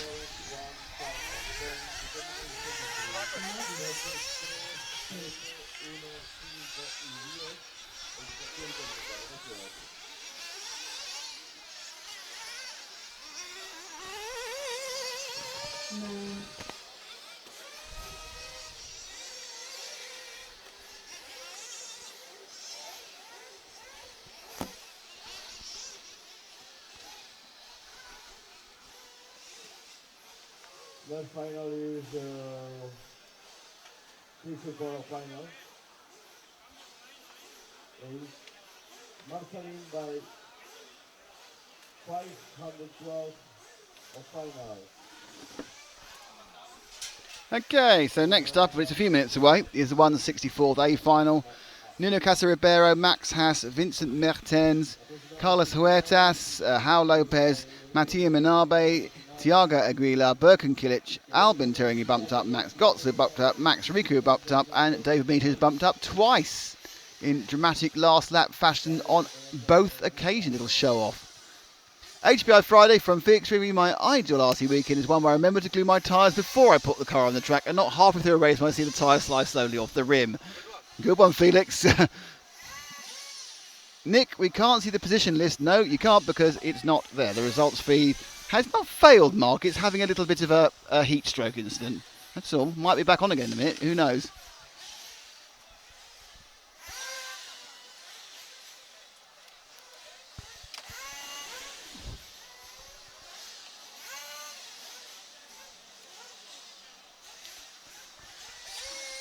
So we get a little chance to sit down for a few minutes while they rev their whatnots off.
Go David. Yeah, well, he's been going so far. You can't argue the go Davidness. Number 3, Giannis Pedokilakis. Number 4, Marcus London. Number 5, Marcus Rachel. Number 6, Kulailu. Number 7, Kulagui. Number 8, Gresham Bernard. It's very, very hot because the sun's now coming around in our faces. We're not moaning, we're having a lovely time, but it is warm.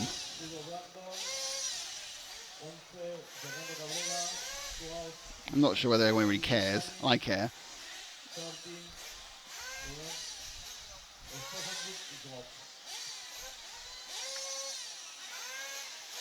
Number 7,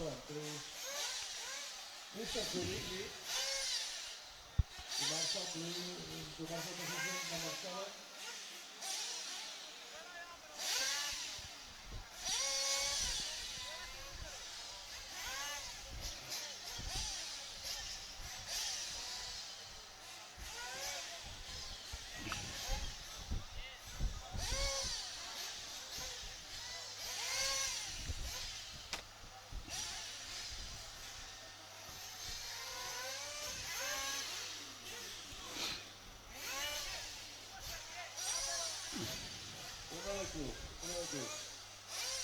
Uno de club en la posición 7.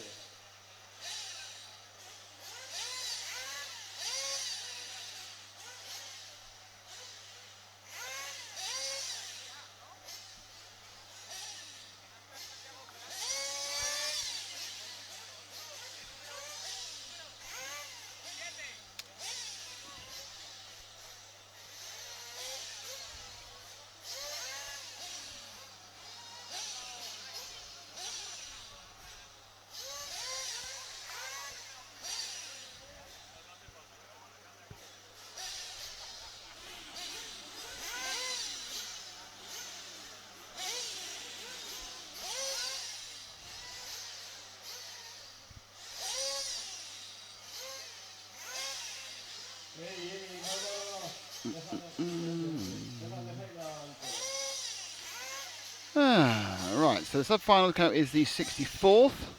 Any second now.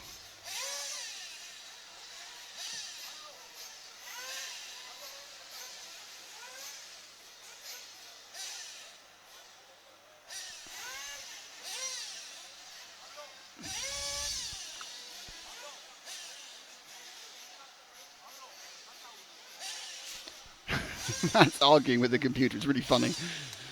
But it's frustrating as well, obviously.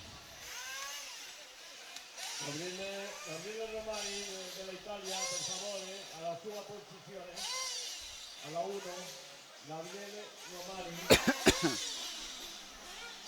As we wait with the engines revving for this 64th final to start.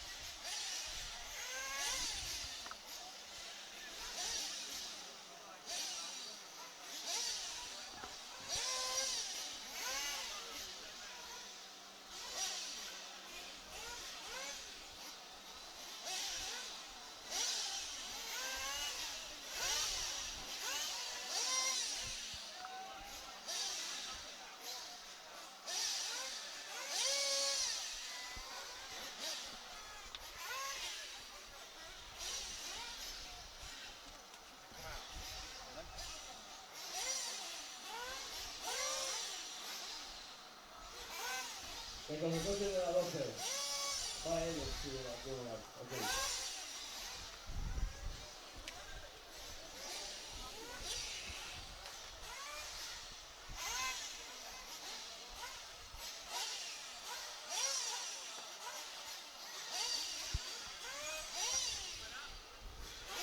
Tomorrow starts with the 1:30 final, that's correct, at 9 o'clock.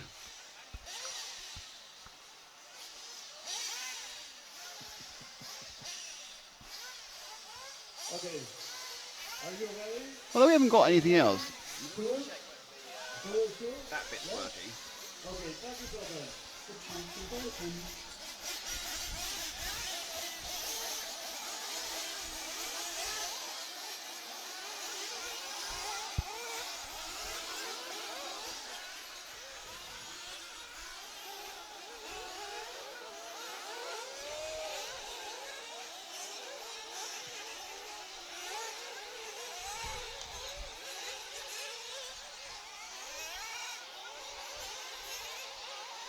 Harry?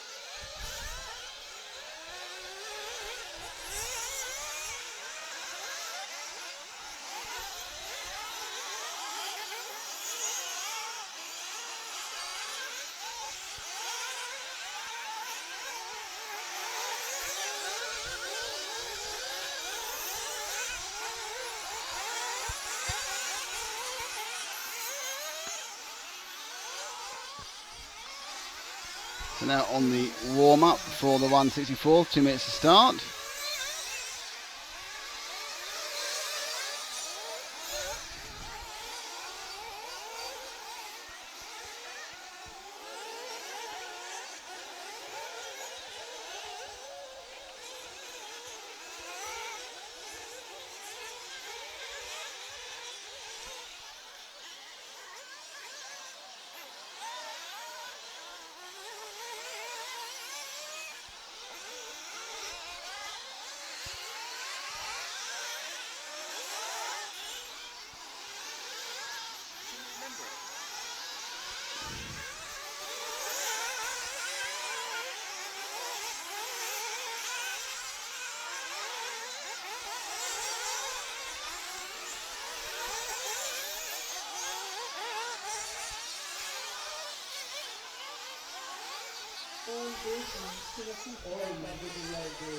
Minute to go.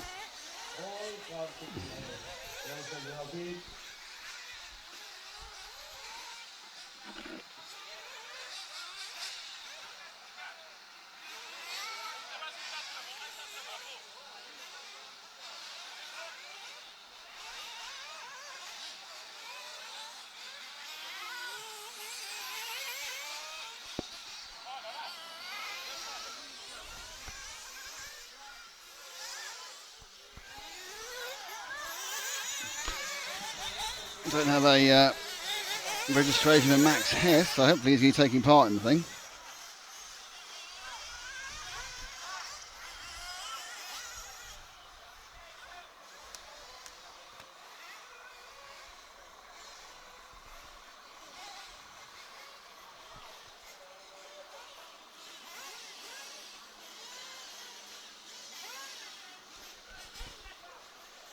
Are you ready? Yes, please. Mechanical local. Only one mechanic. Only one mechanic, my God.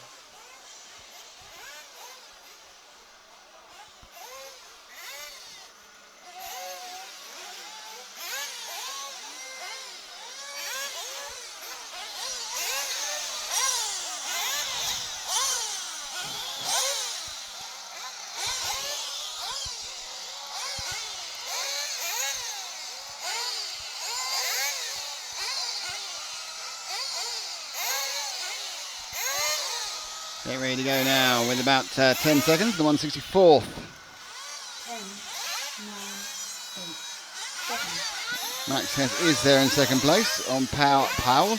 On pole, it's Nuno Caso Rebel.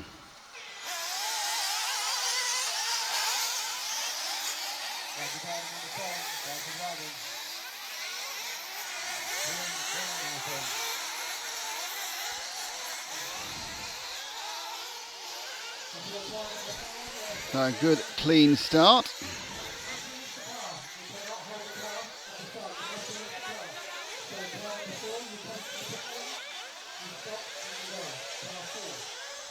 to that point there, the leader to flip out.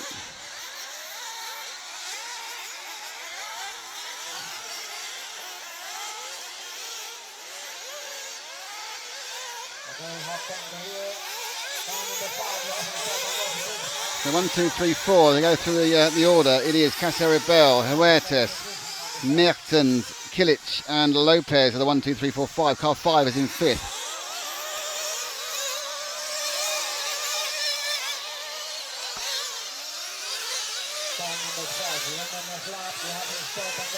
Car 8 now. If Burke and Kilic has dropped down to the non-bump up place, there's a long, long way to go, obviously, at this 20-minute race, sorry, just a minute and 10 seconds down of the 20 minutes.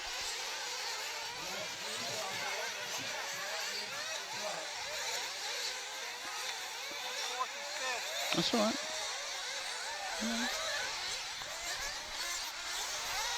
On camera now, they're two quite similar from a distance coloured, and mainly yellow and orange. The second of those is the 8 of Kilic. A former one is the 2. Oh, it just hit the 4, so it's now the 4, the 5. It's all gone horribly wrong, and the cars are in a completely different order.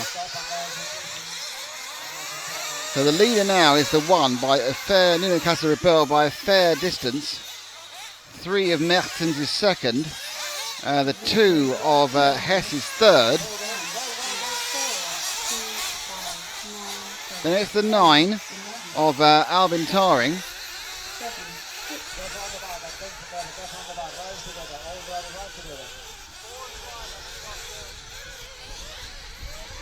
So we look at the train of cars that are coming through. And we're again with the 4th and with the 5th and the 6th car just coming off the end onto the end of the ripples there. Oh, upside down for one of them, and 3 other cars stop, and it's becoming a traffic jam really. There's a particularly poor piece of marshalling by marshal point 3. So the first 4 are away. 5th place is the 11 car now. So we're with the 11 car coming up the steps. And that is Max Ricker. Obviously bumped up from the previous one, so now the rest of the cars have kind of scuffled themselves at the back, which has left him very happily in the lead, Max, in the 11.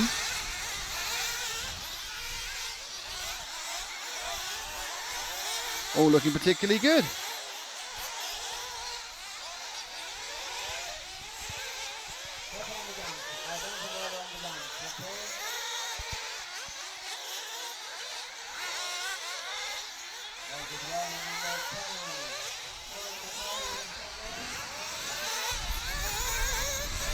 Stop goes knocking about in the middle of the field. It's been quite frenetic behind this top 5 who've gone very, very much away and clear, but already, as you can see,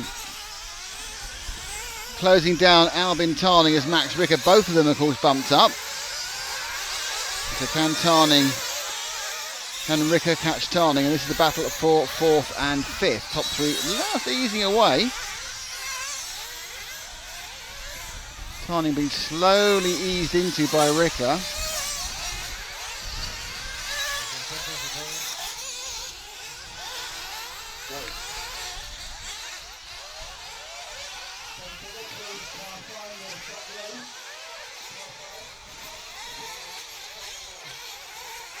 Car 5 being called for a stop and go. The second apparently. And we have timing back. Fantastic work by Matt. That's absolutely brilliant. Well done, mate. You are an absolute star, Matthew. I can't believe how chuffed you have made me with that brilliance. Thank you very much. And that was certainly, because I've seen him do it, that was perseverance of the greatest type. So Caceribel, Vincent Mertens, Max Hess, Alan Tarbey. You can see now, sorry Frank, there's just about 5 minutes down, 15 to go.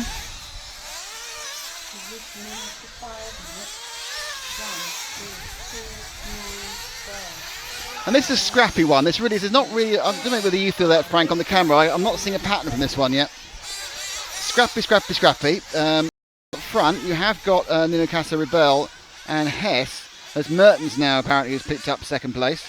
So that's me wrong already. Come on.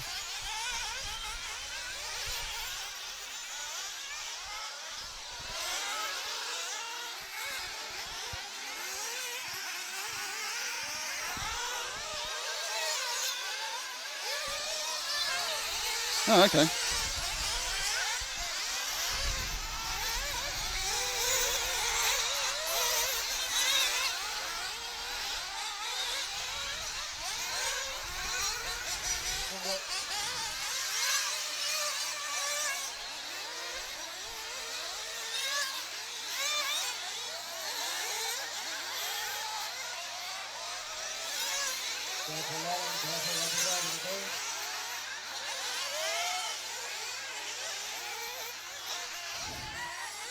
It's doing that all right.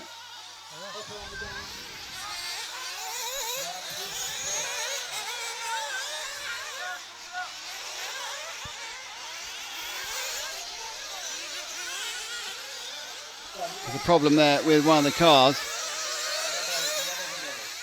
It's burnt on the marsh, I think. Car 4 has retired, and that is Carlos Huertas, or wherever retired, he's slightly gone back a long way. They're coming to the first of what I'm sure we're making 2 pit stops, 13:15 left. As the 8 comes with the fuel, they're all coming in. Restart for the 4, but he's lost the lap in a bit, so it's just an exhibition run as 11 carries on going round of Max Ricker.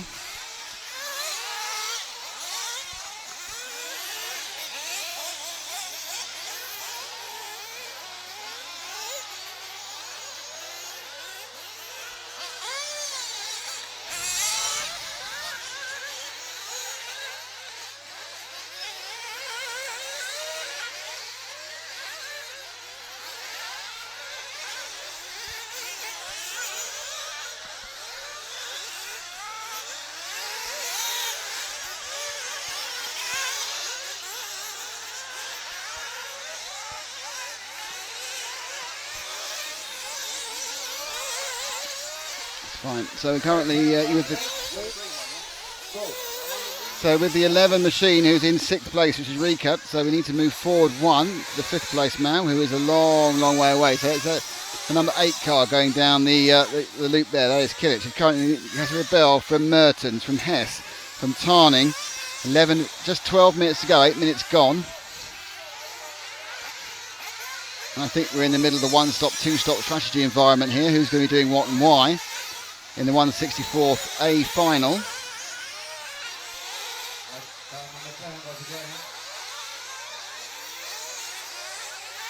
Nice bit of speed being shown by the number 2 car in 3rd, Max Hess. Number 9 is in 4th. And then Kilic came around the corner now, he is in 5th. So he can see the 4th place man, who is the 9 machine of Albin Turing. Not very far ahead of him. So Albin Turing is just ahead of Birkin Kilic. So Tarning, Kilic actually is definitely gaining on Tarning. And this is the battle of 4th and 5th, but there is one more stop to make. We're not halfway yet at this 20-minute 164th. Remember, we have a bigger length. It's a 20-minute 164th.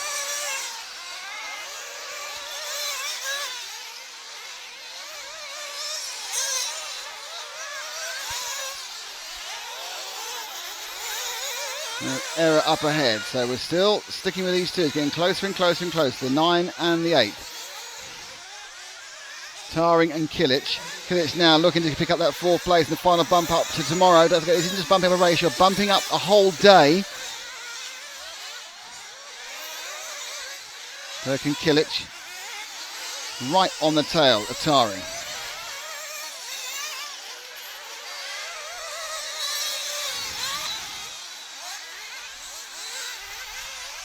Lots of little bits of pressure now.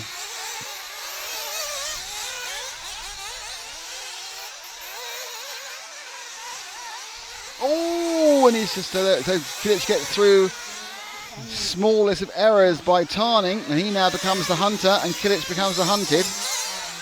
But Kilic seems to have a little ground speed at this phase in the race, and this phase in the track. The end of another very long day for this Redovan circuit. Whether they're going to do any renovations overnight, I'm not sure. Whether they're allowed to now in the files, I'm not sure. But it'll be its roughest it's been all day. Most of the major areas have had their holes patched.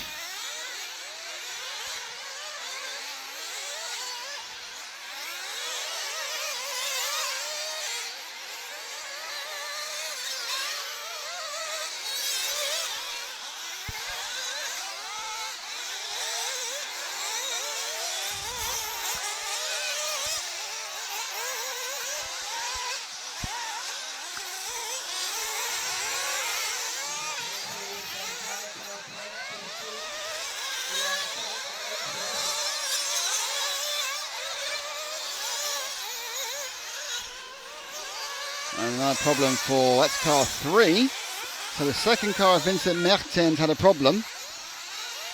But it doesn't really affect where we are, which is with the fact that Kilic is flying and gapping the 5th place man, Tarbin, all the time. In fact, Kilic now is moving towards Hess in 3rd place, Max Hess, car 2.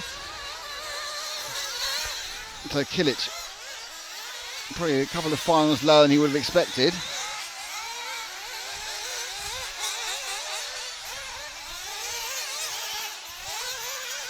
Very much looking to get this thing, looking to get this thing rolling.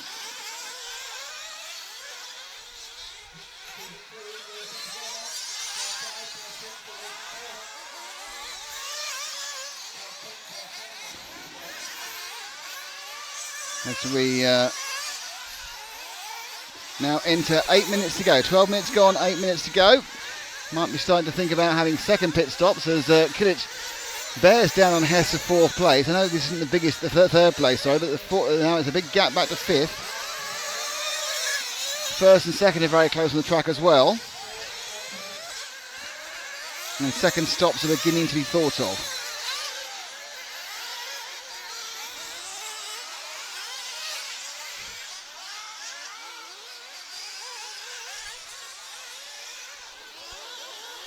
So it looks like we're back living with timing again, thank goodness. Nothing the timing needs more than a slight relax, I would say, and a bit of an evening off and a cool down. A bit like all of us, really. And Frank needs an all-you-can-eat Chinese buffet.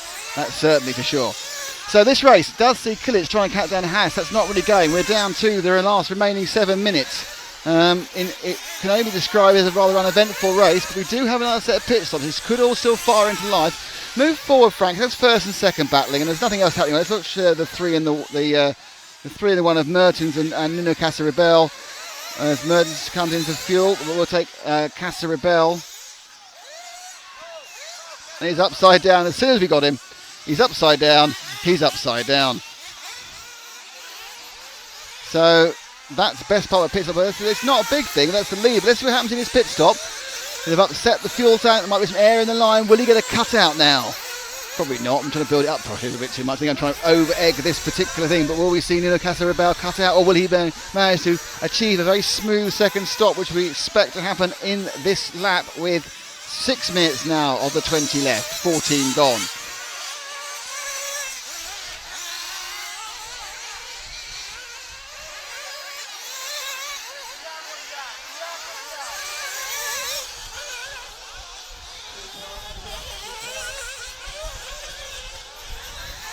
There they go.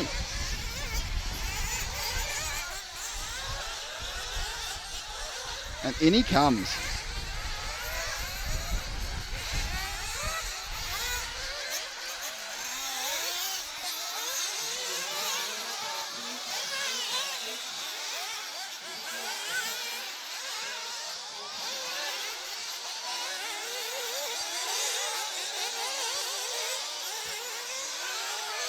So, 5 minutes to go. Let's wait for this particular run out. The Portuguese Casaribel probably isn't leading now.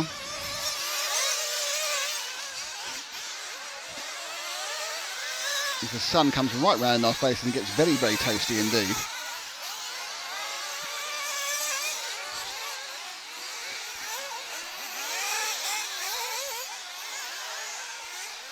So he is leading, but will he come in for fuel this time round?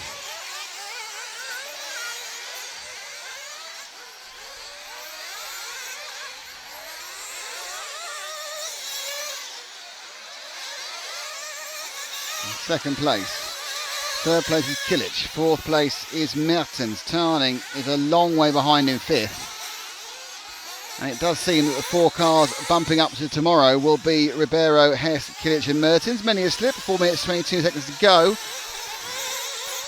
But certainly a more processional race than we've had earlier on today. We had a couple of absolutely grandstand last lap finishes. Dave Benito not about to bump up for the 3rd time. Will be what I would be saying.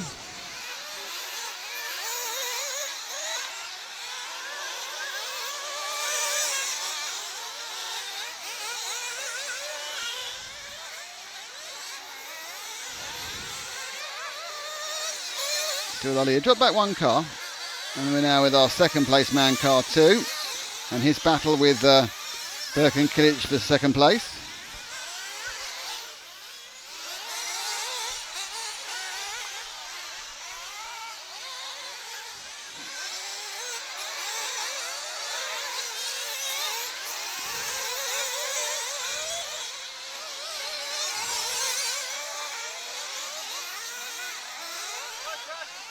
Oh, he's crashed. He's got a massive lead, doesn't really matter. Let's pick him up. So he's lost some pride and he'll start a yard further back tomorrow because of it. Drop back 2 more. So we're now with the 4th place man, which is the car 2 of Max Hess, one of the juniors. But he has an absolutely monstrous lead with just 2 minutes 48 seconds to go over the 5th place man, who I believe is still the number 9 of Albin Taring, and Albin is 13 seconds back. And it's going to take a breakdown for either Nino Catarabel, Birkin Kilic, Vincent Mertens or Max Hess to prevent any of them going through with just 2 minutes 24, because I can tell you something, Albin Taring is not going to find 13 seconds in lap time in the next couple of laps, but no one would. Even Elliot Boots wouldn't find 13 seconds in 2 minutes.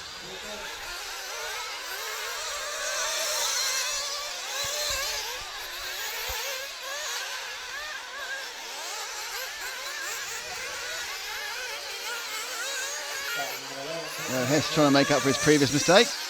Running fourth, the sun begins to drop a bit, and now I'm kind of getting that kind of hazy glint, that silvery look across that you get when you have the sun at this sort of angle on a hard-packed dirt surface.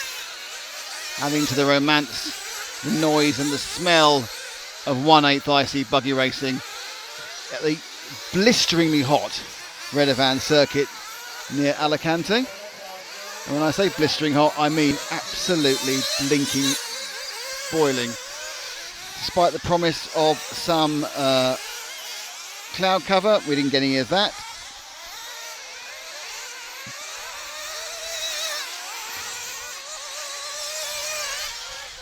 Which we could have done with, I think we've got another.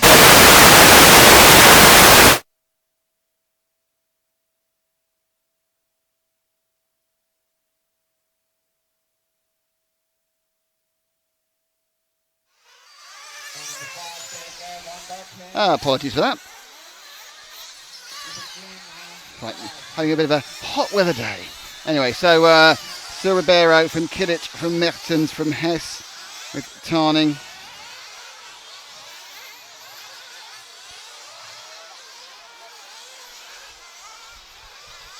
We're down to the last 35 seconds.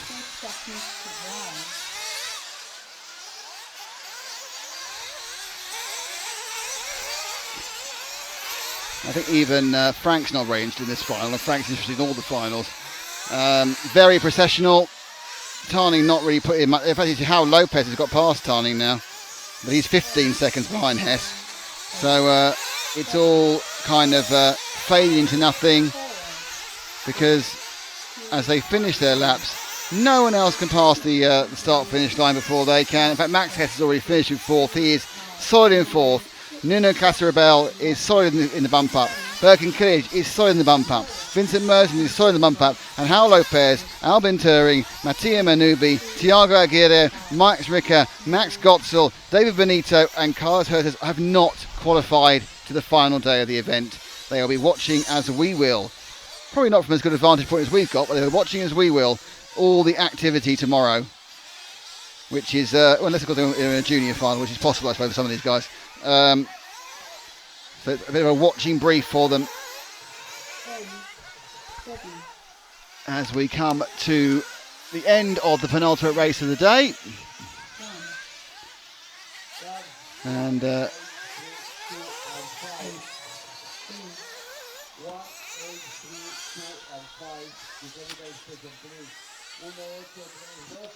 just one more to go. 20 minutes of fun, which will be the 164th B, and then we'll be saying goodbye to you till 9 o'clock tomorrow morning. Sorry about that. We did wake you all up with that. Out, RIP headphone users. Yep, sorry about that. That was entirely another. It's very hot. Things are getting sad, but it's sorted out now. I mean, we wanted to wake you up because you were asleep. You're not know what's going on, will you?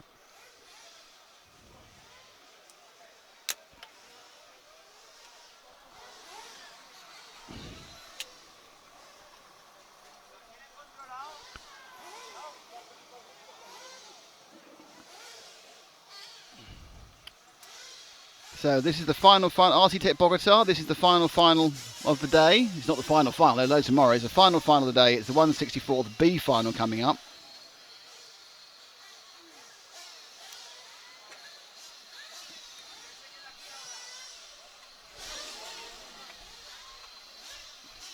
And that's the last one of today. And we will then be back at 9 o'clock local time tomorrow with songs and sketches and jokes old and new.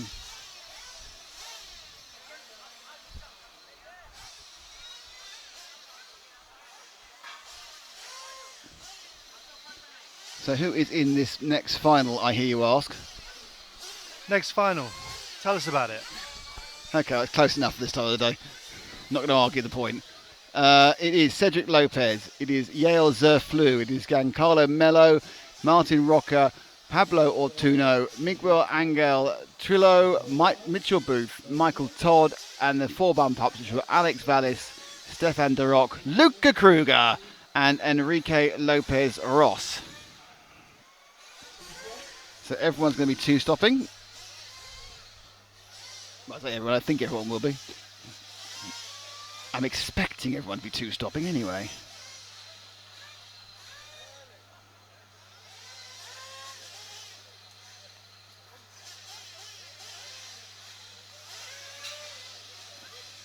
It's good to have so many of you here with us for the lower finals. I was remarking to Matt only today that the popularity of the lower finals has grown year on year.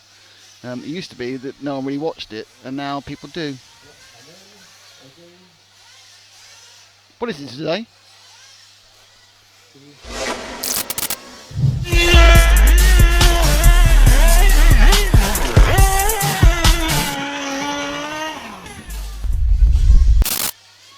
That was another attempt to wake you all up again.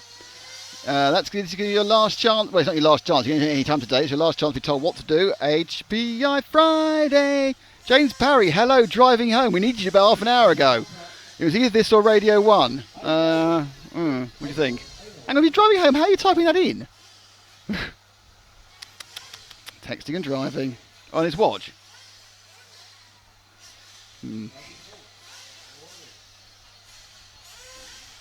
So, Mr. Parry, who will be in charge of production next week in Sweden, when we will be at Eskilstuna for the 1/8 track Euros. Adam Johnson will be bringing the noise, and Jan Ergin will be bringing the camera movements, probably. Now, I've now been told off for playing the sting and then getting distracted by Parry's message. It's in traffic. He loves the HPI Friday video. Let's show it again for him, shall we then?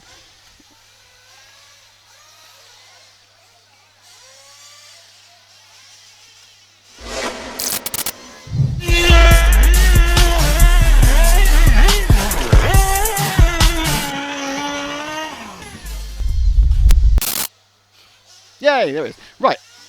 Win the HPI Pulse 4.6 by entering HPI Friday. And how do you enter HPI Friday? Well, it's all down to the hashtag HPI Friday.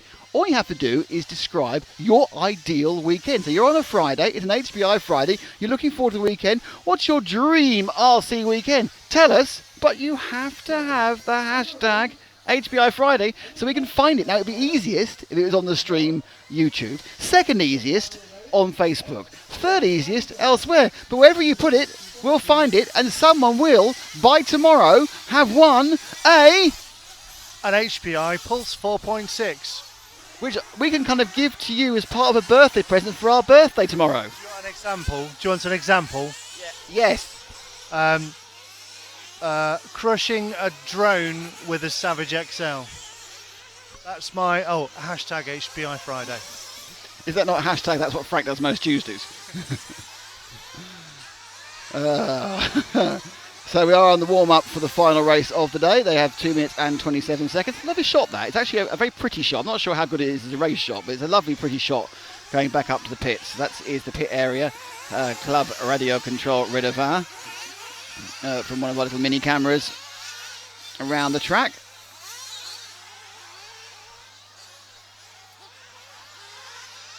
Who will...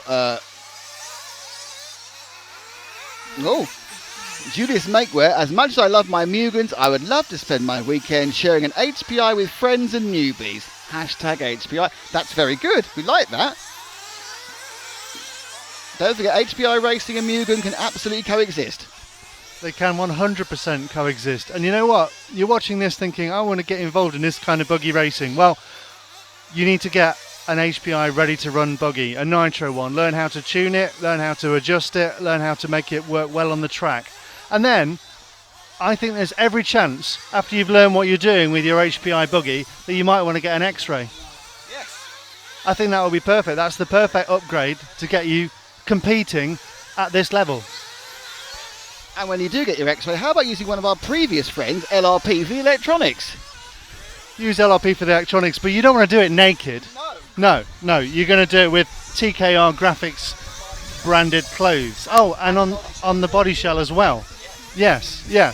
So this whole journey, which started for RC Racing TV with HPI Racing, that is how we got started as a TV show and live stream. It's funny because if you want to start in RC Racing, the best place to start is with HPI. And if you're bored of me and watch old episodes of RC Racing TV, they'll soon send you to sleep. There's 3 horses. Okay, we need to get the horse. The last of the horse counts. There are 3 horses. It's a triple horse delight prior to the start of the race. Here we go. 3 horses. It's a school of horses. It's a bit cooler now as we're coming towards 6:30 local time. It's called a herd. Yeah, it's a herd of horses, yes. What do you think it was called? A run? A gallop of horses? Just a horse. It's just a herd. It's not a parliament. It's a parliament of something else. It's a murder of crows. He's a cowboy, he knows. It is not a parliament of horses. He's from Texas. It is not a parliament of horses. What is anything a parliament of? There's something's a parliament. It's a pride of horses. It's a pride of lions. It's a set of horses. Is it not a set? No, a group is a pair. It's a pair of horses. A pack of horses. Pride. No, it is a pride. Yep, Google confirmed it's a pride. Now what are you doing? Finding out what a parliament is a group of. Yaks, I think. Owls. He knew all along, little cheeky monk. Don't like him at all now. He's gone right off Frank on this last 5 minutes.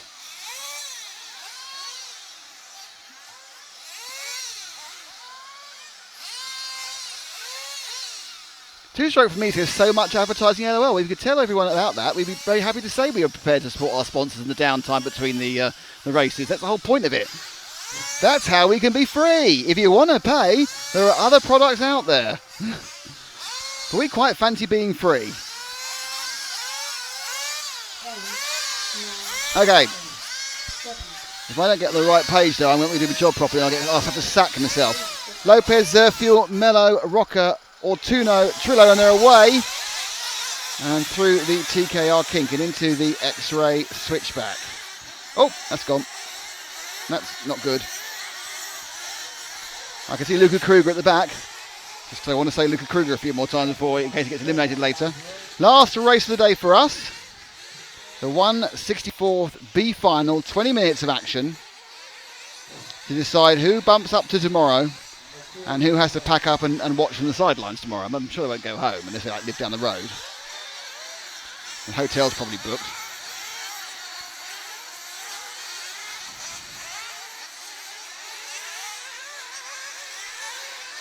So as they come through, it's the 1 from the 4 from, wow, great start for car 10. He's come up to 3rd. Stefan de Rock has made a rocket start into 3rd from 10th place. That's what's called pretty much a perfect first lap. He's made 7 places in the bump-up area. Breaking out, and it's 5 and 6 who are battling between 4th and 5th. Zerflu catapults wildly in the blue car into the 6, and the 4 now break away. So 1, 2, 3 and 4 have broken away. The car 2 has a warning for what was quite frankly a kamikaze run. Duroc still in 3rd, still led by Lopez from Rocca. Duroc in the white car, and then we are with the 5th and 6th machine. The 5th car currently I think is the 12 now of Enrique Lopez Ross, who is being hounded by the 9 machine. It's big bump ups here, Alex Vi, so it's a big moment for the bump ups. The only person not bumping in double bumping him is Luca Kruger. I'm sure he'll come through in the all black machine.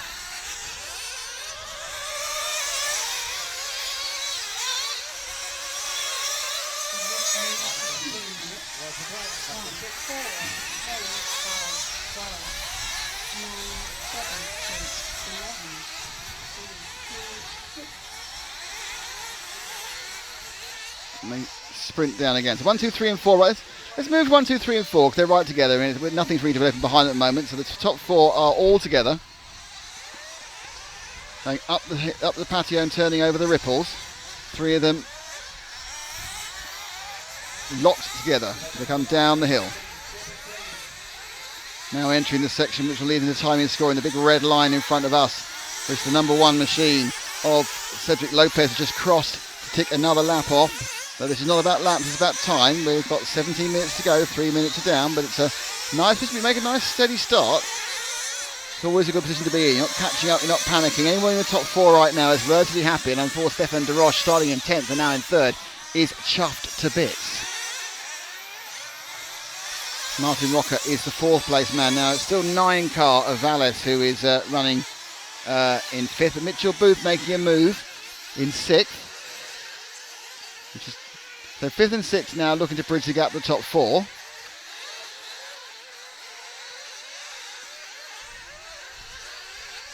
One, 2, 3 and 4 bounce. Let's drop to the 5th place man, who's the green machine of 9.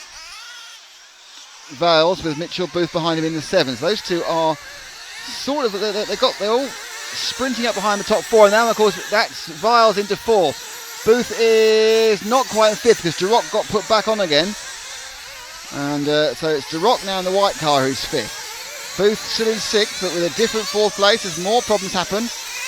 And a wobbly moment for the 9 car. So 9, 10 and 7 go through. Viles, Duroc and Booth go through in 4th, 5th and 6th. But upside down now is the 7 of Booth. That's gone a bit badly wrong for him. So it's Duroc and Viles fighting for 4th and 5th.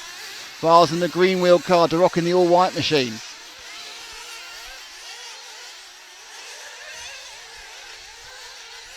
Nothing much in it at the moment. But don't forget, there are 2 sets of pit stops to come. Just trying to make sure the car isn't unsettled too much, and Duroc didn't have a particularly good run over the ripples there.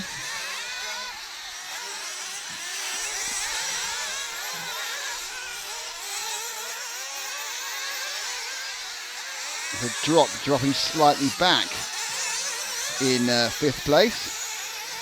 Either that, or Vowles is moving forward in 4th. Now the car 8 of Michael Todd is trying to get in on the action and a potential bump up.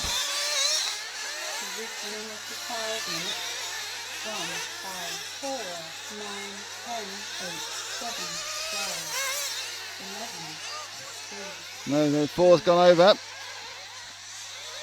So the 1, 2, 3, 4, the 4 and 5 are right together now.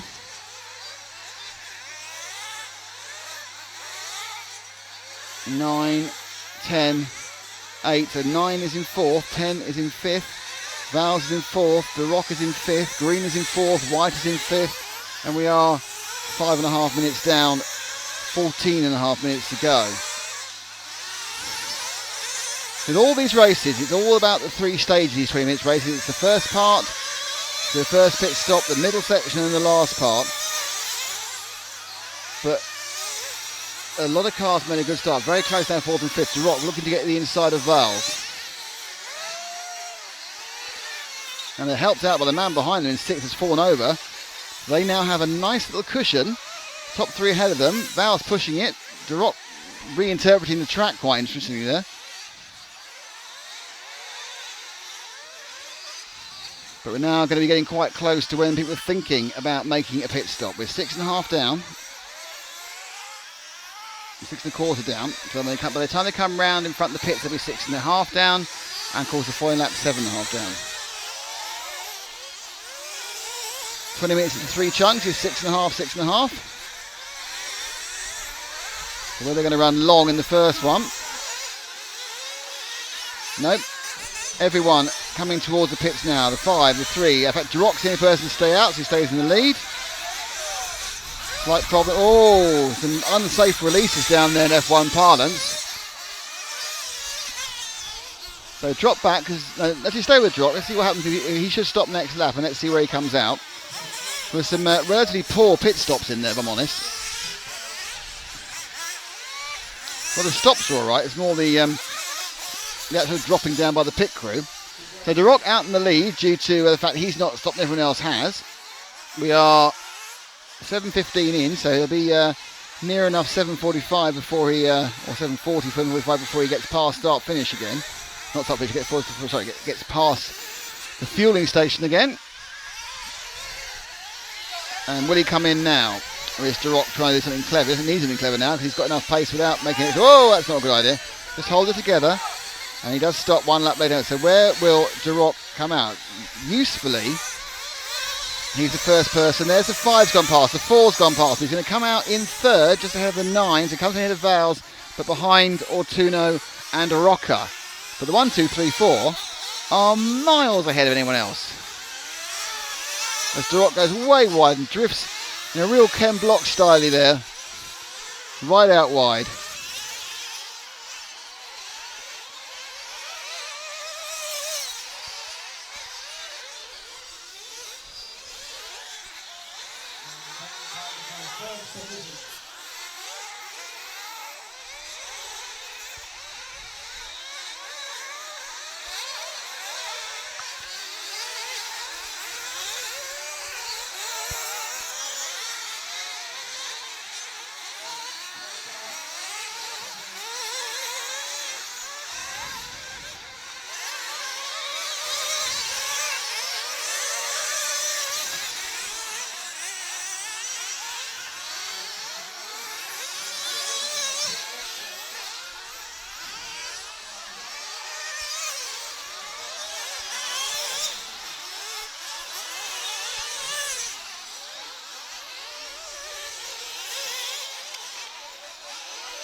So the top 4 very happily away. And we are now just coming to halfway, not quite half a minute from halfway. Let's look at our 5th place man, Frank. Just let these 4 run through. The next car along is the number 3 of Goncalo Mello.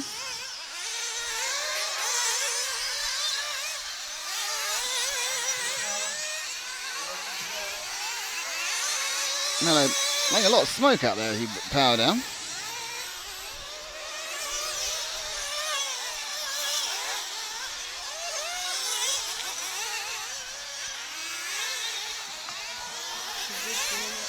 There's a problem there. Was that Kruger who's now a lap down, unfortunately? Unfortunately, yeah, Kruger's run looks like it's coming to an end. Oh, no, there's a problem. Actually, that wasn't Kruger. So it looked so dark in the way the light was bouncing off it. I thought it was, but it wasn't. It was actually a battle of position. This is now a 4th and 5th battle. This is 4th and 5th. 9 and 3. So both me and Frank were wrong about the assumption we made that a second ago, but it is now on for a hot battle, and it is your 4th and 5th battle between Alex Vowles and Goncalo Mello. So Vowles in the mainly bluey-green car, Goncalo Mello in the multicoloured car with the lighter look and a kind of a white top to it. So Mello follows Vowles round. Both of them now taking quite a tight line, and now Mello looking very racy as he's coming into the entrance of the roller coaster there. But he lost a bit of time. Now he pushes far in the HPI rollers. looking for a gap through. They're both in quite tight as they accelerate from the lowest part of the straight, and then they'll go up towards the patio. Break and turn over the ripples. All taken them quite nicely. Oh, I said that. That was a curse to come down. Nicely, he just flipped. And that means that Valles gets away. And Mello has to catch up. So, Mello on the 5 is where our focus should be there. He's got a bit of an issue in that Michael Todd in the 8 is catching him. So we now have 4, 5 and 6 getting closer. Valles has got quite a bit of ground speed, so you could expect him to get away from Mello. So obviously at this point, nerves and tightening up come into play with just about 8 minutes left of this race.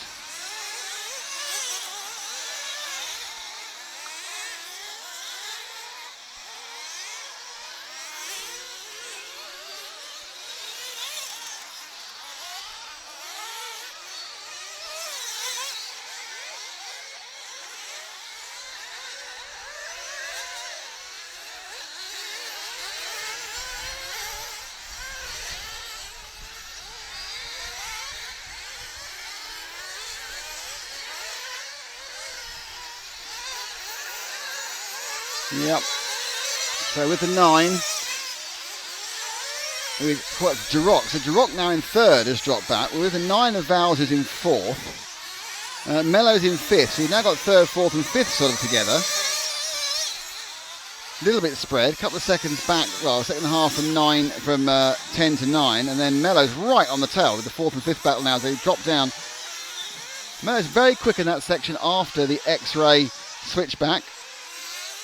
Oh, and an accident for Duroc, and they both go through. So Duroc's dropped to 5th, and some quite laboured marshally means he's well back now. And he's dropped behind Michael Todd. So Duroc's gone from a bump up into about 7th. Both of these drivers now, both Valles and Mello are now up, are now bumping up with about 6.5, just under 7 minutes to go. They can leave each other alone now. So the chasing pack is back to the next pair of cars. That's your chasing pack, Frank. And that is Michael Todd, who's being worried by the 12 car of Enrique Lopez Ross. Todd in the mainly green 8. Ross comes in for his second stop. So let's stick with Todd, who lost an awful lot of momentum at that point. You've got DeRoche, you've got several cars of broken ranks for the second stops. Very little wind now as it's a very calm evening.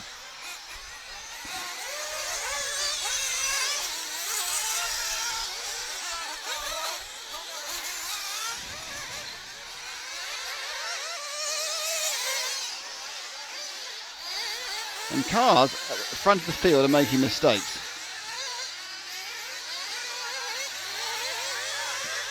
We're with Todd, who should stop this time.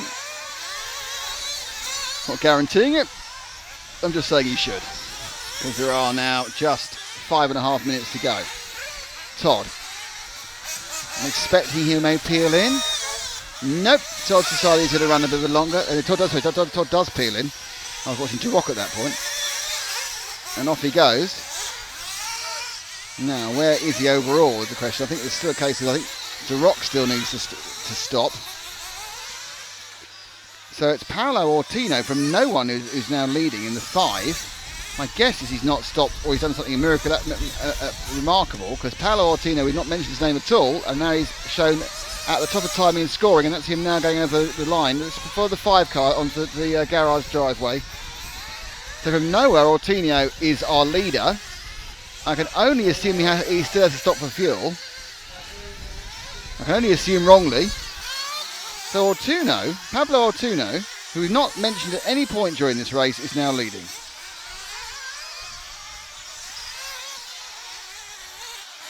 Alex Valles has dropped right down to 9th. Lopez, who was leading, also seems to be having some issues. So your net effective is Ortuno from Roca, from Duroc, from Mello. Lopez Ross is in 5 and Todd is in 6. Mitchell Booth, unfortunately, is retired after 12 laps. Yale Zerflud also looks like he may be a retirement, or certainly he's got some problems. Kruger not going well either. So,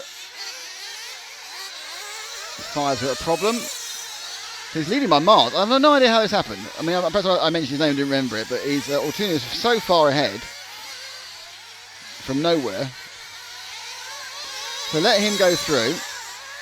Now in second place is Martin Rocha in the 4 car, and that was him there, that's fine. So in third place is the 3 car of Goncalo Mello. So this is the 12, this is our 4th place man, let's go with him, because he's got the 5th and 6th up his backside. We've got a replay now. Let's have a look at that. Oh yeah, that's not good. Now this is Ben doing a bit of marshalling and almost falling down. And VRC Pro replay, thanks to VRC Pro, amongst our raft of quality sponsors, mate. Quite literally fantastic sponsors.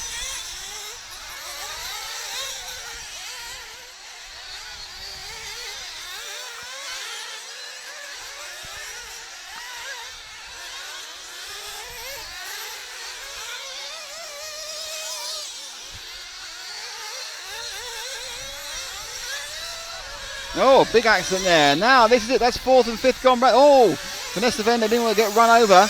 And the net effect of that is that the 12 machine of Lopez Rios with 2.5 minutes to go has thrown it in the boondocks, which means the battle in front of us now, which I think Frank's got on camera about the main straight, is for 4th and 5th. This is the last bump up. It's Michael Todd versus Stefan Duroc. Oh, and Duroc's crashed. No, Todd's crashed. And Duroc picks up 4th.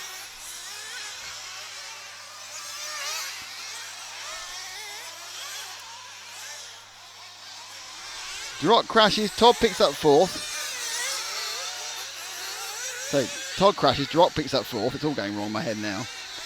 And with a reset with 2 minutes to go, it's Ortuno from Roca, but we need to get them to cross the line for the next line. The 2 green cars, but I think this is now 5th and 6th they're fighting over. I think Duroc has picked up 4th, though he's made a mistake himself there. So Duroc in the white car. Yep, 1, 2 and 3 is Roca, Ortuno and Mello. And then it is Duroc and Todd, and they're all back together again. The mainly white car of Duroc has the slight lead, and he's chased down by Todd for the last bump up position for tomorrow. And we are down to 132, so they're going to get this and one more lap. Now the only problem is that Todd can't concentrate. Oh, and now Todd's really loused up everyone else's chance by getting in the way of the 6 and the 12. And it doesn't really help. You need to kind of work together. As it's Miguel Angel Trillo who comes from nowhere also but Duroc's made a minor mistake. So Duroc now round the hairpin. Trillo is the leader of that pack, which we're with.